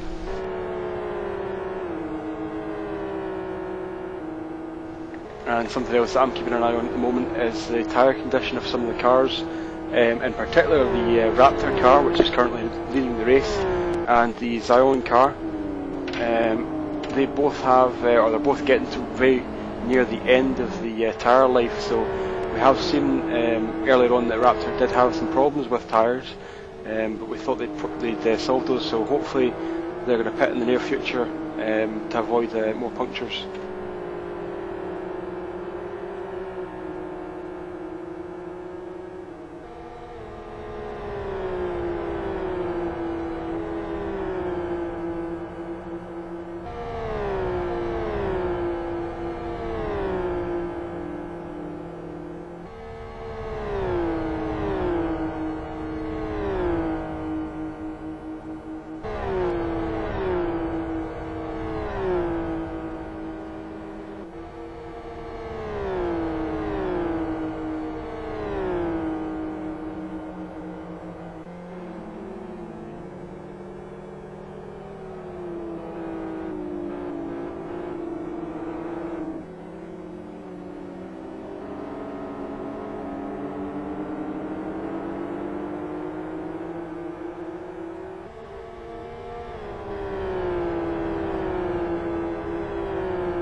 And now Simon Keough joins the server for Sonic Realms Racing, so he's going to take over from Gav Mason.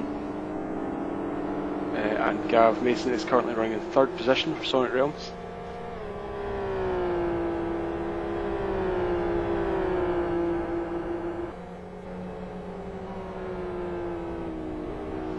We also have Raptor going down for at least one more lap. I'm just keep looking at this right front tyre and it just looks really skinny to me.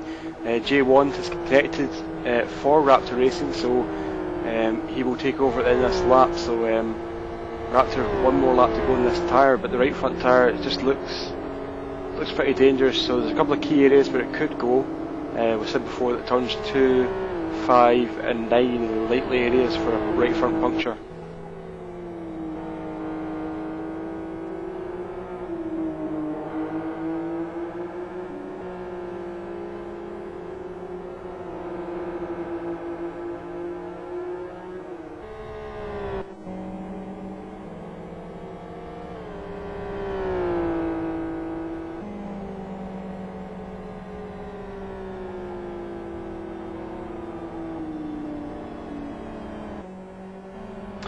What do you think, Ben, about when a team decides to run so close to the edge here? I mean, as Raptor are doing, they're doing very long stint length, and that's put them right near the edge of the tyre life.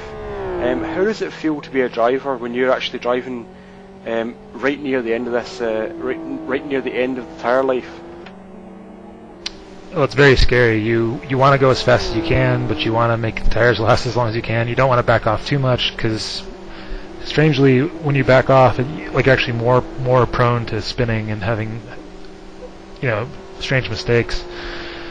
So it's a very fine line. I've been there before in the 16-hour race at AS7 Reversed last year. I ran some really long stints toward the end of that race, trying to stretch our tire life to get the win, and we managed to keep from blowing the tires, but it was a very tense time there.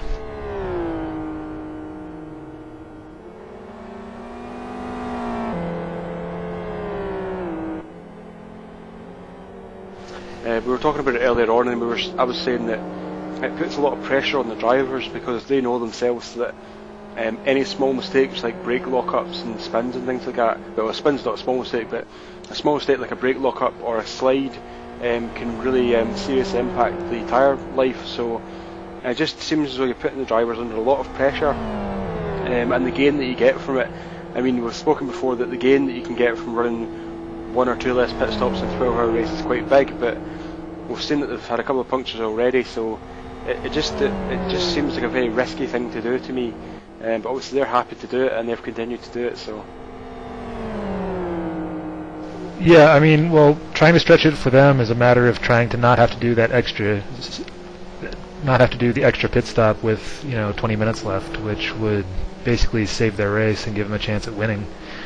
So it's pretty vital. I don't know exactly where they are in the points, but if they're not in contention for a high points finish, this is a gamble worth taking, because they can win the race on it.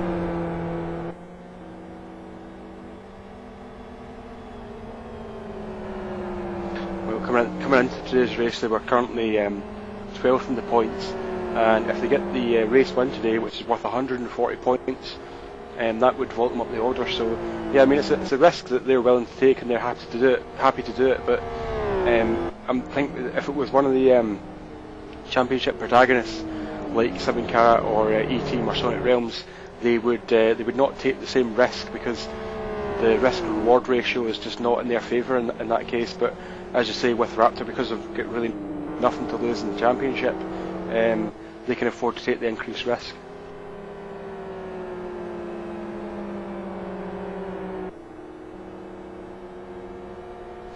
Yeah, and they will need to drive longer than they did on that stint there if they're going to make it.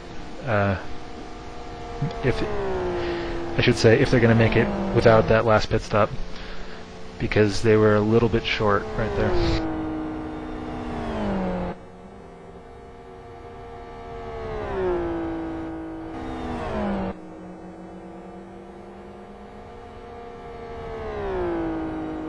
That brings up another point about when teams are preparing for the races, they'll get their drivers that are planned to drive in the race to test the set, to see how many laps they can actually do on it. And sometimes what will happen is you'll find that 2 different drivers have different can make a set last for a different number of laps. So, for example, one driver can make the set last 30 laps, and another one can make it last 32 laps. As a team manager, what would you do in that situation, Ben? Would you just limit the maximum length to 30 laps, or would you have different stint lengths for different drivers? Because obviously it complicates the planning process a little bit, having different stint lengths. Well, in a case like this, where you need to go as long as humanly possible, if you know one guy can run a certain number of laps more than another guy, you let him do it. If you're not sure how long a guy can run, you play it safe, because you lose too much time having a flat tire. So it really depends on context.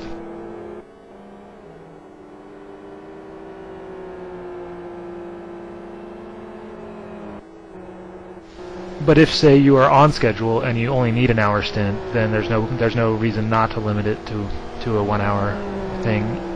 Like, even if the driver can go, say, an hour and 10 minutes, you don't need to, so why push it?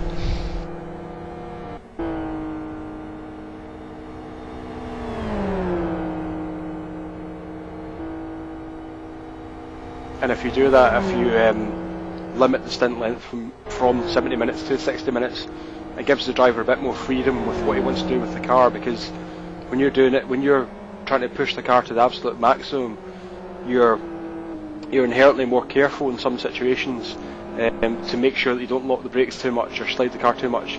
Whereas if you're told we only need you to do 60 minutes worth of driving, you can push harder throughout that stint and take slightly more risks, so it can pay off in a decreased average lap time. Yeah, exactly.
Okay, so it feels about time for a full race run through, so let's go through everyone who's still running at the moment. E-Team currently in the lead, followed by Core Racing in second, then Raptor in third, Conquest fourth, Sonic Realms fifth, 7 Carat sixth, Clockwork Motorsports seventh, Something Awful Racing eighth, White Dynamo Tigers in ninth, Tiger Express Motorsports 10th, Deadline Racing 11th, Team Unified 12th, GI Racing 13th, Serbian Chrome Pistons 14th, Independent Racing Mates 15th, Gravity Racing Team 16th, Ministry of Speed 17th, Zion 18th, Whitewater Radicals 19th, Epic Racing in 20th, then Fubar Racing in 21st and Racing Radicals 22nd. We have 3 retirements for today's race. Danish Racing Team who flipped their car between turns 9 and 10. They caused their second safety car period. Last Lap Motorsports, they actually retired out on track, so they they weren't forced to retirement because of a flip. And then we had Vision Racing Team. So 3 retirements, 22 runners. Gus, we got a very close battle on track right now for, I don't know what position this is. I think it's 3rd and 4th between Wand and Iskra from Raptor and Conquest. They're nose to tail right now.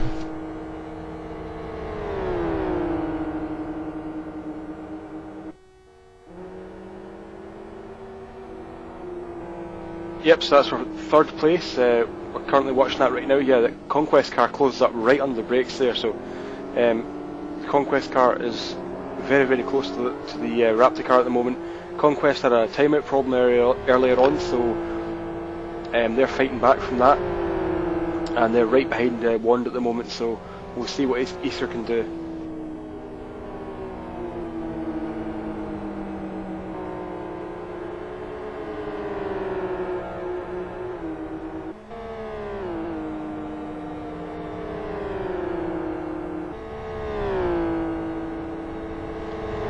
Easter going to look for the inside run in turn 8 here. We've seen it done a few times today.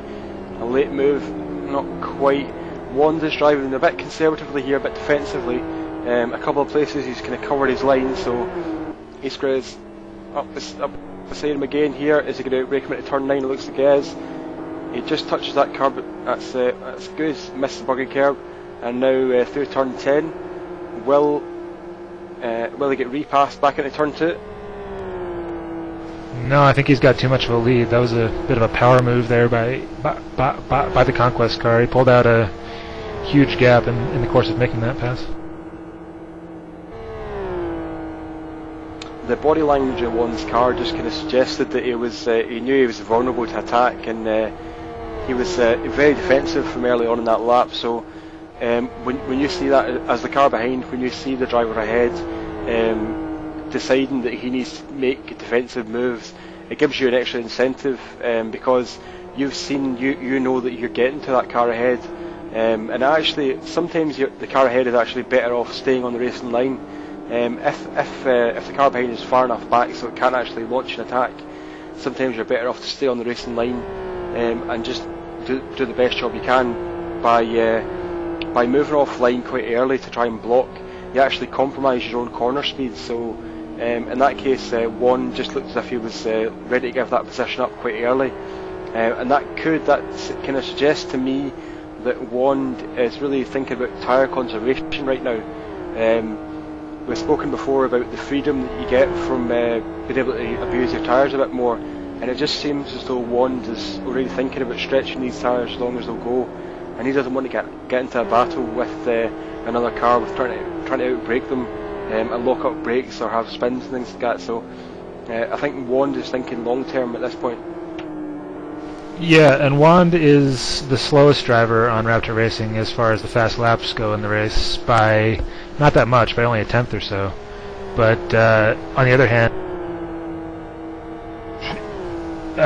Iskra is by far the fastest driver for Conquest, with a 40.9 fast lap versus a 41.7 for Wand. So he's just the faster driver in this race. And Sean Williams has joined the server for E-Team. He'll be taking over from Perron. Perron currently in the lead of the race.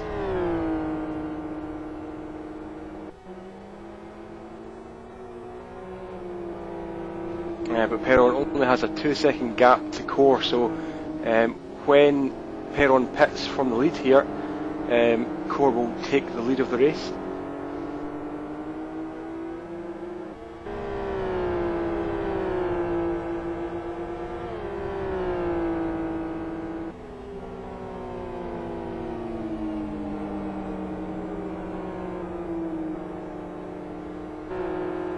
Yeah, it looks like Neva is catching him quite quickly, although it won't be quick enough to pass him prior to his pit stop.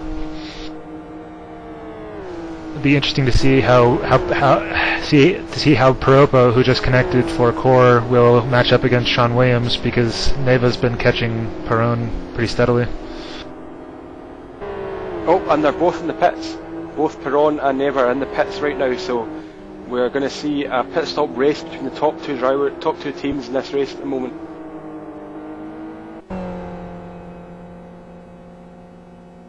And this will hand the lead back to Conquest, with Raptor Racing in second place. Those guys are coming around the final turn right now onto the front straightaway.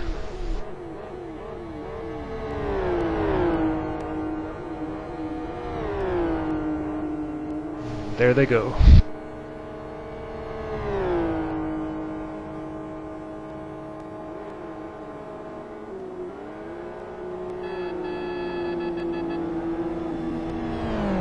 And in the battle in the pit stops, Sean Williams still has an advantage over the Core driver here at the moment, so status quo pretty much. Yeah, it looked very, very even as far as the stop times and the in and out times went. Looks like Williams might have actually gotten on the gas a little bit quicker after the pit exit line. Might have picked up a half second or so there. And importantly, the Clockwork Racing car is in between them now.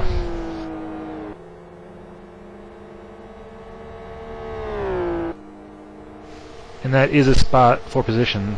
Verstrekken there, and the Clockwork car is racing them.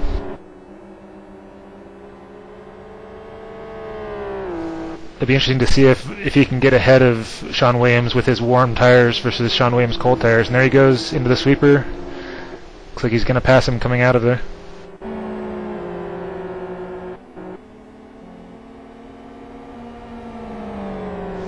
Yeah, that's so interesting frustrating. because, yeah, that car was pretty far behind them when this last stint started. So he's gained ground on track during the last hour or so.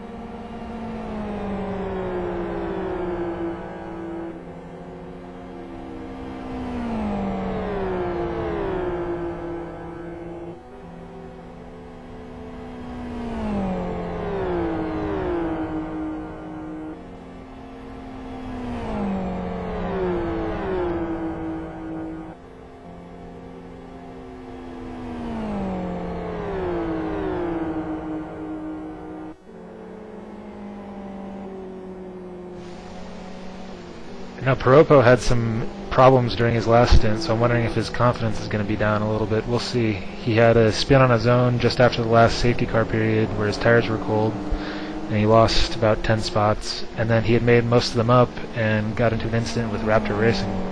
But right now he's gaining on Sean Williams. He's right on his bumper going into the sweeper. Williams goes wide. Piropo's taking a look down the inside, but he's not going to be able to get it done here. Interesting line there from Sean Williams. Stayed very wide on the entry.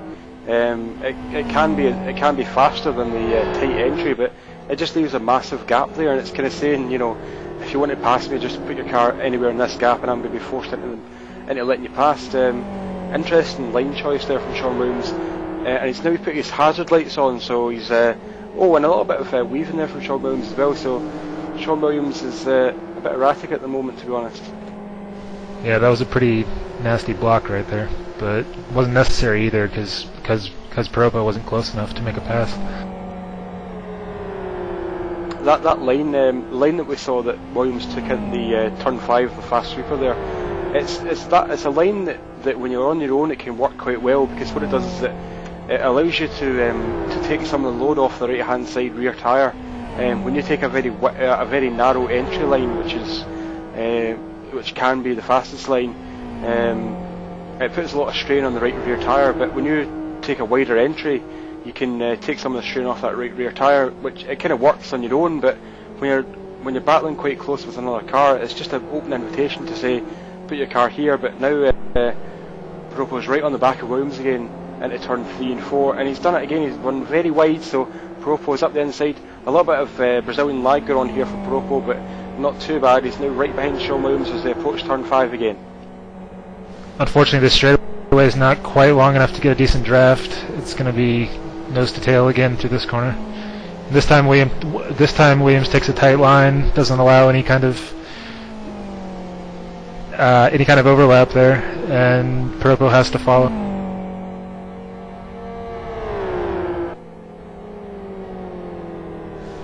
Piropo's going to try to get a run out of the last corner here if he can to get a draft down the front straightaway, but it's quite hard to stay close behind someone coming out of the last turn.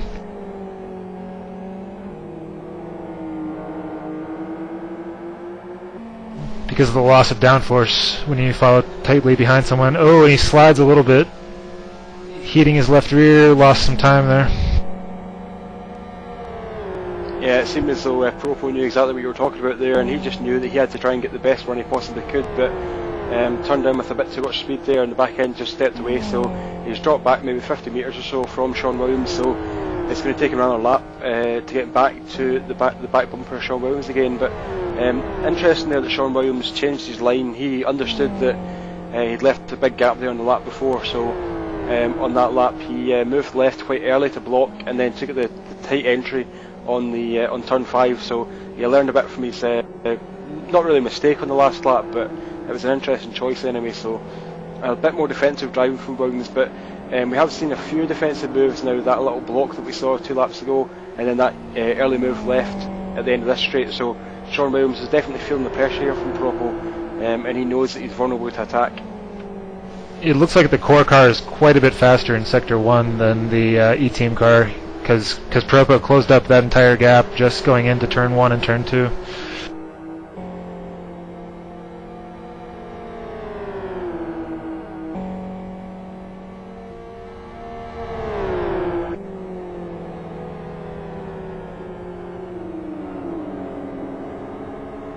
Sean Williams locking the left front brake there, going into turn 8, so he's definitely under pressure, and it seems as if Sean Williams just doesn't have the confidence on the brakes that Propo does. As you said, made up a lot of ground going into turn 2, which is probably the most difficult braking point in the track, so it looks as though Propo's got a faster car, and at least the braking zones, and probably corner exit as well. If he can get a good run on the main straight here, he's in the draft, he might be able to make the move into turn 2. He should have him here unless Williams does some crazy blocking. The problem is not getting drafted back by going into turn 1.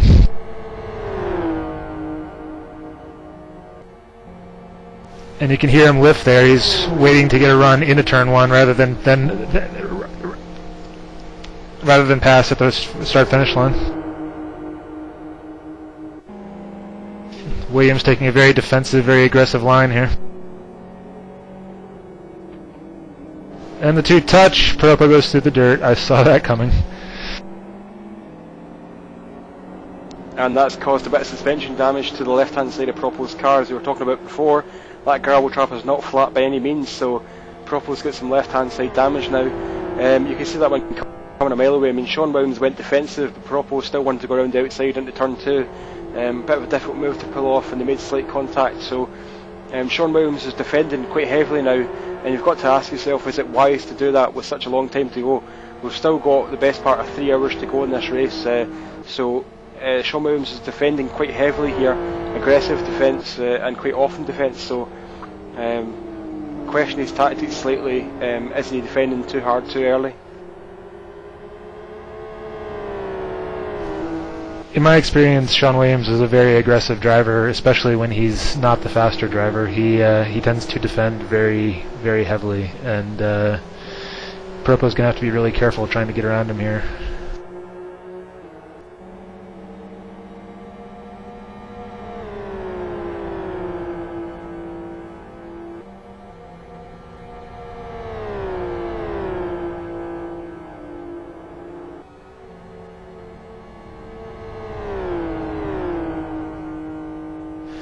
Yeah, and as our co-commentator Jonathan mentioned, the lag that Propo is showing isn't really helping matters, especially when they go side by side into turn 1.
Another little slide there coming up the main straight from Propo, so when he's doing the right thing and trying to get on the straight as fast as possible, but that's a couple of times now in the last few laps that we've seen a little bit of a slide in the mid corner there, so that just heats up the tyres, and for the rest of this, or for probably the next half lap or so, he's going to have hotter than normal rear tyres, so that's going to make it difficult on turn in and try to put the power down, especially out of turn 4 and turn 5, so it's just a small mistake like getting on the power a bit too early, heats up those tyres and then has an impact on the next lap or so.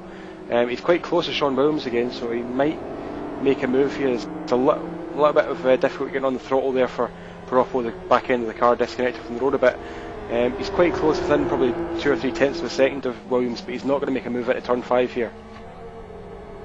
Yeah, and of course, when you know you have to get when you know that you have to get a good run coming out of a corner, it instantly makes you makes the car feel much twitchier and harder to drive. When you are just driving and not thinking about what you have to do, it's much easier. Yeah, it's definitely one of the psychological aspects in racing. You know, when you're oh, and Sean Williams makes a small mistake coming out of 8 there, but yeah, when you know that you've got to take this corner perfectly, it just puts more pressure on you, and it inevitably makes it harder to do that. It's a bit like when you have a corner in LFS that you don't do very well at. For example, the chicane coming off the oval section at KY3. Every time that you come towards that corner, you think to yourself, am I going to make it through? And then you spend more time concentrating on worrying about that corner than you do about actually getting it right. So it's definitely part of the psychological aspect of LFS. And now he's right in the draft, so Propo's in the draft, approaching the start-finish line. This could be it. Trying the outside line through the first oval turn, that's hard to do, although it'll keep Williams out of his draft, which might be key here.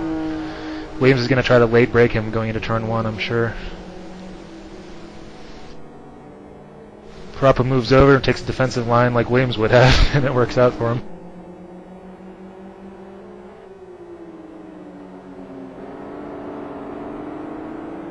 So a good move there from Propo. That's put him up into 6th position now in the race.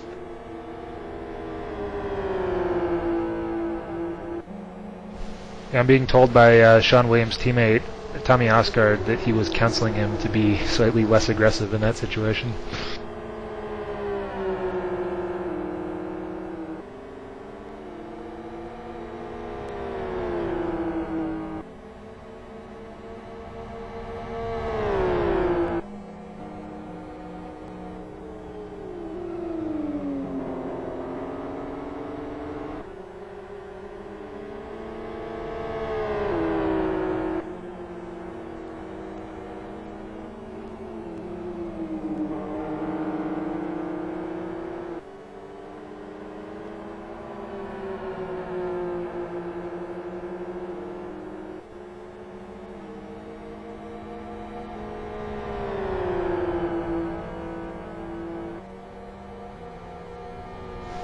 So that was technically a pass for, let's see, 6th place on track.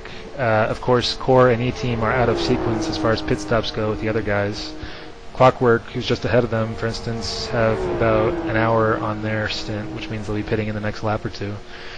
7 Carat, who's ahead of them, pitted about 45 minutes ago, and Sonic Realms, Raptor, and Conquest, who are 3-2-1, are all about 25 minutes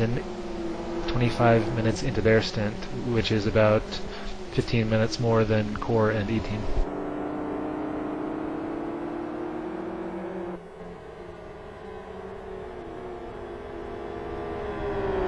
And since Propo has gotten by, Sean Williams is staying quite close to the back of the Core car.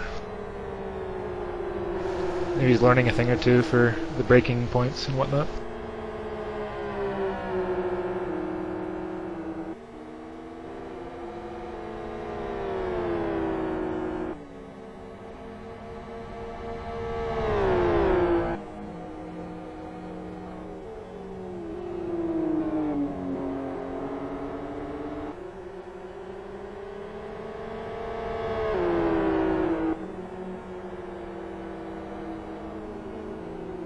I didn't see it happen, but Sonic Realms got past Raptor in the last lap or so.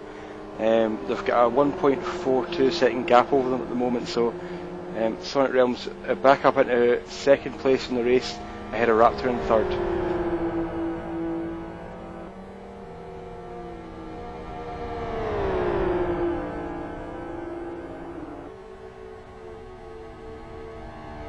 And now Sean Williams is getting close to the draft of Propo. Not on this lap, but as you said before, Ben, Sean Williams is very close behind Propo, probably taking a bit of notice of lines and things like that. So Sean Williams getting close to the draft of Propo. Maybe on the next lap, if Sean Williams can keep closer, he'll be able to pull a pass. So we thought this battle had been resolved, but maybe not.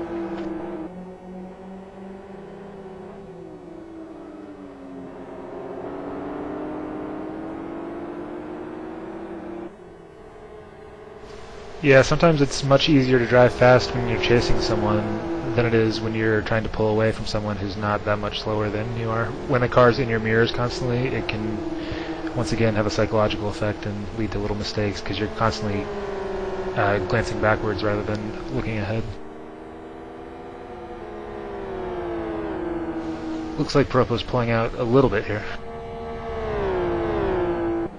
When you've been in the situation that Propo was in a few laps ago and you've been chasing a car very close, you get to learn where your strengths and weaknesses are in comparison to that car. So, for example, you might be able to take turn 2 faster than the car ahead, and then if you can manage to get past that car, every time that you go through that corner, every time you go through a corner where you know you're faster, you check your mirror just to see how much better you did it than the other person, and it can be quite irritating if you can't get through it faster than that person behind. So in that situation it's quite difficult to keep your eyes forward, but that's really what you have to do. And Propo may be spending time concentrating on the mirrors, but Shaun Williams is not close enough this time around, but he's still within about the same gap as he was last time.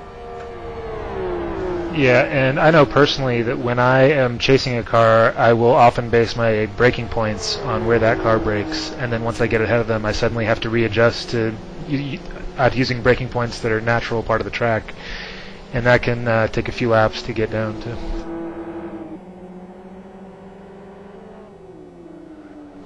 Yeah, we had a discussion about that earlier on, about how when you're following a car for a period of time, you start to get mesmerised, you get in a trance and just end up following that car everywhere. Like, you follow the same lines, you brake at the same point and whatever, and it just gets to be a trance. Sometimes you just get stuck into it, and then when you get out on your own, you just you have to relearn what you've been doing. I mean, even though you've spent maybe an hour before that doing your own thing, if you spend 10 or 15 laps behind another car, it just messes up your whole rhythm, so you have to relearn it and get back to where you have been previously. Propo's still sliding a little bit, coming into some of these corners, heating his tires up and letting Williams catch right back up to him. This is going to keep being a battle for a while longer, I think.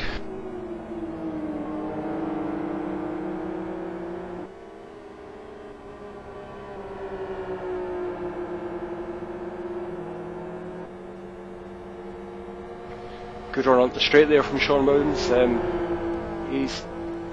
He's right on the edge of being just close enough to catch the slipstream.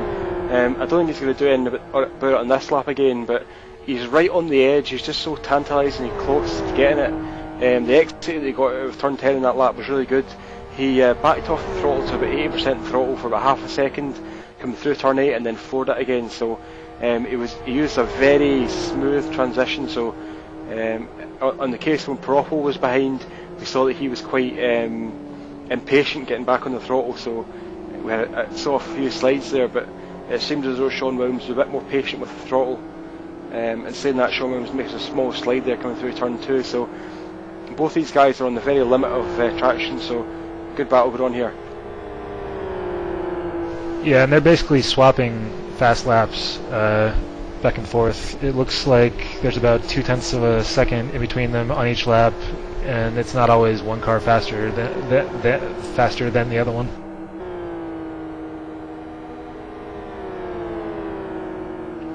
This is one of those battles where after the race you'll feel as if you've done a really good job. Like when you're in a really good pressure situation with another driver for an extended period of time, you just feel it feels so much better to battle the same person for a long time than it does to just try and beat 3 or 4 or 5 different guys, and it's one of those things where after the race they might say to each other, good race, I really enjoyed this lap, and it was good when you put the nose up the inside of me there and whatever. It was just you get to develop a relationship with these guys when you're constantly battling with them.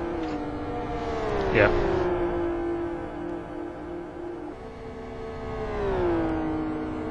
I mean, you don't, as a competitor, you don't really want to give any advantage to someone, so you don't want to say to them, you did a good job, you beat me, or whatever. But it's in this situation that you have to give respect to the fellow competitors. If someone else has done a good job, then you just say to them, good job, guy, good job, mate, I'll get you back next time, kind of thing. So it's part of the camaraderie that there is between drivers in LFS. So sometimes there's a bit of friction between drivers. I mean, obviously not all the drivers get on with each other, but the majority of drivers are quite friendly with each other, and they're open to sharing laughs and whatever.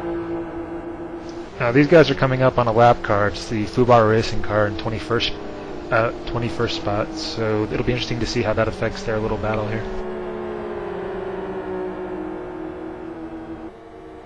I'd say they're going to catch him before they get back onto the oval, but it could be close.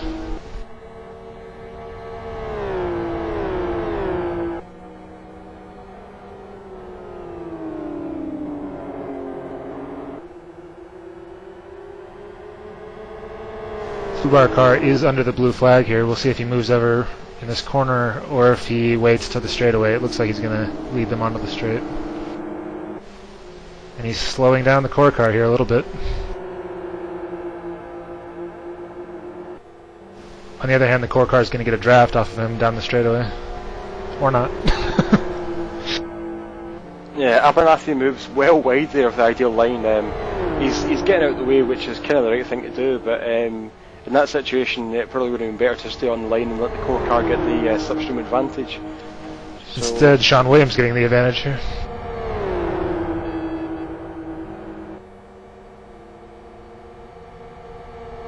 And now Sean Williams is riding the draft with the core car. He might try a move down to turn 1. We'll see.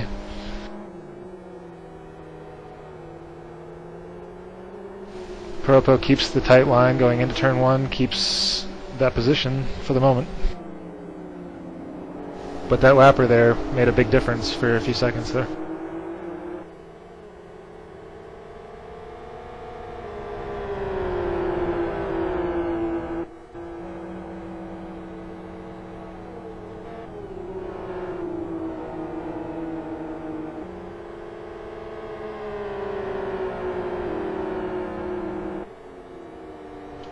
In that situation with Sean Williams' position his car on the outside of Propo, he's just trying to psychologically outpsych Propo, because Propo can't take the normal line that he's used to, and because he's turning in from a narrow line, he's trying to sacrifice it on the left hand side, so he can't carry the same amount of speed as he normally would do through turn 2. So Sean Williams is trying to be a pest there, basically to put Propo off, but Propo held up well there and didn't make a mistake, so now they're back onto the main straight again. Pretty much even run, but Sean Williams is very close to that zone again. Is he going to get it? Propo's pulling away a little bit around turn 11, the last oval turn.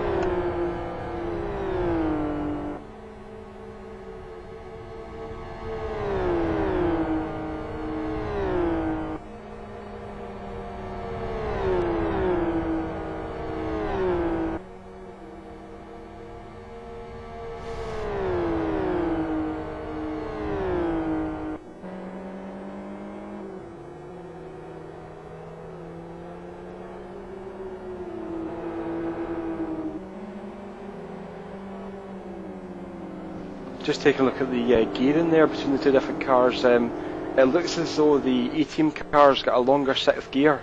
It's about 8,000 revs at 150 miles an hour, whereas the Propo car is a little bit higher rev, so it looks as though maybe A-Team's sixth gear is too long for the conditions. We know there's a headwind coming out the main straight, so that's going to knock a little bit of speed out of them. So A-Team may have too long a sixth gear for this for the current weather conditions.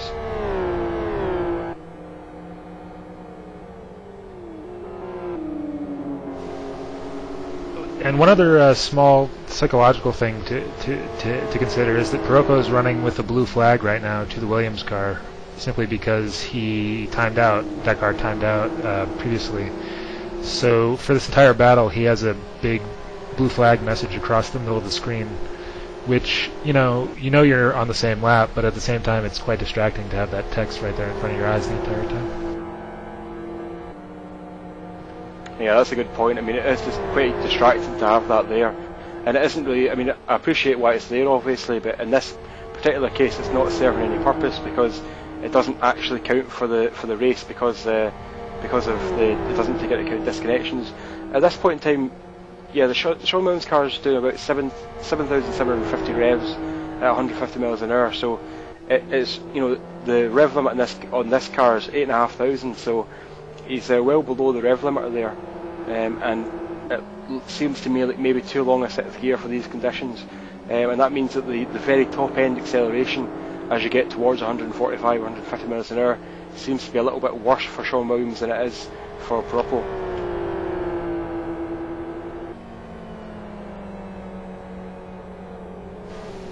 These guys are...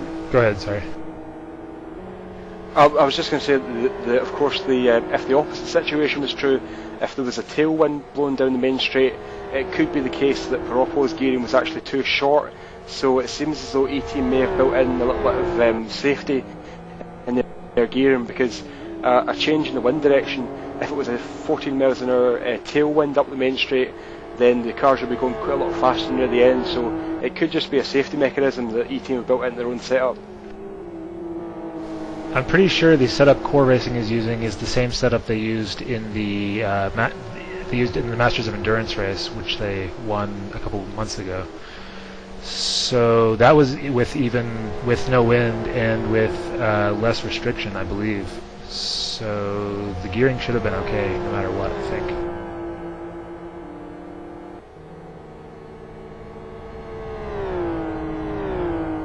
I'm looking at the lap times, and it looks like Core and E-Team are gaining about a second per lap on 7 Carat Racing, which is in 4th place, just ahead of them.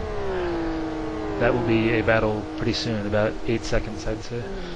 Well, the gap right now is 8 seconds. It should take a few laps for them to catch it up. And of course, 7 Carat is also about 5 minutes away from pitting, so that battle might never happen.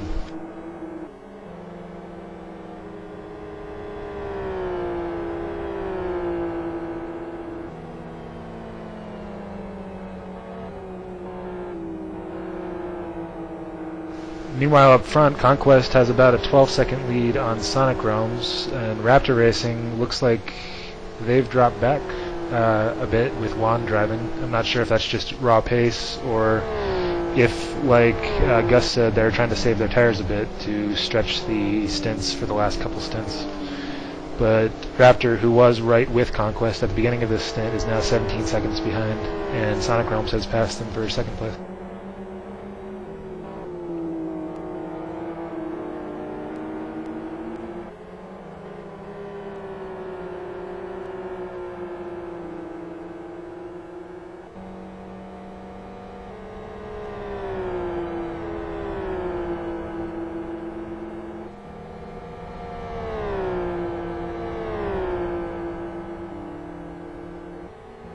Looks like Piroppo is finally pulling away a bit from Williams here. I'm not sure if Williams made a mistake or if the tires are just coming into their own for Piroppo, but he's got about a second gap now. It could also be the case that Piroppo's actually broken Sean Williams' spirit. When you're in a battle so close as it was before, it does take a lot out of you mentally, to be, you know, at the absolute limit every braking point, every turn, every acceleration zone. So it could be that once Piroppo's got past and built a second gap, as you say, Ben, that Sean Williams has effectively given up in that position and he's settled back into his own rhythm. So he could be just conserving himself for another position battle next, or coming up later in this stint or in the next stint. But yeah, sometimes when you pass someone, and Sean Williams makes a mistake on the exit of 5, so runs a little bit wide on the exit of turn 5 for Sean Williams, so I think that's probably going to seal it for him. He's going to sorry guys, position right now. The 7 Carat car has a left puncture. Front. Yep, I just Core saw that at the on same them time as you there, Ben. So in this corner here, ooh, yikes! Ooh.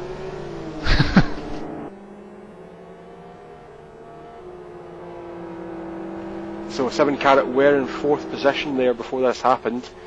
As you said, Core has just passed them, and so have E-Team, of course.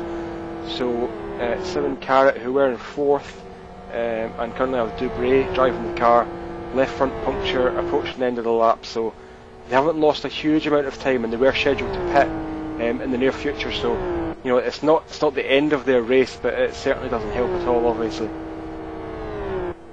Yeah, that probably cost him about 10 to 15 seconds there, which isn't a huge amount of time, but with only 2 hours and change left, it's not helpful.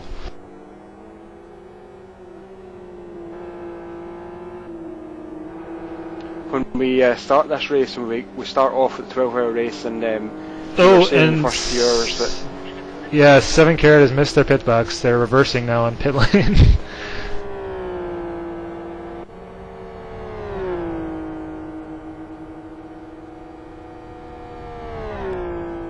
They're losing tons of time here, probably 20, 30, 40 seconds. He's still backing up. He's finally going to find a spot here. Is he? No, he's driving past one. Is it not? Stop! There you go.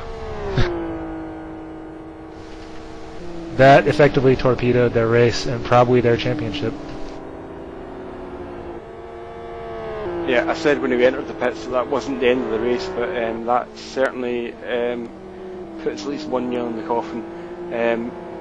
Interesting to see that happen, because he spent a long time reversing back into that pit stop, and he's lucky we're not in F1 at the moment, because that would be illegal. He'd be disqualified for that using reverse in the pit lane. But we do see occasionally that people miss the pit box, but generally don't drive past all of the pit boxes, so a big mistake there from Debray from 7 Carat.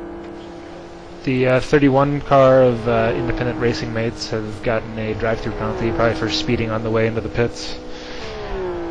They're back in, let's see, they're in 15th position right now. It's going to cost them a little bit. They are the last car. No, they're not.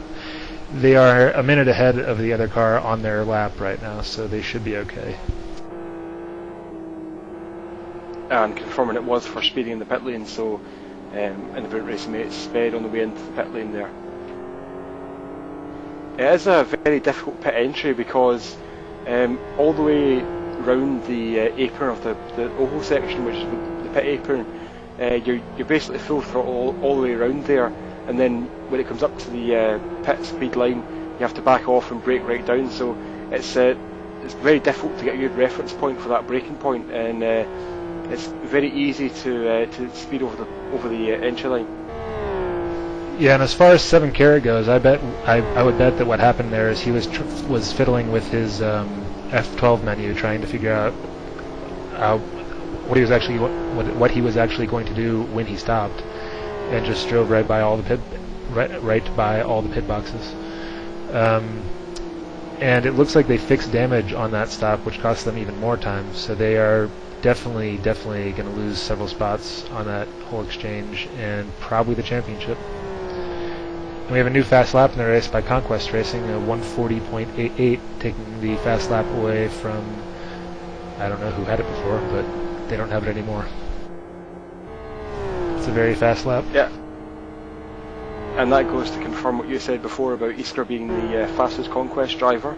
He's taken the fastest lap now, so 40.88 is a pretty damn quick lap time considering the wind conditions we've got today, so very, very impressive. And now the independent racing mates peels off to serve that drive-through penalty they got on the pit entry last lap. The tracker has refreshed and now puts 7 Carat in 12th position in the race, so I think they were 4th, from memory. I think they were 4th position on the way in, because they were just ahead of Core Racing, so they've dropped from 4th to 12th for that pit stop. Obviously that's not where they're, well, that will improve as other people take the pit stops, but right now 12th position for 7 Carat. They're obviously not going to win the championship from that point in time. Tommy Oscar has helpfully pointed out that Core had a 40.80 prior to their timeout, so that is actually still the fastest lap of the race.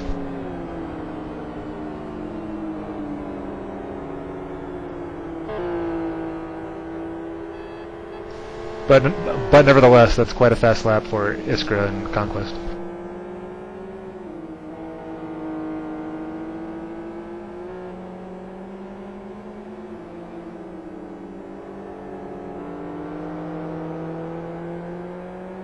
And if things were to stay as they are right now, Sonic Realms would take the championship. They're currently in 2nd place in the race, and with that bodged pit stop, Keystone Corp's pit stop for 7 Carat, They have dropped out of the championship contention for the moment, and Sonic Realms would take the GTL championship this year.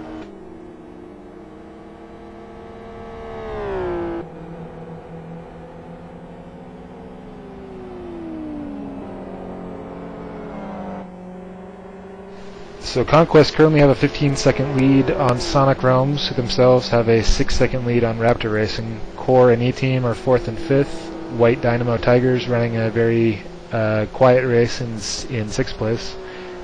Tiger Express in 7th. Team Unified in 8th. Clockwork recovering from their timeout in 9th. Something Awful currently 10th.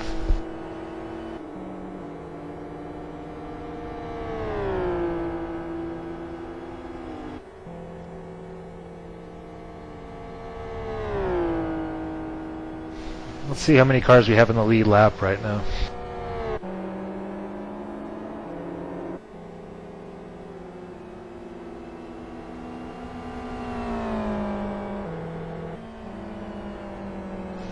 Trying to calculate this, it's kind of difficult because the tracker doesn't really show correctly all the time, and a lot of cars that are on the lead lap don't show on the lead lap on the server. But it looks like the last car on the lead lap is the 13 car of Clockwork Motorsports, who are currently in 9th position. So we have 9 cars out of 25, well, out of 22 currently running on the lead lap. Close to half the field. That's pretty good after 10 hours.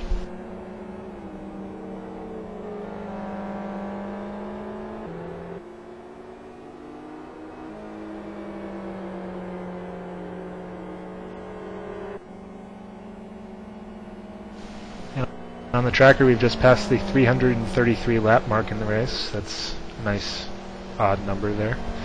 Looks like we're on track for about 400 laps, possibly a little bit more in the race, which will also be a nice round number.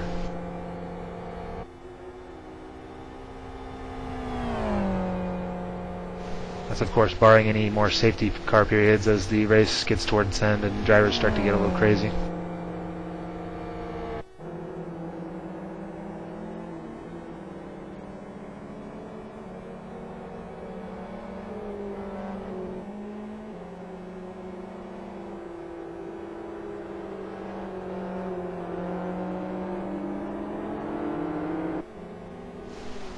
Propo has now pulled out a 4-second gap on Sean Williams, so it looks like he's settling into his stint, and that battle for the moment is done.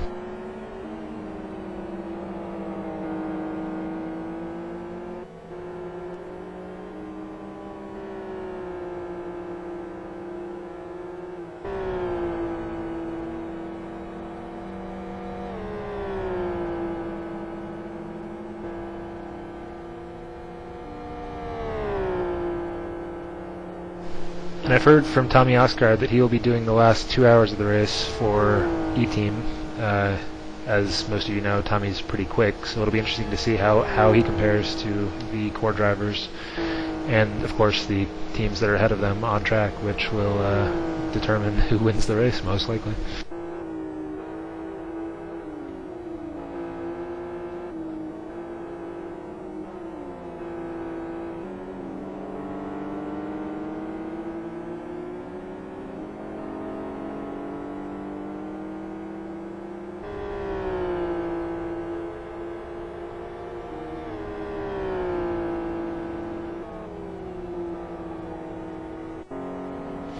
Here comes Leicester to take over for the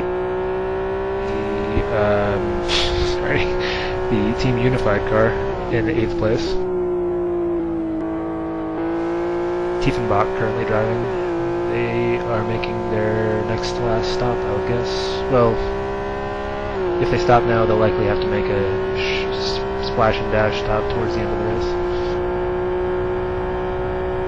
And once again, there are a lot of teams in that position, teams that will have to stop with 5, 10, 15, 20 minutes left to go in the race, which may greatly affect the results, and some of those teams are in the top 3 right now.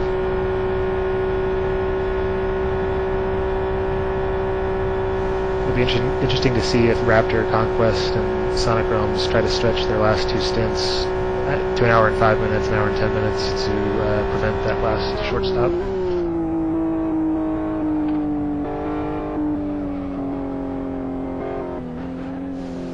Driver change also coming for car 11, Whitewater Radicals. Bjornsson coming in to take over for Craven. Yep, and Craven has just had a spin between turns 2 and 3, so Craven in that Whitewater Radicals car, which Bjornsson will be taking over, just had a spin at the start of this lap, so about time to get that driver out and calm down a bit.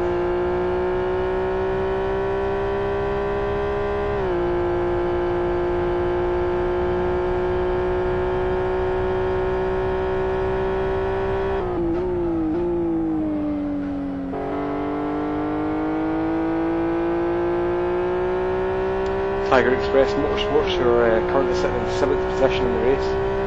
They're getting very close to the end of their tyres again. Remember they had puncture earlier on, so getting quite close to the end of those FXR tyres right now. The top 3 cars will also be pitting in the next 5 minutes or so. They've all been out there for close to 55 minutes at this point.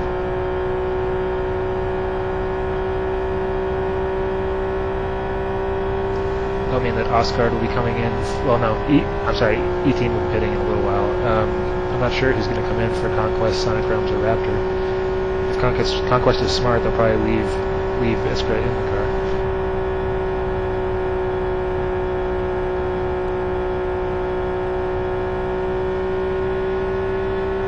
Then again, they might want to let him rest for an hour and then drive the last hour.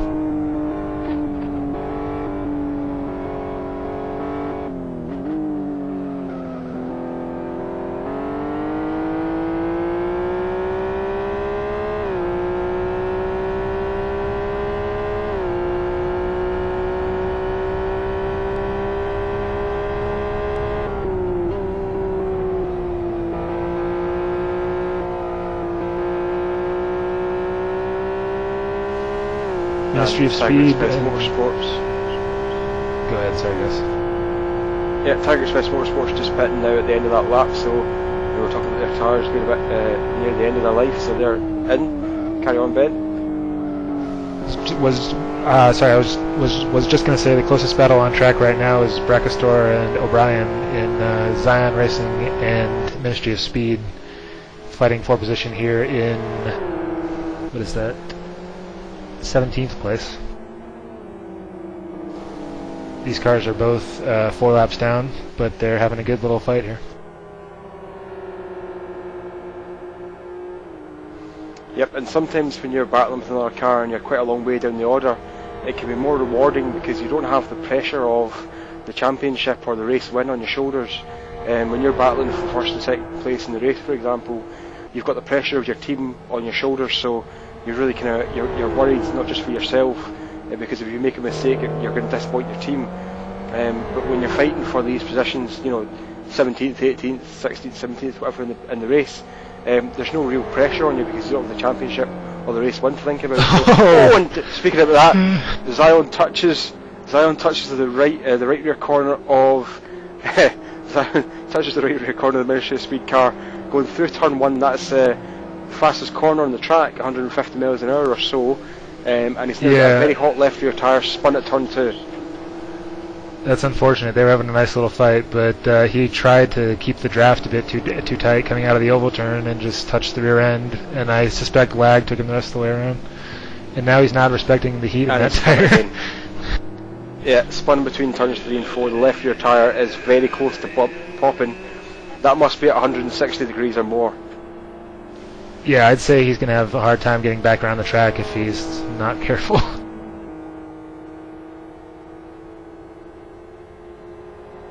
And his teammate connects to take over from him, so Pazuski will take over from Brachastor in the Zion race team at the end of this lap, but what he needs to do, as Ben said, is just to respect that tyre. At the moment he's going to spin it again because he's going too fast. Oh, he just makes it through turn 6 there, so it's cooling down a little bit, but he definitely didn't respect that earlier on, and he had that spin between turns 3 and 4 because of that very hot left rear tyre.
So we've got a bit of an interesting situation here with the in-race results versus the tracker results, because the leader of the race right now, Conquest Racing, is not the leader on the server. So if they are leading when the race ends, LFS will not recognize them as the leader, and the race won't end on the track. The tracker should still track them correctly, which will give us the accurate results, but it'll be confusing for the drivers in server. So this could be a first for endurance racing and LFS coming up here.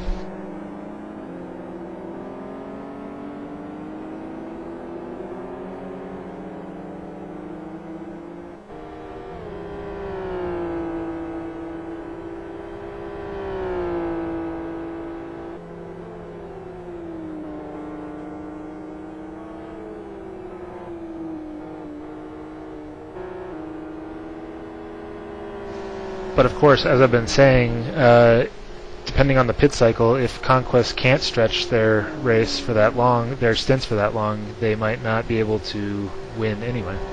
And the Raptor A car, timed out. Yes. Yep. Raptor timed out from 3rd position in the race, so that promotes Core up to the podium. At the moment, Core will be in 3rd position now. So Raptor Racing, who were having a pretty good race up till then, and the big question about them was if they can make their tyres last. Now they've timed out and Schmidt reconnects, so we're going to be robbed of that question. There's 9 hours 55 minutes 55 seconds gone, so will they be able to make it home with just one pit stop? It's almost 10 hours now. If they can make it to approaching 11 hours, they'll be able to get the race home on one more pit stop. I would say they should be able to do that. Sonic Realms is in the pits now, pitting from 2nd place.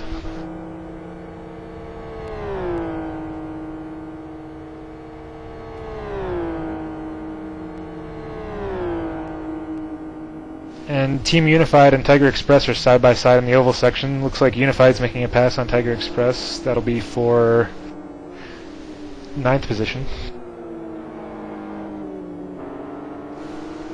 Leicester slides a bit coming into turn 1, but holds on to the spot. Tiger Express car following closely behind them.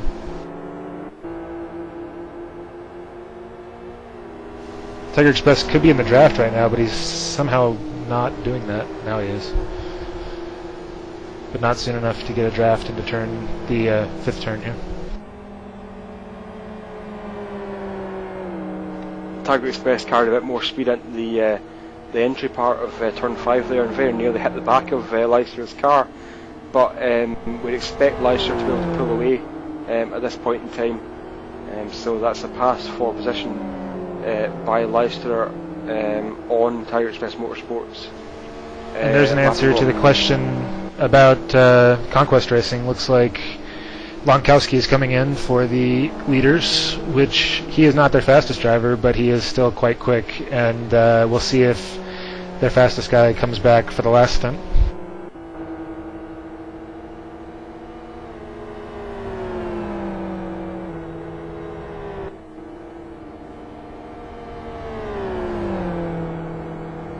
I assume that means Conquest will be coming in on this lap.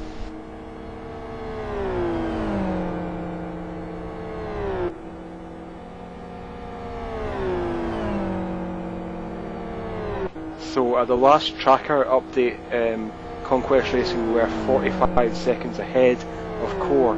It's incredibly unlikely they'll be able to make it out ahead of Core, so we'd expect Core to move up to 1st place, E-Team to move up to 2nd, and Conquest probably to slot in 3rd place behind those two, so we'll see what actually happens.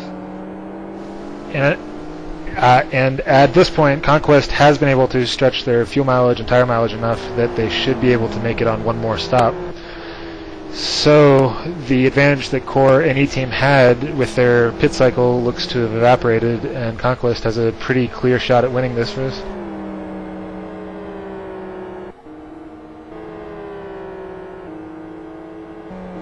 And pretty much the same goes for Sonic Realms. We'll see how their last couple stints line up with Conquest's as far as speed goes. And we are moving from one team who is leading the race on the tracker but not in the server to another team who will be leading the race on the track but not on the server, because if Core Racing take the lead here, which we imagine they will do, they will be leading the race on the tracker but not on the server. So I don't think that's ever happened before either. So the two different leaders of the same race who have disconnected or timed out, reconnected, and are leading the race on the tracker but not on the server. Yeah, the only way that we won't have a screwed up finish is if either E-Team or Sonic Realms wins. And here goes Core to take the lead.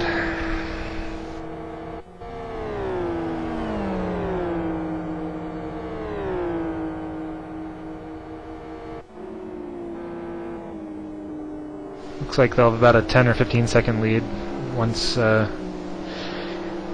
the Conquest car gets back up to speed.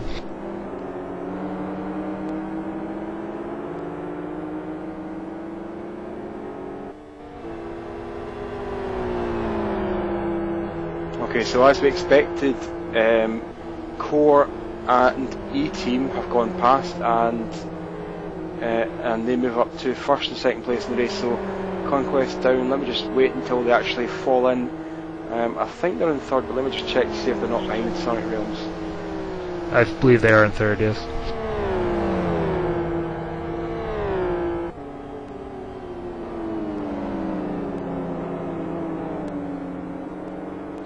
Yeah, they are. Sonic Realms is just coming towards the sweeper right now. Yeah, so there's about maybe 10-15 seconds we'll see the next time split, but yeah, so Conquest dropped into third position then from first. So top three, let's just say it again, is Core Racing, E-Team, Conquest Racing, top three right now, with 10 hours, 1 minute, 20 seconds gone. So we just passed the 10-minute barrier there. So that's 5/6 of the race finished.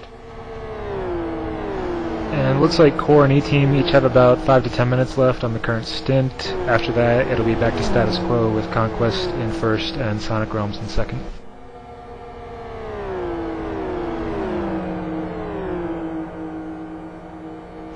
So basically at this point, if E-Team or Core want a chance at winning, they desperately need a safety car because they have about a 40-second gap on the front two.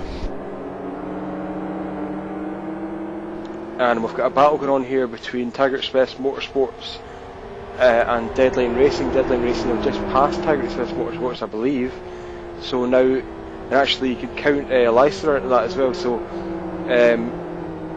Leicester from Team Unified, then Deadline Racing Team Slaskovich and Lapervot from Tiger Express Motorsports are all within a second of each other on the track. So very tight battle here, and that's for 9th, 10th and 11th position.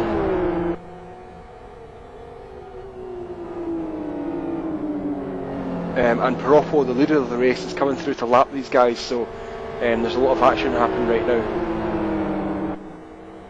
Yeah, the Deadline car just put a tire off coming out of that turn, coming towards the second split, and Core is going to be right on his bumper coming out of this last turn.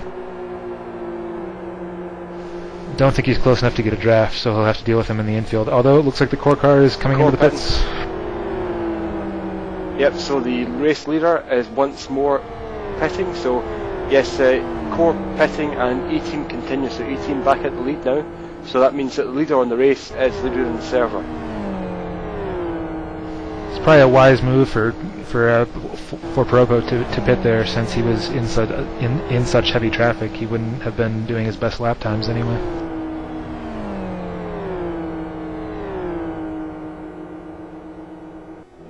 Yep, and with 10 hours and 3.5 minutes gone, there's no need to stretch the tyres anymore, so every team should be able to make it an hour on a set of tyres, so there's no need to try and play this waiting game to see who can make the tyres last the longest. So yeah, as I say, Ben, a good move there for Piroppo to come in and avoid that traffic as much as possible. So now Nev is back in the car for Core Racing. Sean Williams still in the car for E-Team, and they're leading the race at the moment. And from what I've heard from my teammates, Neva should be in the car for the rest of the race. Last two stints here.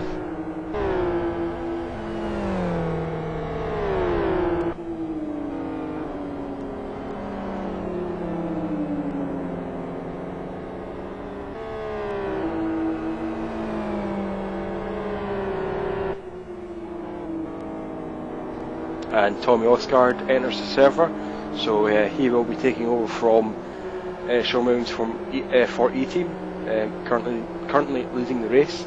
Sean Williams is going to peel off now, so yeah, at the end of the 345th lap, 10 hours and 5 minutes gone, just about, E-Team come in from the lead of the race. The Race Sim Radicals car is off in turn 1, but he's back going again. Not sure what happened there, probably just hit the curb. His tires look pretty fresh, so didn't spin too hard.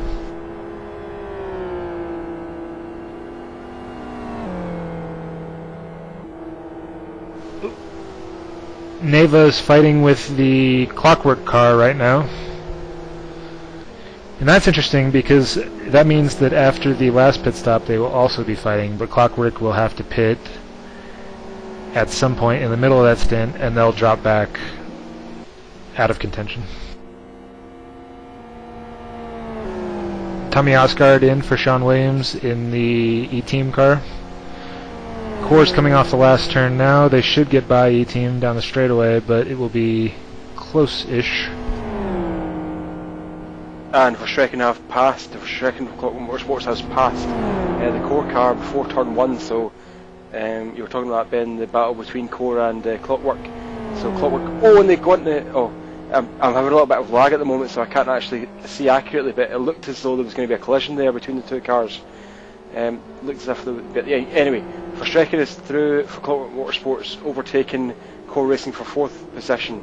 Actually, that's going to be for 3rd position because E-Team just pitted. Yeah, Neva would be smart to not fight too hard because Clockwork is on lower fuel and hotter tires, and he's going to pull away no matter what Neva does here. Now, that's the sort of information that the team should be passing to Neva. I mean, when you're a driver in the race, you don't really have an idea of the big picture, the big strategy picture, so the sort of information that the team should be passing to the driver is information like that. For example, saying, don't battle with Verstrecken, let them go because they're not on the same strategy. So if Neva's going to battle to the death with Verstrecken, he's going to mess up his own race and probably Verstrecken's as well. So it's that sort of information that the team should be passing to him right now. Yeah, and as we speak, I'm actually talking to Piropo, telling him to pass the information to Neva.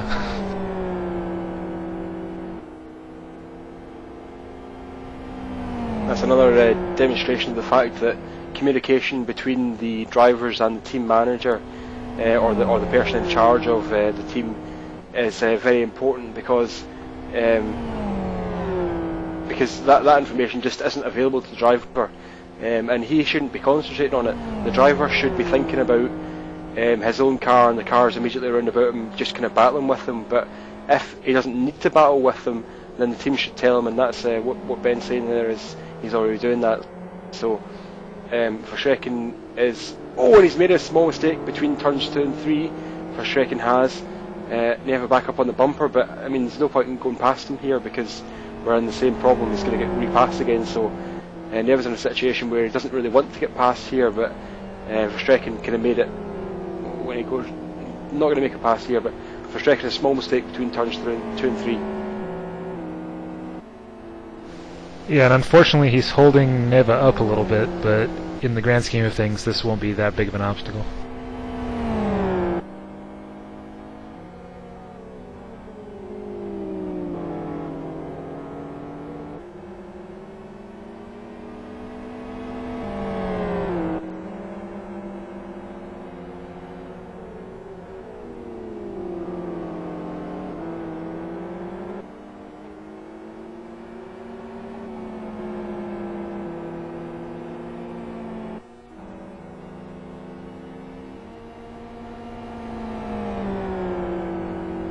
Okay, so just taking a look at the positions at the moment in the top 5.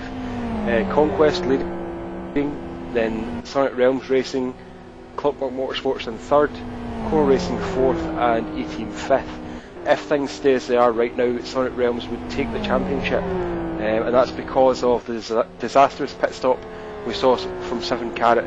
They dropped from 4th to 12th at the time, and they are still in 12th position, so 7 Carat, that bad pit stop where the driver missed the pit box and had to reverse for about 10, 15, 20 seconds, something in that range.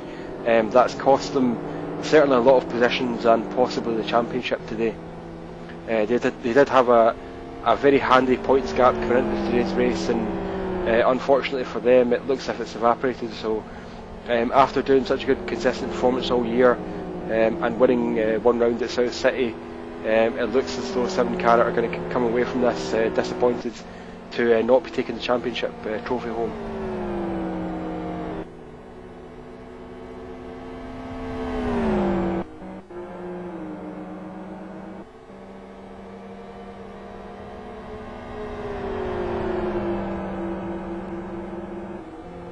Speaking of 7 Carat, we can now see them on the stream battling behind Simon Keough from Sonic Realms, but this is not for position, this is for pride, I suppose, more than anything.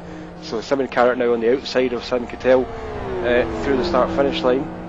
Going to go around the outside of turn 1, but not going to make that move stick. They might be able to cut underneath on the approach to turn 2, but Gebauer really wants to get on with catching the cars ahead. Tiger Express Motorsports is about 26 seconds down the road, Jan Lapervot, and he makes a small mistake. Gebauer makes a small mistake approaching turn 2, brakes a little bit too late and almost hits the back of Ketough's car. So 7 Carat car, the Gebauer just wants to get rid of Simon Keough so he can go and catch, or try and catch the Tiger Express car ahead.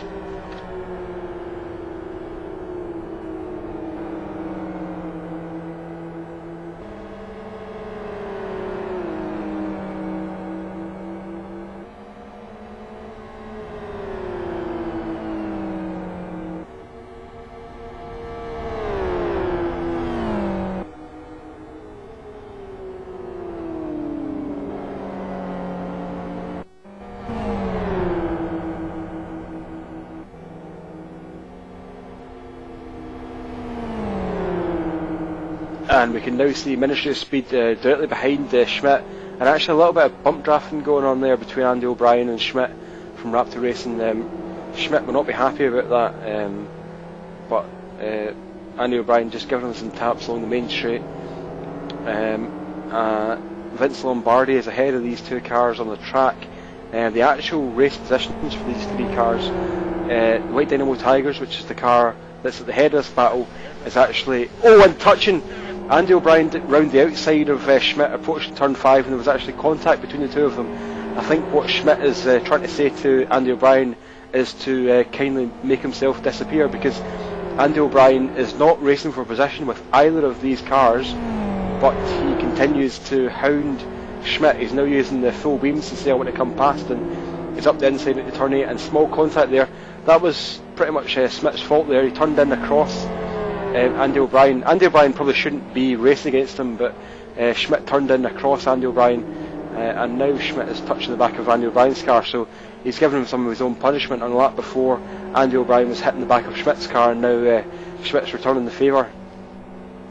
And while you guys were watching that, the core car and the Deadline racing car got into a bit of a scrap in the next to last turn. It looked like the core car was being held up quite a bit by Deadline, and E-Team's been closing in.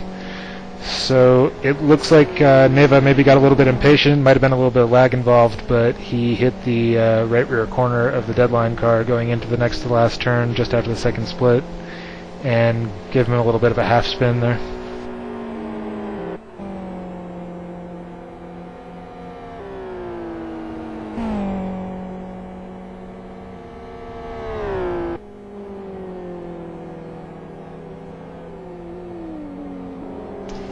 Tommy Osgard is 6 seconds behind Neva in the E-Team car, which is, I believe, a little bit less than they were behind prior to the pit stops. He's gained a few seconds in the last few laps.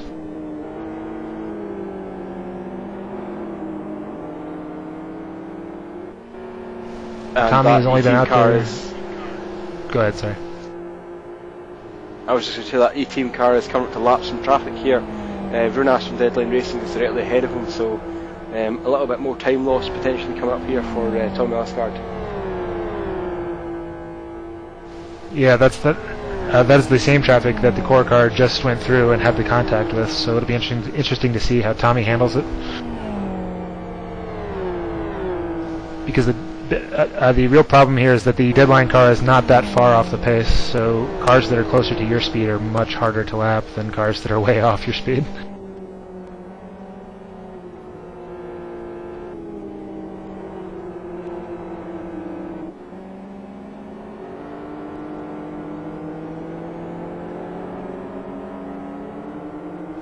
Once again, Tommy Osgaard was supposed to be racing today for the Legends Racing team, but Kenneth O'Keefe, his teammate, was unfortunately, well, fortunately for Kenneth, racing real life, racing with karts today, and couldn't make the race.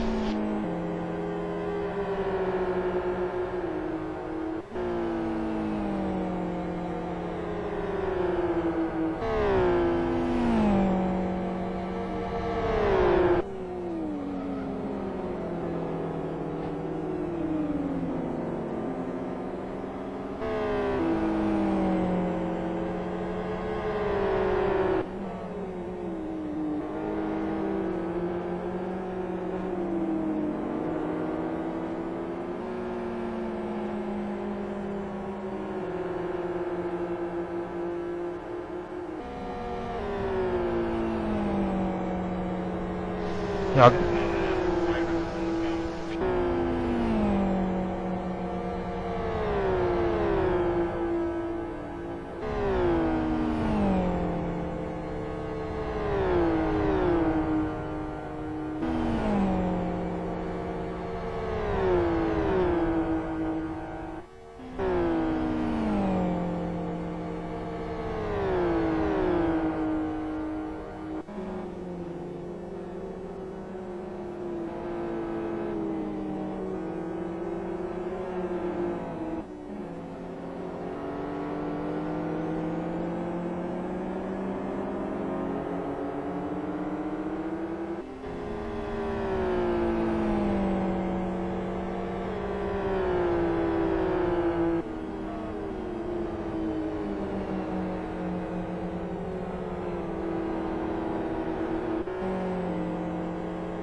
Neva's gap on Osgaard is down to 3 seconds now, still shrinking.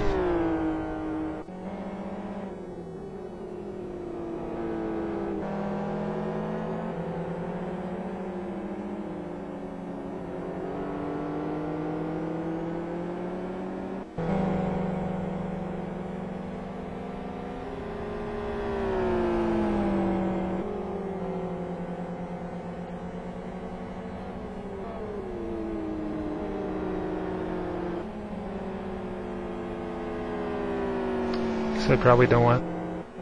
Sorry, wrong channel there.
and Raptor, Schmidt for Raptor has just passed White Dynamo Tigers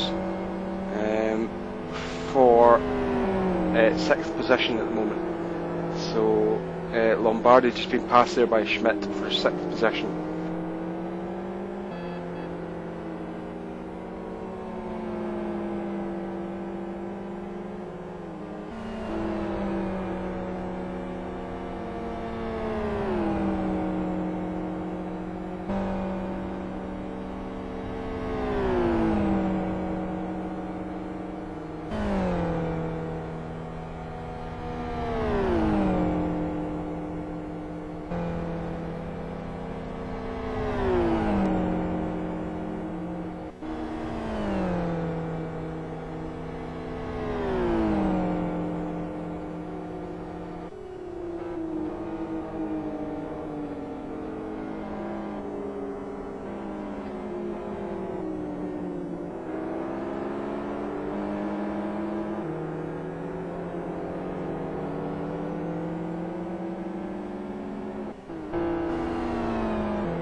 So Conquest's lead is now 20 seconds over Sonic Realms, who themselves have 18 seconds on Clockwork, who we be pitting in the next 2 or 3 laps, I believe.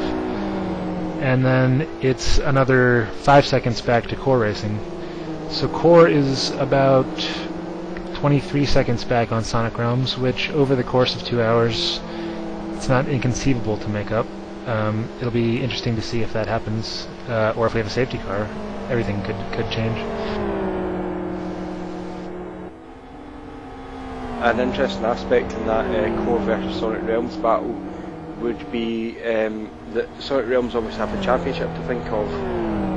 So if a car steams up towards them and wants to make a move on them, they're more likely to step aside and let the car pass. I'm not saying obviously that they're just gonna stop on the track and let the car go past, but they're less likely to fight, door to door for that victory. You'd rather have the championship victory than the race victory. So there's something to be said for the kind of psychology involved in that, and if the Sonic Realms team will be able to get the driver to accept the notion that the greater good, because as I said before, it's quite difficult when you're actually the driver sometimes it's difficult when you're the driver to listen to an instruction that tells you to give up a position or to slow down. So it could develop as an interesting psychological aspect of the battle.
So we now see Leicester from Team Unified right behind Lombardi in the slipstream. Lombardi from White Dynamo Tigers, and Unified driver's going to pull out to the right hand side here, so he's going to do him before we get to turn 1. So down the inside, and that moves Team Unified to 7th position and puts White Dynamo Tigers back up to 8th. And Lombardi is one of the few Turkish drivers I know of in LFS, and on top of that, he has the name of a great American football legend. Delightful.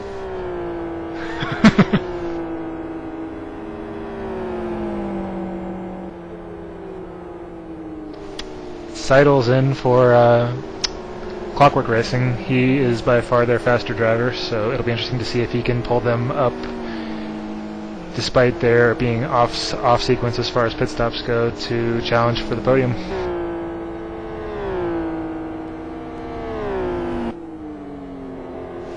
That car is doing the entire race with only 2 drivers, which is, I think, as far as I can tell, quite rare for the cars who are running up front in the race.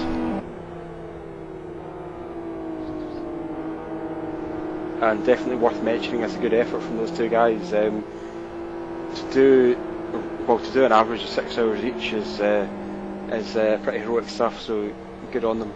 Although we have seen in the past quite a few performances in GTL and in MOE where drivers have done 5 or 6 consecutive race stints.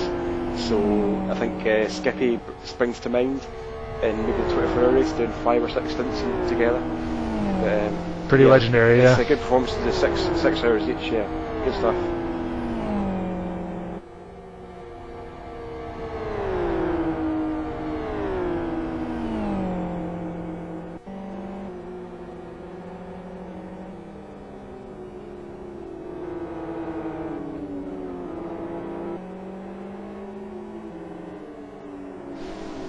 So at the moment, Core is 21 seconds behind Sonic Realms, who are 19 seconds behind Conquest. So those first 2, who used to be a unified block, whereas Core and E-Team were also a unified block, are now kind of spread out. There's equal time in between first and second place as there is between second and third place. And the pit strategies are not all that different now. Core pitted about 25 minutes ago, Conquest pitted about 29 minutes ago, and Sonic Realms pitted about 30 minutes ago, so this is pretty much a straight fight till the end of the race.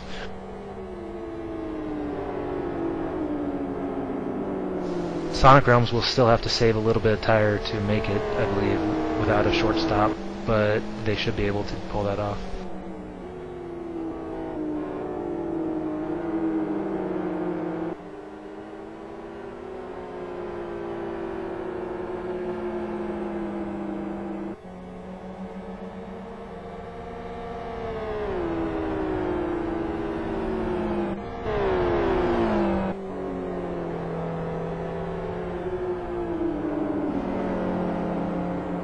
And we're now looking at the 7-carat car of Gebauer. He's directly behind Simon Cattell on the track, and then ahead of Simon Cattell is Mailinger from Something Awful Racing. Obviously Sonic Realms are not on the same lap as the other 2 drivers, but Mailinger and Gebauer are, so effectively this is a battle between Gebauer and Mailinger, with Simon Cattell in the middle just trying to get out of the way pretty much. So Gebauer is now using the slipstream from Cattell to try and slingshot past Mailinger, so that's an interesting thing. Gebauer in the FXR has the aerodynamic properties of a brick, as I said before, but he's actually avoiding the slipstream now of Mailinger. I would expect him to be in the slipstream, but Gebauer is right behind Mailinger now, and there's about a quarter of a second between them, so we could see a change of position for 10th place right now between Something Awful and 7-carat.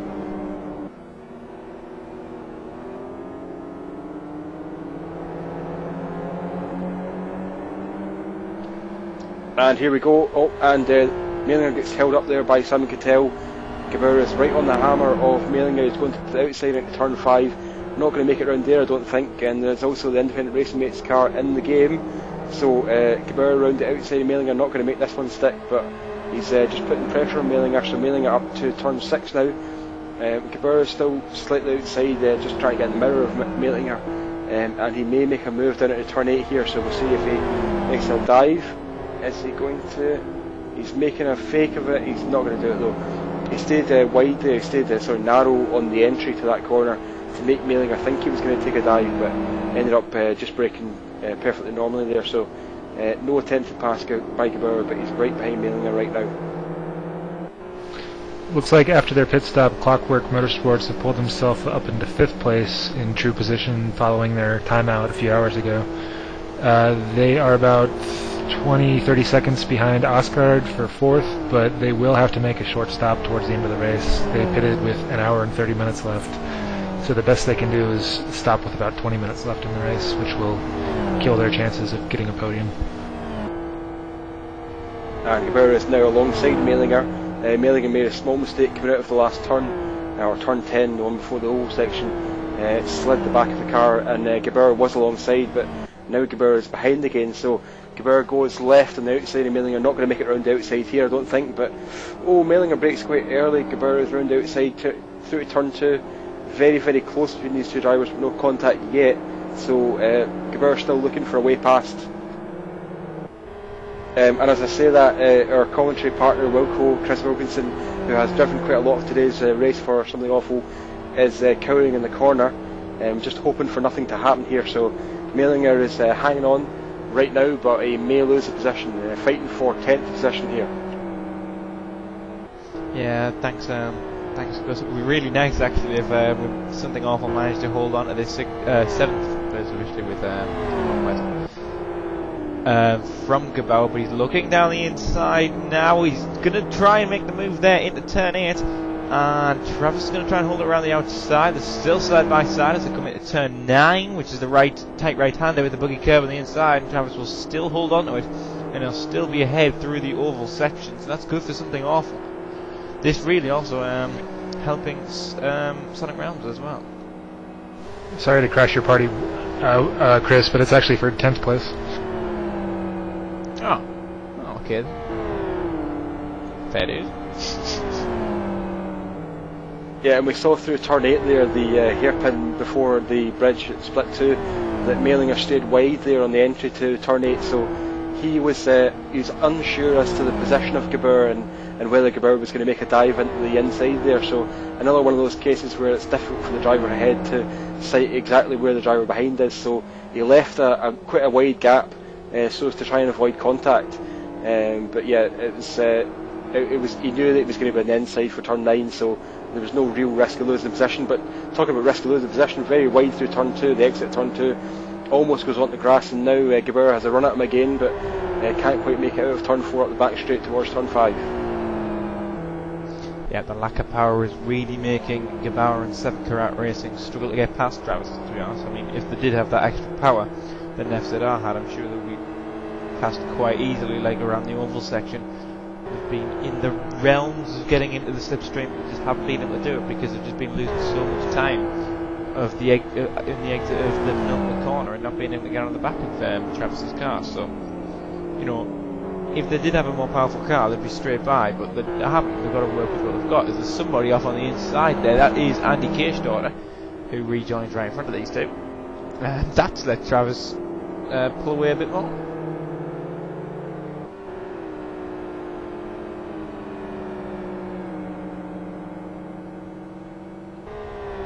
I'm just going to say with a little bit of pride here that the core car is currently the fastest car on the track by about half a second a lap.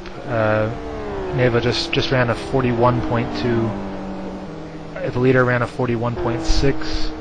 I'm looking at the Sonic Realms car as he's coming towards the line to see what he's running.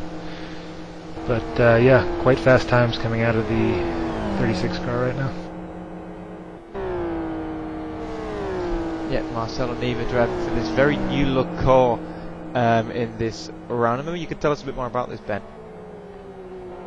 Yeah, I said a little bit earlier about it, but basically in the wake of some of our faster guys leaving for that new super team that you may have heard of, we needed some new blood, and it happened that our driver Rui Santos, his brother was wanting to drive with him, and bringing along with him, he brought most of Maximum Racing's squad, so we got a bunch of new Portuguese speakers on the team, and it's worked out quite well for us. we all here in the commentary box wish you Oh, good luck, and or a sorry very to good interrupt, name. but Mailinger just went wide through the exit at turn 5, and he's lit Gabur right back on his hammer now, so Gabur is going to look towards the inside at the turn 8, close contact, he's going to make it, he's made it up the inside here, Mailinger has to give him room, so that is 7 carat up now into, they've made up a 10th place, unless Travis Mailinger can make the move back through, but sorry to interrupt there, Chris, carry on. It's quite alright. Travis is having no response there at all. I don't think he'll even be able to get into Gabour's slipstream and catch him up in the oval section. Now, maybe he will. But yeah, we all here in the commentary box wish Core Racing all good luck with that. But also noticing, joining the serve is Andy Keough's replacement, Sean Lee, but his name is fully capitalised. Now, will there be a penalty for that? I don't know. I've seen quite a few names with various spacing techniques and things, and there have been no penalties as far as those went. So I don't know. I guess Deco's probably the last word on this. Yeah, there's no problem with spaces between the full stop and the surname, but we did see a penalty earlier on for a coloured number. So there's a driver who, I believe it was Rin from White Dynamo Tigers, had a yellow car number. And that was penalised with a drive-through penalty, so we could see, I'm trying to furiously get my copy of the rulebook right now to see if there is going to be a penalty for that, but yes, as Wilco observed, Lees, who's connected, has a fully uppercase surname, so we'll try and get an answer for that one. Neva's being held up a little bit by Andy O'Brien here, but he should get by him in quick order.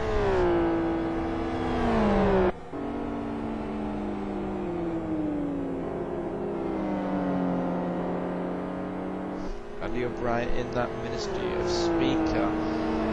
No end to the Ministry's faced problems rate today, has there been, Gus?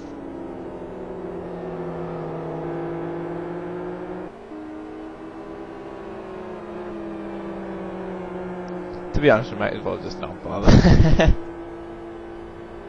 I didn't hear the question there, Chris, but I would have to say yes. Oh! You know everything. Andy O'Brien making contact with Marcelo Neva's rear quarter in one of these random server lag spikes we've seemed to be having today. I think that was the big cause of it, but Andy has let Marcelo past, so Core Racing do manage to jump past Andy O'Brien, who was holding them up. But yeah, contact between him and Marcelo, and I'm quite assuming that Marcelo was particularly happy about that. Yeah, he's trying to get every tenth of a second that he can get, and that's probably just costing him another one. Sorry to interrupt once again. Lombardi and Leicester are coming together through the fast right chicane, and Leicester has a right front puncture in the unified car. He's still trying to go side by side with Vince Lombardi.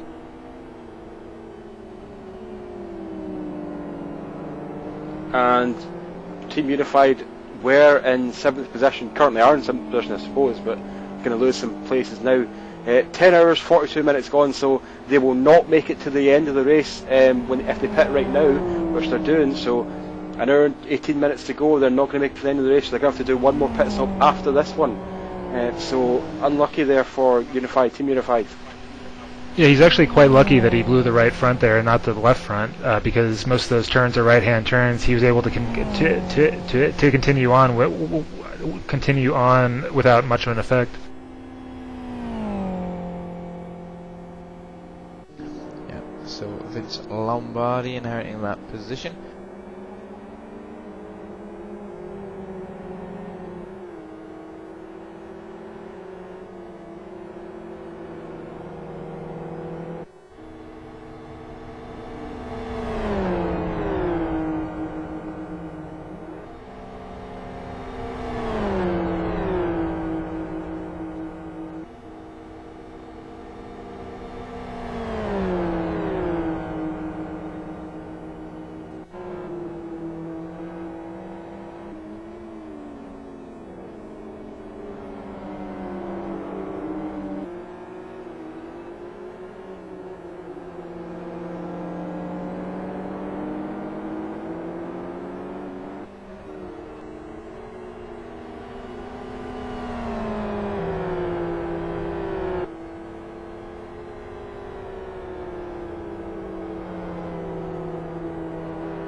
Okay, so something that we questioned a couple of minutes ago was that the driver Lees has connected with a fully uppercase surname.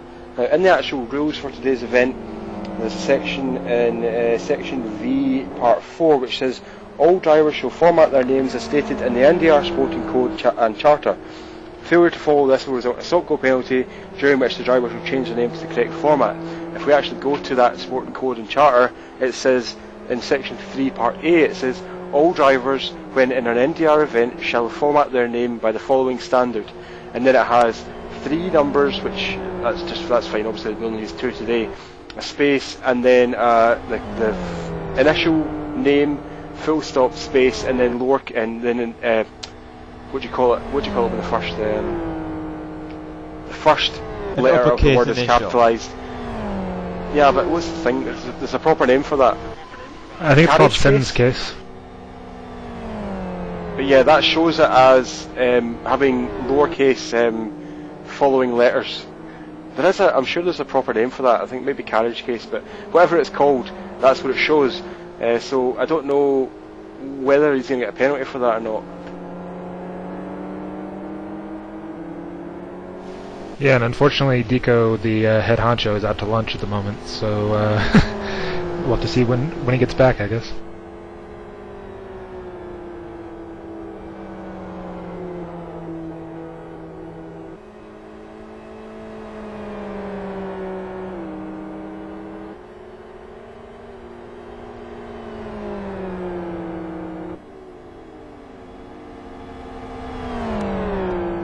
Now, apparently it's called sentence case.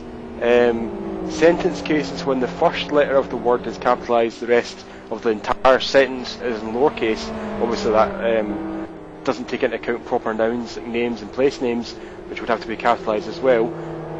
Capitalised case is when every word begins with a capital letter. I suppose that might be more appropriate, but then in some cases where you have a middle name like Von Dongen, you would have to use a small letter, so probably we should just let Deco worry about this and just carry on with the race. Probably so. Anyway, let's move our thoughts on from the English lesson we're having in the comment box at the moment. See, I'm quite interested in programming. There's a branch called regular expressions, where you basically format an expression that can modify, detect and modify other sentences. So it's quite interesting it really is a kind of mind exercise to get your head around those. But anyway, let's carry on with the race. Yes, let's just Travis Manning is starting to close in on Gebauer again for 10th place. It looks as though Gebauer's tyres have. It looks as though Gebauer's tyres have hit that period where they're starting to lose a lot of temperature. Travis's tyres are in really good window at the moment, so Travis's car is going to be, or should be, quite a bit faster than Gebauer right now. Gebauer's front tyre temperatures in particular are very low at the moment, so Gebauer has Mailing has a faster car right now, and he should be able to get back past Gebauer.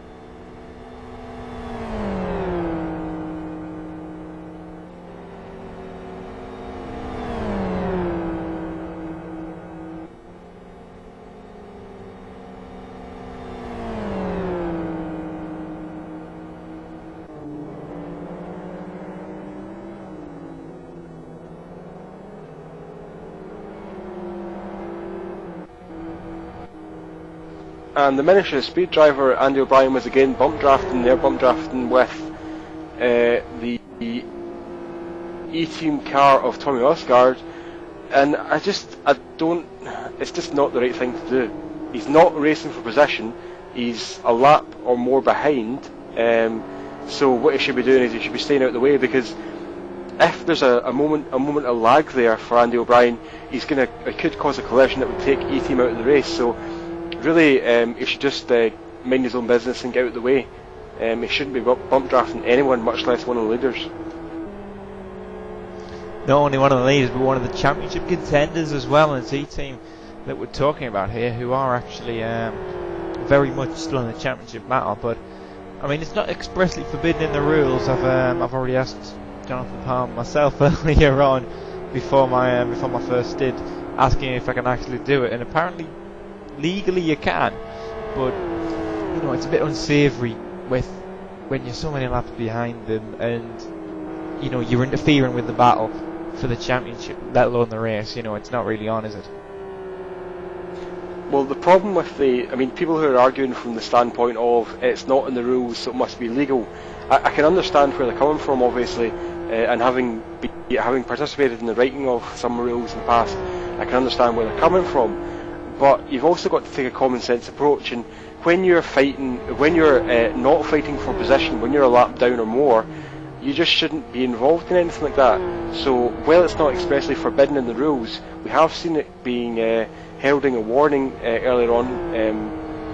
A car was warned for bump drafting earlier on. I think it was Sonic Realm. So it's not expressly forbidden in the rules, but then it's one of those things that you just, you know, common sense should apply. And if you're a lap down or more in another car, don't bump draft it. It also reminds me of the I'm pretty sure it was a CTRA protest where someone had been driving the wrong way on the track, and another person filed a report on them, and they were given a ban, and they appealed the ban, saying it doesn't say anywhere in the rules that I can't drive the wrong way on the track. Now, you can see where he's coming from, because from a technical standpoint, from a legal standpoint, he is correct, but from an actual common sense standpoint, he's sucking out his bum. So just bump draft and don't do it if you're a lap down. Even don't do it unless you've expressly arranged with that car to do bump draft, because it's more trouble than it's worth, and it can cause both cars to have a lag collision, and it can mess up both cars' races. So just don't do it. It just doesn't make any sense. Looks like Tommy Osgaard's picking up the pace a little bit. His last lap was a 40.88, which is a tie, I believe, for second fastest lap of the race. I think he might have had a little bit of draft on that lap from Andy O'Brien, though. Yeah, he had a bump all the way around the back stretch. Meanwhile, Travis Maylinger actually managed to leapfrog the 7 Karat car of Gebauer. Now Gebauer is in the pit lane for his probably his last stop of the race. Yes, definitely his last stop of the race.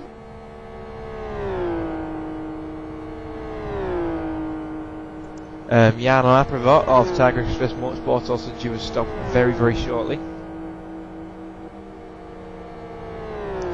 But yeah, just to continue on with the bump drafting point, yeah, okay. So in the likes of RACC and sprint racing, yeah, okay, go on, do it. It's not going to hurt. But when you're in an endurance race, you've got all the time in the world. You're battling with people who you're not actually racing with. Just don't do it. Just say no. Don't do bump drafting. Don't be a fool. That's right. I'm not going to say vulcanize your tool. I'm going to say don't bump draft. Although technically in racing you are putting quite a lot of faith in rubber as well, so you are. And in the IRC channel at the moment, we just had Dal from Sim & Carrot saying we managed to do it, no puncture, 1 hour 10 minute stint. So they are going to make it home on this stint. We just talked about their stint length. They need to do about a 1 hour and 8 minute stint to get home from here, so they should be able to do it with no problem. So Sim & Carrot will be home from this pit stop unless something catastrophic happens. Yeah, meanwhile, I'd just like to draw your attention to the tyres of Tommy Osgaard of E-Team, who we're looking at on the cameras now. And look at his right front tyre. There's more wear on the outside of the tyre than there is on the inside of the tyre, and I think that's due to the suspension damage that he's got. Is it, Gus? It does look out of balance, yes. If the car gets a little bit of a tweak on the suspension, it can put the tyre out of alignment. So before the race, the teams will spend a lot of time trying to get the camber right, especially the camber being the degree to which the tyres, the top of the tyre points towards. Actually, let me explain that better. the camber of the tyre is the degree from the vertical axis which the tyres have. So when you have negative camber, it means that the top of the tyre is closer to the centre of the car than the bottom of the tyre is. So usually on the front tyres here, you'd be looking at, depending on which car and what driving style and things like that, 2 to 3 to 4 degrees of negative camber on the front tyres. In that case, it looks as if there's been a tweak to the suspension, and that tyre is running at less negative camber than it really wants to, and that shows up in more wear on the outside of the tyre than there should be, and also hotter inside of the tyre, hotter middle of the tyre, sorry. So it does seem as though Tommy's had a tweak of the suspension, possibly on the turn 2 or turn 9 kerb, which is causing that to go out of alignment, and that will be adversely affecting the car handling and tyre wear. Yeah, that damage actually came from the contact that Sean Williams had previously with Marcelo Neva in turn 1, when Neva went across the dirt and got his shock damage.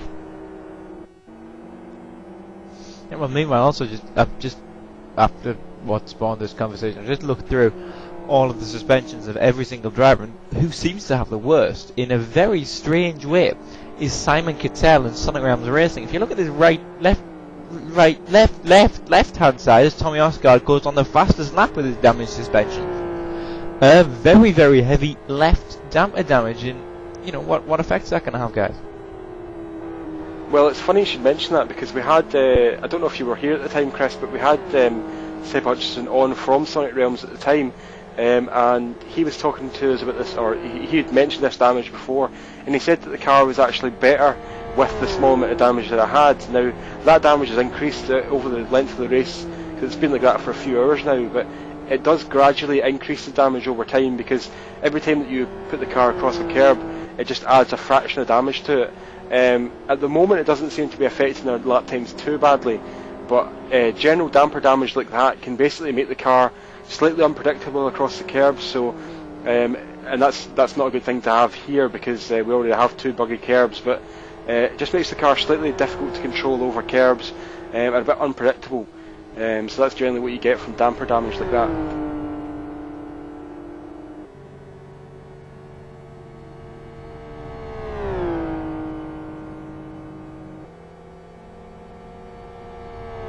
Yeah, well, we're approaching the final hour of the GTAL season here, and we'll run through the positions now, shall we?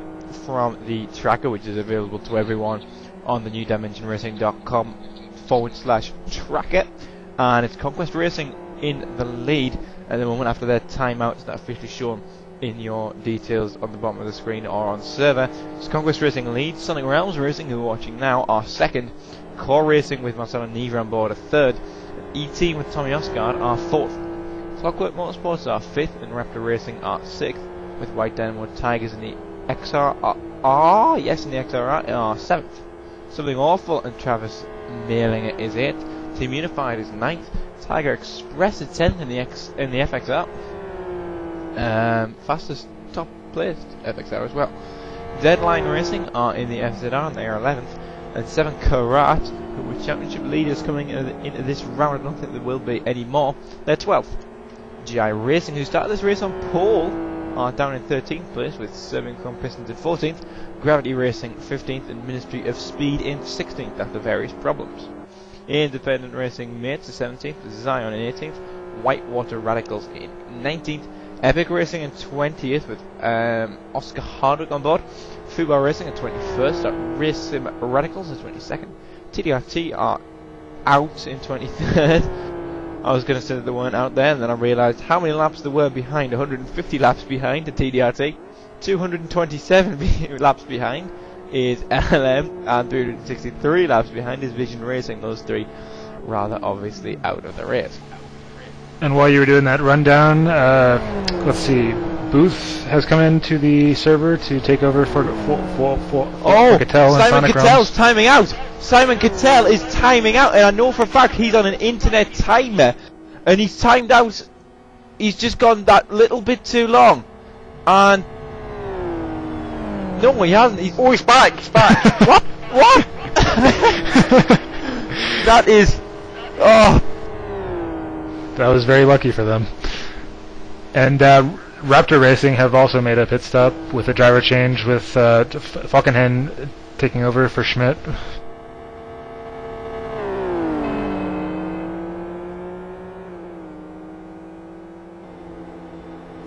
That could have been the end of Sonic Realm's race, but it looks like they will continue on and probably finish in second. Although with Boothie driving, you never know. No, Booth actually hasn't been that. Oh, he's done the typical Michael Booth thing of having his push to talk button on the same button as his lights flash. So you'll see whenever he's talking to his team, because his lights will flash on. Although technically that's better than what Chris Ford did, because Chris Ford, who is a safety car driver, had his push to talk button as the handbrake of the car, so that didn't go too well. Well, you'll see the one is the handbrake and one is the horn. You'll be seeing the rest of the top 4 pit in the next 5 to 10 minutes or so. Sonic Realms actually pitted a little bit early there.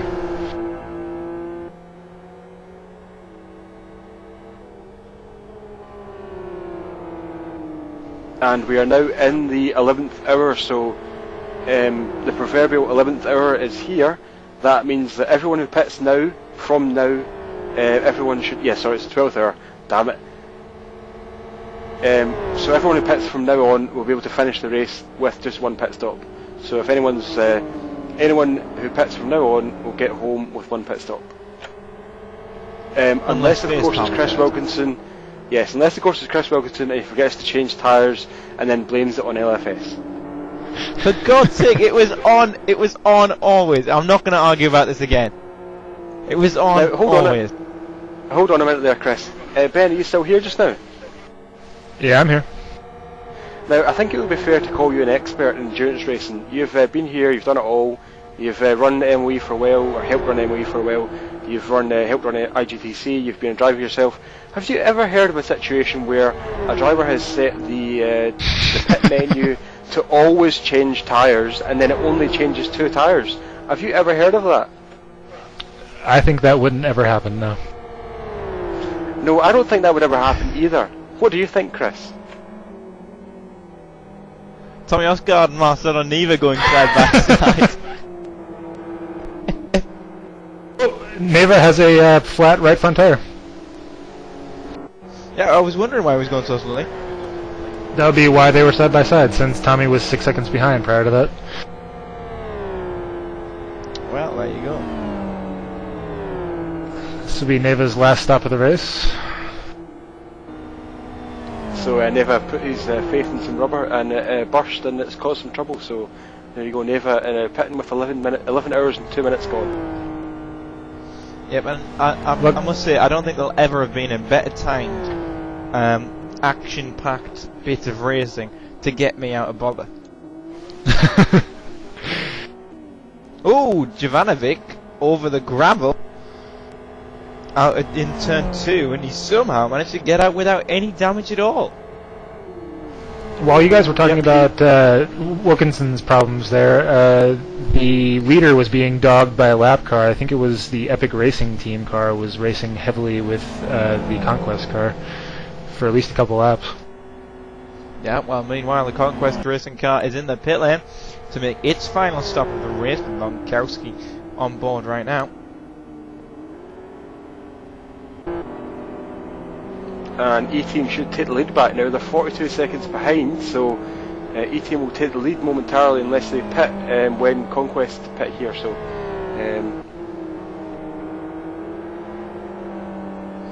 Tommy Oscar on a charge right now. He set the fastest lap not long ago. Yeah, Tommy Oscar really is starting to push it now. He's going to have to pit soon, though, rather obviously.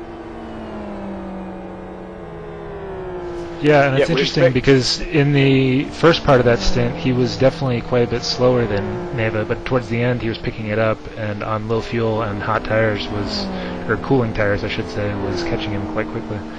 So it'll be interesting. So it will be interesting to see if he's the same way on this stint, and if he loses time again in the first part and catches up again at the end. Now it looks as though Tommy Oscar is going to have to pit in the very near future, probably the next 5 minutes or so, and that means that he'll be pitting with 50 minutes to go in the race. So he'll be putting in less fuel than he normally would, because normally he'd be doing a 60-minute stint or thereabouts, so putting in about 10% less fuel. Sorry, it doesn't work. About 16.5% less fuel, or however much it is. And he can also work the tyres harder, because he only need to last for 50 minutes instead of 60, so he can drive it like he stole it and possibly make up some time on normal there. Yeah, since he's doing a couple laps more than Neva, he's going to be running fast laps while Neva's running slow ones, and he's going to probably come out of the pits a little bit ahead of him.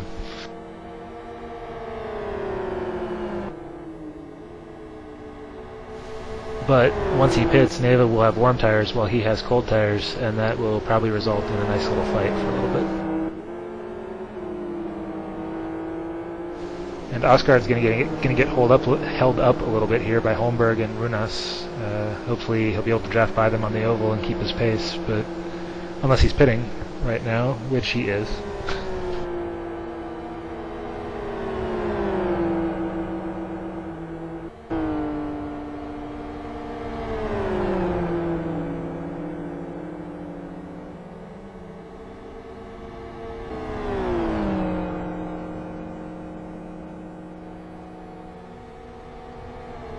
Tommy Osgaard has blown his right front tire coming into the pits, but that won't matter since he was already just about in pit lane when he blew it.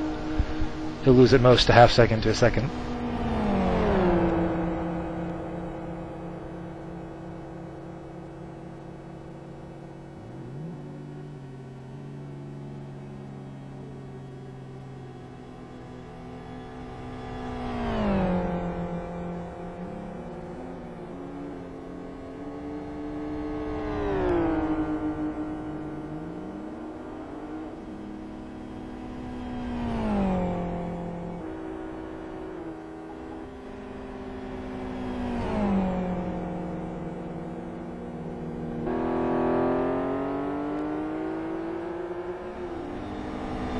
So Michael Booth now inheriting the lead once again from Tommy Osgaard's E-team, and now it's all up to Tommy Osgaard in the final 55 minutes of this race. If he can get past that car of Michael Booth, which is now probably about, I don't know,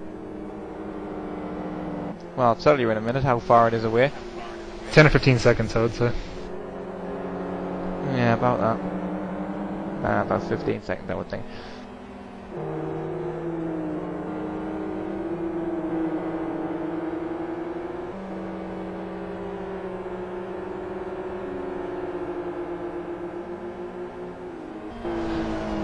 And Tommy on cold tires is being challenged by the 17 car of 7 Carat Racing.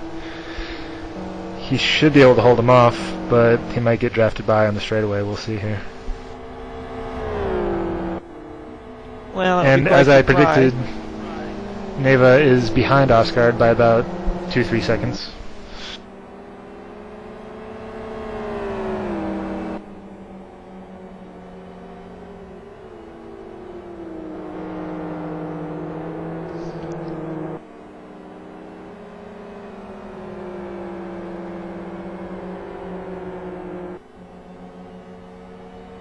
Yeah, 7 Carat definitely in the draft here. Well, are they actually, because it's an FXR, and Tommy Osgaard is going to blast away around about...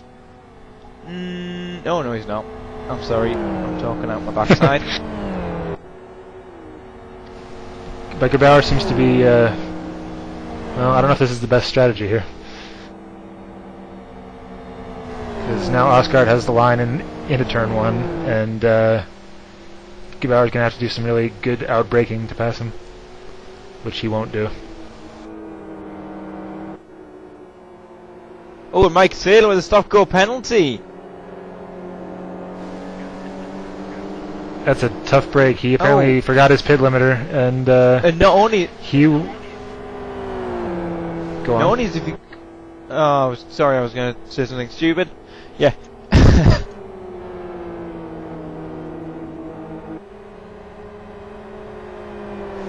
Saylor, of course, one of my Go ahead. that's one of my pet projects, is this old pit limiter versus first gear limiter, and in that case Cyril is using the first gear limiter, and he accidentally changed up into second gear, so he just burst that. I mean, the acceleration that you get when you go from first to second is so much that it takes about 63.2 miles an hour to go from a drive-through penalty to a stop-go penalty, so he's burst up through the 50 miles an hour that gives you the drive-through to the 62.5 miles an hour or so that gives you a stop-go, so he's done that in no time. So now, yeah, and part of his problem there is that he's driving the XRR, which is turbocharged, and he had his turbo spooled all the way up from being on the limiter. So once he shifted to second, he got a super boost of power there and jumped straight over the stop-go limit. Yeah, meanwhile, just to take ourselves away from that pit limit incident for a moment, Tommy Osgaard, after only having come out of the pit lane a few laps ago, is already taking 4 or 5 tenths of a second out of Michael Booth every lap. This is going to go down the wire. Should be very interesting, and Neva is only about a second behind Osgaard, so he will also be right on Michael Booth.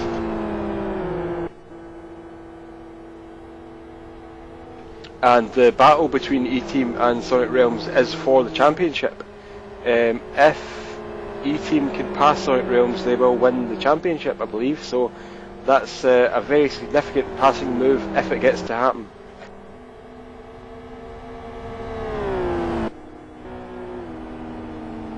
Saito has completed his stop-go penalty. That's unfortunate for Clockwork, who were running in 5th place and probably will still finish there, but it'll be closer now.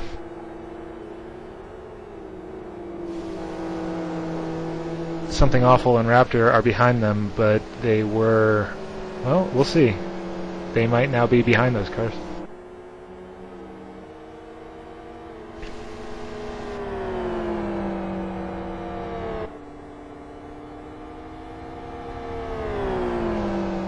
And I believe Seidel was short pitting there so he could have a full stint to finish the race, because Clockwork were off cycle. They had only about 30 minutes on their tires when they pitted. Tommy Osgaard just took a second out of the lead of Michael Booth in that lap. In fact, more than a second, 1.02 seconds out of that lead on that lap. So Tommy Osgaard is absolutely demolishing that lead he's got.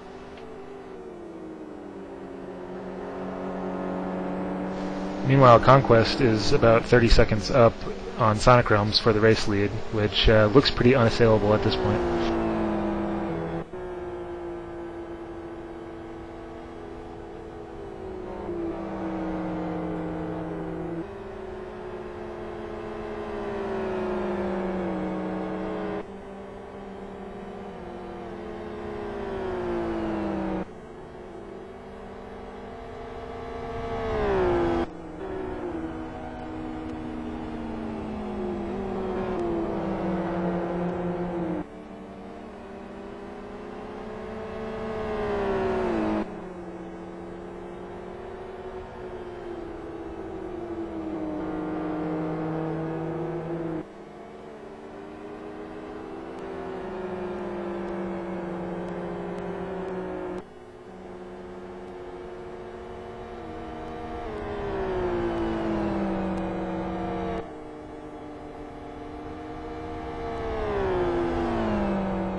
Another second taken out of Michael Booth by Tommy Osgaard in this battle for the championship. Bauer just sitting himself behind Tommy Osgaard, but I am so sure, in fact, that I would bet my life on it that 7 Karate are at least a lap down from Tommy Osgaard.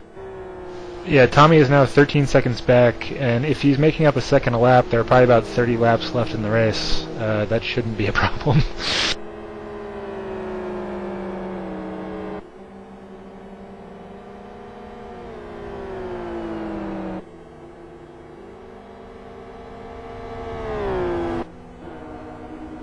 Now, let's just bring up a subject that hopefully we won't be talking about in about 46 minutes' time. Adelaide 1994, Suzuka Japan 1990, Jerez 1997. F1 fans know what I'm talking about. I'm talking about a crash to win the championship. Now, not that I'm suggesting that anyone should do this or will do this, but if Tommy Osgaard catches Michael Booth, he's going to pass him, right? So we think he's going to catch him when we think he's going to pass him. If that happens, E-Team win the championship. Is there going to be a ruthless streak in Michael Booth that makes him turn across when Tommy Osgaard is laughing and taking out the race? Who knows? I'm just putting it out there. I'm floating the idea. I don't know. Knowing what I know of Michael Booth, I'd say probably not. If it were Sean Williams in the car, or someone like that, possibly. Seb would go for a bit of a banging match to try and hold on to the title. So would Sean Williams. Probably so would Simon Cattell, actually. Yeah, but what's going to happen? Boothie has been on the admin side of those kind of incidents too much, I think, to try something. You didn't see him in that practice race last night, did you? I guess I didn't.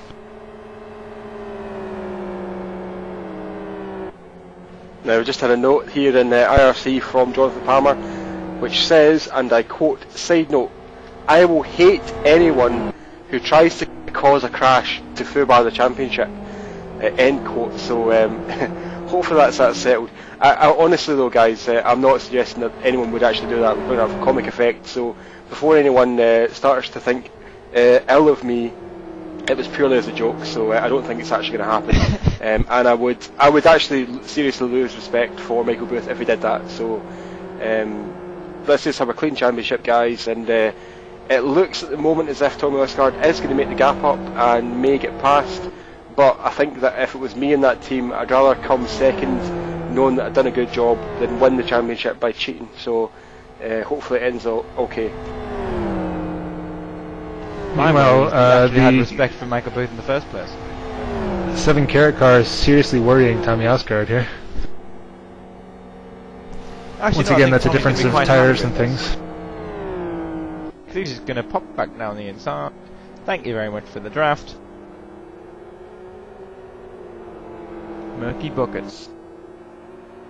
The 7 Carat team on IRC is asking Tommy to go faster if he doesn't want to be passed.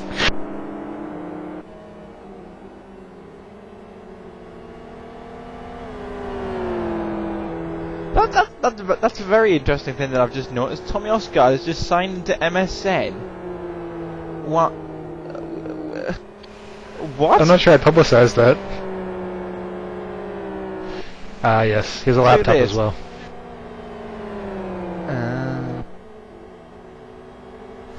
But if it were his primary computer and someone was feeling naughty, they could try to send him a file or something. As I quickly run and send him some, and I go and rickroll him, but also crash him out of the race. No, I wouldn't do that. I'm not that mean. Wilco is attempting to send a file, not a virus.exe. Booth's lead on Osgaard is now down to 10 seconds, so he's not staunching the bleeding at all at this point.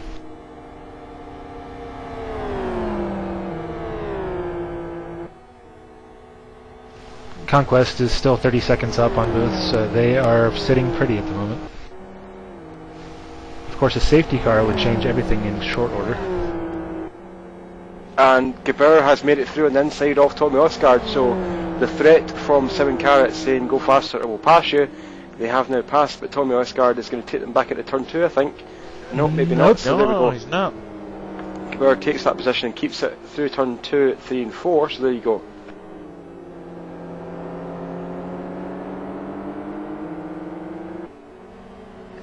7 Carat is in 11th place, 1 lap down. They are, of course, trying to catch Tiger Express and Something Awful, but they're about 13 seconds back on Something Awful at this point. Yeah, that was interesting there. Tommy Westgard had a run on Gebauer, and if he wanted to, I'm sure he could have passed Gebauer, but he actually braked on the straight, so Tommy Westgard is, if not happy, he is resigned to the fact that Gebauer is ahead of him now, so you do not expect to see Tommy Westgard pass Gebauer again. That should be it, over and done with. Well, and one of the guys from E-Team was saying in IRC that they have a bit hot tires right now, so Tommy might be trying to take care of his tires so he can be sure he can run hard toward the end of the stint.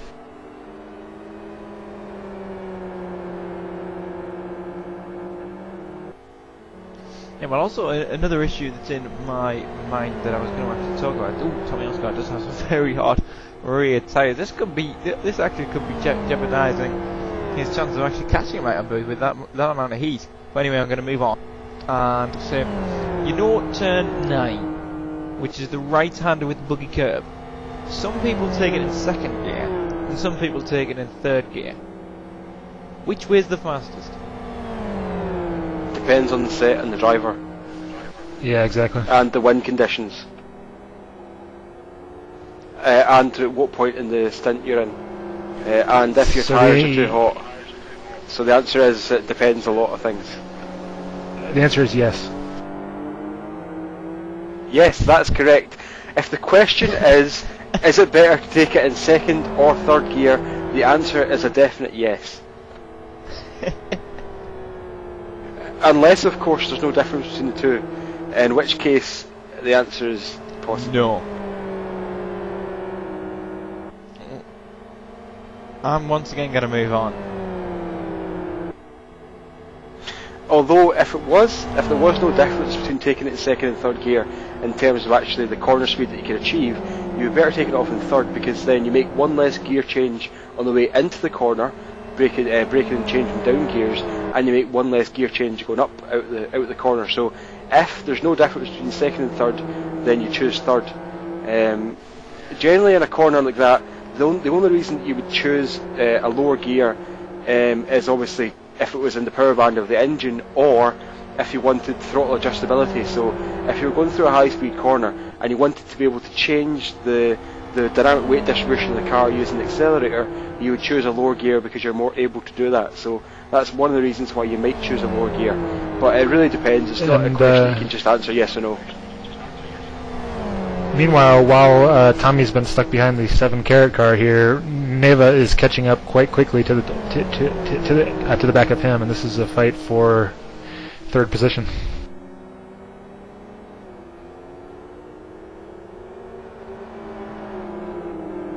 Yeah, and this car racing car might even come in and spice some things up here. Yeah, on the last lap, for example, Neva ran about 3 to 4 tenths of a second faster than Tommy. So if Tommy can't get by, which he's trying to do right now, as he just streams straight past. There you go. I don't think Gebauer will have a reply on that. I don't think Gebauer will actually have a reply. He's too far back. Yeah, he's just going to fall further and further behind now. So Tommy is now back in the groove. Even being stuck behind Gebauer, he's still going faster than Michael Booth, and that's all he needs to do right now. And Neva needs to get by Gebauer really quick here if he wants to stay in contact with Tommy Osgard. Going off right there does not help things. Well, you never know. This might be Mary Poppins line. Mary Poppins line? What? What? I'm confused as well. I've confused myself. Let's just scrap that and get back to this. Yes, good idea. So, a few laps ago we were looking at Tommy Osgard's tyres, and his teammates said they were too hot, and that was probably the case. So we could just have been seeing Tommy Osgard spending a few laps conserving tyres, just driving at 8 tenths or 9 tenths to get the tyres back in range in order to push later on in the stint. So that's what we could have been seeing. And now that Tommy is either A, happy that the tyres are within range, or B, scared brickless that he's going to get overtaken by Keough, he's now going for it. So this could be the final push that Tommy Osgard will have in order to try and take the lead and the championship from Michael Booth and Sonic Realms Racing.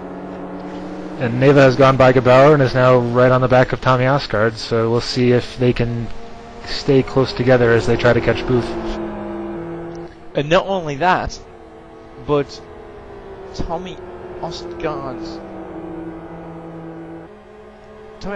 tyres are actually hotter than when he was backing off earlier on and behind 7 Karat, which would suggest that he's rather scared of being passed by Core Racing. Yeah, so the answer is B, Tommy is bricking it. Correct.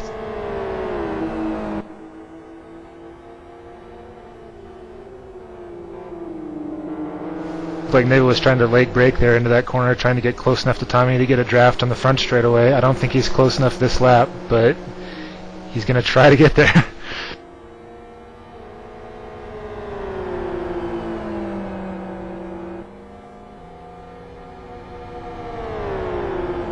I think he's just outside the drafting zone at the moment. No, maybe not. We'll see.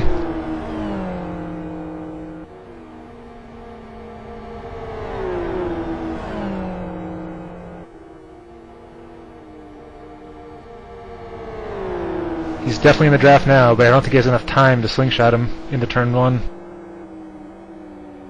No, Tommy's defending his inside line. Oh, but which causes him to go wide. Oh! Oh, contact, but nobody goes off. Looking at it there from my, in my world, I don't think there was any contact. I think Marcelo is showing off a bit of his nice Brazilian lag that Brazilians do like to come out with.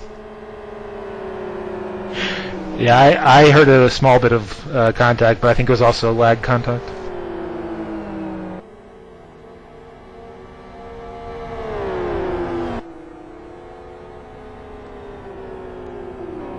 Oh, big dive from Neva. Nearly making contact with that rear bumper of Tommy Osgard. That was scary. It cost him though. It cost him enough that he won't be close enough to have a draft on the front straightaway. So overall, it was a bad choice on Neva's part. My advice to Tommy right now would be to wait until he gets on the back of him again and let him through. He's all Tommy's doing is losing time to Boothie while he's doing this. It's only going to help him to let Marcelo pass, because then he can just follow him straight through. Actually, the two are gaining time on Boothie. They've gained 2 seconds in the last couple laps here.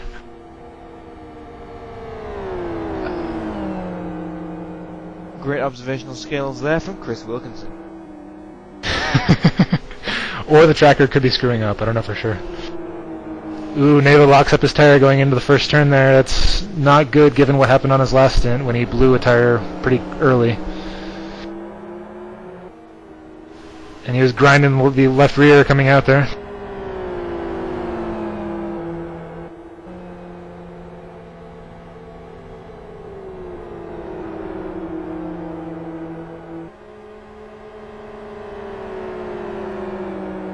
Now, somebody that we haven't actually mentioned, somebody we haven't mentioned yet in terms of the psychological aspect is Michael Booth. We know that he's being chased down by these two guys, and we know they're taking time out of him hand over fist. But what does it actually feel like to be in this position? I've been in this position myself when I was leading a Darkside racing event, and I was being chased by Storm Cloud, who, for anyone who follows single-seater racing in LFS, is one of the fastest guys, and he was chasing me down and he was taking chunks of time out of me, you know, a second a lap or half a second a lap and things like that. And it was like that nightmare where you're running down the corridor and someone's chasing you and you know they're getting closer and closer and closer. And it just must feel horrible for Michael Booth right now to know that he's been caught by these guys and know that there's not a lot he can do about it. Well, you must be living in a horror movie if you're running away from people in corridors, but never mind. Boothie actually does have quite a lot of experience in this after last night. I mean, there were quite a lot of people on the this league from the Bat Racer community that everyone he comes in and does a nice league race. And Sonic Realms and Something Awful came in and had a race themselves, and it was me and Michael Booth doing an hour stint, and Boothie was leading. It was exactly the situation. I was taking about 0.7 of a second out of him every lap, and he just managed to hold on. So he knows what he's doing. He's not going to be pressurised by this. You know, hopefully, for Michael Booth anyway, he can hold this. I just noticed into turn 2 on this lap that Neva carried a locked right front brake for about 50 metres, so he's put a very large hot spot on that tyre. So as Ben said, Neva has done it a couple of times now, so he's putting more wear in these tyres. He shouldn't have an issue getting to the end of the race, but you just shouldn't be locking up the brakes as much as that. So he's trying to put maximum pressure on Tommy that he can, but he's costing himself some time and doing damage to his tyres as well. Yeah, it's really not good. He needs to be much smoother. I'm trying to get his teammate to tell him that over Ventrilo. Yeah, meanwhile, Michael Booth is actually suffering from some left rear tyre problems of his own.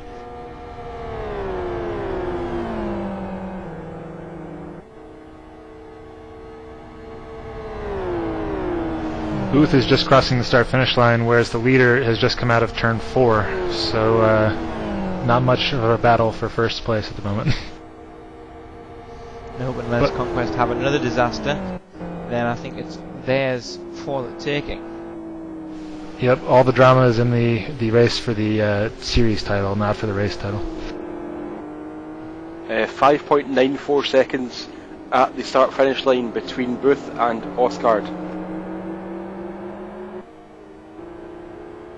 With just under half an hour to go, we didn't mention that, but we are now in the last half hour of the season, so 11 hours, 30 minutes and 57 seconds gone now. Less than half an hour to go, it's 5.67, so chunks of time for Osgard now at this lead. The message has been delivered to Neva to watch the locking of the right front tire, so hopefully he'll get through that problem. And there are a couple of things that he can do to try and prevent that. The first is that if he has any capacity left, he can change the brake balance to put more balance at the rear of the car, so that when he puts his foot in the brake, a larger percentage of the brake pressure is going to go to the rear brakes, so that will take some of the pressure away from the front brakes.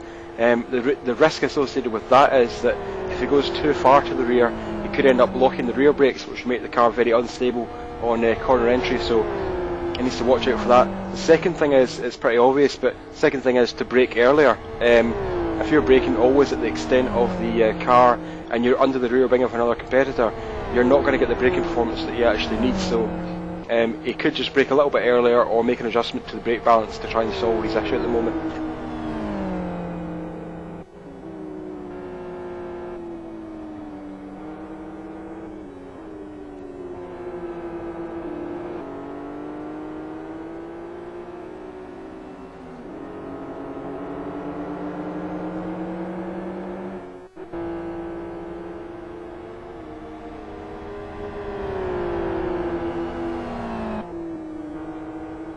The gap is under 5 seconds right now.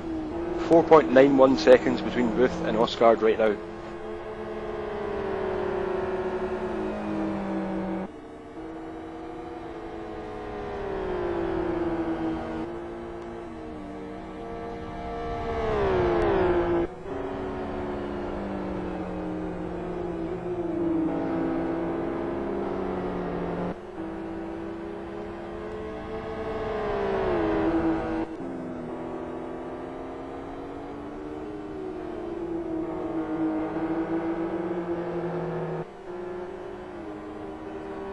And I've just realised that we haven't yet given any plugs in this race, so a quick mention to New Dimension Racing, who are organising the event today. Great admin team and people who are involved in terms of like the safety car and looking into incidents and things like that, so great work from them. 500 servers providing us with the game server for today's race, and MultiBC, our broadcast partners, providing us with the stream for today's race. So thanks guys for your continued support. Yeah, but let's just take a wider view of the season now, seeing as we're 30 minutes away from finalising the season, from seeing who's going to win it. And Gus, you followed this more than me, if I'm honest. I mean, I haven't particularly followed the championship as much as I should have, seeing as I'm not only a driver but a commentator and an admin and a bit of everything at the moment. So, who's been your team of the season? Now, I was asked this earlier on by Deco, and I intended to go away for about 5 minutes and just take a look at it, which I haven't done because I've been so busy. To be honest, if I had to pick one standout team, I would have to say 7 Carat, because what they've done in the FXR so far this year has been astounding. To win a race and to be competitive in quite a lot of races as well is a great effort to those guys. So it doesn't look like they're going to win the championship right now, but great stuff for those guys. So they deserve better, to be honest. I mean, if you're leading, if you're leading coming into the last round by a 47.5 point margin, I think they probably deserve this race. But they've done a great job so far in this year. So definitely 7 Carat have done a good job. Clearly, there have been other standout performances as well. A guy called Chris Wilkinson has done a reasonable job, apart from his discretion with the pit stop menu. Don't bother. But anyway, yeah. So Chris Wilkinson's done a good job, and something awful as well. Obviously, they're a new team to endurance racing in LFS, so they've done a good job as well. You also say Sonic Realms as well. They've done a good job. They may not win the championship, but good, probably a runner-up performance for them. Obviously, the E-Team as well have done a good job defending champions, and if things go as we expect them to, they will be the defending champions again next year. So they've done a good job, but there have been some really good performances throughout the field, and probably 7 Carat, if I had to pick one standout team, 7 Carat would be them, I think. The battle's been joined again for 3rd place here, and both these cars now can see Boothie in 2nd place, so it's heating up. Yeah, but I was just in contact with the Sonic Realms team, and one of their representatives in IRC has told me that bricks are being excreted in the Sonic Realms TeamSpeak of Intro or whatever they use. And, well, Michael Booth really has to start pushing now. 11 hours 36 minutes gone, which means I'm going to do this. Oh, Neva! Oh, Tommy Oscar! Whoa! That was a mistake on his part. Whew. Second time he's tried that move. There's not only bricks being excreted in the Sonic Realms, chat, we've also got one now in the commentary box after that move. Clean up on aisle 3. We didn't actually explain what happened there. You probably saw it in the stream, but if you didn't see it, Neva basically misjudged his braking on the entry to turn 8 and came so close to drilling the back of Tommy Oscar's car there. So that could have been the season decided right there and then, but it wasn't, and it was incredibly close. All 3 of us went, "Oh!" because we really thought that was the end of the day for those guys. So very, very close. If Neva's sorted his braking problems, if Neva's been told to sort his braking problems, maybe he needs to be shouted at because that was very, very close to disaster. Believe me, I'm shouting right now.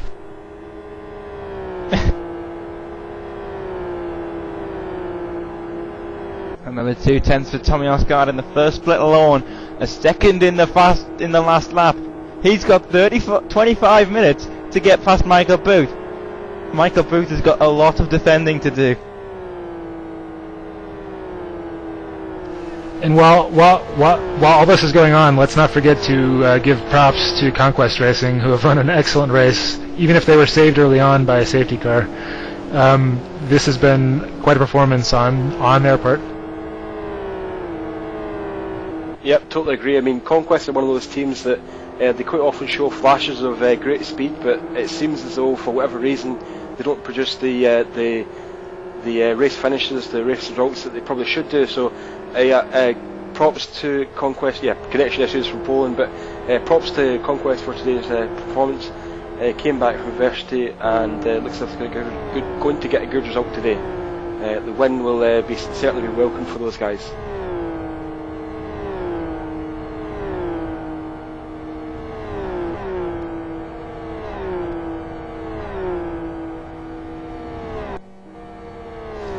Now, unless And Tommy the is very gap lucky.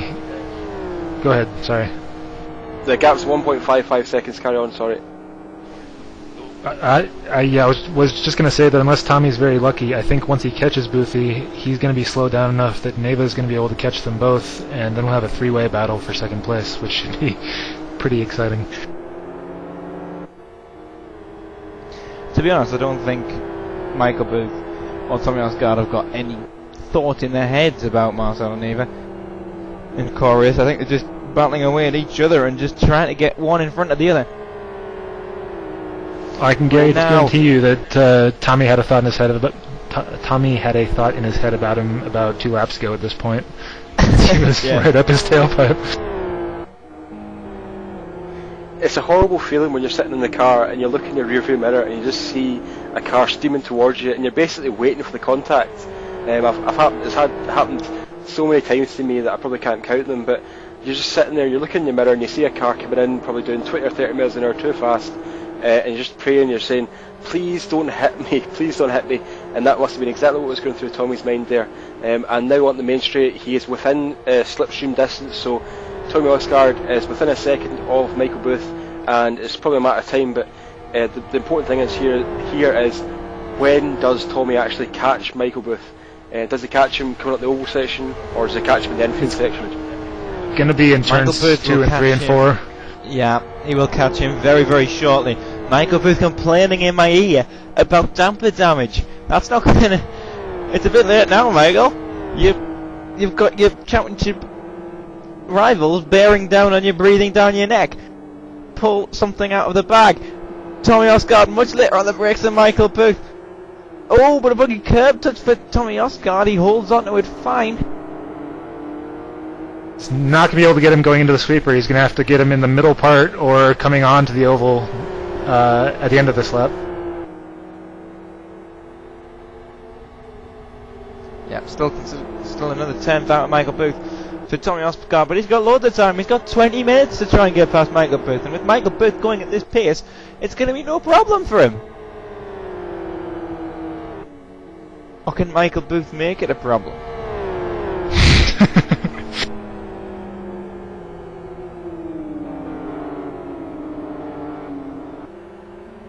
It seems like Tommy's backing off a little bit, getting into the corners to try to get a run out, and I'd expect him to try that coming out of this corner as well here onto the main straight.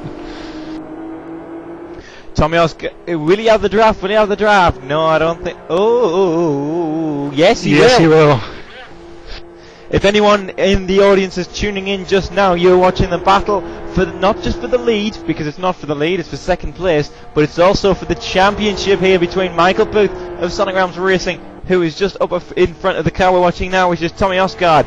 And does he have the draft actually? No, he doesn't. Nope. That might be his low gear again, his taller gear that's keeping him from getting the draft.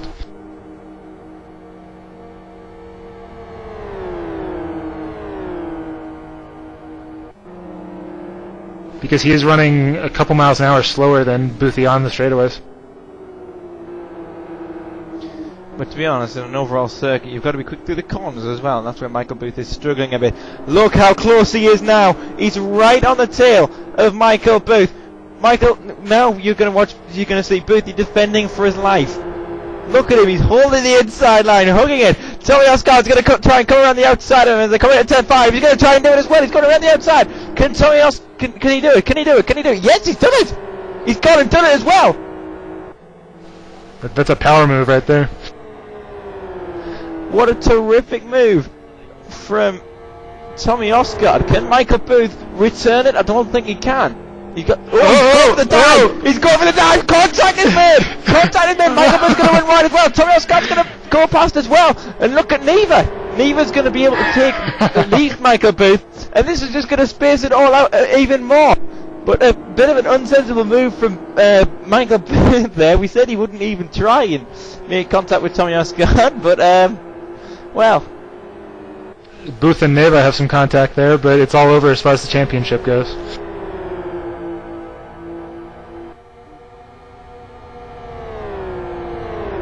And Neva's going to do him as well as on the inside now, approaching the start-finish straight.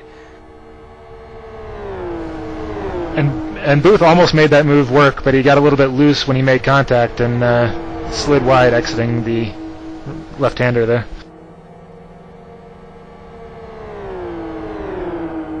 Now Booth is going to try to slipstream back by the core car into turn 2, but Neva's keeping a low line, not going to let that happen. Booth breaks late again, turns in on Neva. Doesn't quite work out for him.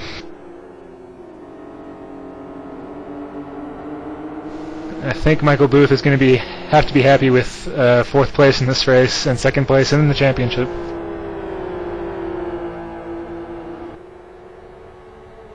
So let's recap what just happened in the last lap or lap and a half there. Tommy Osgaard went around the outside of Michael Booth in turn 5 with a fast sweeper there. A very gutsy move and very impressive as well. We talked about this before, about the psychological aspect of that, and what that said to Michael Booth was, I'm so much faster than you that I can drive around the outside. Boothie did not take that very well, quite obviously, and tried to get back past by basically dive bombing into turn 8, which didn't quite work very well because he lost exit speed and couldn't drive out the corner very well, so Tommy took him back and then Nieva got him on the straight. So unfortunately for Michael Booth and Sonic Realms Racing, they went from championship leaders, or prospective championship leaders to 2nd in the championship now. So sadly that's gone for them, but it's been a great race so far, and that chase down was very, very thrilling to watch. So there's now less than 15 minutes to go in the season. So Boothie is down from 2nd place in the race to 4th in the race. And in the midst of all that fighting, Lonkowski for Conquest has pulled out another 7 seconds lead on Tommy Osgaard, pretty much locking it up. He's 37 seconds up now on 2nd place. Now, let me paint you a picture. 5 laps time, Nieva is in contact with Tommy Osgaard. Nieva accidentally touches Tommy Osgaard, he goes off the track. Sonic Realms will win the championship. Is that possible? I don't think so. I'm going to actually tell Neva not to screw up the championship fight here, but anything is possible, but I wouldn't count on it. See, you know, when you watch those cartoons and it's like someone's got a decision to make and they look at one shoulder and they see a little angel, and then you look at the other shoulder and you see a little devil. I think I've got 2 devils on my shoulders, because it seems to me that I always pick the it was lag. I thought that was lag there for a second, but it seems to me that I always pick the strange evil scenario that could happen, but probably won't. But yeah, I agree with you there, Ben. If the championship were to be decided in a very dangerous move, then it would be. I don't think it would be done justice, and I think in this case, what would happen if Nieva did present an overtaking move, Tommy Osgaard would dodge it, because there's no reason for him to be caught up in it. Even finishing behind Nieva, he'd still win the championship. So because there's 5.5 points between E-Team and Sonic Realms Racing on the entry to this race. So even if he lost the position to Nieva, he'd still win the championship. So if it was me, I'd be stepping out of the way of that move.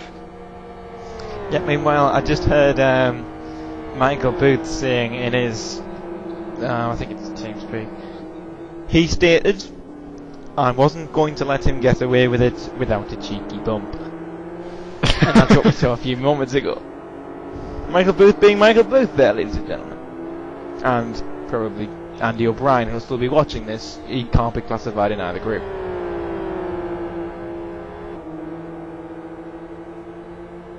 Now, Osgaard and Neva here are coming up on 3 lap cars. I don't know if they'll catch them prior to the end of the race, but it looks like a pretty good possibility. And that could that could very well decide who gets 2nd place here.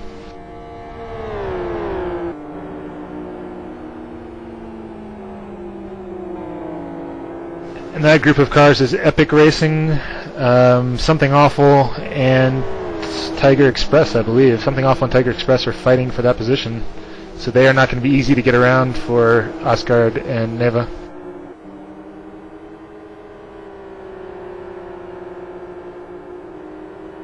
And the gap between Core and E-Team is about a second now, so Neva just lost it a little bit on the last sector of this lap, but they are getting very close, and to be honest, as I said before, if I was an A team, I would move out of the way of any attempt to pass, because you know the glory that you get from the championship and the satisfaction you get from the championship is so much more than you would get from finishing second in a race. So it just makes sense for them to dodge any move that Nieva presents.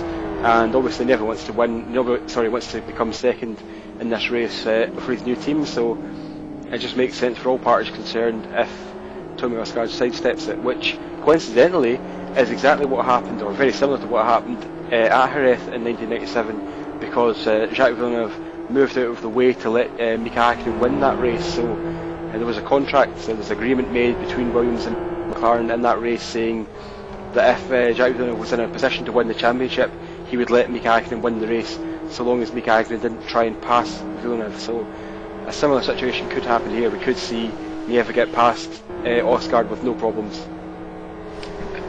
But with all that said, I have been a teammate to Tommy Osgard, and I can't see him pulling over for anybody. We'll see. I mean, I'm not saying it's going to happen for sure. I'm just saying that that's what I would, if I was team manager for a team, that's what I would be saying right now. I'm not saying pull out of the way right now and brake on the straight. What I'm saying is, if Nieva gets any kind of overlap, let him pass. It's pretty much what I'm saying.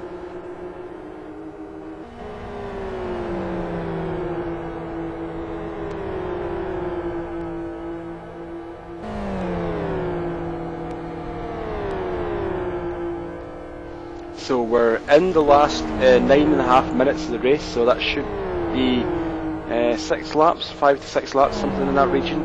And as I said before, Conquest Racing almost certainly going to take this win here. E-Team and Co-Racing will probably fill the podium, but we don't know which way around they'll be, and Summit Realms Racing should finish in 4th place. Raptor in 5th at the moment, Clockwork in 6th, White Dynamo Tigers in 7th, Tiger Express in 8th, Something Awful 9th, and Team Unified 10th.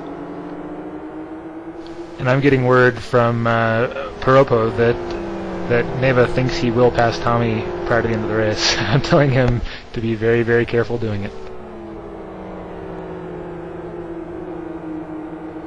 Oh, and Tommy runs wide in turn 5 here, so this could be it. Nieva's right on his tail.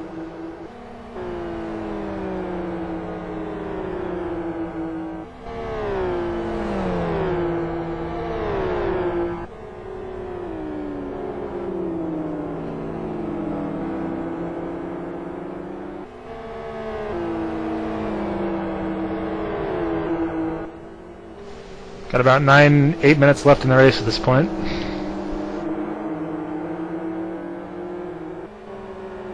And these guys are now catching those 3 cars that were ahead of them. They will probably catch them on the infield of the next lap, which will be interesting.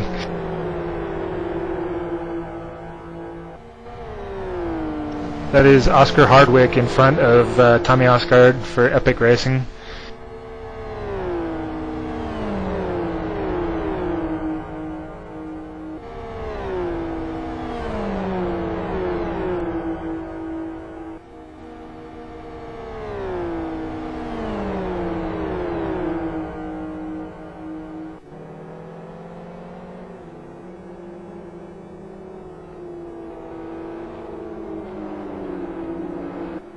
Oh, there's contact! There it is! There it is! E-Team was spun!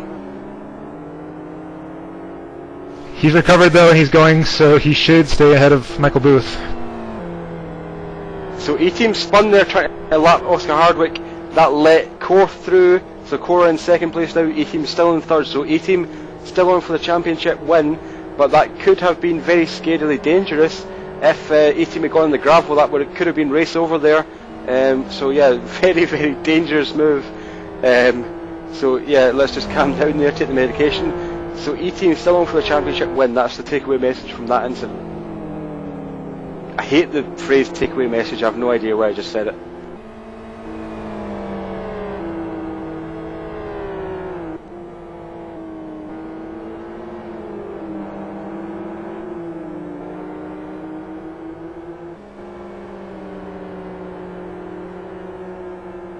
Of course, now Nieva has to be really careful getting around Tiger Express and the car ahead of them, which is Something Awful, I believe.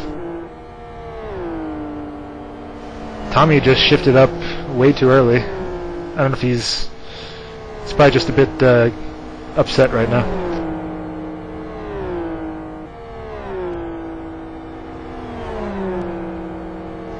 So just to enlighten you about what's just happened there in the Sonic Realms TeamSpeak, I've actually just shouted about the Tommy Osgard and Oscar Hardwick incident that we all saw on stream and everybody else shouted about. Using the wrong bind, so I just shouted straight in Michael Booth's ear. And not at you, which is what it was aimed at. So, you know. I fail. In other words.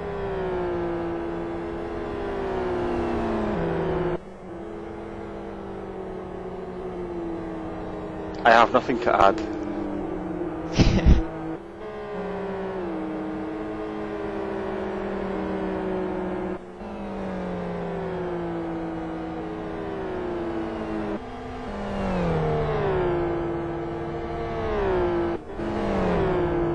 So now Tommy Osgard is going round the outside of Jan Lappervot on the approach to turn 8. Tommy Osgard is just a little bit behind Neva now, so they still have 2 cars up ahead to the lap before the end of the race. And they're hoping, I'm sure they're hoping that the lap of those cars is going to be a little bit less eventful than lapping Oscar Hardwick, which very nearly was the downfall of V-Team there.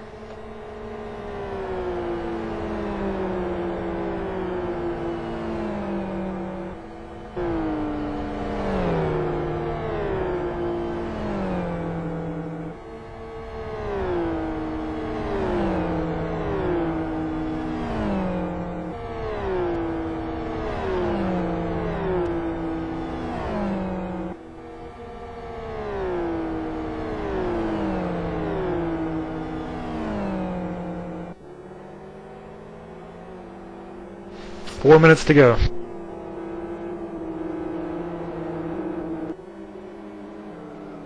Ooh, Tommy held up a little bit by the RSR car here. RSR car goes wide, Tommy goes by.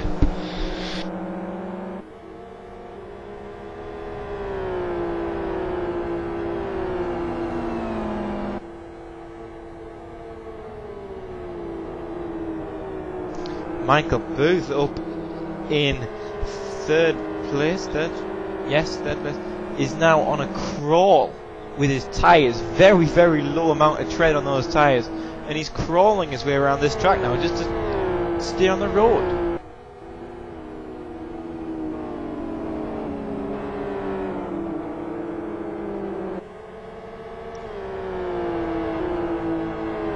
Ooh, Fubar's off.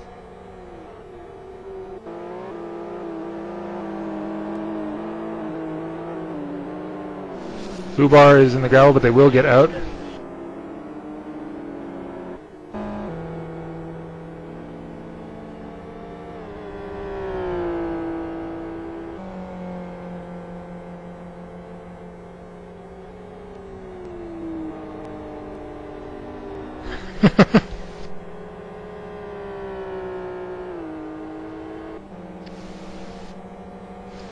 Tommy has not given up on second place here. He's still charging quite hard at Neva.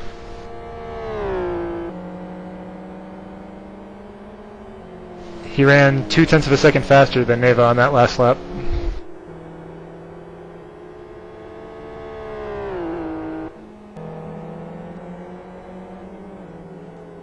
And Neva is being held up a little bit by something awful, so this could get interesting again.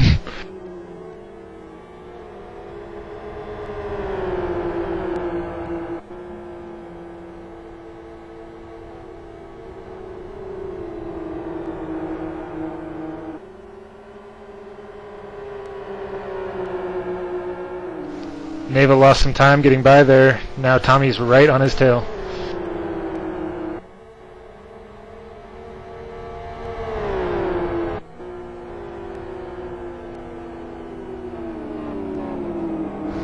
Oddly, the center of Tommy's right front tire looks thinner than the rest of his tire. I guess again that's the camber damage. Yeah, it seems like it. And now Tommy is right behind. He's almost kissed the bumper there of Neva. This is nail bite. This will be the final lap. Yep, 1 minute and 8 seconds to go in the race. This is the final lap coming up. Conquest Racing are on it. Yep, let's go and look at the Conquest Racing gap. Although let's not, because at the moment E-Team are passing. E-Team are currently passing Keough along the main straight we're looking at.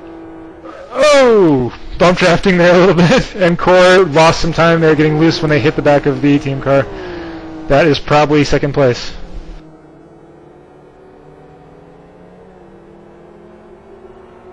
Now, just for everyone watching at home, this is going to be a very interesting end to this race. Lonkowski, who we will be watching in a minute anyway. Once I press the button, there we go.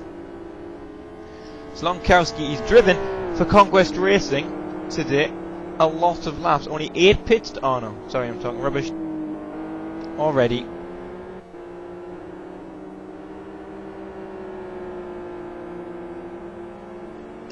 So now, this is going to be a very strange finish, but Conquest Racing are about to come across the line, and they are going to win the final round of the GTL Championship, but it won't say they will,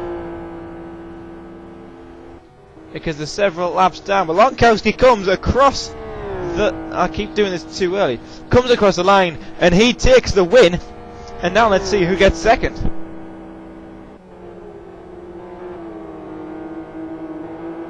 It's going to be Tommy Oscard. It is a nice comeback after that spin. Yep, Tommy Oscard has a car in between him and Sonic Realms for E-Team. And E-Team are about to come across the line, and they're going to win their second GTL Championship in a row. Extraordinary stuff for them through the past 2 seasons. And he will come across to take E-Team's second title in the GTL Championship. Great drive from the whole team today. Neva finishes 3rd for Keough Racing, and Michael Booth's going to have to scrape it home in 4th.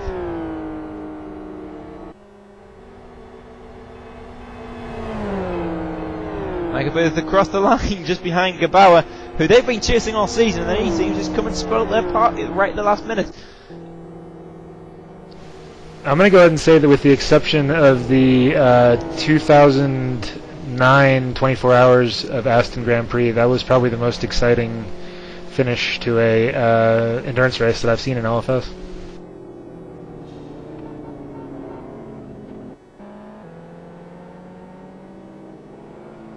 Yeah, I would have to agree there, Ben. My headphones just stopped working there for a second, but yeah, I would have to agree there. Nail-biting finish. We didn't know how it was going to end, and in the end, there was a little bit of contact, but the E-Team done a fantastic job. They came into this race with quite a sizable gap to the championship leaders, 7 Karat at the time, but they have won the championship, E-Team. So congratulations to them for doing it back-to-back. Commiserations to Sonic Realms, who looked like they might take the championship for quite a lot of today's race, and in the end they didn't. But commiserations to those guys. But again, congratulations to E-Team for back-to-back GTL championships. Well done, guys. Yeah, let's go on to the podium camera as Lonkowski makes his way onto the centre line of the start-finish line.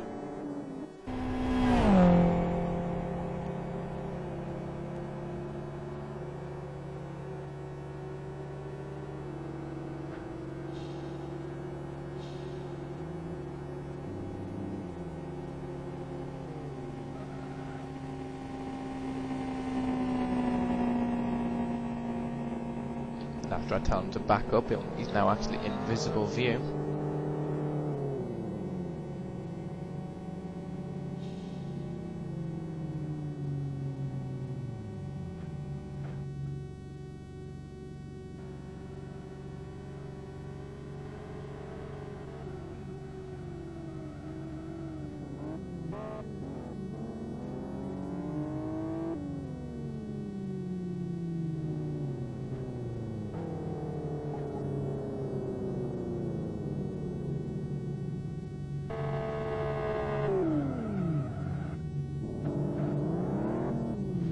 And as usual, it takes about the same amount of time for people to line up at the podium as it does to actually finish the race. So these guys can drive really well, but they can't park for Jack.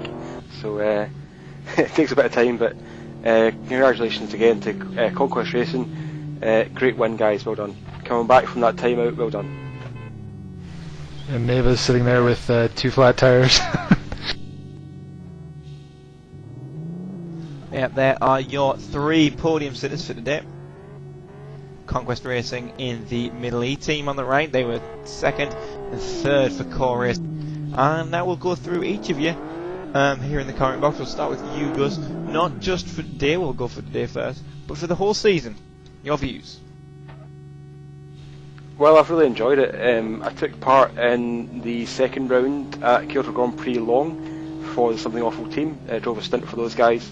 I performed too badly, in my opinion, so I gave up that attempt to drive this season. So, but obviously well done to those guys. Done a good job this year, and so have you, Chris. But as a general picture, 7 Carat did a fantastic job, as I said before. But well done to those guys for taking what is a dog of a car, the FXR, and making it competitive, and basically making me and quite a lot of other people think that they're going to win the championship today. So well done to those guys, and maybe they'll do it next year. But sad to see them having problems today. But anyway, congratulations obviously to Conquest for today's race, and to E-Team for winning back-to-back championships. I've enjoyed all this season. It's been great commentating, great to have people on to interviews and things like that. So thanks very much to everyone, and to all the drivers and all the teams, fantastic, and to the admins as well, admin teams, people who help out behind the scenes, people who do the safety car and the bump car and things like that. Great stuff, guys. If you weren't here, we wouldn't be able to do this, so thank you very much. Great season, well done everyone. And Ben, I know you weren't here for most of the season, but today? Well, like I said a minute ago, that's one of the best, if not the best, endurance race I've ever seen. So for an amateur league, I'd say that was pretty amazing.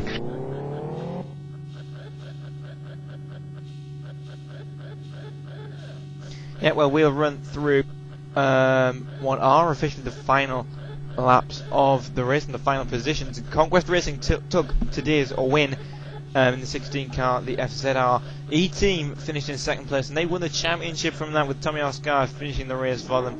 Core Racing in 3rd, and Sonic Rams Racing just losing out on the championship in the last 20 minutes. One of the closest finishes I think I've ever seen to an endurance season. So yeah, After Racing finished 5th, White Dynamo Tigers in 6th, Clockwork 7th, Something Awful in 8th, Tiger Express 9th, 7 Karat 10th, Team Unified in 11th, Deadline Racing in 12th, GI Racing 13th, Serbian Chrome Pistons 14th, Ministry of Speed in 15th, Gravity Racing 16th, Independent Racing Mates 17th, 18th went to Zion, Whitewater Radicals finished in 19th, Epic Racing finished in 20th, 21st was Fubar, 22nd was Sean Lees of Racing Radicals, and TDRT, Last Lap Motorsports, and Vision Racing all failed to finish. So then after one more round, one 12-hour round, shall we say, of the 2010 running of the GTL Championship, we say goodbye to you all. We thank you all for watching us throughout the whole season. It's been a terrific season from start to finish. Tommy Osgard taking the title in the last round for E-Team, in the last 20 minutes for E-Team here at Kyoto. Thanks from me, Chris Wilkinson, and to everyone who's helped this season, drivers and admin team, Jonathan Palmer especially for the great race direct we've had, Gus Leggate for coming and commentating, as well as Ben Keough, Chris Ford, Theo Falkenberg, Dennis Lind. We've had just about everyone you could imagine coming in from the LFS community and helping us out with this. We thank you all very much, as well as 500 servers and MultiBC, and all of you drivers and viewers as well. We couldn't do this without you. So from the 2010 season of GTL, we'll see you in a year's time, of course, for the next running of the season. Good night, thanks for joining us.